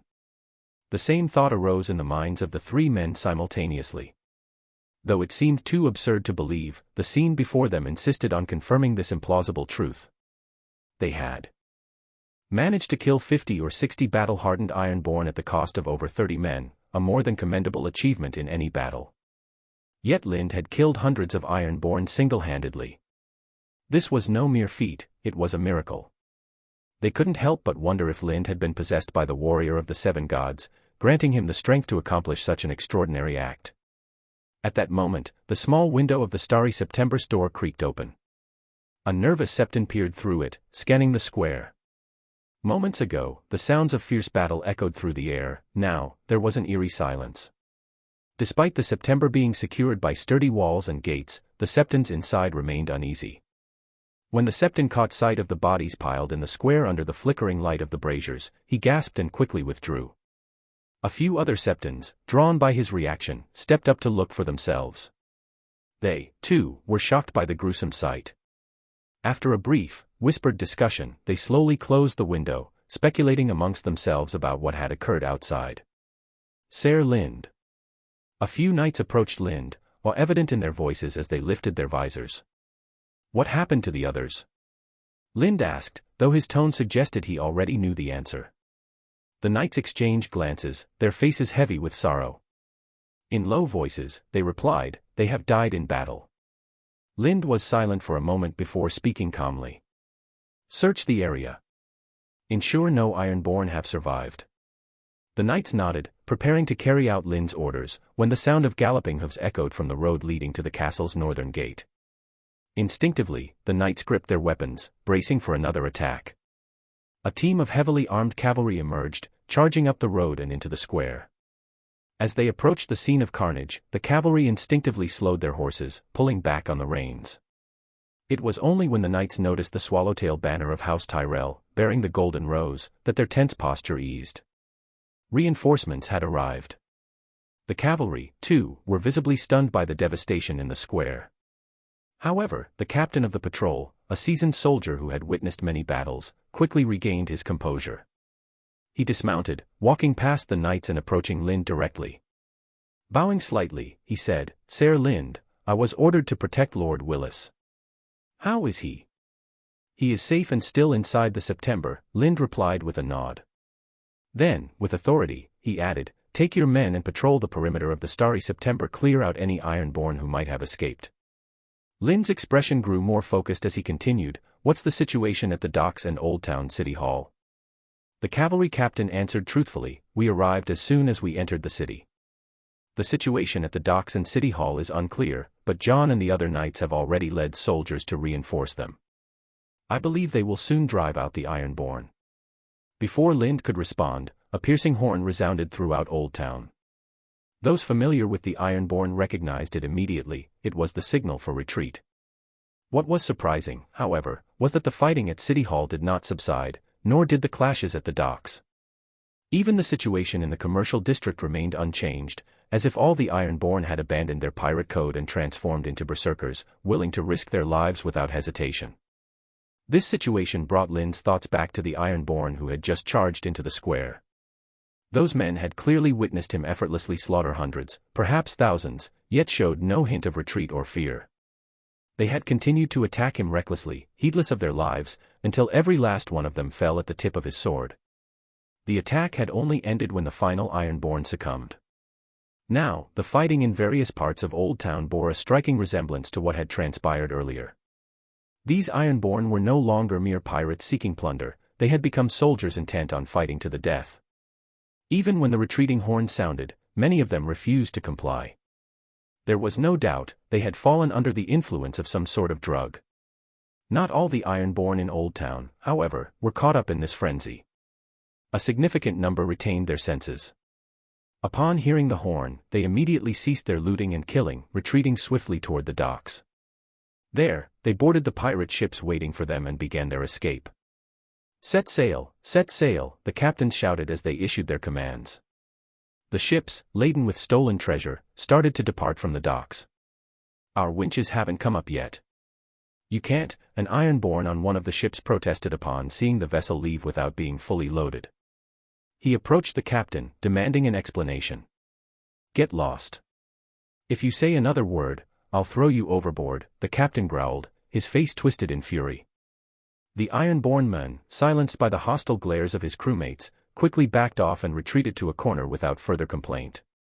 Eventually, to the sound of the horn, more than 100 pirate ships from the Iron Islands departed the docks. Yet even with the Ironborn gone, Old Town's plight did not immediately improve. The fighting remained intense, as those left behind were frenzied berserkers who showed no fear of death. Soon, however, a discovery was made: if the defenders kept a certain distance from the crazed Ironborn, the berserkers would attack one another instead of their enemies. With this revelation, the tide of the battle shifted. Later, with the arrival of reinforcements from House Tyrell, the remaining Ironborn were swiftly eliminated. When the last of them fell, Old Town finally returned to the stillness of the night. Meanwhile, on the waters of Whispering Sound, the ships that had fled Old Town began to regroup. Among the longboats was a large sailing ship where the leaders of the Iron Islands houses had gathered. Despite their escape and the cargo holds filled with stolen goods, none of them appeared pleased. Of the nearly 300 longships and over 6,000 men deployed in the surprise attack on Old Town, only about 100 ships had made it back. Around 200 vessels remained trapped, and a head count revealed that only 2,130 men had returned. This meant that roughly 4,000 men were lost in Old Town, a devastating blow that no amount of plunder could compensate for. The Ironborn knew they faced a grim future upon their return. As an air of despair settled over the gathered leaders, someone finally broke the silence. "This is all Euron's fault. If he hadn't changed targets at the last minute, we would have sacked Lannisport by now." The accusation struck a chord with the others, and soon the room was filled with agreement. Euron, who had proposed the attack on Old Town, was quickly condemned as the scapegoat for their catastrophic losses. At this point, someone reminded the group, Euron also had a problem with the wine he served before the attack. Everyone who drank it lost their minds and went berserk, attacking anyone they saw. Those who didn't retreat when the horn sounded were all drunk. "Yes, the same happened to my men." "Mine too." "Could it be that the Greyjoys deliberately used this method to deplete our manpower?" another suggested. As these accusations spread, the temporary commander of the fleet, Old Marin of House Botley, turned pale. Although he didn't get along with Euron, he maintained a good relationship with the Greyjoys. Hearing Euron being blamed, and by extension the Greyjoys, for the catastrophic losses was something he could not let pass. Old Marin slammed his hammer down on the table with a loud bang and said, "Enough. Are you all blind? Euron only had so much wine, and apart from his own men, less than half of the others drank it. How is it that, in your stories, everyone drank Euron's wine? If that's the case, how are you still standing here, accusing him?" The room fell silent. Old Marin's reputation still held weight among the Ironborn. However, some were still unconvinced. One of them spoke up, "Even so, that doesn't mean Euron is without fault. He disappeared with his men as soon as they attacked the docks. He didn't touch the warehouses he was in charge of. This attack on Old Town was his idea, yet after the landing, there wasn't even a shadow of him." Before the men could finish, the cabin door suddenly burst open, and Euron Greyjoy entered, dripping wet. But Euron was not the same as they remembered. His skin, once pale but with a hint of life, was now white as a corpse's, adding an eerie chill to his already sinister demeanor. The most striking change, however, was his left eye. What had once been a sea-blue pupil was now as dark as the depths of the ocean, giving anyone who looked into it the unsettling sensation of their soul being pulled away. "Euron, your eyes." Someone muttered, unable to resist the piercing gaze, and quickly lowered their head. "They're beautiful, aren't they?" "I think so too," Euron replied lazily, pushing past the speaker and sitting unceremoniously in the chair of honor. He grabbed a flagon of wine and drank deeply. "Euron, where are your men?" another dared to ask. "They're all dead." "Every last one of them," Euron replied calmly. The room fell into an uneasy silence as the gathered captains exchanged glances. The 800-odd men under Euron's command had been the source of much of his power. With them gone, the fear and deference he once commanded among the Ironborn began to waver. The group started to sense an opportunity to challenge him. Just as they prepared to speak out, Euron interrupted, his tone casual yet chilling. "My men are dead. Why are you still alive? You should also die." Before anyone could react, chaos erupted. Some captains in the room drew daggers and stabbed those seated nearby. The violence was sudden and precise, nearly half the captains fell in moments, their blood pooling on the floor. Those who died were, without exception, the loudest critics of Euron just moments before. Euron turned his dark gaze toward the stunned Old Marin and asked, "The traitors who caused this great loss have all been found. What do you think, Old Marin?" Chapter 86, Punishment. Willis, who had just completed the silent prayer ritual in the starry September, hurried back to the barracks outside the castle despite his fatigue. Without delay, he summoned all the knights, officers, and maesters who had accompanied him to a meeting to tally the losses. When he saw the final figures, his face turned an ugly shade of green. The losses among the ordinary soldiers and cavalry patrols were moderate, with just under 300 men lost. After all, by the time they arrived to support the army, the Ironborn's retreating horns had already sounded, and the most challenging period had passed. What truly soured his expression was the devastating loss of over 200 of the more than 500 sworn knights and hedge knights from the noble families of the Reach. Worse still, the majority of these 200 deaths were avoidable. Many had been drunk or in bed with prostitutes when the Ironborn attacked, unable to even grab their weapons before being cut down. Although the rest had perished in battle, there was no honor in their deaths. Under normal circumstances, they should have been in the barracks, prepared to lead their men to the castle in time to mount a proper defense. Instead, most of the knight officers and generals had abandoned their posts to frequent taverns and brothels within the castle. Only a handful of lower-ranking officers remained in the barracks.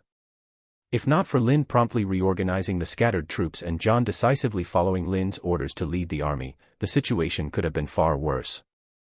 Their timely intervention eliminated a group of Ironborn at the gates and secured both the docks and City Hall, sparing further disgrace and loss. What troubled Willis even more was that among the more than 200 dead were heirs and second sons of noble families from the Reach. These young men had been sent to gain experience, not to die in Old Town. Explaining their deaths to their grieving families would be a monumental challenge and a potential political disaster for Highgarden. Record all the knights who died in the incident as having fallen heroically in battle, Willis commanded decisively. Furthermore, all knight officers who were absent from the barracks during the attack will be stripped of their military positions. They will be reassigned to the cavalry patrols, alongside the squires and attendant knights, under the command of Ser Lyn Taran. Willis continued, Ser Lyn Taran will also serve as the captain of the men-at-arms and as military judge. This decision caused immediate unrest. While the knights could reluctantly accept the loss of their titles, the prospect of being led by Lind was deeply unpalatable. Even Lind, standing nearby, frowned at the announcement, surprised by Willis's decision. He hadn't been consulted beforehand and would have opposed it had he known. Leading knights from various houses, many of whom were heirs, was, in his view, a thankless and precarious task. Stop this talk. I've already made my decision, Willis said firmly. Usually gentle in demeanor, he now radiated authority, silencing the tent with a glare that made everyone bow their heads slightly. Lord Willis, are you certain you want me to take charge of the cavalry patrols and serve as military judge? Lind asked after a moment's thought. Yes, Ser Lind, Willis replied with a serious expression. And I owe you an apology. You warned me about the hidden dangers in the ranks, but I failed to heed your advice. As a result, unnecessary losses occurred last night, and I must bear responsibility for this failure. Hearing Willis publicly apologize and admit fault, the knights and officers present looked visibly ashamed. Lind, however, remained composed. In a calm tone, he asked, what level of authority will I hold in these two positions? Willis hesitated briefly before responding, the highest level. Lind pressed further. To clarify, as knight commander, I will have full authority over all knights under my command, and as military judge, I will have the power to discipline anyone in the barracks who violates military law. Is that correct? Willis, sensing a faint unease but unwilling to back down, nodded. Yes. Lind's tone turned cold. In that case, all former knight officers who left the barracks without authorization last night will report to the camp square to receive 10 lashes as punishment. The announcement sent shockwaves through the tent. The knights erupted in outrage, their indignation palpable. Public punishment was an enormous humiliation, and they immediately rebuked Lind for his audacity. Willis immediately calmed the crowd and proposed to Lind, I agree with punishing knights who violate military law, but knights are knights after all. It is truly damaging to a knight's honor to be punished in front of everyone. Could the punishment instead be carried out inside the knights' tents? No, the punishment must be carried out in the middle of the camp, and no soldiers on guard duty or in the logistics team may witness the execution, Lind interrupted firmly. Turning to the indignant knights around him, he added, if you feel this damages your honor, you may leave the ranks now. After all, I have not yet officially assumed the position of military judge. But if Lord Willis confirms my appointment, and you remain in the barracks while refusing to accept military discipline, I will consider it a violation of military law and execute you myself. As Lind spoke, a faint but unmistakable murderous aura emanated from him. Whether due to the countless lives he had just taken near the starry September or something else, his aura seemed sharper and heavier than ever, stifling the spirits of those present. Some even imagined a faint scent of blood in the air. Whether it was the weight of Lynn's words or the oppressive effect of his presence, the tent fell into complete silence. Lynn, unaffected by the tense atmosphere, turned to Willis and said, "Lord Willis, as leader of this force, you bear great responsibility for the knight's lack of discipline, which led to so many dishonorable deaths last night. Once the negligent knights have been punished, you must also face your punishment, which will be doubled, 20 lashes. Lynn Taryn, you're insane. How dare you?" Lynn's words were immediately met with outrage, and the tent erupted in protests, with voices rebuking him for his audacity. Willis, however, remained calm. Raising a hand to silence the crowd, he looked directly at Lynn and said sternly, "Sir Lynn, I accept the punishment." The tent froze in stunned silence, with everyone staring at Willis in disbelief, unable to find the words to respond. What followed was an extraordinary scene. Dozens of noble lords, along with hundreds of knights, squires, and knightly attendants, were stripped to their underclothes and laid out on makeshift crucifixion racks in the barracks yard. Behind them stood executioners, their faces hidden by hoods. It was rumored these men were recruited from House Hightower to prevent future retaliation against soldiers in the camp. Each executioner held a long whip. At Lynn's command, the whips descended, and the yard echoed with screams. Flogging was a skill, one that required precision to balance punishment and restraint. But these executioners, likely inexperienced, delivered each lash with full force, their anger and resentment toward the nobility evident in their strikes. As a result, every blow tore into the knights' backs, leaving them bloodied and raw. When the 10 lashes were complete, the executioners reluctantly returned their whips, though some seemed dissatisfied that they couldn't strike further. The knights, their backs flayed, were not immediately treated. Instead, they stood aside, grim and silent, their humiliation palpable. Then came an even more shocking moment. Willis Tyrell, heir to Highgarden and commander of the army, removed his shirt, walked to the execution rack, and lay upon it. Lynn, now officially the military judge, stood behind him, whip in hand. John, Lynn's adjutant, read aloud the punishment order against Willis. The barracks erupted. For the soldiers, punishing the knight officers was understandable, they had abandoned their posts, leaving the army leaderless during the crisis. But punishing Willis was another matter entirely. He had been inside the Starry September during the incident, not derelict in his duties. To them, this punishment was unjust, and Willis was being wrongly implicated. Cries for clemency rang out, with soldiers shouting that the punishment was unfair and that Willis should be spared. Lynn, however, remained unmoved. Once John finished reading the order, Lynn raised the whip and struck Willis's back with full force. The first lash left a deep mark on Willis's back, and his anguished scream rang through the yard, silencing the crowd. Lash after lash followed, each leaving its mark, each drawing blood. Willis's screams gradually faded, and by the time the final lash was delivered, he had lost consciousness.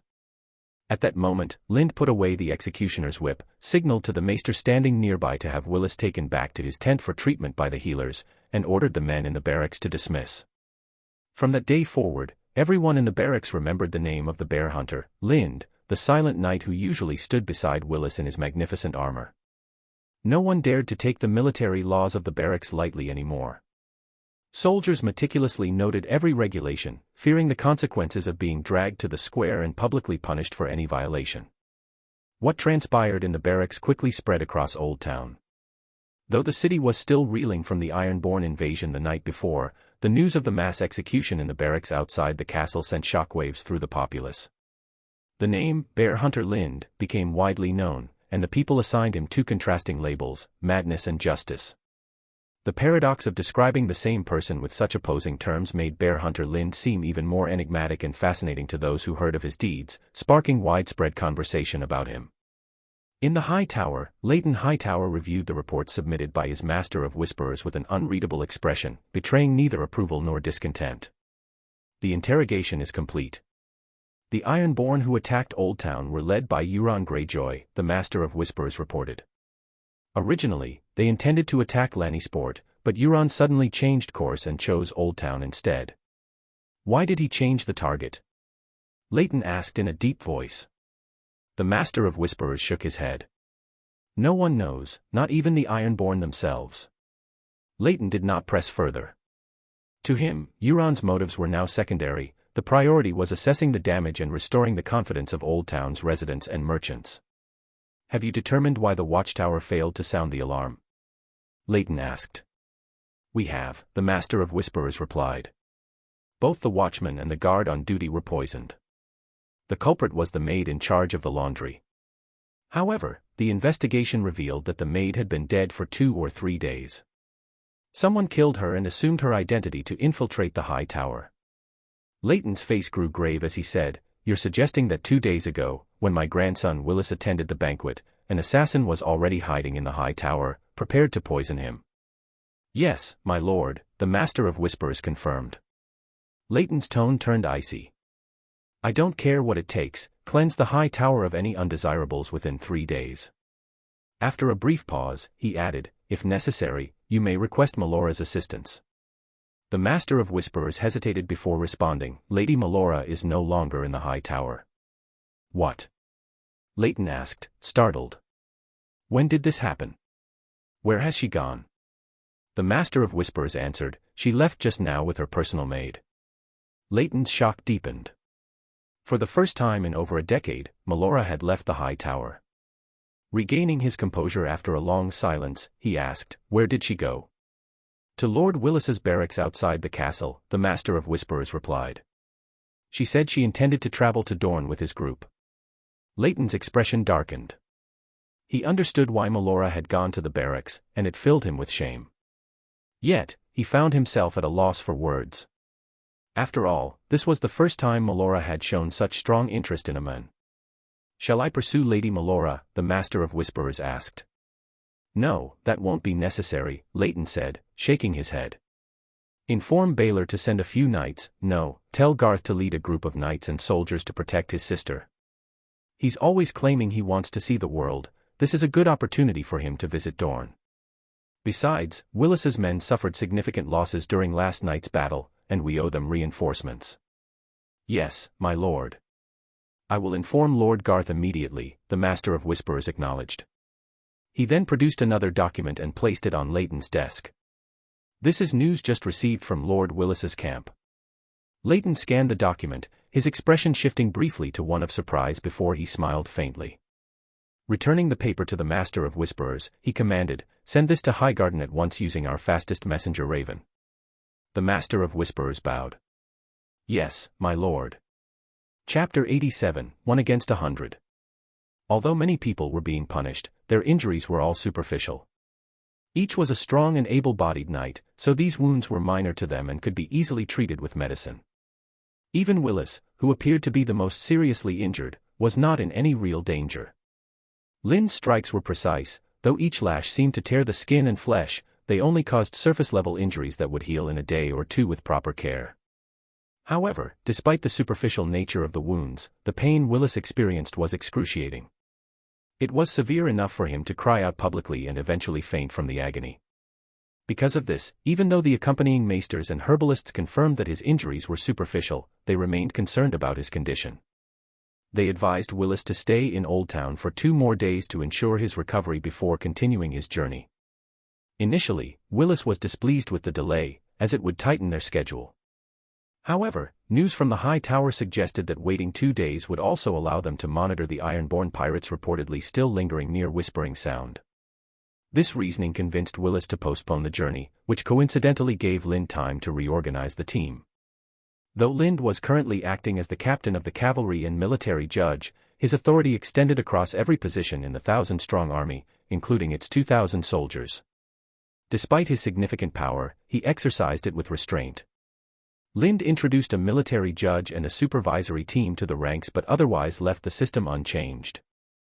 As for the cavalry force composed of several hundred knights, squires, and mounted retainers, he divided them into 2 parts, one consisting of heavy cavalry made up of knights and squires, and the other consisting of light cavalry formed by mounted retainers skilled in riding and close combat. Noble heirs who were knights were assigned to one of these divisions, while those who were not were sent to serve as staff under Willis.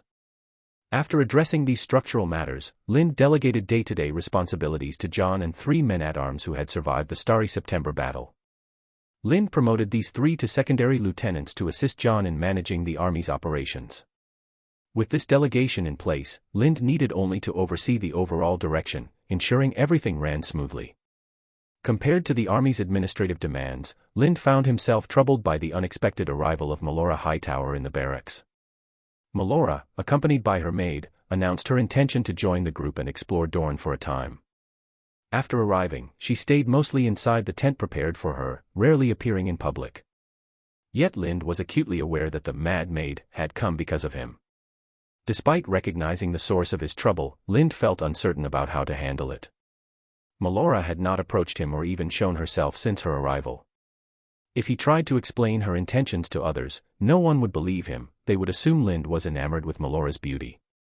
Moreover, before Lind had even used force to subdue this troop, Meloia had already conquered them with her beauty.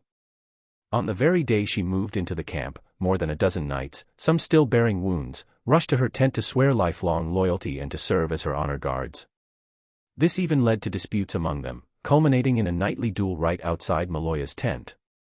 The chaos only ended when Lind intervened, punishing the knights with 10 lashes each, not on their backs, but on their buttocks, and delivering the punishment directly outside Melora's tent.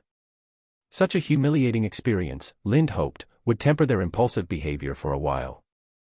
After this incident, Lind compelled Melora to wear a veil while in the barracks, warning that she would otherwise be expelled, regardless of the prestige of House Hightower. Melora did not resist and began covering her face with a veil whenever she left her tent.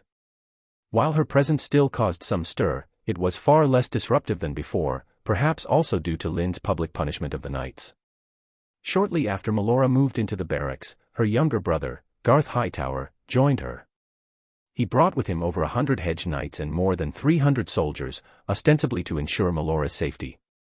However, the real intent was to bolster Willis's forces, a gesture Willis welcomed.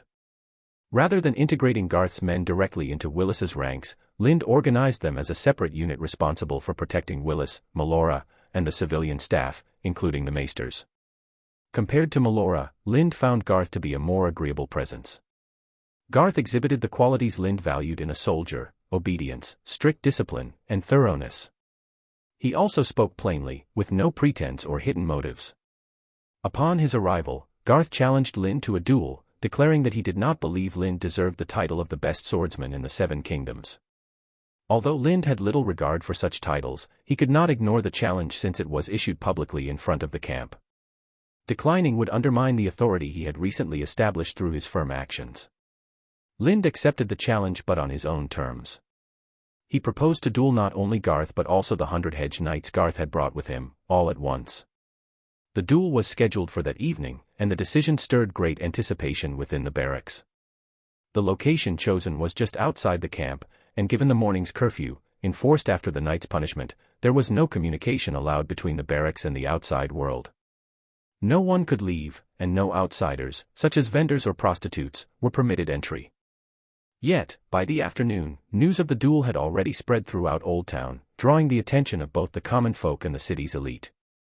Although the Ironborn invasion the previous day had disrupted Old Town's economy and businesses, it had left much of the city's population, particularly the wealthy and influential, relatively unscathed. The Ironborn focused their attacks on the docklands and commercial districts. Their assault on the municipal district had been repelled by the garrison, while those who targeted the religious district were swiftly dealt with by Lind before they could inflict serious harm. Meanwhile, the residential and city districts near the citadel, separated from the affected areas by the Honeywine River, remained untouched. Many residents were unaware an invasion had even occurred until the following morning. The heaviest financial losses fell upon the sea merchants, whose warehouses had been completely looted by the Ironborn.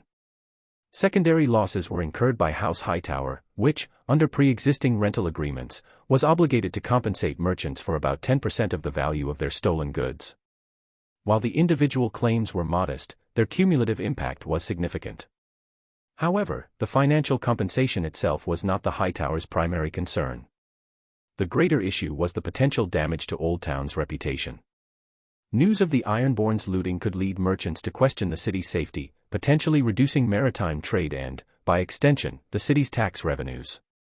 This would affect not only the Hightower's income but also the livelihoods of Old Town's residents, risking public dissatisfaction and weakening overall morale. For this reason, House Hightower was eager to find ways to bolster the city's spirits. The duel between Lind and Garth presented a timely opportunity to do just that.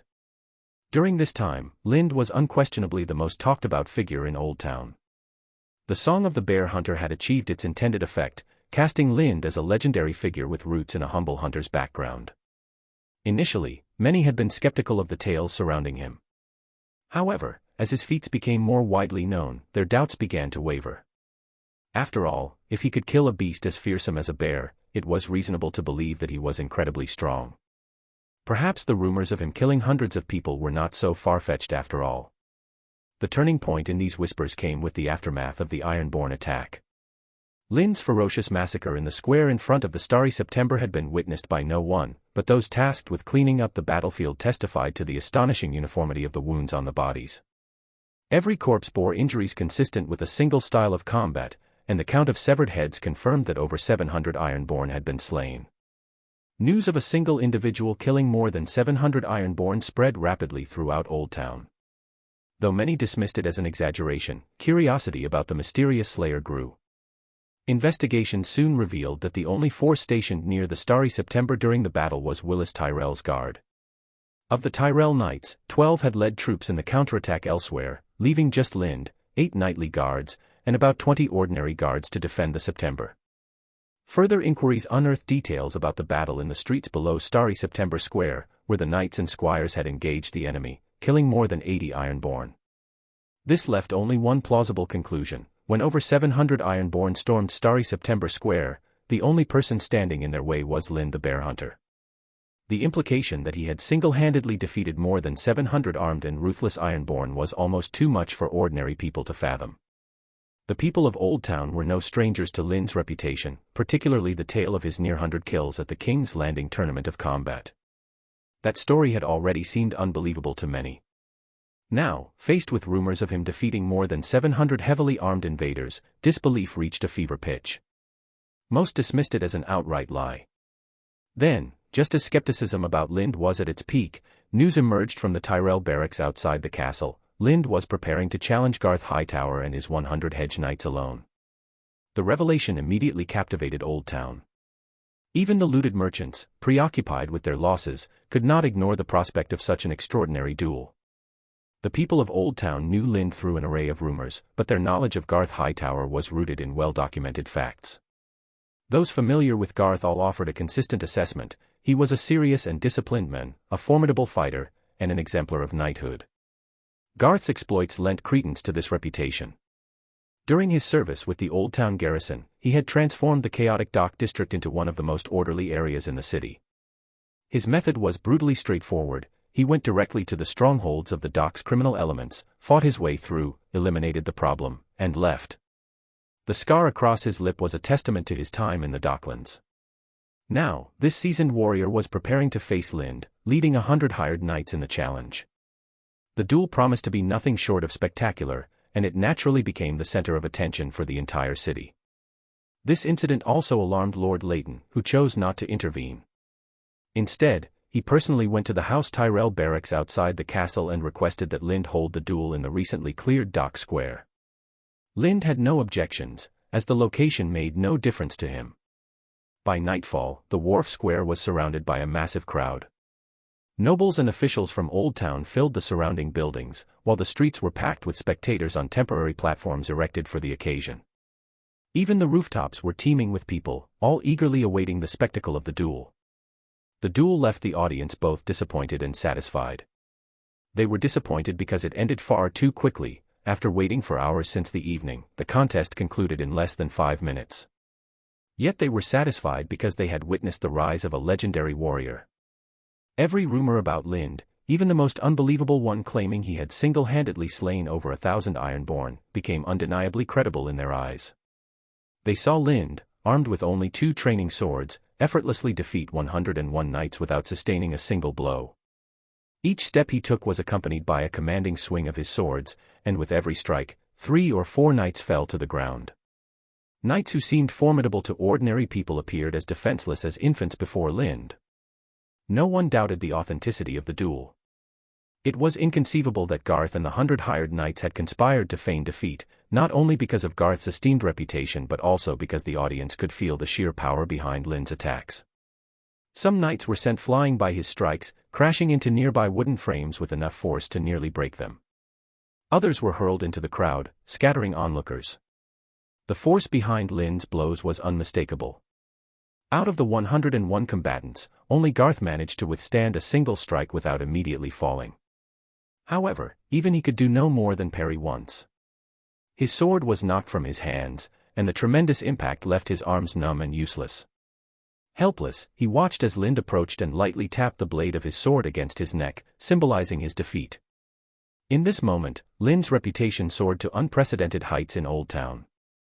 Even the House Tyrell army, initially skeptical, regarded him with immense admiration. His influence, carried by the merchants passing through Old Town, would soon spread far beyond the city's walls. Chapter 88, The Queen of Thorns' Decision. How dare he?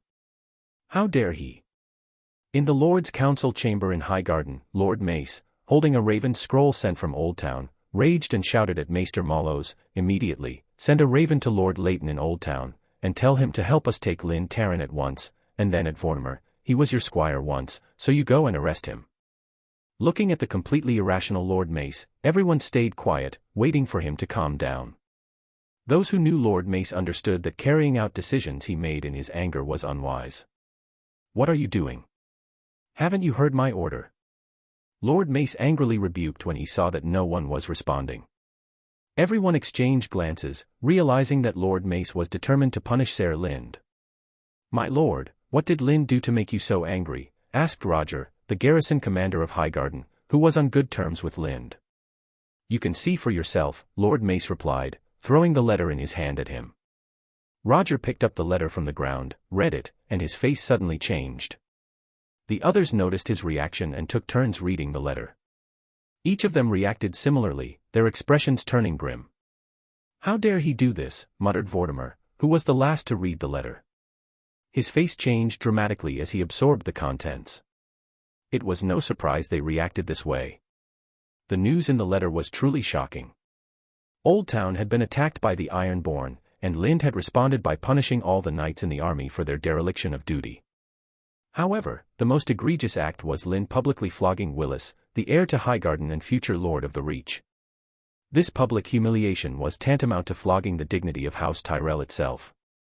If left unpunished, House Tyrell's reputation would suffer greatly, and the other nobles of the Reach would lose respect for them. Vortimer realized that Lynd was in serious trouble this time. Even if he wanted to intercede for him, doing so might implicate himself. Lord Mace repeated his demand for immediate action. Vortimer reluctantly accepted the order but resolved to find a way to help Lynd later, at least to save his life. "Wait a moment," said the Queen of Thorns, Lady Olenna, as she entered, supported by Lady Allery. The Lord was just worried about Willis's injuries and said something rash. "You shouldn't take it seriously." "Mother!" Lord Mace exclaimed, staring at her in disbelief, attempting to argue. "Don't speak yet," Lady Olenna said sternly, silencing him. She then handed a roll of documents to Garth Tyrell, the steward of Highgarden. "Garth, you will immediately write a letter of condolence in the name of the Lord of Highgarden to the nobles on this list, praising their descendants for their heroic deeds against the Ironborn in Old Town and mourning their untimely deaths." "Yes, Lady Olenna," Garth nodded. Lady Olenna turned to the others. "You all may leave now. I have something to discuss with the Lord." The crowd quickly got up and left, leaving only the Queen of Thorns, her son, and her daughter-in-law in the room. "Allery, go close the door," Olenna commanded. "Yes, mother," Allery replied, moving to shut the door. Once the door was closed, Lady Olenna turned to Lord Mace and asked calmly, "What do you think about Willis being whipped?" Lord Mace hesitated but eventually answered under his mother's stern gaze. "I think Lynd Tarryn went too far this time. As a knight of House Tyrell, he should not have whipped the son of his feudal lord. His actions are nothing less than rebellion and treason." "Rebellion and treason?" Lady Olenna nodded calmly. "Do you think I value Willis highly?" "Of course," Lord Mace replied. "You have always groomed him as your heir. In that case, shouldn't I be even angrier than you?" Lady Olenna countered. Lord Mace fell silent. Lady Olenna's calm demeanor, despite the gravity of the situation, was unsettling. In fact, Lady Olenna said in a measured tone, "Not only am I not angry, I think Lyn Taran deserves a reward." Lord Mace stared at her in disbelief. "Mother, have you lost your senses? How can you reward someone who whipped your grandson in front of thousands of people, 20 lashes, no less?" "Lost my senses?" Lady Olenna shot back, her tone cutting. "I may be old, but I'm not blind. If anyone's confused, it's you. I want to reward him because he just helped House Tyrell avert a disaster." Lord Mace looked completely bewildered. "Allery, show your husband the intelligence documents so he can clear his head," Lady Olenna ordered. Allery handed a stack of papers to her husband. Lord Mace read through them carefully. They detailed the events of the Ironborn attack, including how the knights had abandoned their posts to drink in Old Town. Lynd, foreseeing trouble, had dispatched John with 10 knights and men-at-arms to take temporary charge of the barracks under the special authority granted to him by Willis. When the Ironborn attacked, John executed Lynd's plan, sending reinforcements to the garrison in Old Town and protecting Willis in the Starry September. The report was written by a trusted advisor to Willis, a student of Maester Lomace. "Even so, this is no reason to punish Willis," said Lord Mace, putting down the intelligence note in his hands. "Willis was in the Starry September at the time. The knights deserted their posts on their own, so what does it have to do with Willis? I should really pry open your skull to see what's going on in there." The Queen of Thorns rolled her eyes at Lord Mace in exasperation. As commander, Willis was responsible for every knight under his command. "Don't you have eyes?" Lyn Taran warned him in advance that the knights were undisciplined and asked him to rein them in, but he didn't take it seriously at all. That's why they deserted their posts that night to go partying. Now tell me, was he not responsible? Lord Mace lowered his head, unable to argue. The Queen of Thorns continued, "Do you think Lyn publicly flogged Willis just to punish him for not disciplining the knights? Isn't that the case?" Lord Mace countered. "Of course not, you idiot," the Queen of Thorns snapped, glaring at him and pointing at the intelligence notes. "What were you looking at with those eyes just now? Couldn't you see that more than 200 knights died during the Ironborn attack that night?" "What?" Lord Mace hesitated, then muttered, "It's just 200 knights. When I was storming Storm's End during the rebellion, I lost more than—" "Silence," the Queen of Thorns interrupted sharply. "Do you think those knights are the same as these? Those 200-odd knights weren't just hedge knights. They included many from our bannermen's houses, including heirs and favored second sons. These nobles sent their heirs with Willis to give them experience and to build bonds with House Tyrell. Now those heirs and sons have died before even setting foot in the Reach. What do you think the nobles of those houses will think?" Lord Mace opened his mouth but couldn't find the words to respond. He began to realize the severity of the situation. This incident could cause significant resentment among House Tyrell's bannermen. Although the knights who died were from smaller houses, those houses formed an essential foundation of House Tyrell's power in the Reach. Dissatisfaction and resentment among these nobles could create cracks in that foundation, even if it didn't shake it entirely. The Queen of Thorns, observing Lord Mace's anxious expression, said sternly, "Why are you so worried? Lyn Taran has already solved your problem. What's there to panic about? He solved it." "How?" "I don't see how," Lord Mace replied, thoroughly baffled. The Queen of Thorns sighed, as if she had entirely given up hope in her son's intellect. By publicly punishing the surviving knights, Lynd has shifted the blame. He's telling the nobles behind the dead knights that their sons died because they abandoned their posts, an utterly dishonorable death. By flogging Willis, he's also giving them a scapegoat, showing them that their sons' deaths were due to Willis's failure as a commander. Now it's the bannermen who need to worry about their dishonored dead, not us. Mark my words, in the coming days, they'll come crawling to Highgarden, begging for forgiveness. And you must receive them with all due respect." Lord Mace seemed to understand now and nodded. "I know what to do, Mother." Still doubtful, he asked, "Do you think Lynd really planned all of this, that punishing Willis would appease the bannermen? Is that why he did it? I hope he helped our family by chance and not with some calculated intent," the Queen of Thorns replied with a sigh. Then, looking at Lord Mace skeptically, she asked, "The intelligence from Old Town just arrived in my hands. How did you know Lynd flogged Willis?" "It was mentioned in the letter sent by Lord Leighton," Lord Mace explained, handing her the letter that had provoked his earlier anger. The Queen of Thorns quickly read through it. Her expression turned grim, and she cursed under her breath, "That old fox played such a trick on me." Turning to her daughter-in-law, she added, "Everyone says your father is obsessed with witchcraft and confused, but I think those who say that are the ones truly confused." Allery responded with a wry smile, "Has my father done something wrong again?" "Wrong?" the Queen of Thorns said with irritation. "No, he hasn't done anything wrong. He just wants to use our Lord Pufffish here to drive out Lind Taryn so he can marry Lind into your house Hightower. That old man is even willing to offer your sister, Melora Hightower, to Lind in marriage. If that happens, you'll have to call that Lind boy your brother-in-law." The Queen of Thorns chuckled at the thought. Allery looked torn between laughing and crying. She couldn't help but think about how young Lind was, only 15 or 16, just a year or two older than her eldest son. Although it wasn't uncommon in the Seven Kingdoms for younger men to marry older women or vice versa, she found the situation difficult to imagine. If such a marriage occurred, she wondered how she would even face Lind in the future.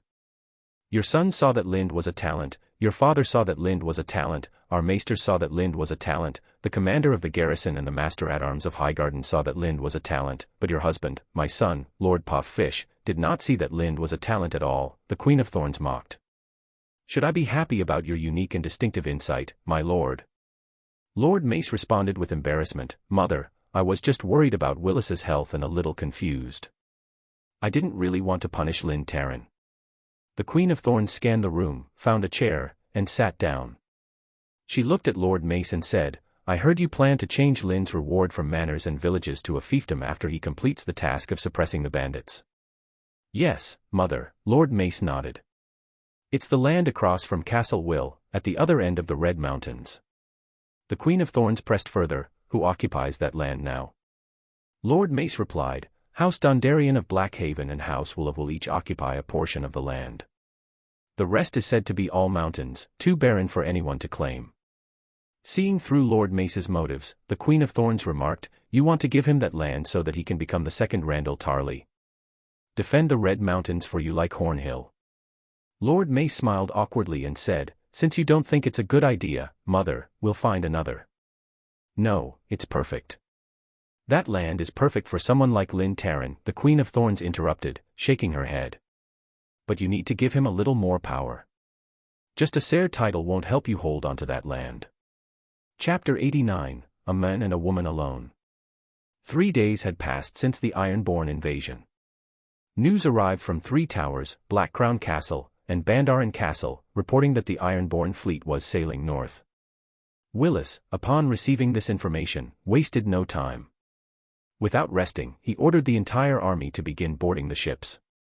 To accommodate the thousands of soldiers and retainers, the Tyrell Merchant Guild provided 30 large merchant ships and rented an additional 10 of similar size from other shipping companies. House Hightower contributed 10 warships to escort the fleet. A fleet of 50 large ships was an impressive scale for Westeros. Even the Manderleys of White Harbor or the Lannisters of Lannisport would struggle to assemble such a fleet. These ships, designed for capacity and endurance, stood in stark contrast to the Ironborn's smaller, spindle-shaped pirate vessels. The Ironborn favored speed, using triangular sails and longships often converted from fishing boats, but these lacked the size and capacity to compete with the Tyrell fleet. To prepare for potential pirate attacks, crossbows designed for naval combat were mounted on all ships. These massive crossbows fired bolts as thick as a man's arm, capable of sinking small ships with a single shot. When the fleet finally set sail, the docks of Old Town were crowded with spectators. They had not come to see off Willis, but Lind.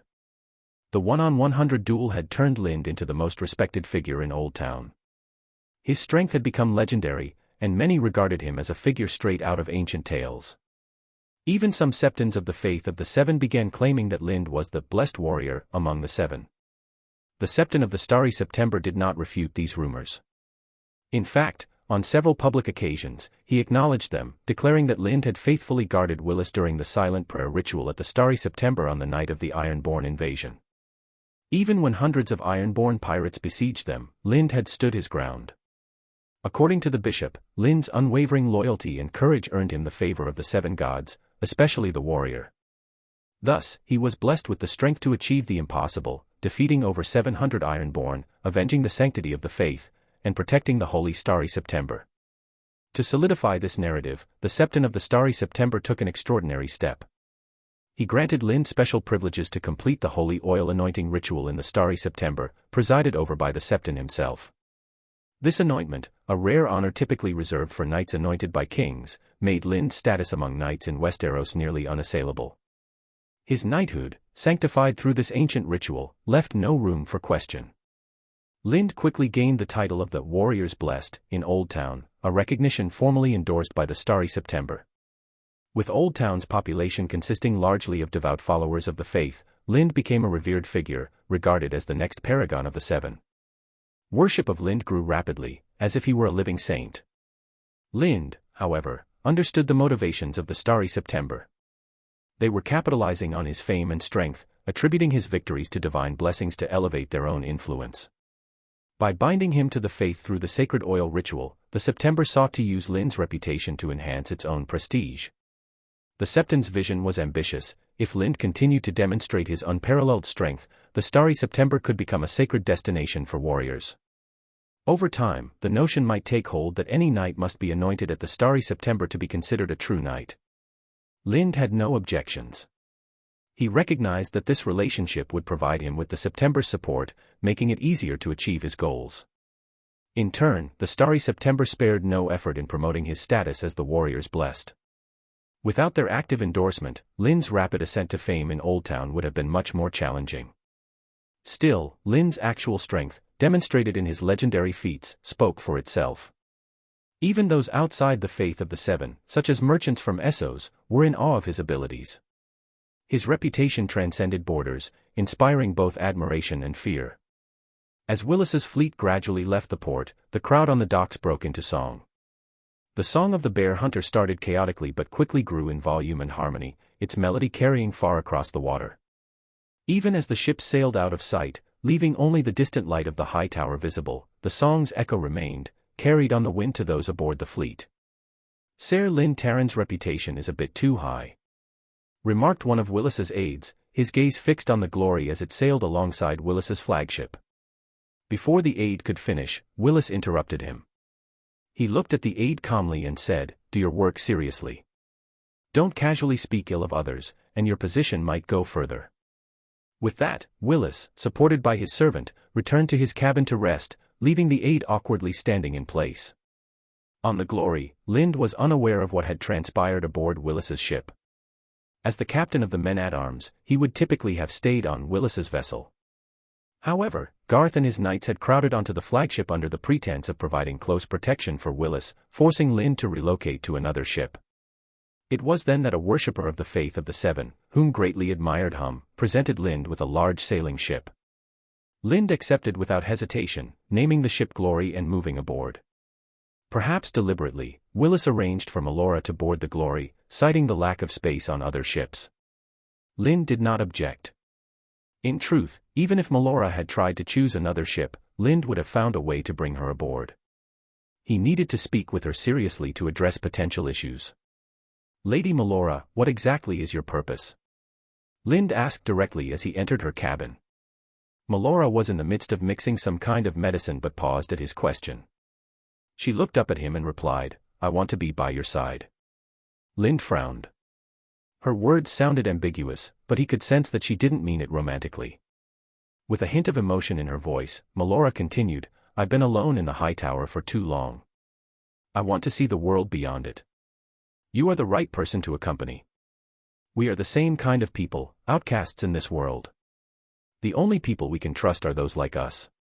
Lind was silent for a moment before saying, "I don't keep idle people around me." Melora considered his response before saying, "You don't have a maester consultant yet, do you?" "I think I'm qualified. My knowledge is on par with any archmaester at the Citadel. If it weren't for my interest in forbidden books, I would have become the Citadel's first female archmaester." After a moment of thought, Lind nodded and extended his hand. "You're welcome to join us." Melora smiled as she shook his hand, but there was a flicker of something in her eyes, an emotion she quickly masked. Lind, however, noticed the subtle tension in her grip and instinctively let go. "What's wrong with you?" he asked, frowning in confusion. The moment their hands parted, Melora's color returned, but she leaned heavily on the table, as though her legs might give out. At Lynn's questioning gaze, she took a deep breath and gave a brief, matter-of-fact explanation that made his mind reel. "What do you mean?" Lynn began, his voice trailing off. "Exactly what you're thinking," Melora replied, her tone steady but her eyes avoiding his. Lynn stared at his hand, his thoughts spinning. Could such a simple touch cause this? The idea was absurd, impossible, even. What kind of strange ability is this? He wondered. Do I have some sort of electrifying touch? As Melora's breathing steadied, she regained her composure but took a step back, instinctively putting some distance between them. Straightening her posture, she said, "House Hightower once forged a marriage alliance with House Targaryen, so our bloodline carries the blood of a true dragon." She gestured toward her silvery blonde hair and violet eyes as she continued, "In my generation, only Allery and I exhibit obvious Targaryen traits. But my case is different from Allery's. Her traits are merely physical, while mine have caused certain, unique changes in my body. I react to dragon-related artifacts or items imbued with magic simply by touching them." Lind listened, his mind turning. He recalled his previous encounter with Melora in the garden of the Black Stone Fortress, but at the time, he'd been wearing armor, which must have prevented any reaction. Now, without such protection, his handshake had evidently triggered something within her. Testing a theory, Lind removed the dragon rune necklace made of dragonglass from around his neck and handed it to Melora. "Try this," he said. "See if it has the same effect." Melora examined the necklace curiously. Though she couldn't decipher the meaning of the runes, she sensed that it carried a power similar to the mysterious force within the Hightower, albeit more tangible and visually comprehensible. Tentatively, she touched the rune necklace. Energy stirred within her again, though this time the sensation was far milder than when she'd shaken Lynn's hand. Unlike the heat she'd felt with other dragon-related magical items, this necklace gave her a cool, soothing sensation. It calmed her mind and steadied her emotions. Melora was immersed in the experience when Lind abruptly removed the necklace from her hand. The sudden disruption left her feeling uncomfortable, and she looked at him with slight irritation. "I think you should change your clothes now," Lind said, pointing at Melora's feet. Melora, unfazed by the situation, showed no embarrassment or unease. Rather than asking Lind to leave, she confidently took off all her clothes in front of him. She stood naked, casually wiped herself off, then put on a light uniform. Tying her disheveled hair with a silver cord, she looked much more composed and capable. "Do I look good?" Melora asked Lind. "Are you talking about earlier, or now?" Lind replied with a question. "Earlier," Melora clarified. Lind teased abruptly, "Everything else was great, just a bit lacking in the chest department." Melora nodded in agreement, unfazed by the comment. "There's nothing I can do about that. It's hereditary in House Hightower. The women in my family don't have very big breasts. But breasts this size are enough. My younger sister, your lady, doesn't have big breasts either, and she's given birth to 4 children. The lady has a milk nanny," Lind remarked with a laugh. "That's right. The children can be raised by a nanny. And with the appetite of that puff fish lord, Allery's breasts should be enough," Melora said with a serious expression but in ambiguous tones. She added provocatively, "But your body is so strong, and you must have a big appetite. My breasts wouldn't be enough for you to suck." As she spoke, she deliberately undid the clasp at the front of her shirt and pulled at the hem, revealing her snow-white breasts. The pressure of the clothing made them appear noticeably larger at the moment. In this unspoken game of who would blush first, Lind found himself losing. Even with his past life experience, he was no match for Melora's boldness. Sensing his physiological response to the situation, Lind decisively ended the conversation, saying, "If there's nothing else, I'll leave for now." With that, he turned and walked out of the cabin. As he closed the door behind him, Melora's mocking laughter echoed from within. "What a vixen," Lind muttered to himself, calming his emotions as he glanced back at the cabin. After returning to his own quarters, Lind focused on comforting Glory, who was seasick, while reflecting on his conversation with Melora. The most significant outcome of their exchange was gaining Melora as a maester consultant. Her value lay not only in her exceptional knowledge but also in her status. During his time in Old Town, Lind had observed that Lord Leighton deeply doted on his eldest daughter. Lord Leighton had even hinted on multiple occasions that if Lind were to marry Melora, he would grant Lind a castle and village, elevating him to the rank of lord. As long as Melora remained by his side, Lord Leighton would provide financial and political support. This effectively gave Lind a powerful ally in the form of the Lord of Old Town. Additionally, through Melora's unique constitution, Lind became certain that the dragon communion ritual had altered him. It had imbued him with some form of dragon bloodline. Though this bloodline might differ from that of House Targaryen, it would still be advantageous when dealing with dragons. This realization made him wonder if he should acquire a dragon egg. If he managed to do so, then when the Red Comet appeared in a decade or so, he might be able to hatch and ride a dragon of his own. Chapter 90, Arrival at Sunspear. In autumn and winter, the monsoon from the summer sea blows from west to east. With sails fully set, the wind puffed up the canvas, propelling the ships forward. Although the ocean currents flowed from east to west, they had little impact on the fleet's progress. After departing Old Town, Willis's fleet enjoyed smooth sailing, facing no obstacles. The sheer size of the fleet deterred any ships with malicious intentions. In just 2 days, they passed through Whispering Sound and arrived at the Redwine Straits near Arbor Island. Willis had initially planned to visit House Redwine on Arbor Island to discuss wine procurement. However, the delay in Old Town forced him to postpone the visit until his return from Dorne. Despite this, Lord Paxter Redwine sent a ship to meet Willis at sea, bringing along Willis's aunt, Mina Tyrell. Lord Redwine had married Mina Tyrell a few years earlier, strengthening the bond between House Tyrell and House Redwine. The marriage had further cemented their alliance, with the Redwines entrusted to safeguard the southern seas of the Reach. The couple's harmonious relationship and the birth of twins within their first year of marriage further deepened the connection between the two houses. Lord Redwine's eagerness to meet Willis stemmed from the need to explain the Ironborn attack on Old Town. As the guardians of the southern seas, the Redwine fleet had a duty to prevent such incursions. The attack, led by Euron Greyjoy, and the subsequent failure to intercept his retreat constituted a major failure. Although Lord Redwine had promptly written to Highgarden to explain, he remained uneasy and sought to convey the circumstances to Willis personally. When the Ironborn struck Old Town, a large storm had hit the sea near Arbor Island, lasting 5 to 6 days. This prevented the Arbor fleet from leaving port. By the time the storm subsided, news of Old Town's attack had already reached them. Willis did not doubt Redwine's account, as reports of the storm had already circulated among merchants in Old Town. Some wine merchants, initially planning to sail to Arbor, had postponed their trips, waiting for conditions to improve. Relieved by Willis's acceptance of his explanation, Lord Redwine secured a wine procurement agreement with him and requested that Willis relay the details to Highgarden. Before departing, Lord Redwine added 2 warships to Willis's fleet as an escort to Dorne. Following the Arbor meeting, the fleet encountered no significant events. Each day at sea felt monotonous, with little to break the routine of endless ocean views. To entertain themselves, some organized a bare-knuckle boxing tournament on board.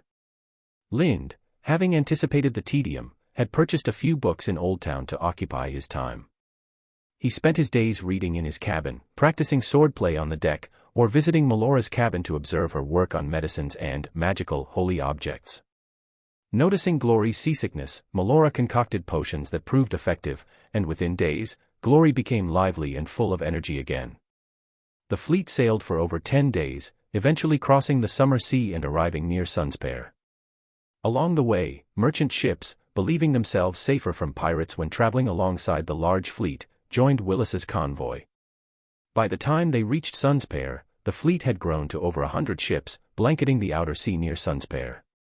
Although Willis had informed Sunspear of his arrival through a raven sent to House Dalt of Lemonwood, the sight of such a massive fleet alarmed Sunspear.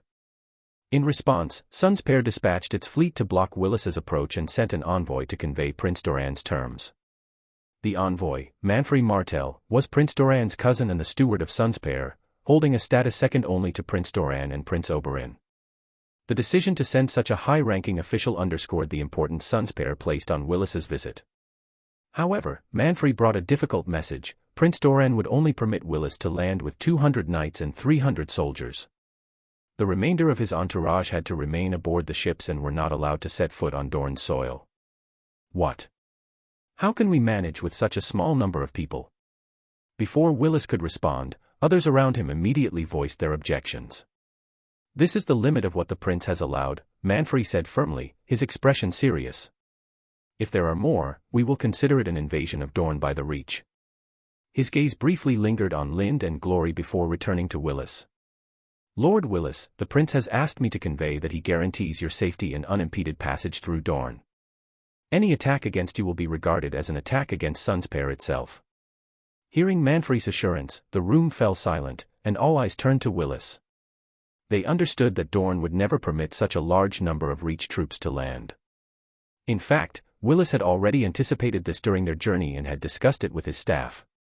At the time, they had speculated that Dorne might only allow 100 knights and 200 soldiers ashore. The fact that Dorne had agreed to more than double that number was already a generous concession. Their objections had simply been a show for Manfrey. Now that Manfrey had relayed Prince Doran's personal guarantee, which was as trustworthy as Lannister gold, no one could reasonably object further. "I agree," Willis said simply, accepting Manfrey's terms without further debate. Afterward, he and Manfrey discussed the logistical details of the landing, how to manage the docked ships and the people remaining on board, how to provide food and supplies, and the arrangements for their route to God's Grace Castle. During the conversation, Manfrey shared some unwelcome news: the Green Blood River's water level was critically low. In several places, the riverbed was exposed, rendering it impossible for ships to navigate upstream to God's Grace Castle.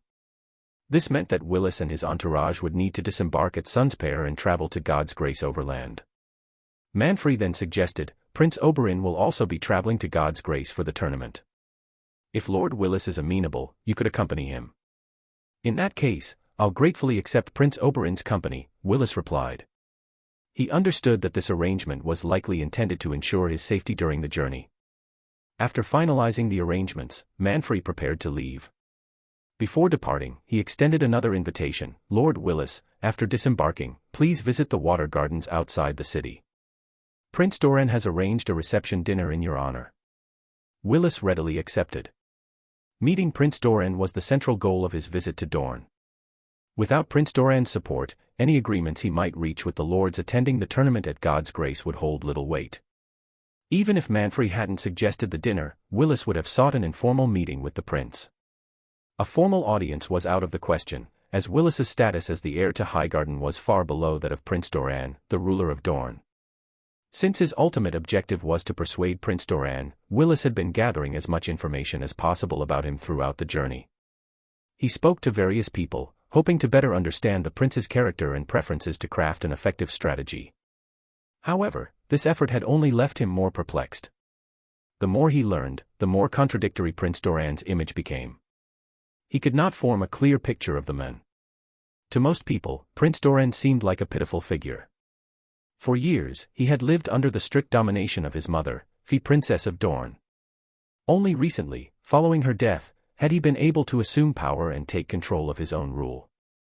However, Prince Doran was in very poor health and perceived as weak in character.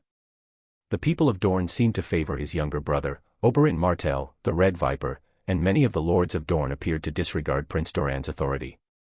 It often seemed as if he could lose his position as Prince of Dorne at any moment and be replaced by Oberin. Yet, others painted a very different picture of Prince Doran. They claimed that he had quietly taken power from his mother, the Princess of Dorne, long before her death, despite still being regarded as an heir at the time. While it appeared that the lords of Dorne were dissatisfied with him and resistant to the authority of Sunspear, the reality was quite the opposite. For instance, after the brutal murder of Princess Elia and her children over a year ago, the entire region of Dorne, summoned by Oberin, had rallied a large army to march north for vengeance. However, Prince Doran had issued a single order to disband the army where it stood, and the lords complied. Even Oberin, known for his fiery temper and defiance, was confined to Sunspear under his brother's command. This demonstrated that Prince Doran's control over Dorne was as firm as Lord Tywin Lannister's control over the Westerlands. When Willis once asked the Queen of Thorns for her opinion on Prince Doran, her response was enigmatic. She admitted that she could not definitively assess him. According to her, Prince Doran always operated in the shadows. In his younger years, he had hidden behind his mother's dominance. Now, he concealed himself behind Oberin's flamboyant personality. The Queen of Thorns explained that anyone attempting to study Prince Doran's character or abilities based on the information he allowed to be seen would inevitably draw the wrong conclusions. She summarized the two brothers with a metaphor. Oberin Martell, the red viper, was like a poised viper, its head raised and ready to strike. Although it was difficult to avoid such an attack, at least one could see it coming. Prince Doran, on the other hand, was the kind of viper that buried itself in the sand. Invisible and patient, it struck only when it was certain of a lethal and precise outcome. Its target might not even have the chance to realize who had attacked before it was too late. This was the first time Willis had heard his grandmother speak so highly of anyone, and it only heightened his curiosity about Prince Doran. While the rest of the fleet worked to select the 100 knights and 500 soldiers who would accompany him to God's grace, Willis could not wait any longer. He took a small boat to Sunspear, accompanied by Lind, Garth, and 20 knights.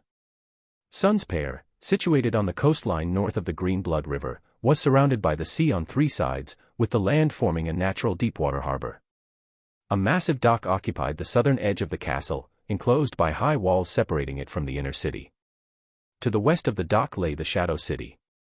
Most of its buildings were made of adobe bricks, a mixture of mud and straw, giving the town a simple, old-fashioned appearance. The chaotic construction meant that many buildings were stacked haphazardly atop one another, as if built by a child piling stones.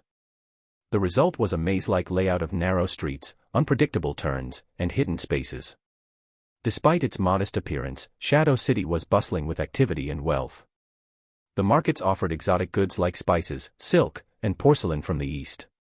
Taverns and brothels thrived with patrons from across the world, and the lively noise of trade and conversation filled the streets until late at night. However, its confusing layout and hidden dangers meant that navigating the city without a local guide was perilous. Upon arriving at the dock, Willis and his party were greeted by Sunspear officials who had been awaiting their arrival. The officials led them directly through the Shadow City to a manor house in the northwest. This estate, arranged by Prince Doran as their temporary residence, was located outside the Shadow City itself, likely to prevent any potential conflicts between the people of Dorne and the visitors from the Reach. Chapter 91, The First Spear of Dorne. The Water Gardens, situated on the beach southwest of Sunspear Castle, are connected to the castle by a coastal road. Built nearly 100 years ago, this manor has been meticulously maintained and appears almost new. Its pools, pens, courtyards, and gardens, along with the elegant beams, columns, and distinctive arches of Dornish design, represent the pinnacle of Dorne's architectural style. Historically, the manor served as a summer retreat for the princes and princesses of Dorne. Today, it functions as a sanatorium and nursery overseen by Prince Doran. Noble children from across Dorne are sent here to be raised, effectively becoming wards of the prince. Though not formally adopted, the arrangement leaves little distinction. While the Water Gardens might seem like an unguarded estate, they are anything but vulnerable.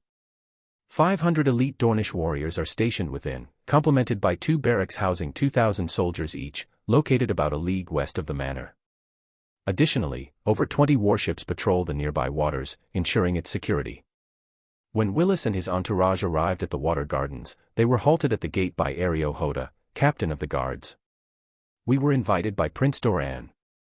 Are you certain you want to stop us?" Garth asked, his tone sharp as he glared at Ario Hoda. "Lord Willis, I'm not stopping you," Ario Hoda replied calmly. "You may enter, but he and it must remain outside." He gestured toward Lind and the imposing creature standing beside him. "Why?" "We're together," Garth protested. "Because he is too dangerous, even all of you combined are less dangerous than he is." At that moment, a lazy voice called out from beyond the gate. Oberin Martell, the Red Viper, emerged from the manor with a woman who was not classically beautiful but exuded undeniable charm.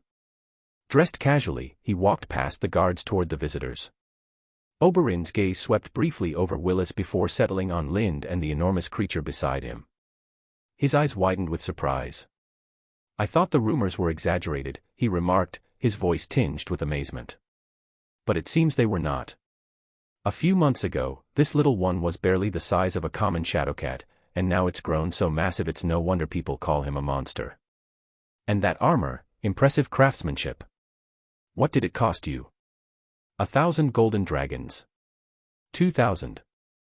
As Oberin spoke to Lind with a familiarity that stunned everyone, their gazes shifted repeatedly between the two. None had expected Lind to have any connection with a Dornish prince, let alone one who appeared to know his background.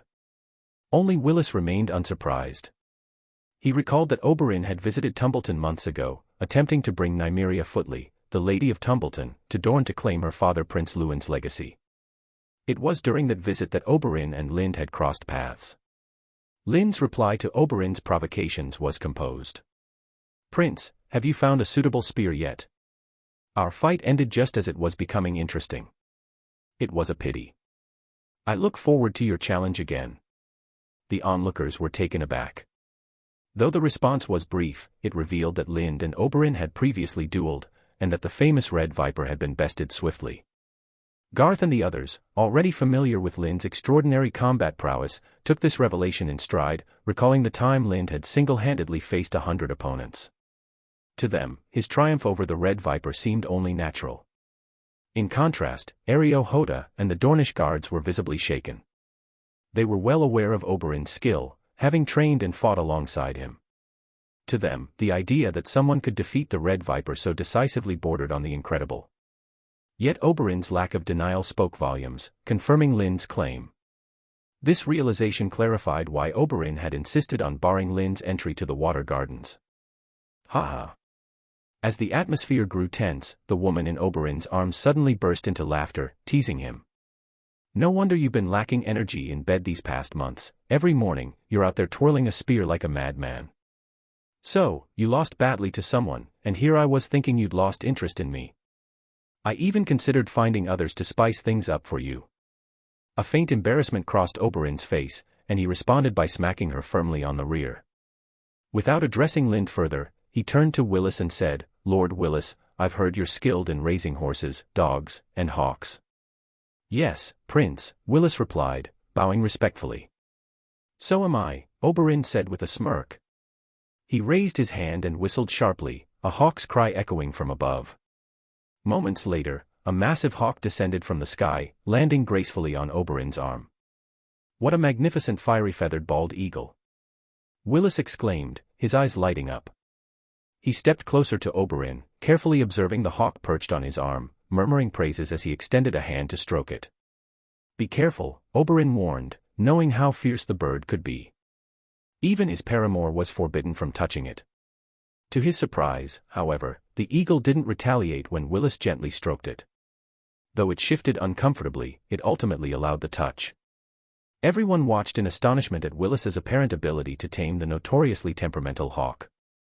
Only Ser Lind seemed unsurprised, silently attributing this to Willis's mysterious talent for connecting with animals. At that moment, a servant emerged from the garden and approached Oberin. "Prince Oberin, the prince is asking why the guests have not yet arrived." "I know," Oberin replied impatiently, casting the servant a brief glance before turning back to Lind. "As before, the others may enter, but you absolutely may not."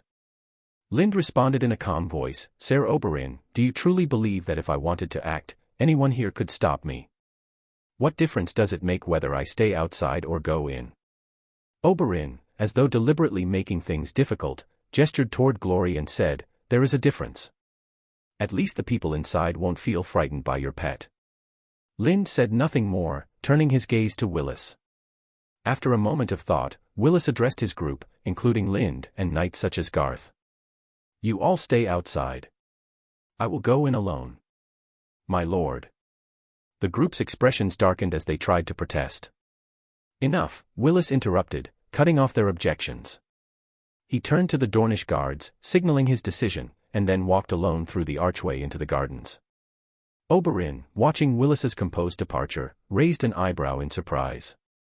With a wry smile, he remarked, "Incredible, a wild boar emerging from a herd of tame pigs." Everyone present understood Oberin's insult. Their faces darkened with fury, and they glared at him angrily. Garth Hightower even rested his hand on the hilt of his sword, ready to challenge Oberin if an apology wasn't forthcoming. Oberin, however, remained utterly unbothered. Smirking, he draped his arm around his paramour and stared at the knights with disdain, further provoking them. The insulted knights and men-at-arms grew enraged, clamoring for a duel with Oberin. Yet, Oberin ignored their outbursts, turning instead to Lind as if to ask whether he would intervene. Lind, however, remained seated beneath a tree, showing no intention of getting involved. Glory lay close beside him, leaning against Lind's great sword, seemingly enjoying its coolness as a reprieve from the sweltering Dornish heat. Seeing Lynn's disinterest, Oberin decided to proceed. Though killing knights from the Reach would be inappropriate, teaching them a lesson wouldn't be a problem. He gestured for his paramour to step aside, then casually took a spear from a nearby Dornish warrior. Strolling to the small square in front of the manor, he beckoned to Garth and the others with a taunting, flirtatious gesture. Although furious, the knights retained enough sense to avoid dishonor by attacking him en masse. One of them, a knight from House Appleton of Appletown, stepped forward to face Oberin. This knight, the heir to the Lord of Appleton, was a frequent participant in tournaments. While he had never claimed victory, his strength and skill were widely recognized. However, this powerful knight was no match for Oberin.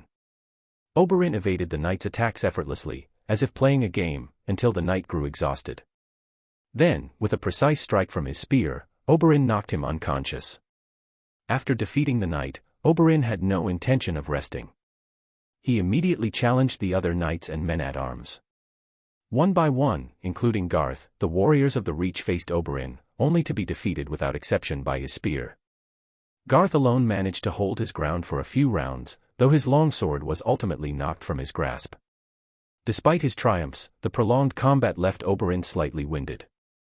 He leaned on his spear to steady himself, while the Dorn warriors surrounding him gazed at him in admiration. If the setting had been more appropriate, they might have already erupted into cheers, chanting "Red Viper." A smirk of satisfaction spread across Oberin's face. He turned to his paramour, who appeared flushed from the excitement of the spectacle, and gave her a knowing wink, a playful rebuttal to her earlier remark about his supposed lack of energy. But his smug expression quickly faded when his gaze shifted to Lind. A sense of disinterest crept in as he realized these battles with ordinary knights no longer excited him, especially after witnessing Lind's immense power. The comparison drained any lingering enthusiasm for the fight. Still, Oberin refrained from challenging Lind. He was acutely aware of how much stronger Lind had grown since their time in Tumbleton. Picking a fight with him now would only shatter the morale he had just bolstered among the Dorn warriors. "What a bore," Oberin muttered, tossing the spear to one of his guards. He ordered them to escort the defeated knights of the Reach to the manor for treatment, then gestured for his paramour to return to the garden ahead of him. Meanwhile, he approached Lind and sat down beside him, his attention drawn to the other greatsword lying by Lind's side. With a spark of curiosity, he asked, "May I take a look?" Lind untied the greatsword of the banished knight and handed it over, a subtle, enigmatic smile playing on his lips. He was curious to see how Oberin would react to touching the weapon. "This is dragon bone." Oberin immediately identified the material of the hilt, his interest piqued further. If even the hilt was made of dragon bone, the blade itself must hold something truly remarkable. Driven by curiosity, Oberin reached out and grasped the hilt. The moment his fingers closed around it, he recoiled, his hand releasing the sword instinctively. Shock crossed his face as he looked at Lind, flexing his slightly numb fingers.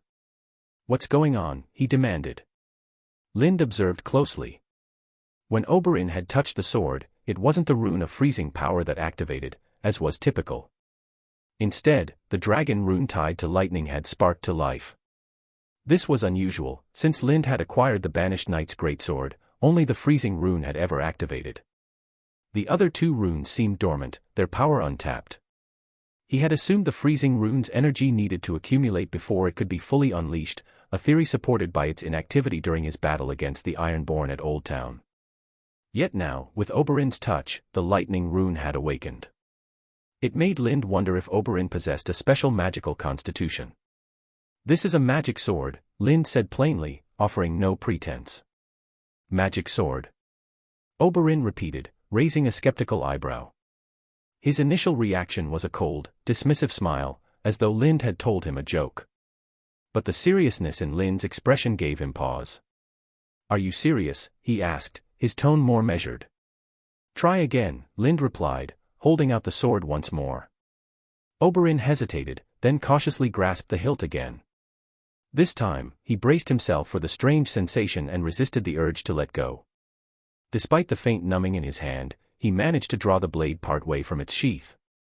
His eyes widened at the sight of the exposed blade, his expression shifting into something truly intriguing. Chapter 92, Orphans of the Green Blood. "What's wrong with him?" Willis asked Lind, his gaze fixed on the Dorn contingent. He had noticed the red viper sitting listlessly atop his horse, showing no interest even in his paramour's attentions, exuding a palpable sense of emasculation. Something had been amiss with Oberin for the past 2 days.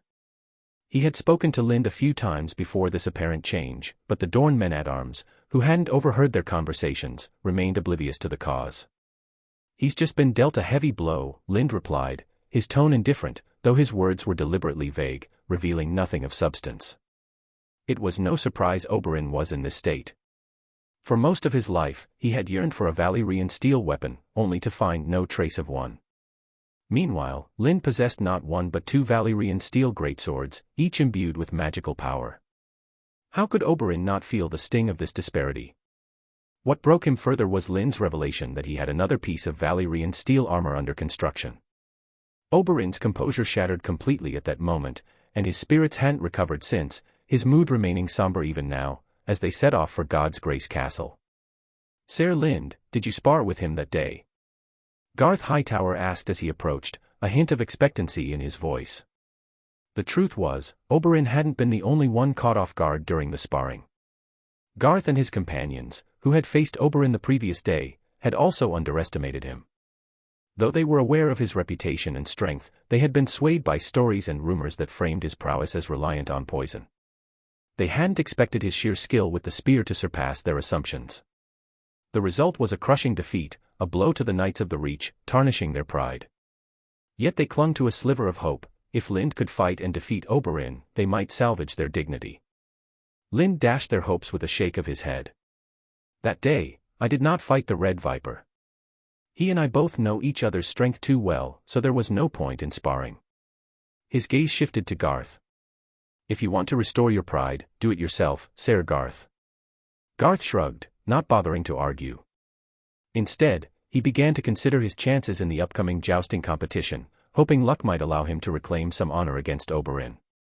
Meanwhile, Lind turned his attention to Willis, who was lost in thought. "Was the meeting with Prince Doran not a success that day?" he asked. "No, it went very well. Prince Doran is a very..." Willis trailed off, searching for the right words to describe the prince but unable to settle on any. Lind didn't interrupt, instead surveying the procession and the surrounding forest with a detached eye, ready to address any issues that might arise. After a long pause, Willis finally spoke. "I didn't understand why my grandmother described Prince Doran that way before, but now I think I do." "The snake in the sand theory?" Lind prompted. Willis nodded. "At the Water Gardens, I did most of the talking.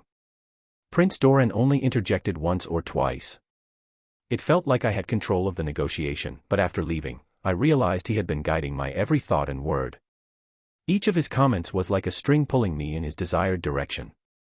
He's truly a terrifying man."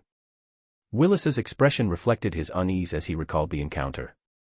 He took a swig from a flagon of Arbor Island wine handed to him by a retainer, seeking to calm the strange emotions the memory stirred. "Lord Willis," Lind said, his tone measured, "you're very clever, smarter than most your age, but the trouble with clever people is that they overthink things. You don't need to understand Prince Doran completely. All you need to know is whether your ideas gain his approval. Did he reject your proposal for a peace treaty with Dorne?" "No," Willis replied, shaking his head. "He agreed quickly, but he wasn't optimistic. He set a precondition: 1/3 of the lords of Dorne must agree before he'll actively promote it." Willis paused, then turned a suspicious gaze toward Lind. "Ser Lind, do you not think highly of my peace proposal?" "No," Lind answered bluntly. Willis blinked, momentarily stunned by the directness. "Why not?" he asked. "Does it matter what I think? Instead of worrying about my opinion, you should focus on building relationships with the nobles of Dorne, especially Prince Oberin," Lind advised. "He has immense prestige in Dorne. If he agrees to support you as a lobbyist, it should be easy to secure the backing of 1/3 of the lords." Willis considered Lind's words, realizing their validity. He guided his horse toward Oberin's contingent, determined to act. Lind, watching him, directed Garth and Jon to accompany and protect Willis, while he himself approached a middle-aged knight riding within the crowd. "Ser Lothos," Lind greeted the middle-aged knight with a slight nod. The knight, momentarily surprised by the unexpected address from Lind, the captain of Willis's guard, hesitated before returning the greeting. "Sir Lind, what can I do for you? I heard during my time in the Reach that there's a powerful wild horse roaming near the outskirts of God's grace, one that no one has managed to tame yet. Is that true?" Lind inquired. Sir Lothos, a sworn knight of House Allyrian, appeared thoughtful. He was a man who had recently returned to God's grace after a period of recovery at Sunspare, where illness had delayed his original errand. Now accompanying the procession back to God's grace, he found Lind's question intriguing. Without responding immediately, Sir Lothos began unfastening the leather armor on his chest. Pulling aside the layers underneath, he revealed a large, sunken horseshoe-shaped scar that spanned nearly his entire chest. The imprint of the hoof was clear, the uneven surface betraying bones that had not properly aligned after healing. Adjusting his clothes again, the knight spoke. "At the time, I was wearing a wrought iron breastplate. The beast kicked me, shattering the plate and breaking my ribs. I thought I was dead for sure, but Mother Royne blessed me and spared my life." "Mother Royne?" Lind asked, pausing in mild surprise. "Sir Lothos, are you an orphan of the green blood?"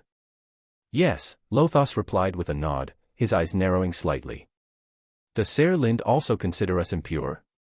"No," Lind replied evenly, shaking his head. "It's simply a coincidence. On the ship to Dorne, I read a book about the crossing of the Nameless Sea by the 10,000 ships. It described your people, the Green Blood Orphans, as a branch of the Royner who still uphold their ancient traditions. The Orphans of the Green Blood, Lind knew, were a unique group in Dorne. Neither the native Dornish nor the orphans themselves considered the two groups to be the same. Descendants of the Royner warriors who had crossed the sea with Queen Nimriia, the orphans preserved the traditions of their ancestors, venerating the Mother Royne and resisting cultural assimilation with the Dornish. Lind recalled how, after their migration, the orphans built floating houses and rafts on the Green Blood River, where they had since lived. They made their livelihood by trading goods and maintained an austere image, though their wealth, acquired through control of over 80% of the Green Blood's waterborne trade, was substantial. The term, orphans of the Green Blood, used derogatorily by the Dornish, carried a sting akin to the word gypsy for the Roma in Lind's previous world.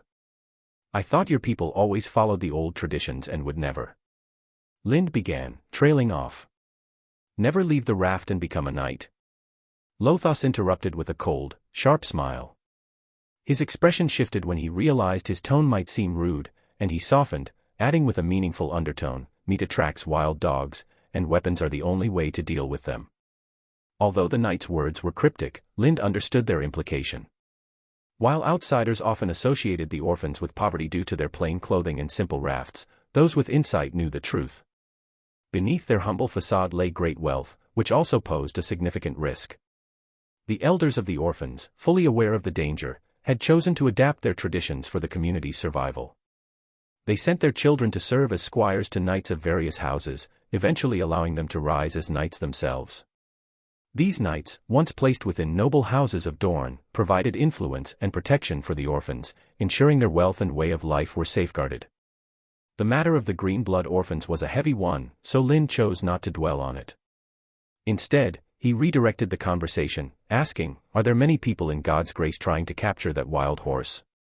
Sir Lothos nodded. "There are many people, but they aren't trying to capture just one, they're after two." "Two?" Lind echoed, momentarily stunned. "Yes, two," Lothos confirmed, then paused before asking, "Sir Lind, are you interested in the wild horses?"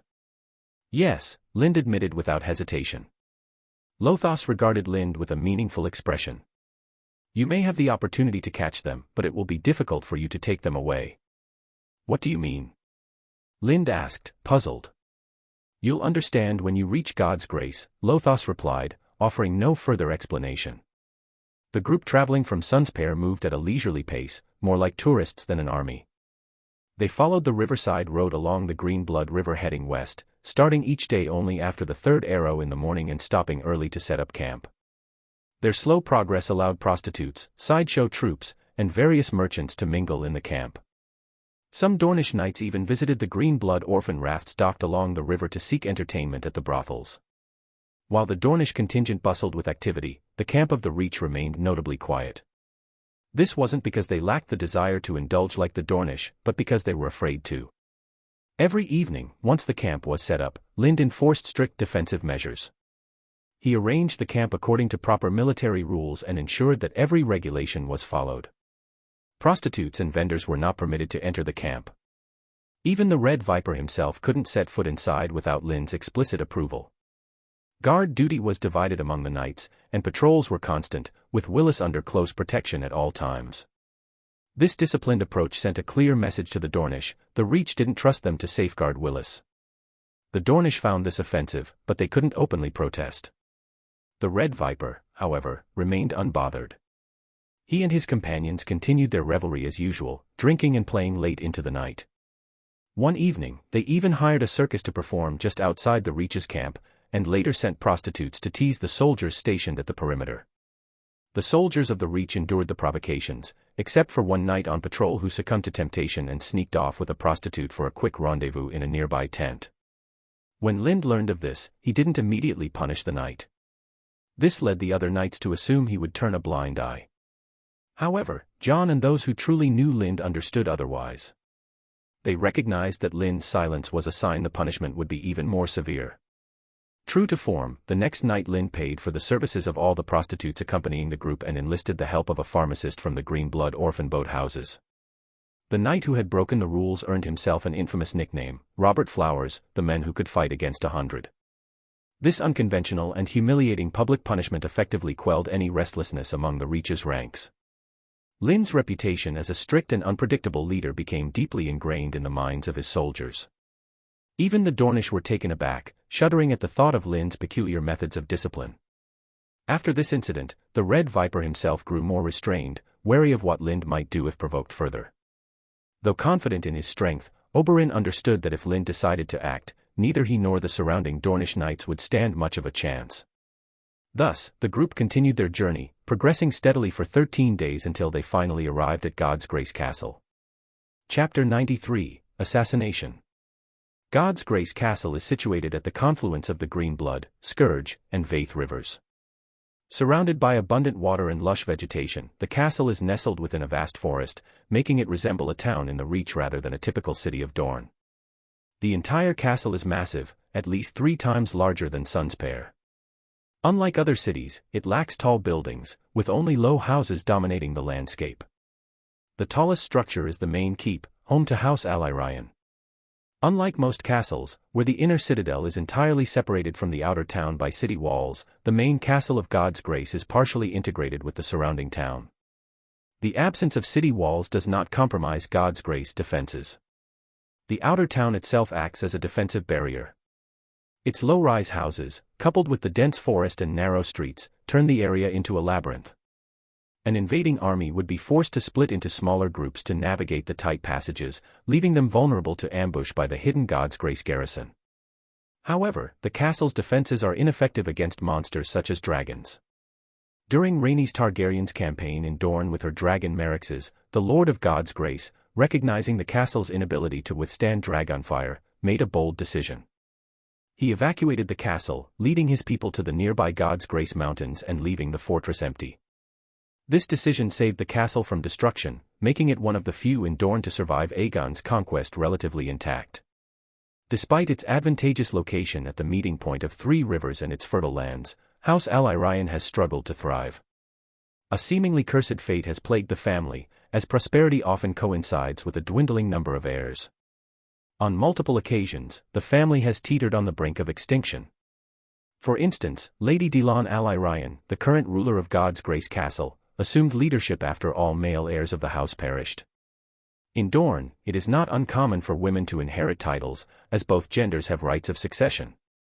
However, for a woman in power, particularly one with limited support from collateral branches of the family and abundant resources at her disposal, the risks are significantly amplified. When Lady Delon assumed control, the house faced a dire crisis, surrounded by rival lords such as those of Tor and Vaith, eager to claim God's Grace for themselves. To secure her position, Lady Delon formed an alliance with House Martell of Sunspear, marrying a member of House Martell. This strategic marriage stabilized the region and strengthened House Allyrion. In time, Ryan Allyrion was born, providing the family with an heir and ensuring its continuation. However, when Ryan was just 7 years old, Delon's husband succumbed to illness. Rumors circulated that Delon had poisoned him, but these accusations remained unproven. Following her husband's death, Delon vowed chastity and has never remarried. Under her leadership, House ally Ryan managed to maintain its standing, earning Delon the respect of neighboring lords. The current tournament, held in her name, reflects the esteem she commands. When Lind and his companions arrived at God's Grace, the tournament was 2 days away from commencing. Compared to the other Dorne nobles, their arrival was considered slightly late. The woods surrounding the castle were packed with at least 300 to 400 tents. Flags atop these tents indicated the participation of most of Dorne's noble houses, either in person or by delegation. Thanks to advance notice sent by Raven, Lady Delon reserved 2 prime plots of land for House Martell and House Tyrell, located on the banks of the Greenblood River. These plots were flat, well-maintained meadows, ideal for setting up camp. While the camp was being established, Willis, accompanied by knights and men-at-arms, including Lind and Garth, proceeded to the main keep of God's Grace Castle to meet Lady Delon. The influx of knights and warriors from across Dorne had caused the population within the castle to swell several times over, rendering the already narrow streets even more congested. Ox carts laden with goods frequently passed through, worsening the situation. Despite the efforts of Garth and the others to protect Willis and clear a path, the press of the crowd proved overwhelming. Several knights and men-at-arms were pushed aside, creating a gap in the protective formation. At that moment, a bull cart that was slowly advancing along the road suddenly broke free of its reins, as if provoked by something, and began to charge wildly. It knocked down a dozen people in its path and stormed toward Lind and the others. To avoid the charging bull, the people ahead scattered in panic, recklessly fleeing in all directions. Amid the chaos, many knights and men-at-arms guarding Willis were shoved aside. Seeing the imminent danger, Lind shouted instructions to Garth and the other knights-at-arms before pulling Willis into a relatively dark alley to escape the rampaging animal. Just as they entered the alley, a group of armed fighters suddenly burst out from the houses flanking the alley and charged toward them. Reacting swiftly, Lind positioned himself in front of Willis, shielding him, and drew the 2 swords from his back. Without hesitation, he advanced on the attackers. In the narrow confines of the alley, Lind moved with remarkable agility, easily evading attacks from all sides. With calculated precision, his swords cut down the attackers one by one. In less than a minute, more than 10 assassins lay lifeless on the ground, their throats slit. Meanwhile, behind Lind, the knights and men-at-arms, including Garth, had already surrounded Willis, weapons drawn in a defensive stance. "It seems the people of Dorne aren't very fond of your peace treaty," Lind remarked, glancing at Willis. "Were you able to find out where they're from?" Willis asked, unfazed by the ambush. He gestured for Garth to step aside and walked over to inspect the bodies. "Do you know who sent them?" he inquired. Lind spoke in a low voice. "I think you should consider returning to camp immediately, instead of worrying about who sent these assassins. The incident with the bull wasn't random. There could be more attackers waiting for an opportunity." Willis pondered for a moment before replying, "I still want to proceed to meet Lady Delon." Lind frowned. "Aren't you concerned these assassins were sent by Lady Delon herself?" Willis shook his head. "It's unlikely these killers were sent by her." Lind's voice sharpened. "What makes you say that? Do you have evidence, or is this just a hunch?" Willis fell silent, unable to counter Lind's logic. By now, the sight of so many knights in the alley, standing on high alert, had drawn the attention of passers-by. Curious onlookers peered into the alley, only to see the bodies scattered across the ground. Screams erupted, and someone shouted, "Murder! Call the garrison!" The panic quickly spread to the mouth of the alley, reigniting chaos among the crowd, already unsettled by the bull's rampage. People ran and hid in fear of being caught in further violence. Amid the commotion, a little girl fleeing with the crowd was accidentally knocked into the alley entrance where Lind and the others stood. She struck her head against a corner, and blood began trickling from her forehead. The girl lay motionless, appearing to have fainted. Seeing this, Willis moved toward the girl to check her injuries, but Lind grabbed his arm, stopping him. Without a word, Lind signaled to the nearest knight. The knight hesitated but, understanding the gesture, raised his weapon and swung it toward the girl. In a sudden burst of movement, the girl, who had seemed unconscious, opened her eyes and rolled away from the attack. She sprang to her feet and darted toward the crowd, her movements agile and swift as she attempted to blend into the chaos. Her speed, however, was no match for Lynd's skill. He hurled one of his swords with precision, striking the girl in the back and pinning her to the wall. Willis stood frozen at the sight, his expression darkening with anger. His fury, however, was not directed at Lynd. He had already realized the girl was an assassin. Instead, he was consumed with frustration at himself for being naive enough to nearly fall for such a ploy. Lynd ignored Willis, who seemed lost in thought. He instructed Garth and the others to protect Willis before walking over to the body of the killer nailed to the wall. Retrieving his sword, he wiped it clean and sheathed it, then crouched to examine the figure on the ground. The so-called little girl was, in fact, a midget disguised as a child. Apart from the disguise, the assassin carried nothing suspicious except for a small, intricately crafted box. Lynd picked up the box and examined it closely but paused just before opening it, as if reconsidering. At that moment, Lynd's superhuman hearing caught the faint sound of a sigh from the crowd outside the alley, as if someone had expressed regret. He turned toward the source of the sound and spotted an ordinary-looking peddler whose expression subtly betrayed panic when Lynd's gaze fell on him. Without hesitation, Lynd approached the peddler. The man's eyes widened in fear, but before he could react, Lynd delivered a precise blow to his head, knocking him unconscious. The surrounding crowd scattered in terror, mistaking Lynd's action for uncontrolled violence and fearing they might be next. Unfazed by the chaos, Lynd hoisted the unconscious peddler and carried him back to Garth and the others. Handing the men over to one of the knights, he ordered, "Find some rope and tie him up." Willis, watching the scene unfold, asked, "Is this man also an assassin?" Lynd nodded. "He appears to be in the same group as the midget." Midget. Willis was momentarily taken aback, glancing at the corpse nearby as realization dawned. Lynd didn't elaborate. "We're returning to camp," he said firmly, his tone leaving no room for discussion. Willis did not protest. The repeated assassination attempts made it clear that his current situation was precarious. Despite his trust in Lynd's abilities, he understood that retreating to the camp was the safest option for now. Surrounded by a contingent of knights, Willis and the group retraced their steps toward the camp. On the way, they encountered the garrison of God's Grace City, who had rushed to the scene of the commotion.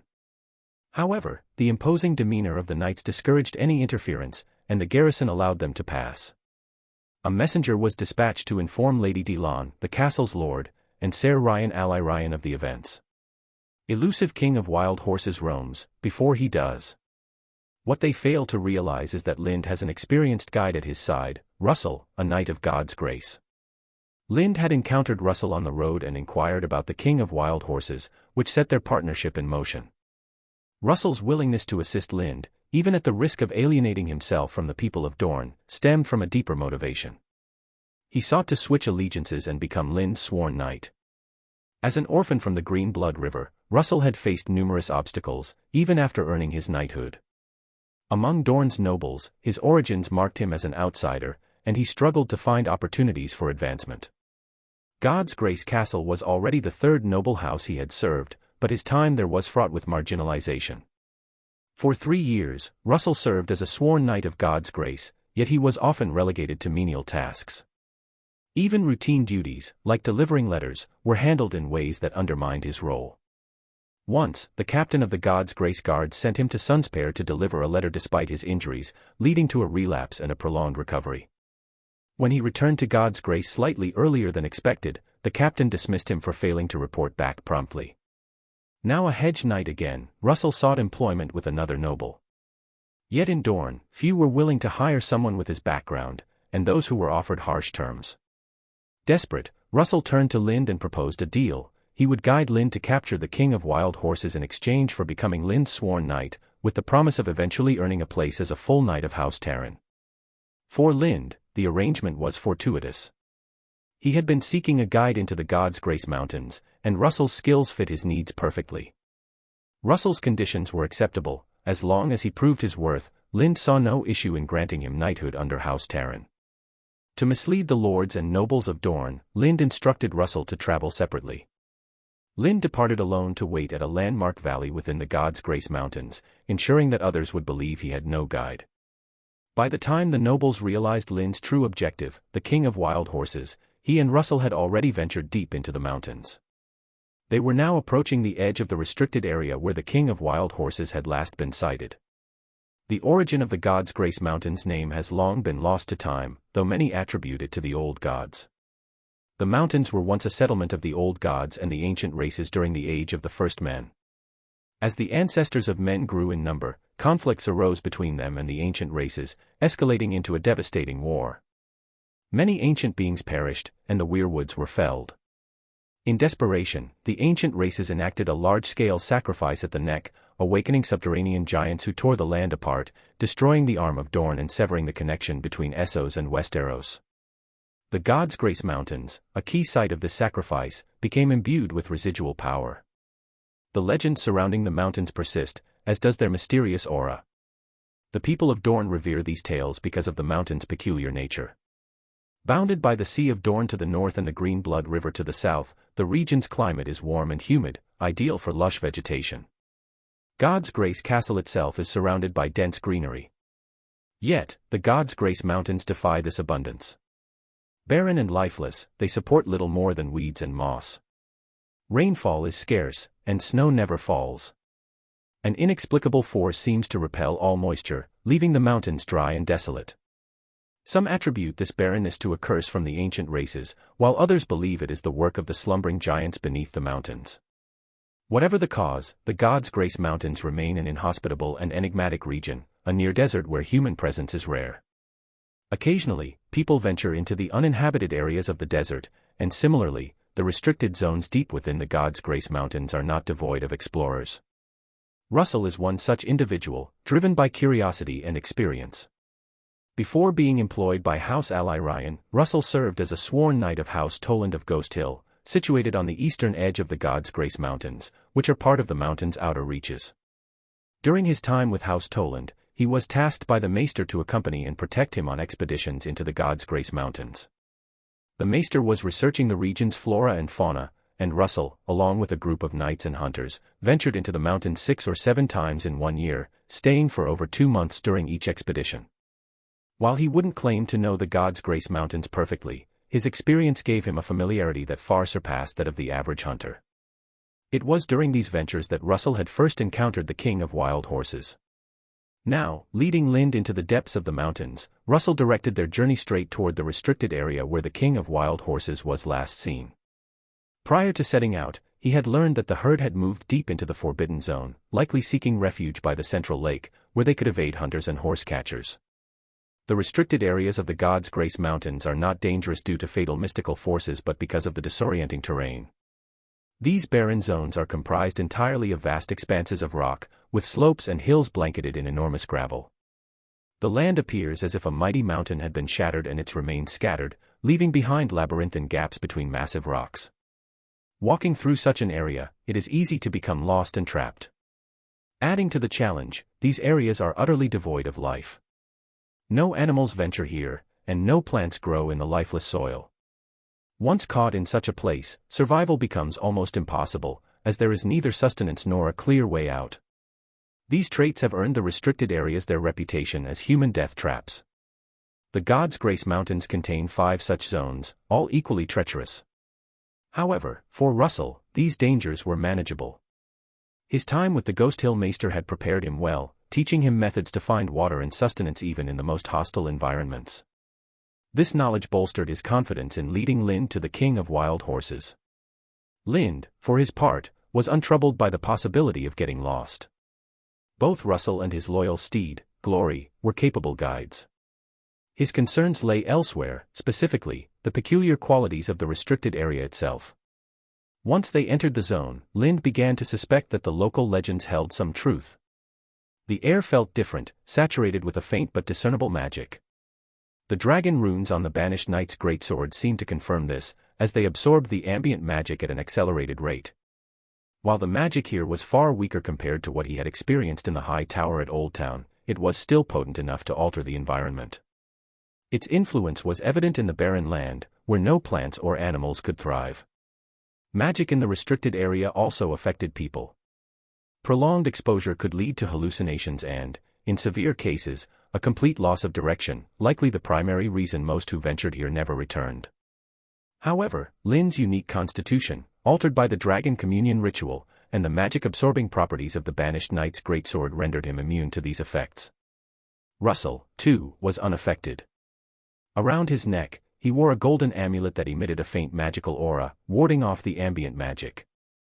He explained that the amulet was an heirloom passed down through his family, a relic created by his ancestors during their time on the continent of Essos. Encased within the amulet was a drop of water from the River Lorne, their homeland's mother river. Lind accepted this explanation without skepticism, even encouraging Russell to safeguard the amulet, though Russell himself was unsure of the story's authenticity. Perhaps due to the amulet, or sheer fortune, they soon discovered fresh signs of the herd. Droppings and other traces indicated that the horses were nearby. Judging by the dryness of the droppings, Russell estimated that they were not far from the king of wild horses and his herd. Author. Would you like to support my work and access advanced chapters? Follow me on Patreon using the button below. Up to 14 chapters ahead for now. Patreon.com/blurrydream. Chapter 96, Longsword and Horse Taming. Every time I see this, I can't help but feel like I'm witnessing a miracle, exclaimed Russell as he stood on a large stone, gazing at the breathtaking scene before him. In the center of the valley, nestled amid mountains of rubble, lay a vast, pristine lake. Surrounding the lake was a carpet of lush grass, where a herd of more than 200 wild horses roamed and played, exuding a sense of tranquility. Such a serene sight might not be unusual in open plains or gentle hills, but the circumstances here were extraordinary. This valley was perched atop a mountain range, its peaks devoid of snow. What made it even more remarkable was the absence of rainfall in the God's Grace Mountains for thousands of years. Yet, here was this massive lake, defying all natural expectations. No wonder Russell regarded it as a miracle. However, for Lind, the lake's existence was no mystery. He immediately discerned the underlying reason for both the lake's presence and the long-standing drought in the region. The explanation was straightforward: the valley was encircled by mountains imbued with a peculiar magic. This magic acted like a funnel, pulling atmospheric moisture directly downward, bypassing the usual cooling process that would form rain. Instead, the moisture converged here, creating the lake. This phenomenon wasn't unique to this valley. Lind knew of several similar areas scattered throughout the God's Grace Mountains. These zones drained the surrounding atmosphere of its moisture, leaving the region perpetually dry. Furthermore, Lind surmised that the lake likely connected to an underground river, which carried away excess water, maintaining the lake's size over the centuries. Even though Lind understood this forbidden area's secret, he chose not to share it with Russell. The explanation would likely be lost on him, rendering the effort pointless. Instead, Lind focused entirely on their mission, observing the two kings of wild horses within the herd. As Ser Liss and Russell had described, the two kings of wild horses were indeed magnificent. Larger and more robust than the other wild horses, they bore a striking resemblance to the Shire horses Lind remembered from a previous life. Yet, these creatures were distinct. They were astonishingly fast, outpacing any ordinary wild horse. Their stamina was equally impressive. Lind had been watching them for nearly an hour, yet they continued to run and play energetically, showing no sign of exhaustion. "Stay where you are," Lind instructed, his voice low as he braided a rope into a noose. He gestured for Russell to remain still and signaled Glory to maneuver the herd. Then, without hesitation, he leapt off the rock, vanishing into the half-meter-high grass. Glory followed, crouching low as he silently circled around to position himself at the herd's rear. As Lind moved through the grass, he noticed its unusually lush growth. This puzzled him briefly until he realized the surrounding magic had diminished to a normal level. This shift in magic made him wonder, was this phenomenon naturally occurring, or did it confirm the legends that this was where the Green Seer had performed a great sacrifice? Though Lind took care to conceal his movements, the grass inevitably betrayed him, forming a clear trail as he advanced. For an ordinary horse, such subtle signs might go unnoticed. But the kings of wild horses were far from ordinary.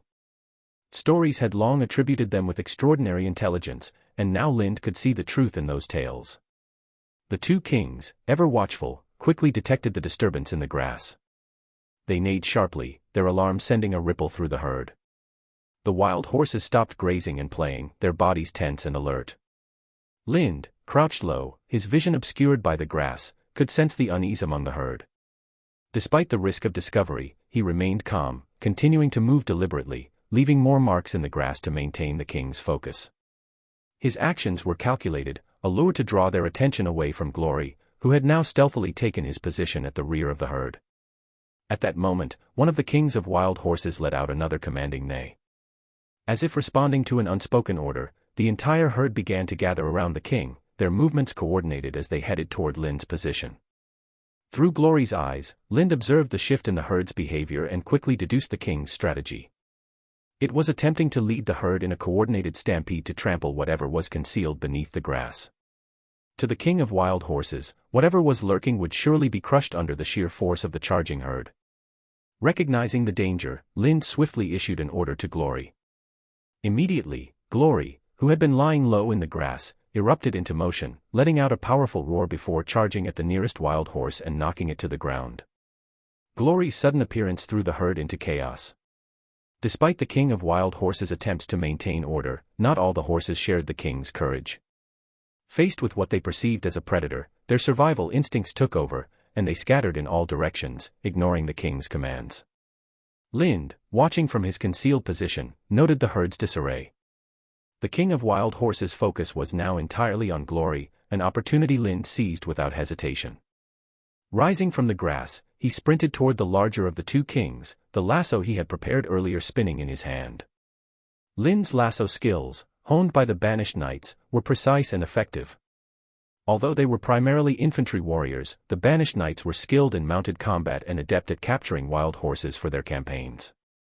This expertise served Lynd well as he hurled the lasso, which tightened securely around the neck of the massive king of wild horses.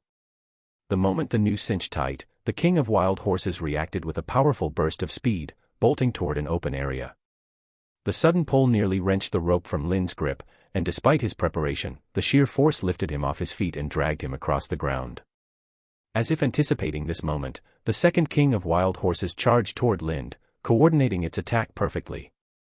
As it neared, the massive horse leapt into the air, aiming its hooves at Lynd's back in a devastating strike. Lynd had prepared for this deadly maneuver, one he had learned about from accounts of failed attempts to capture these kings. Dozens of horse catchers had perished under this very tactic. With practiced precision, Lynd released the rope and rolled out of the way just as the hooves slammed into the ground where he had been. As soon as the second king of wild horses landed and momentarily lost its balance, Lynd seized the chance. Springing to his feet, he leapt onto the first king's back in one fluid motion. The king of wild horses, feeling the weight on its back, immediately began bucking violently, attempting to throw Lynd off. But Lynd's grip was unrelenting. His legs clamped tightly around the horse's torso, resisting every effort to dislodge him. Realizing that it could not shake him off by bucking, the king shifted tactics, preparing to roll onto the ground and crush him under its weight. Anticipating this, Lynd drew his great sword, the banished knight, from his waist. He pressed the hilt against the horse's neck and summoned the power of the dragon rune embedded in the blade. Electricity coursed down the sword and into the horse's body, instantly subduing it. Its muscles trembled uncontrollably under the magical current, rendering it incapable of further resistance. This method, a unique taming technique of the banished knights, would have been even more efficient if Lynd had been wearing the armor of a true knight, which channeled the dragon rune's power directly. Even without it, the method proved effective. Lynd carefully sealed the rune's power before the electrical stimulation caused any harm to the king of wild horses. As the current ceased, the horse regained control of its body. To Lynd's surprise, it did not resume its fierce resistance but instead stood still, subdued. Despite the horse's compliance, Lynd remained cautious. He kept his greatsword ready, prepared to reapply the rune's power if the king of wild horses resisted again. However, it seemed unnecessary. The banished knight's taming method had worked more effectively than he had anticipated. The once mighty king now stood obediently. At this moment, the other king of wild horses charged toward Lynd, its mouth open, ready to bite. However, despite its speed, it was no match for Glory. Glory burst out of the grass, leaped into the air, and pounced on the king of wild horses, aiming a powerful bite at its neck. Just as Glory was about to deliver the fatal attack, Lynd quickly issued a command. Glory immediately halted, leaping away from the king of wild horses. The startled creature scrambled up from the ground, its panic evident. Before it could recover, Lynd darted toward the another king of wild horses, mounted its back, and pressed the great sword of the banished knight against its neck. Everything unfolded smoothly. The power of the dragon runes subdued the king of wild horses once more, rendering it docile as Lind seated himself on its back. Sheathing the great sword, Lind returned to the smaller king of wild horses. With one leading the other by a noose, he headed toward Russell, who stood atop a massive boulder. Russell observed the scene in awe. The sight of Lind taming the two kings of wild horses with ease, a feat no one in Dorne's history had achieved, left him astounded. What truly unsettled him, however, was Lind's method of taming. Threatening a wild horse with a sword was an unthinkable approach, yet it had proven astonishingly effective. The success made Russell question everything he thought he knew about horse training. Could a horse really distinguish between a threat and a weapon? He wondered. Carrying these doubts, Russell descended the boulder and approached Lind. As he drew near, he recognized one of the kings of wild horses, the same one that had attacked and severely injured him with a kick. Both kings looked remarkably similar, their differences subtle. The larger mare had a white, prismatic patch on her forehead, while the smaller one was entirely black. They appeared to be sisters, descendants of extraordinary lineage, given their exceptional size and strength. Their parents, undoubtedly formidable creatures, were likely long dead, otherwise, the sisters would not be leading the herd. Russell's gaze lingered on the larger mare with the white-marked forehead. Despite the faint ache in his chest from his previous injury, he reached out to touch the king of wild horses, as if fulfilling a long-held wish. However, even tamed, the wild horse wanted no part of him. It charged forward, knocking Russell to the ground, and raised its hoof to strike. Lind, noticing the attack in time, yanked hard on the lasso, forcing the king of wild horses to veer away and miss its target.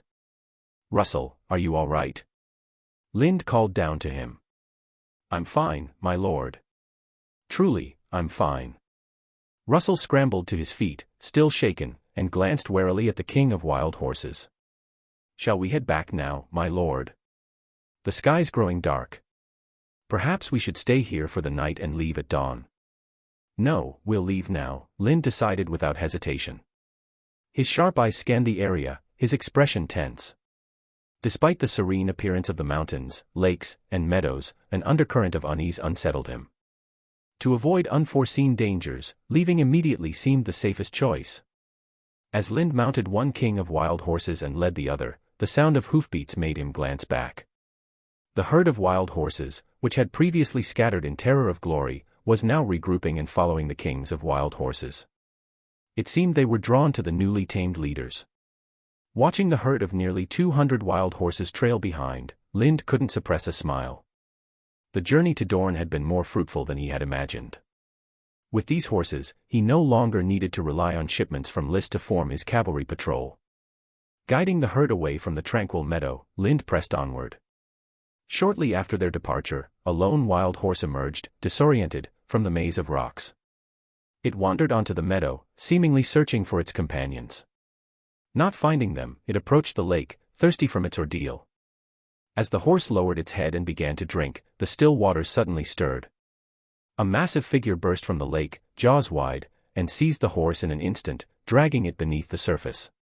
Moments later, the lake returned to its calm state, the surroundings peaceful once more, as though nothing had happened. Creators. Chapter 97, Marriage Alliance. The entire city of God's Grace was alive with excitement. However, the source of the commotion wasn't the ongoing tournament, but rather the news that Lind, the renowned bear hunter knight from the Reach, had successfully tamed two kings of wild horses in the God's Grace Mountains, and taken control of their entire herd. The herd, numbering over 200, consisted of exceptional warhorses, with the two kings standing out as particularly magnificent specimens. Even Willis, known for his composure, couldn't help but feel a pang of envy at Lind's incredible fortune. As for the people of Dorne, jealousy ran rampant. Before long, groups of Dornish lords, nobles, and commoners alike gathered at the entrance to Lind's camp, demanding to trade for the prized horses, especially the two kings of wild horses. Faced with their persistence and increasingly bold demands, Lind made a calculated decision. He instructed the Red Viper to announce that anyone who desired the kings of wild horses or the herd could win them, but only through a duel. The price of participation: a steep entry fee of 100 golden dragons. While the fee was no trivial amount, enough to ensure a comfortable life for most, it paled in comparison to the value of the herd, let alone the kings of wild horses. These majestic creatures alone were worth thousands, if not tens of thousands, of golden dragons. Thus, the challenge was irresistible to many. Some nobles and lords of Dorne, unwilling or unable to fight themselves, hired knights and warriors to take up the challenge on their behalf. They knew of Lynd's fearsome reputation, and many had heard tales of his victory over the Red Viper. Still, they clung to the hope that luck might favor them. Predictably, the results were one-sided. Lynd, with his superior skill and experience, dispatched every challenger with ease. Often, he didn't even bother to draw his sword, relying instead on his fists to end the duels quickly. On the rare occasions he did unsheath a weapon, it was merely a broad-bladed half-sword, not the legendary blades he was known for, nor the dual-wielding techniques of the peacekeeper or the fearsome swordsmanship of the banished knight. Initially, some enterprising individuals attempted to capitalize on the duels by setting up gambling houses, expecting to rake in profits. Their optimism was short-lived. After just 1 or 2 matches, it became clear that betting against Lynd was futile, and those running the gambling dens incurred heavy losses. Soon, no one dared to organize wagers on the duels again. Some nobles who had suffered financial losses through the gambling houses tried to renege on their debts. However, they quickly discovered that most of the bets placed weren't from ordinary folk, they were backed by the Red Viper himself. Defaulting on debts owed to him was out of the question. What many didn't realize, however, was that the true financier behind Red Viper's gambling exploits was none other than Willis. Red Viper, notorious for his extravagant lifestyle, often lacked liquid funds and needed to retrieve cash from his fiefdom, a process too slow to keep up with the pace of the duels and the gambling games. Thus, he turned to Willis for a loan, carefully avoiding borrowing from other Dornish nobles to keep his involvement discreet. Willis, ever the strategist, readily lent him the funds. For Willis, this was an opportunity to leverage the gambling situation for political advantage, using the profits to bribe Dornish nobles and secure their favor. The two agreed on a post-event profit-sharing arrangement. Despite their planning, the results far exceeded expectations. After just 2 duels, their capital had grown by nearly 30%, an impressive return in such a short time.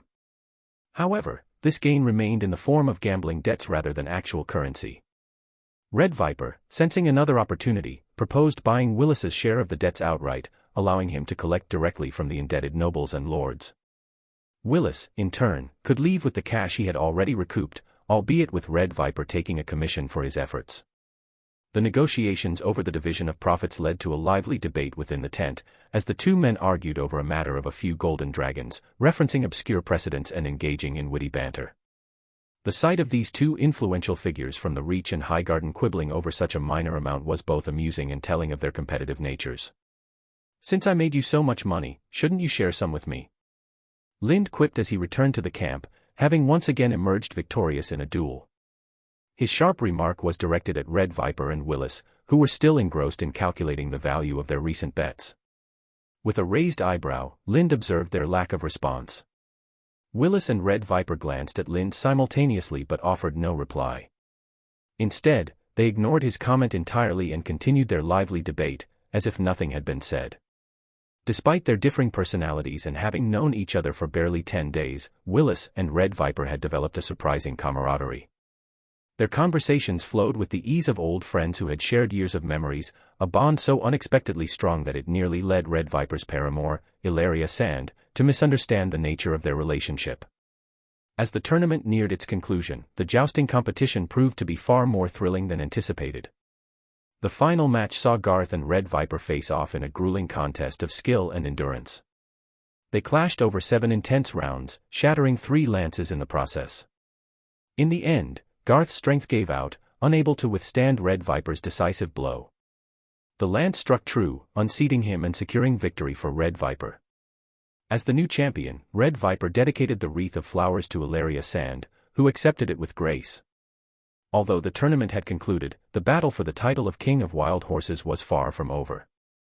Lynd faced a series of relentless challenges, either spurred by noble lords seeking to claim the title for their own or by those who genuinely wished to keep the King of Wild Horses in Dorne.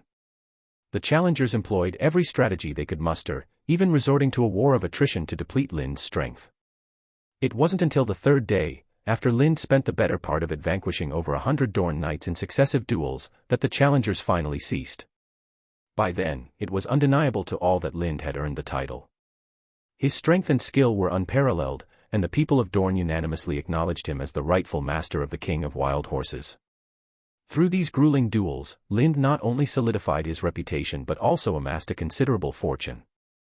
More than 30,000 golden dragons filled several large chests, a testament to the bets and rewards of his victories. This wealth, coupled with his remarkable feats, made him immensely popular in Dorn. Despite being a knight from the Reach, the Dornish people did not hesitate to honor his strength and valor.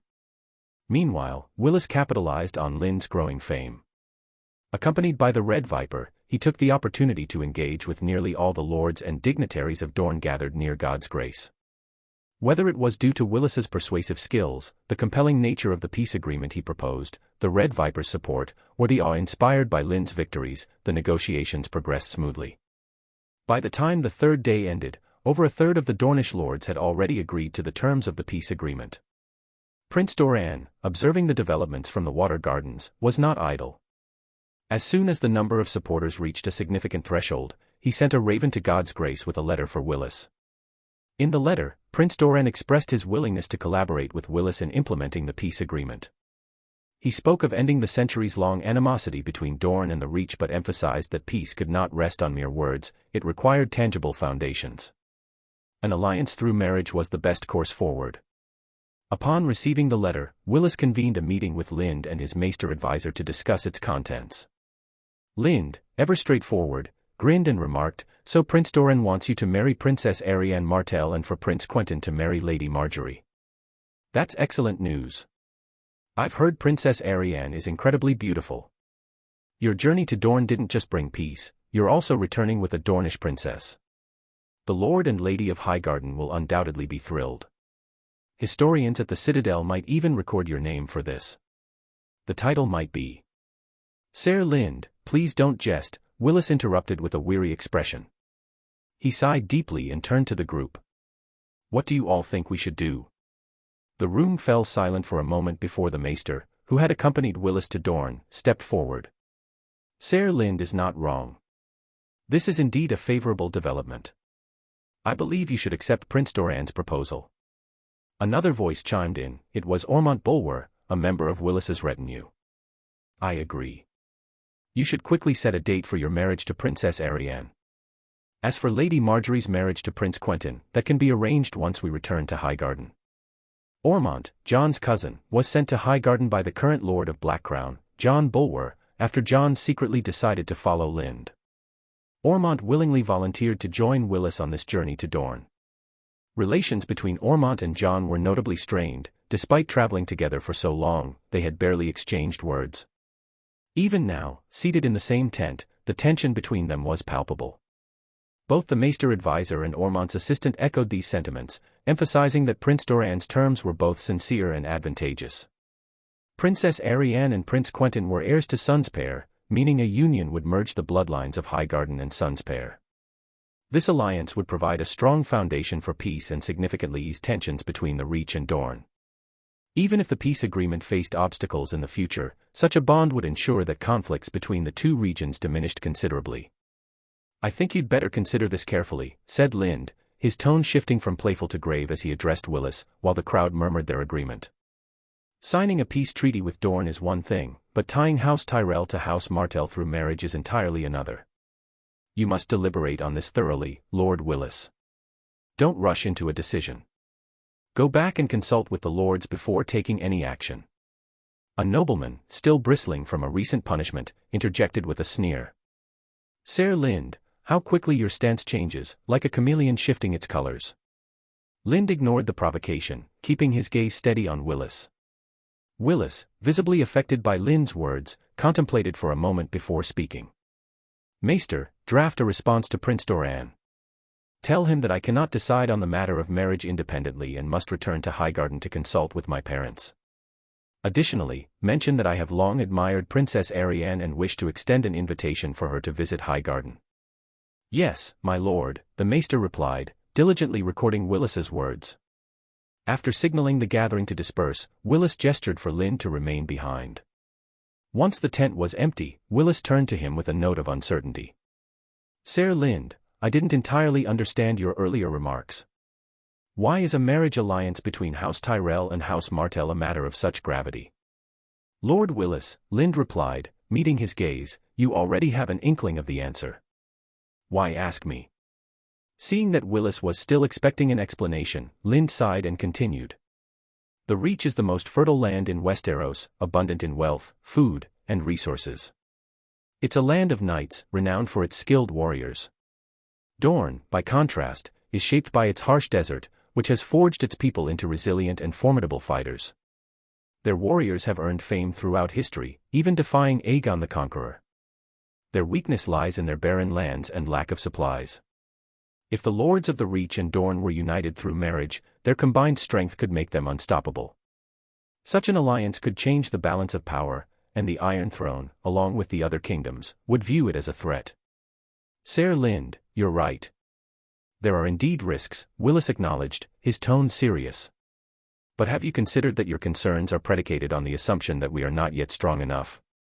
If we were powerful enough that no one dared to act against us, and a more formidable, rebellious enemy was already occupying their attention, would we still have reason to worry so much?"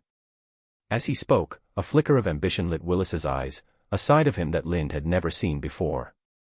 Until now, Lind had regarded Willis as calm and disinterested in the pursuit of power. But now he realized he had underestimated the young lord. Noticing Lind's silence, Willis handed him a letter he had recently received from Old Town. "Perhaps this will help clarify things." Lind took the letter and began to read. As he absorbed its contents, a contemplative expression crossed his face. The letter, delivered by a special messenger from Lord Leighton, detailed intelligence about the Iron Islands. Although the initial concern was an attack on Old Town, the report revealed unexpected news: the Ironborn were gathering forces in preparation for rebellion. To some, such claims might seem dubious. After all, the Ironborn's strength paled in comparison to the Iron Throne. Only a fool would rebel against such overwhelming odds. But Lind knew better. Balon Greyjoy had already declared himself king, and the Ironborn had launched attacks against the Westerlands. Understanding Willis's intent, Lind said, "You plan to use the Ironborn rebellion to divert the Iron Throne's attention. While they're preoccupied with quelling the uprising, House Tyrell and House Martell can solidify their marriage alliance. By the time the rebellion is suppressed, the union will be irreversible, and the two houses will have united their strengths. The Iron Throne would have no choice but to accept it."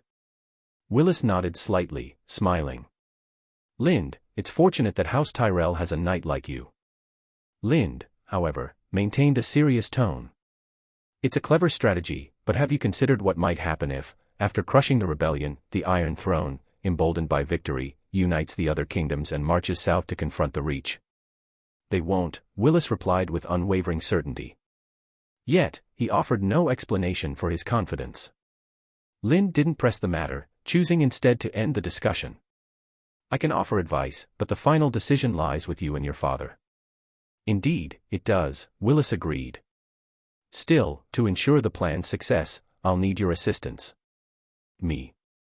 Lind asked, startled. "Surely you jest, Lord Willis." Though confident in his abilities, Lind doubted he wielded enough influence to shape the fate of Westeros. Willis shook his head, his expression resolute. "No, Lind. I am not jesting." Chapter 98, The Altered Future. After leaving Willis' tent, Lind's expression was somewhat grim, and he appeared deep in thought. Jon noticed this and felt perplexed. He wondered what Willis and Lind had discussed in the tent. Lind offered no explanation to Jon, simply instructing him to pack his belongings. Willis was expected to depart for Highgarden in the next 2 days. Instead of returning to his tent immediately, Lind headed to a temporary horse stable set up for him at God's Grace. There, he checked on the 2 king of wild horses and the herd of wild horses, spending some time with Glory, who was guarding them. The care of the herd was entrusted to Russell, who had opted not to involve anyone from the Reach or Dorne. Instead, he had hired orphans from the Green Blood River. Though this decision appeared self-serving, Lind didn't concern himself with it as long as the herd was well cared for. He also observed that Russell seemed to have a special connection with these orphans, indicating he might intend to take them with him when he left. Many Dornish people gathered near the stables to catch a glimpse of the king of wild horses. Upon seeing Lind, they bowed respectfully. Among them were knights and warriors Lind had bested in recent conflicts. Despite their defeats, they held him in high regard. Some appeared keen to follow Lind but were constrained by their status and other factors.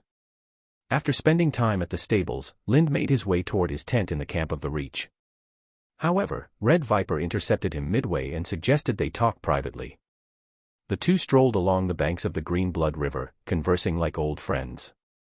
"After all this time, I haven't thanked you for taking care of Nimriia," Red Viper began, his tone casual but direct. Lind replied indifferently, "It was my duty." Red Viper continued, "The fief I hold now originally belonged to Uncle Lewin. If she comes back." Before he could finish, Lind interrupted, "Prince Oberin, you should already know what Nimriia wants." The Red Viper's expression turned serious. "If you truly care for Nimriia, you should persuade her to return to Dorne to claim her inheritance, rather than letting her remain where she is." Lind's tone grew sharper as he cut him off again. "Prince, if this conversation is about Nimriia, then I don't see the point in continuing." Red Viper frowned, pausing briefly before shifting the topic. "What do you think about the marriage between House Martell and House Tyrell?" Lind remained calm. "Prince Oberin, you overestimate my importance. I'm merely one of many knights serving House Tyrell. Matters like this are far beyond my authority. You should speak with Maester Beck, Lord Willis' advisor." "You undervalue your position in House Tyrell," Red Viper said, studying Lind carefully. After a moment, he added, "This time, I'll be traveling to Highgarden with Arianne." Lind's expression remained composed, but inwardly, he wasn't surprised. Willis's earlier actions had hinted at Dorne's eagerness to solidify an alliance with the Reach. "Are you traveling with us?" Lind asked. "Yes," Red Viper nodded. "But we'll take the land route through the Prince's Pass, not by water." Lind immediately understood the intent behind this move. Sunspear seemed determined to demonstrate its stance on the treaty to the lords of the Red Mountains in Dorne. It also served as a signal to the Stormlands lords in the Dornish marches, who opposed the treaty.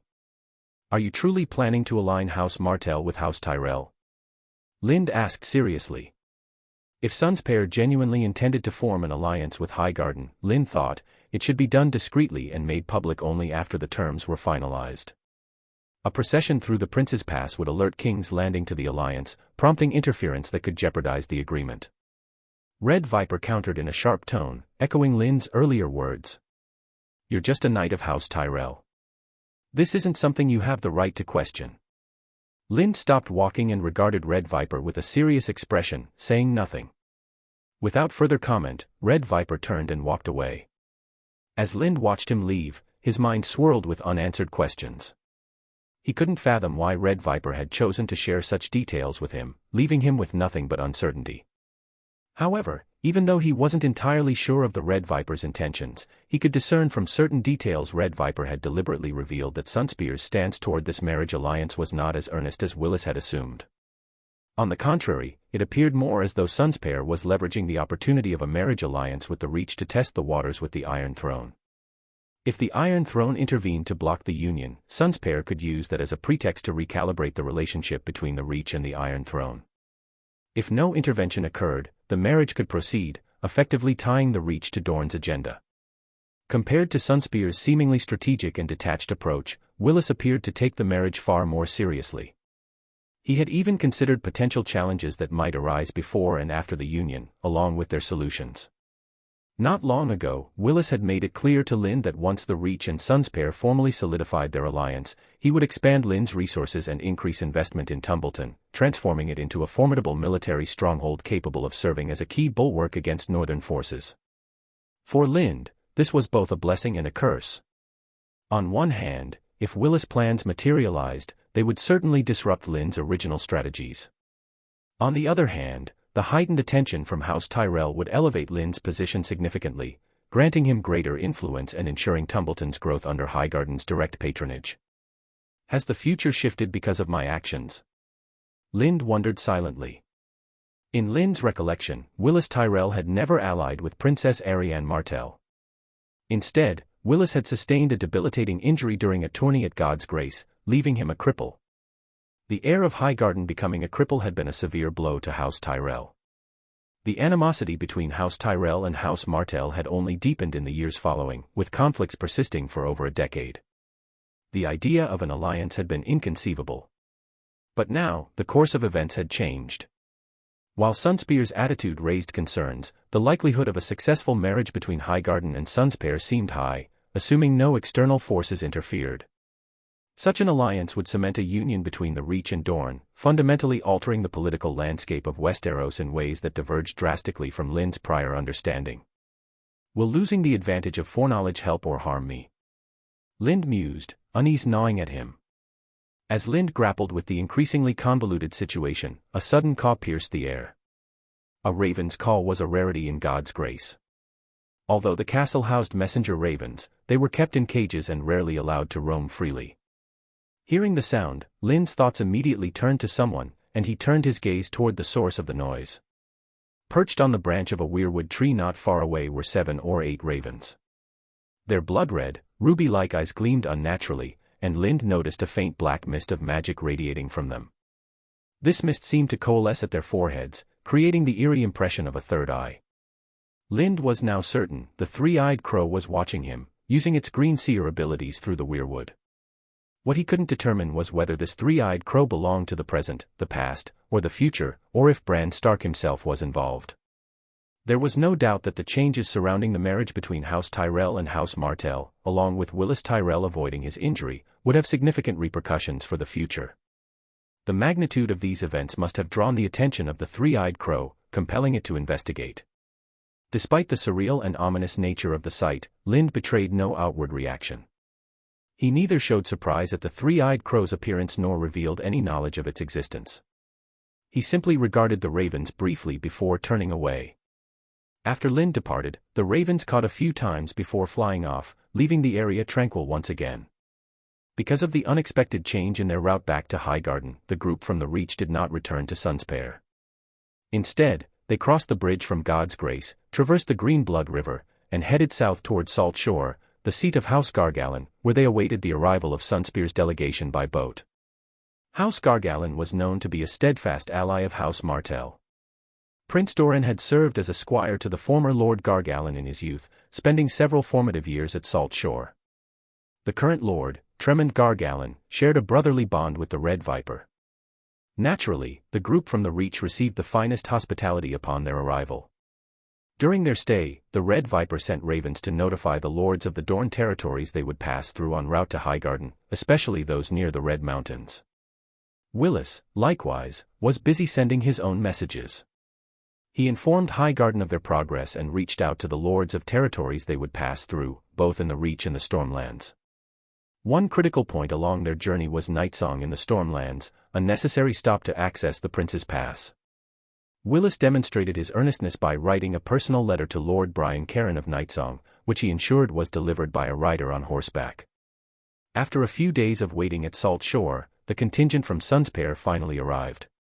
To guarantee the safety of the Red Viper and Princess Arianne, Prince Doran had dispatched over 2,000 knights and warriors from Sunspear, a force no smaller than Willis's own escort. Moreover, as Prince of Dorne, Doran issued a formal travel order granting Willis's troops legal passage through Dorne. Willis had all the goods he had acquired in Dorne loaded onto the ships carrying the soldiers. These vessels, including ships from the Tyrell Merchant Guild, warships from Old Town and Arbor, and Lynd's ship Glory, were sent back to Old Town under escort. Initially, Lynd had planned to send the King of Wild Horses and its herd to Old Town by ship and have someone transport them to Highgarden from there. However, the two King of Wild Horses were fiercely attached to him. When separated, they grew irritable and unruly. While in God's grace, they had repeatedly broken free of their stalls and led the herd on wild rampages through nearby villages until Lynd arrived to calm them down. In the end, Lynd decided to bring the King of Wild Horses and its herd along with him. During the handover of personnel and supplies, Princess Arianne, led by the Red Viper, met with Willis for the first time to initiate the marriage alliance. When Willis had met Prince Doran at the Water Gardens, Arianne had not been present, as she was staying with her playmates at Prince Lewin's castle. Arianne had a special connection to Prince Lewin, closer than her bond with her father, Prince Doran. She had spent much of her childhood in Prince Lewin's castle, which she had believed would become hers after his death. However, Prince Doran had entrusted the castle to the Red Viper, who passed it to Luwin's true heir, Nimriia Footley. Arianne resented being used by Prince Doran as a tool for the alliance with Highgarden. She saw herself as the rightful heir to Dorne and its future queen, and the prospect of being married off to Highgarden and becoming someone's wife was deeply offensive to her. Her agreement to the marriage was largely a facade, with plans to sabotage the alliance during the journey. She also intended to visit Tumbleton to confront Nimriia Footley, curious about what gave her the right to claim the castle Arianne believed was hers. But Arianne's plans shifted unexpectedly when she met Willis Tyrell. She was immediately drawn to the handsome, cultured young man, love at first sight.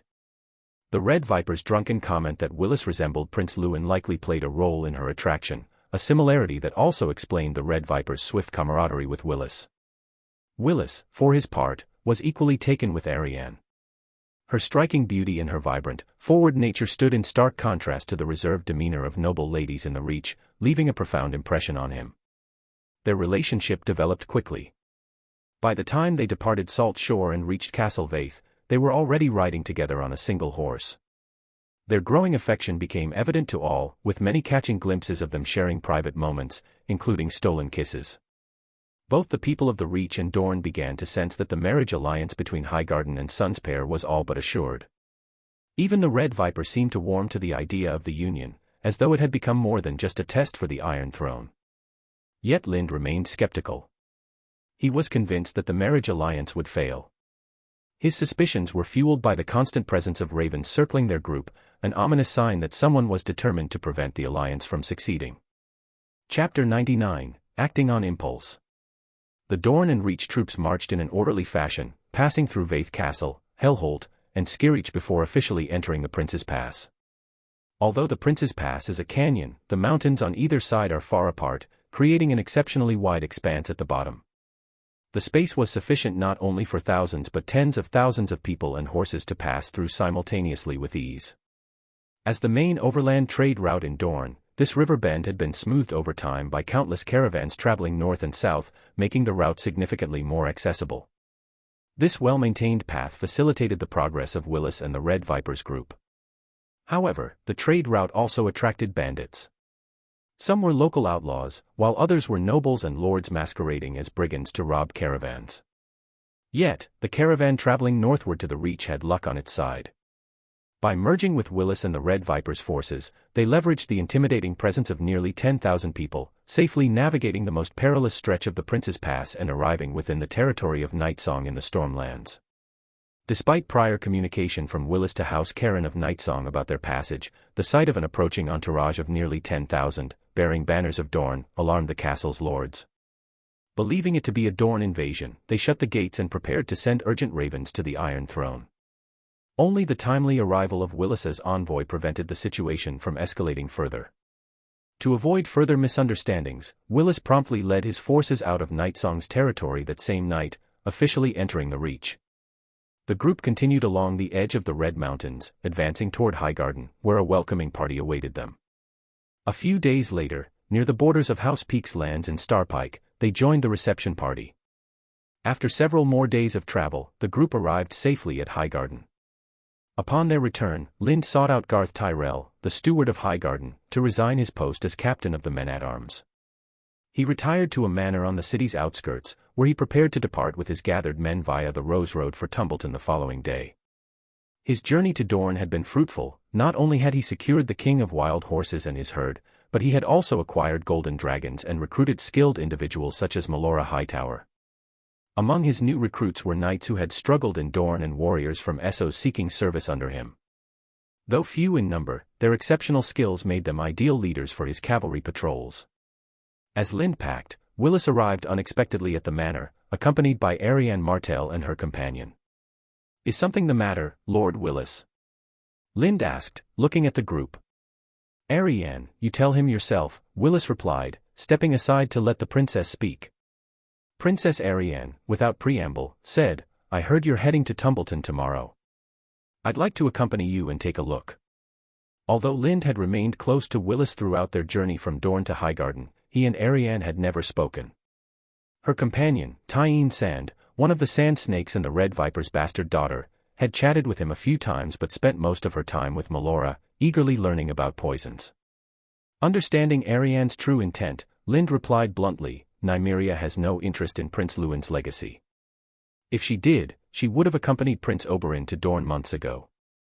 There's no need for you to seek her out.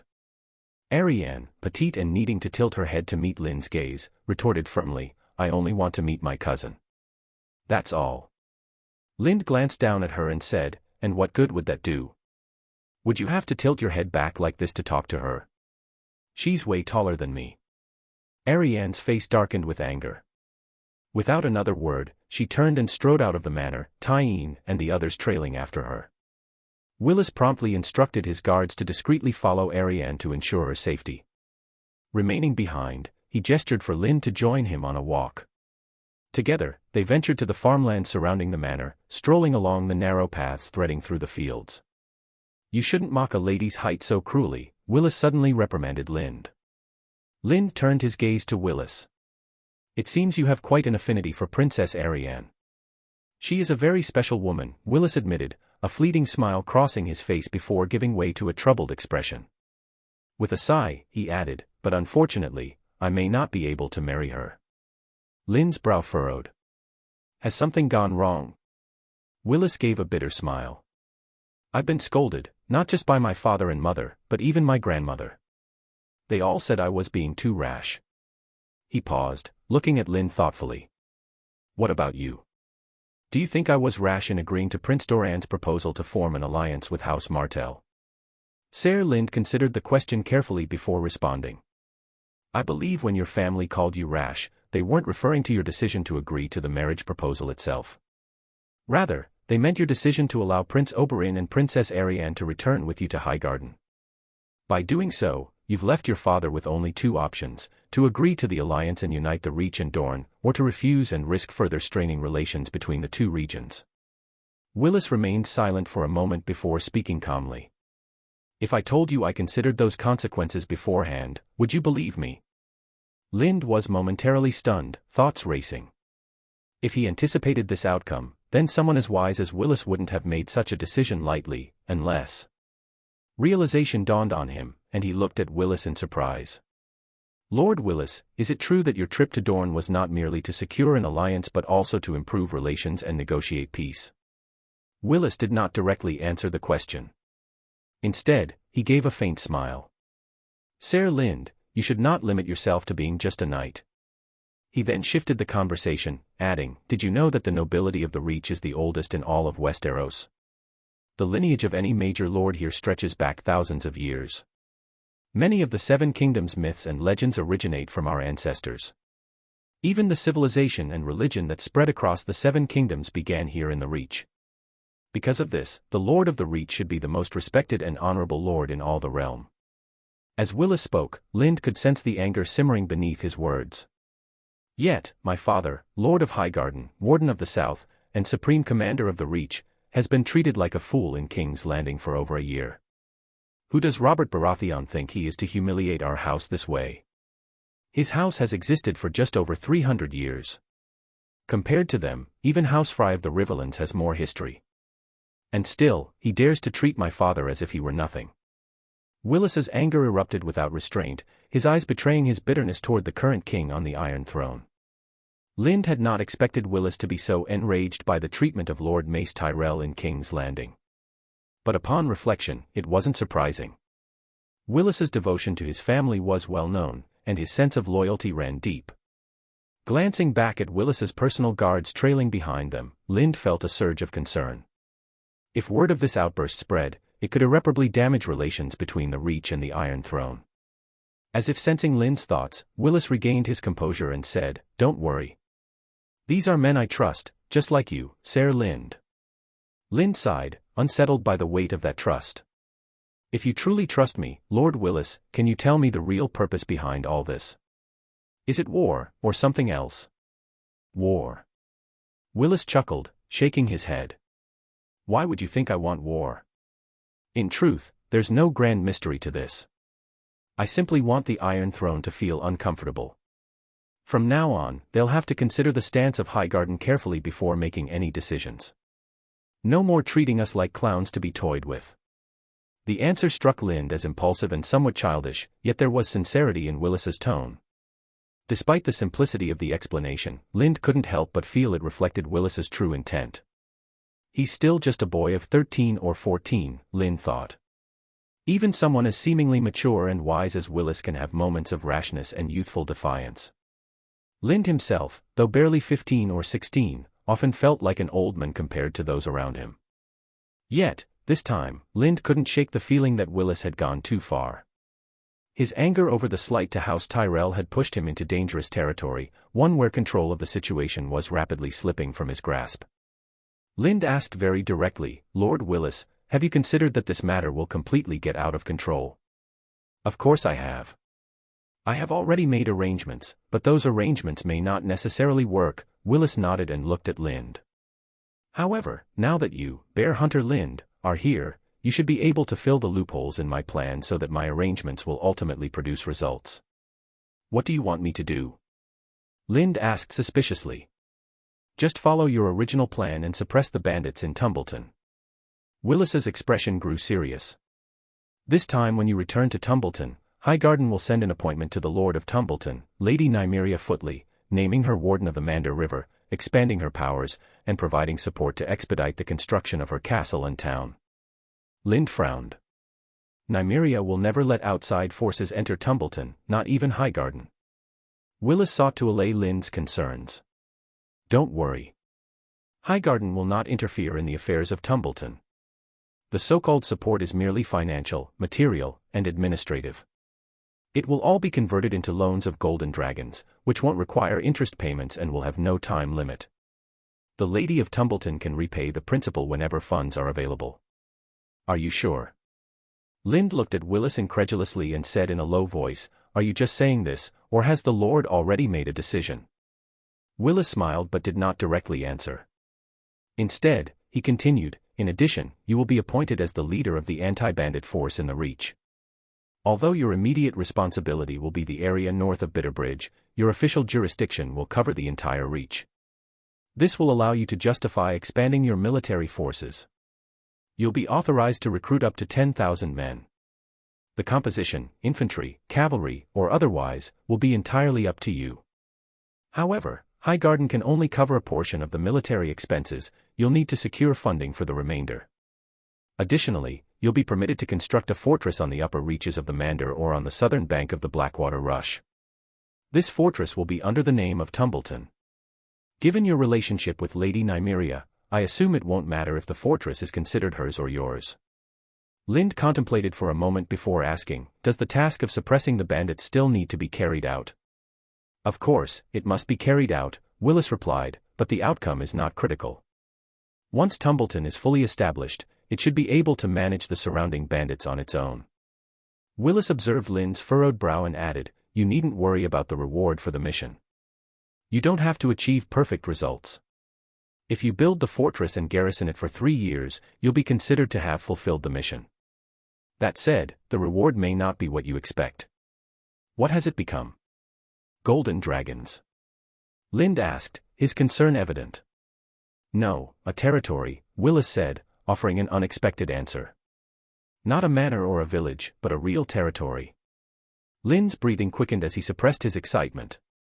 His voice was tinged with doubt as he asked, "If I guess correctly, that territory must not be very desirable, right?" Willis replied, "It is indeed not very desirable, some might even call it poor. It's an enclave, located on the Sea of Dorne, opposite Will Castle." Lind struggled to place the territory in his mind, then, recalling the map, exclaimed in surprise, "Isn't that part of the Stormlands? How did it become Highgarden's territory?" Chapter 100, Lind, the Chosen One. The Tyrell enclave on the shores of the Sea of Dorne, nestled along the southern side of the Red Mountains, came into their possession seemingly without reason. It felt as though it had been thrust upon them, a piece of land they neither desired to relinquish nor could properly manage. This land, known as Red Watch, sat at the crossroads of Will in Dorne, Blackhaven in the Stormlands, and Stonehelm. Apart from a narrow strip of coastal land, the territory was mostly rugged and mountainous, unsuitable for cultivation. Originally, this land belonged to House Shady, a minor noble house of the Stormlands with an ancient lineage. However, the house was extinguished during the reign of Aegon the Conqueror. Instead of returning the land to the Crownlands or the Stormlands, Aegon granted it to House Tyrell, making it a fief of the Reach.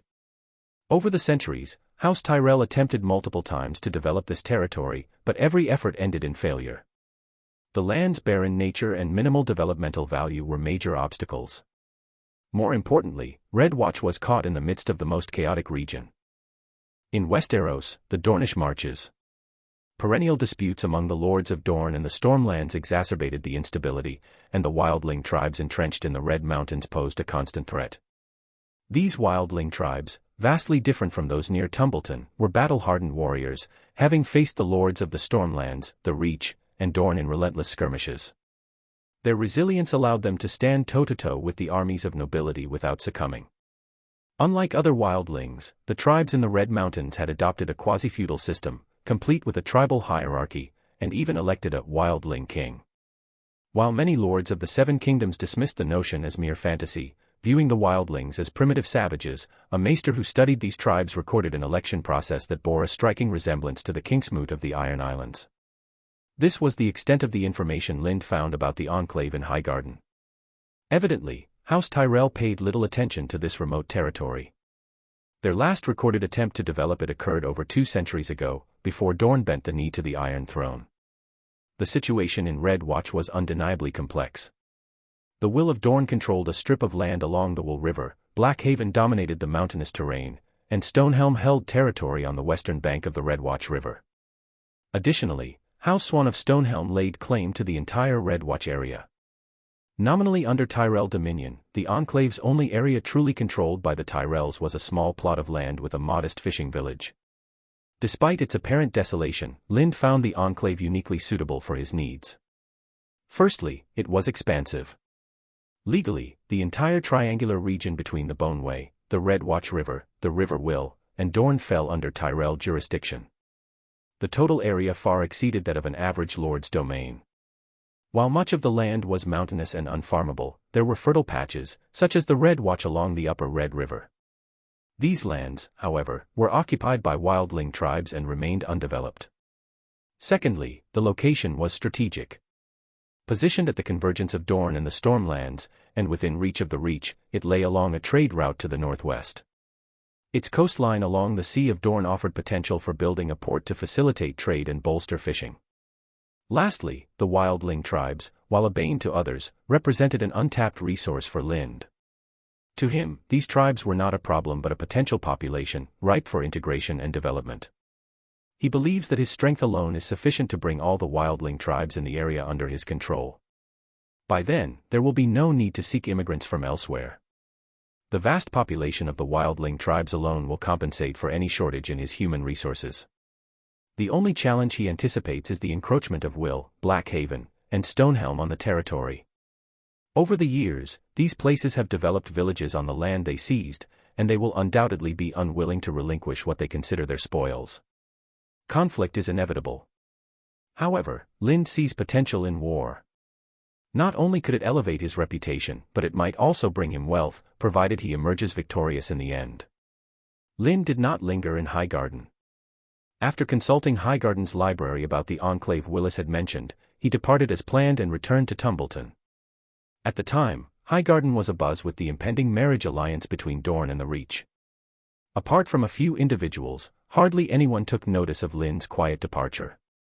When Lind and Jon had first arrived in Highgarden, they were just a pair of travelers. Now, as they returned to Tumbleton, they were part of a grand procession, more than 50 knights, hundreds of soldiers, and a herd of horses. Among the procession, the 2 massive wild stallions, the kings of wild horses, drew the most attention. Anyone they passed, whether they recognized the banners or not, immediately identified Lind upon spotting Glory, his renowned steed. During Lind's stay in Dorne, news of Oldtown's attack by the Ironborn had spread across the Seven Kingdoms, causing a significant stir. The Starry September and the Citadel held extraordinary status within the realm, and although the Ironborn had refrained from attacking the Citadel, their assault on the Starry September was a direct affront to the Faith of the Seven. In retaliation, the Faith of the Seven spearheaded a ban prohibiting all followers from conducting business with the Iron Islands. This sanction dealt a severe blow to the Iron Islands. While piracy was a deeply ingrained tradition for the Ironborn, it was not their sole livelihood. The islands were barren, with minimal arable land, and most Ironborn depended on fishing and trade for sustenance. With the ban in place, the Ironborn could no longer procure essential grains like wheat, which they imported, triggering an inevitable food shortage. Following this, the lords of the Seven Kingdoms denounced the Ironborn and imposed a coastal blockade. Their subjects were permitted, even encouraged, to attack Ironborn ships with impunity. Even the North implemented the Isolation Order, further cutting off the Iron Islands from the rest of Westeros.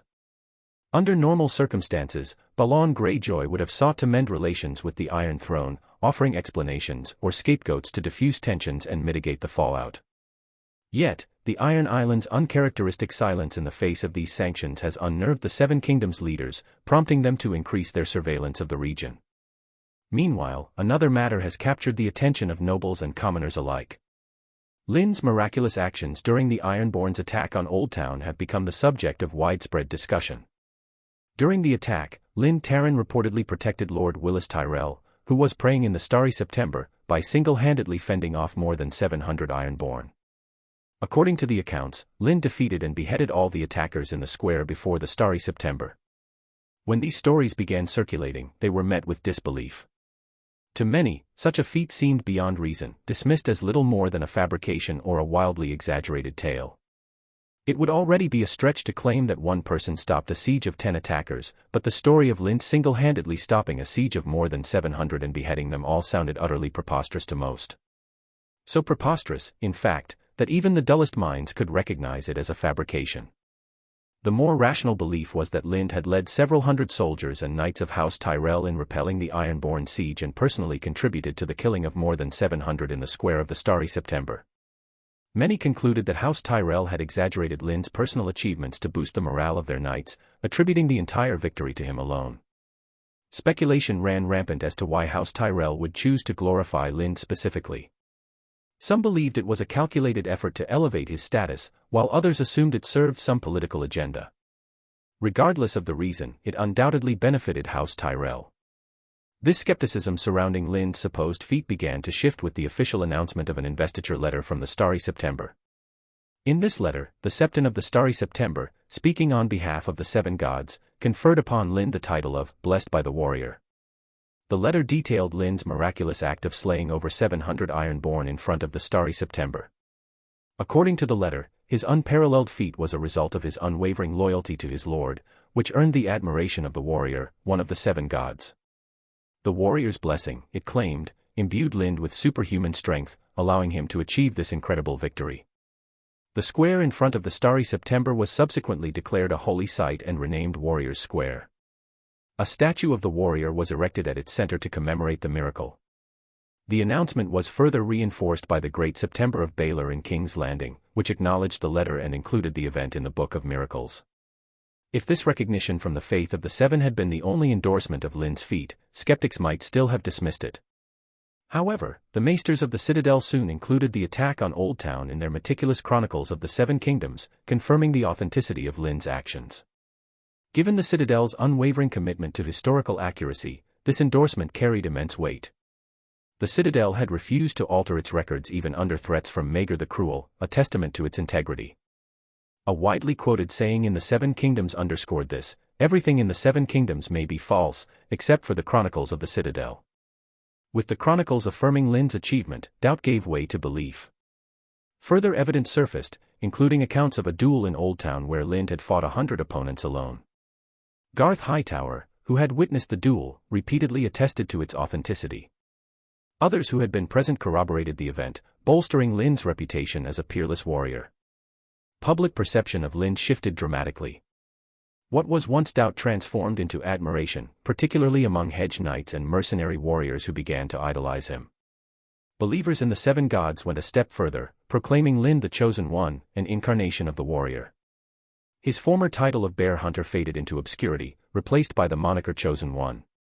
As Lynn returned to Tumbleton, his newfound fame became apparent. No longer just a member of a larger party as he had been in Dorne, he now led a group that attracted widespread attention. Ordinary people greeted him with fervent chants of his title, some even praying to him as if he were a divine being. Hedge knights and mercenaries sought to join him, their admiration unwavering even when he declined their offers. Despite rejecting their formal allegiance, Lind did not completely dismiss these followers. He allowed them to accompany his group, providing food for them during their journey. By the time they reached Bitterbridge, over 600 hedge knights and mercenaries had joined his entourage. Together with his original followers, the procession resembled a formidable army, causing the Lord of Bitterbridge to briefly consider closing his gates in fear of an impending attack. Lind, however, was pleased with the growing number of followers. Though he refrained from officially recruiting them, he planned to have Nimriia enlist them into Tumbleton's garrison upon their arrival. This strategy allowed him to expand his forces without exceeding his authority. Willis Tyrell had assured him that he would soon be appointed head of the anti-bandit force in the Reach, with greater authority and recruitment quotas. However, since this appointment had not yet been finalized, Lind exercised caution, mindful of the scrutiny he faced from across the Seven Kingdoms. Lind understood that patience was key. The path before him was clear, and he only needed to proceed steadily, avoiding any missteps. For now, every move was calculated, leaving no room for misinterpretation. As a result, Lind refrained from formally accepting any allegiance until his return to Tumbleton,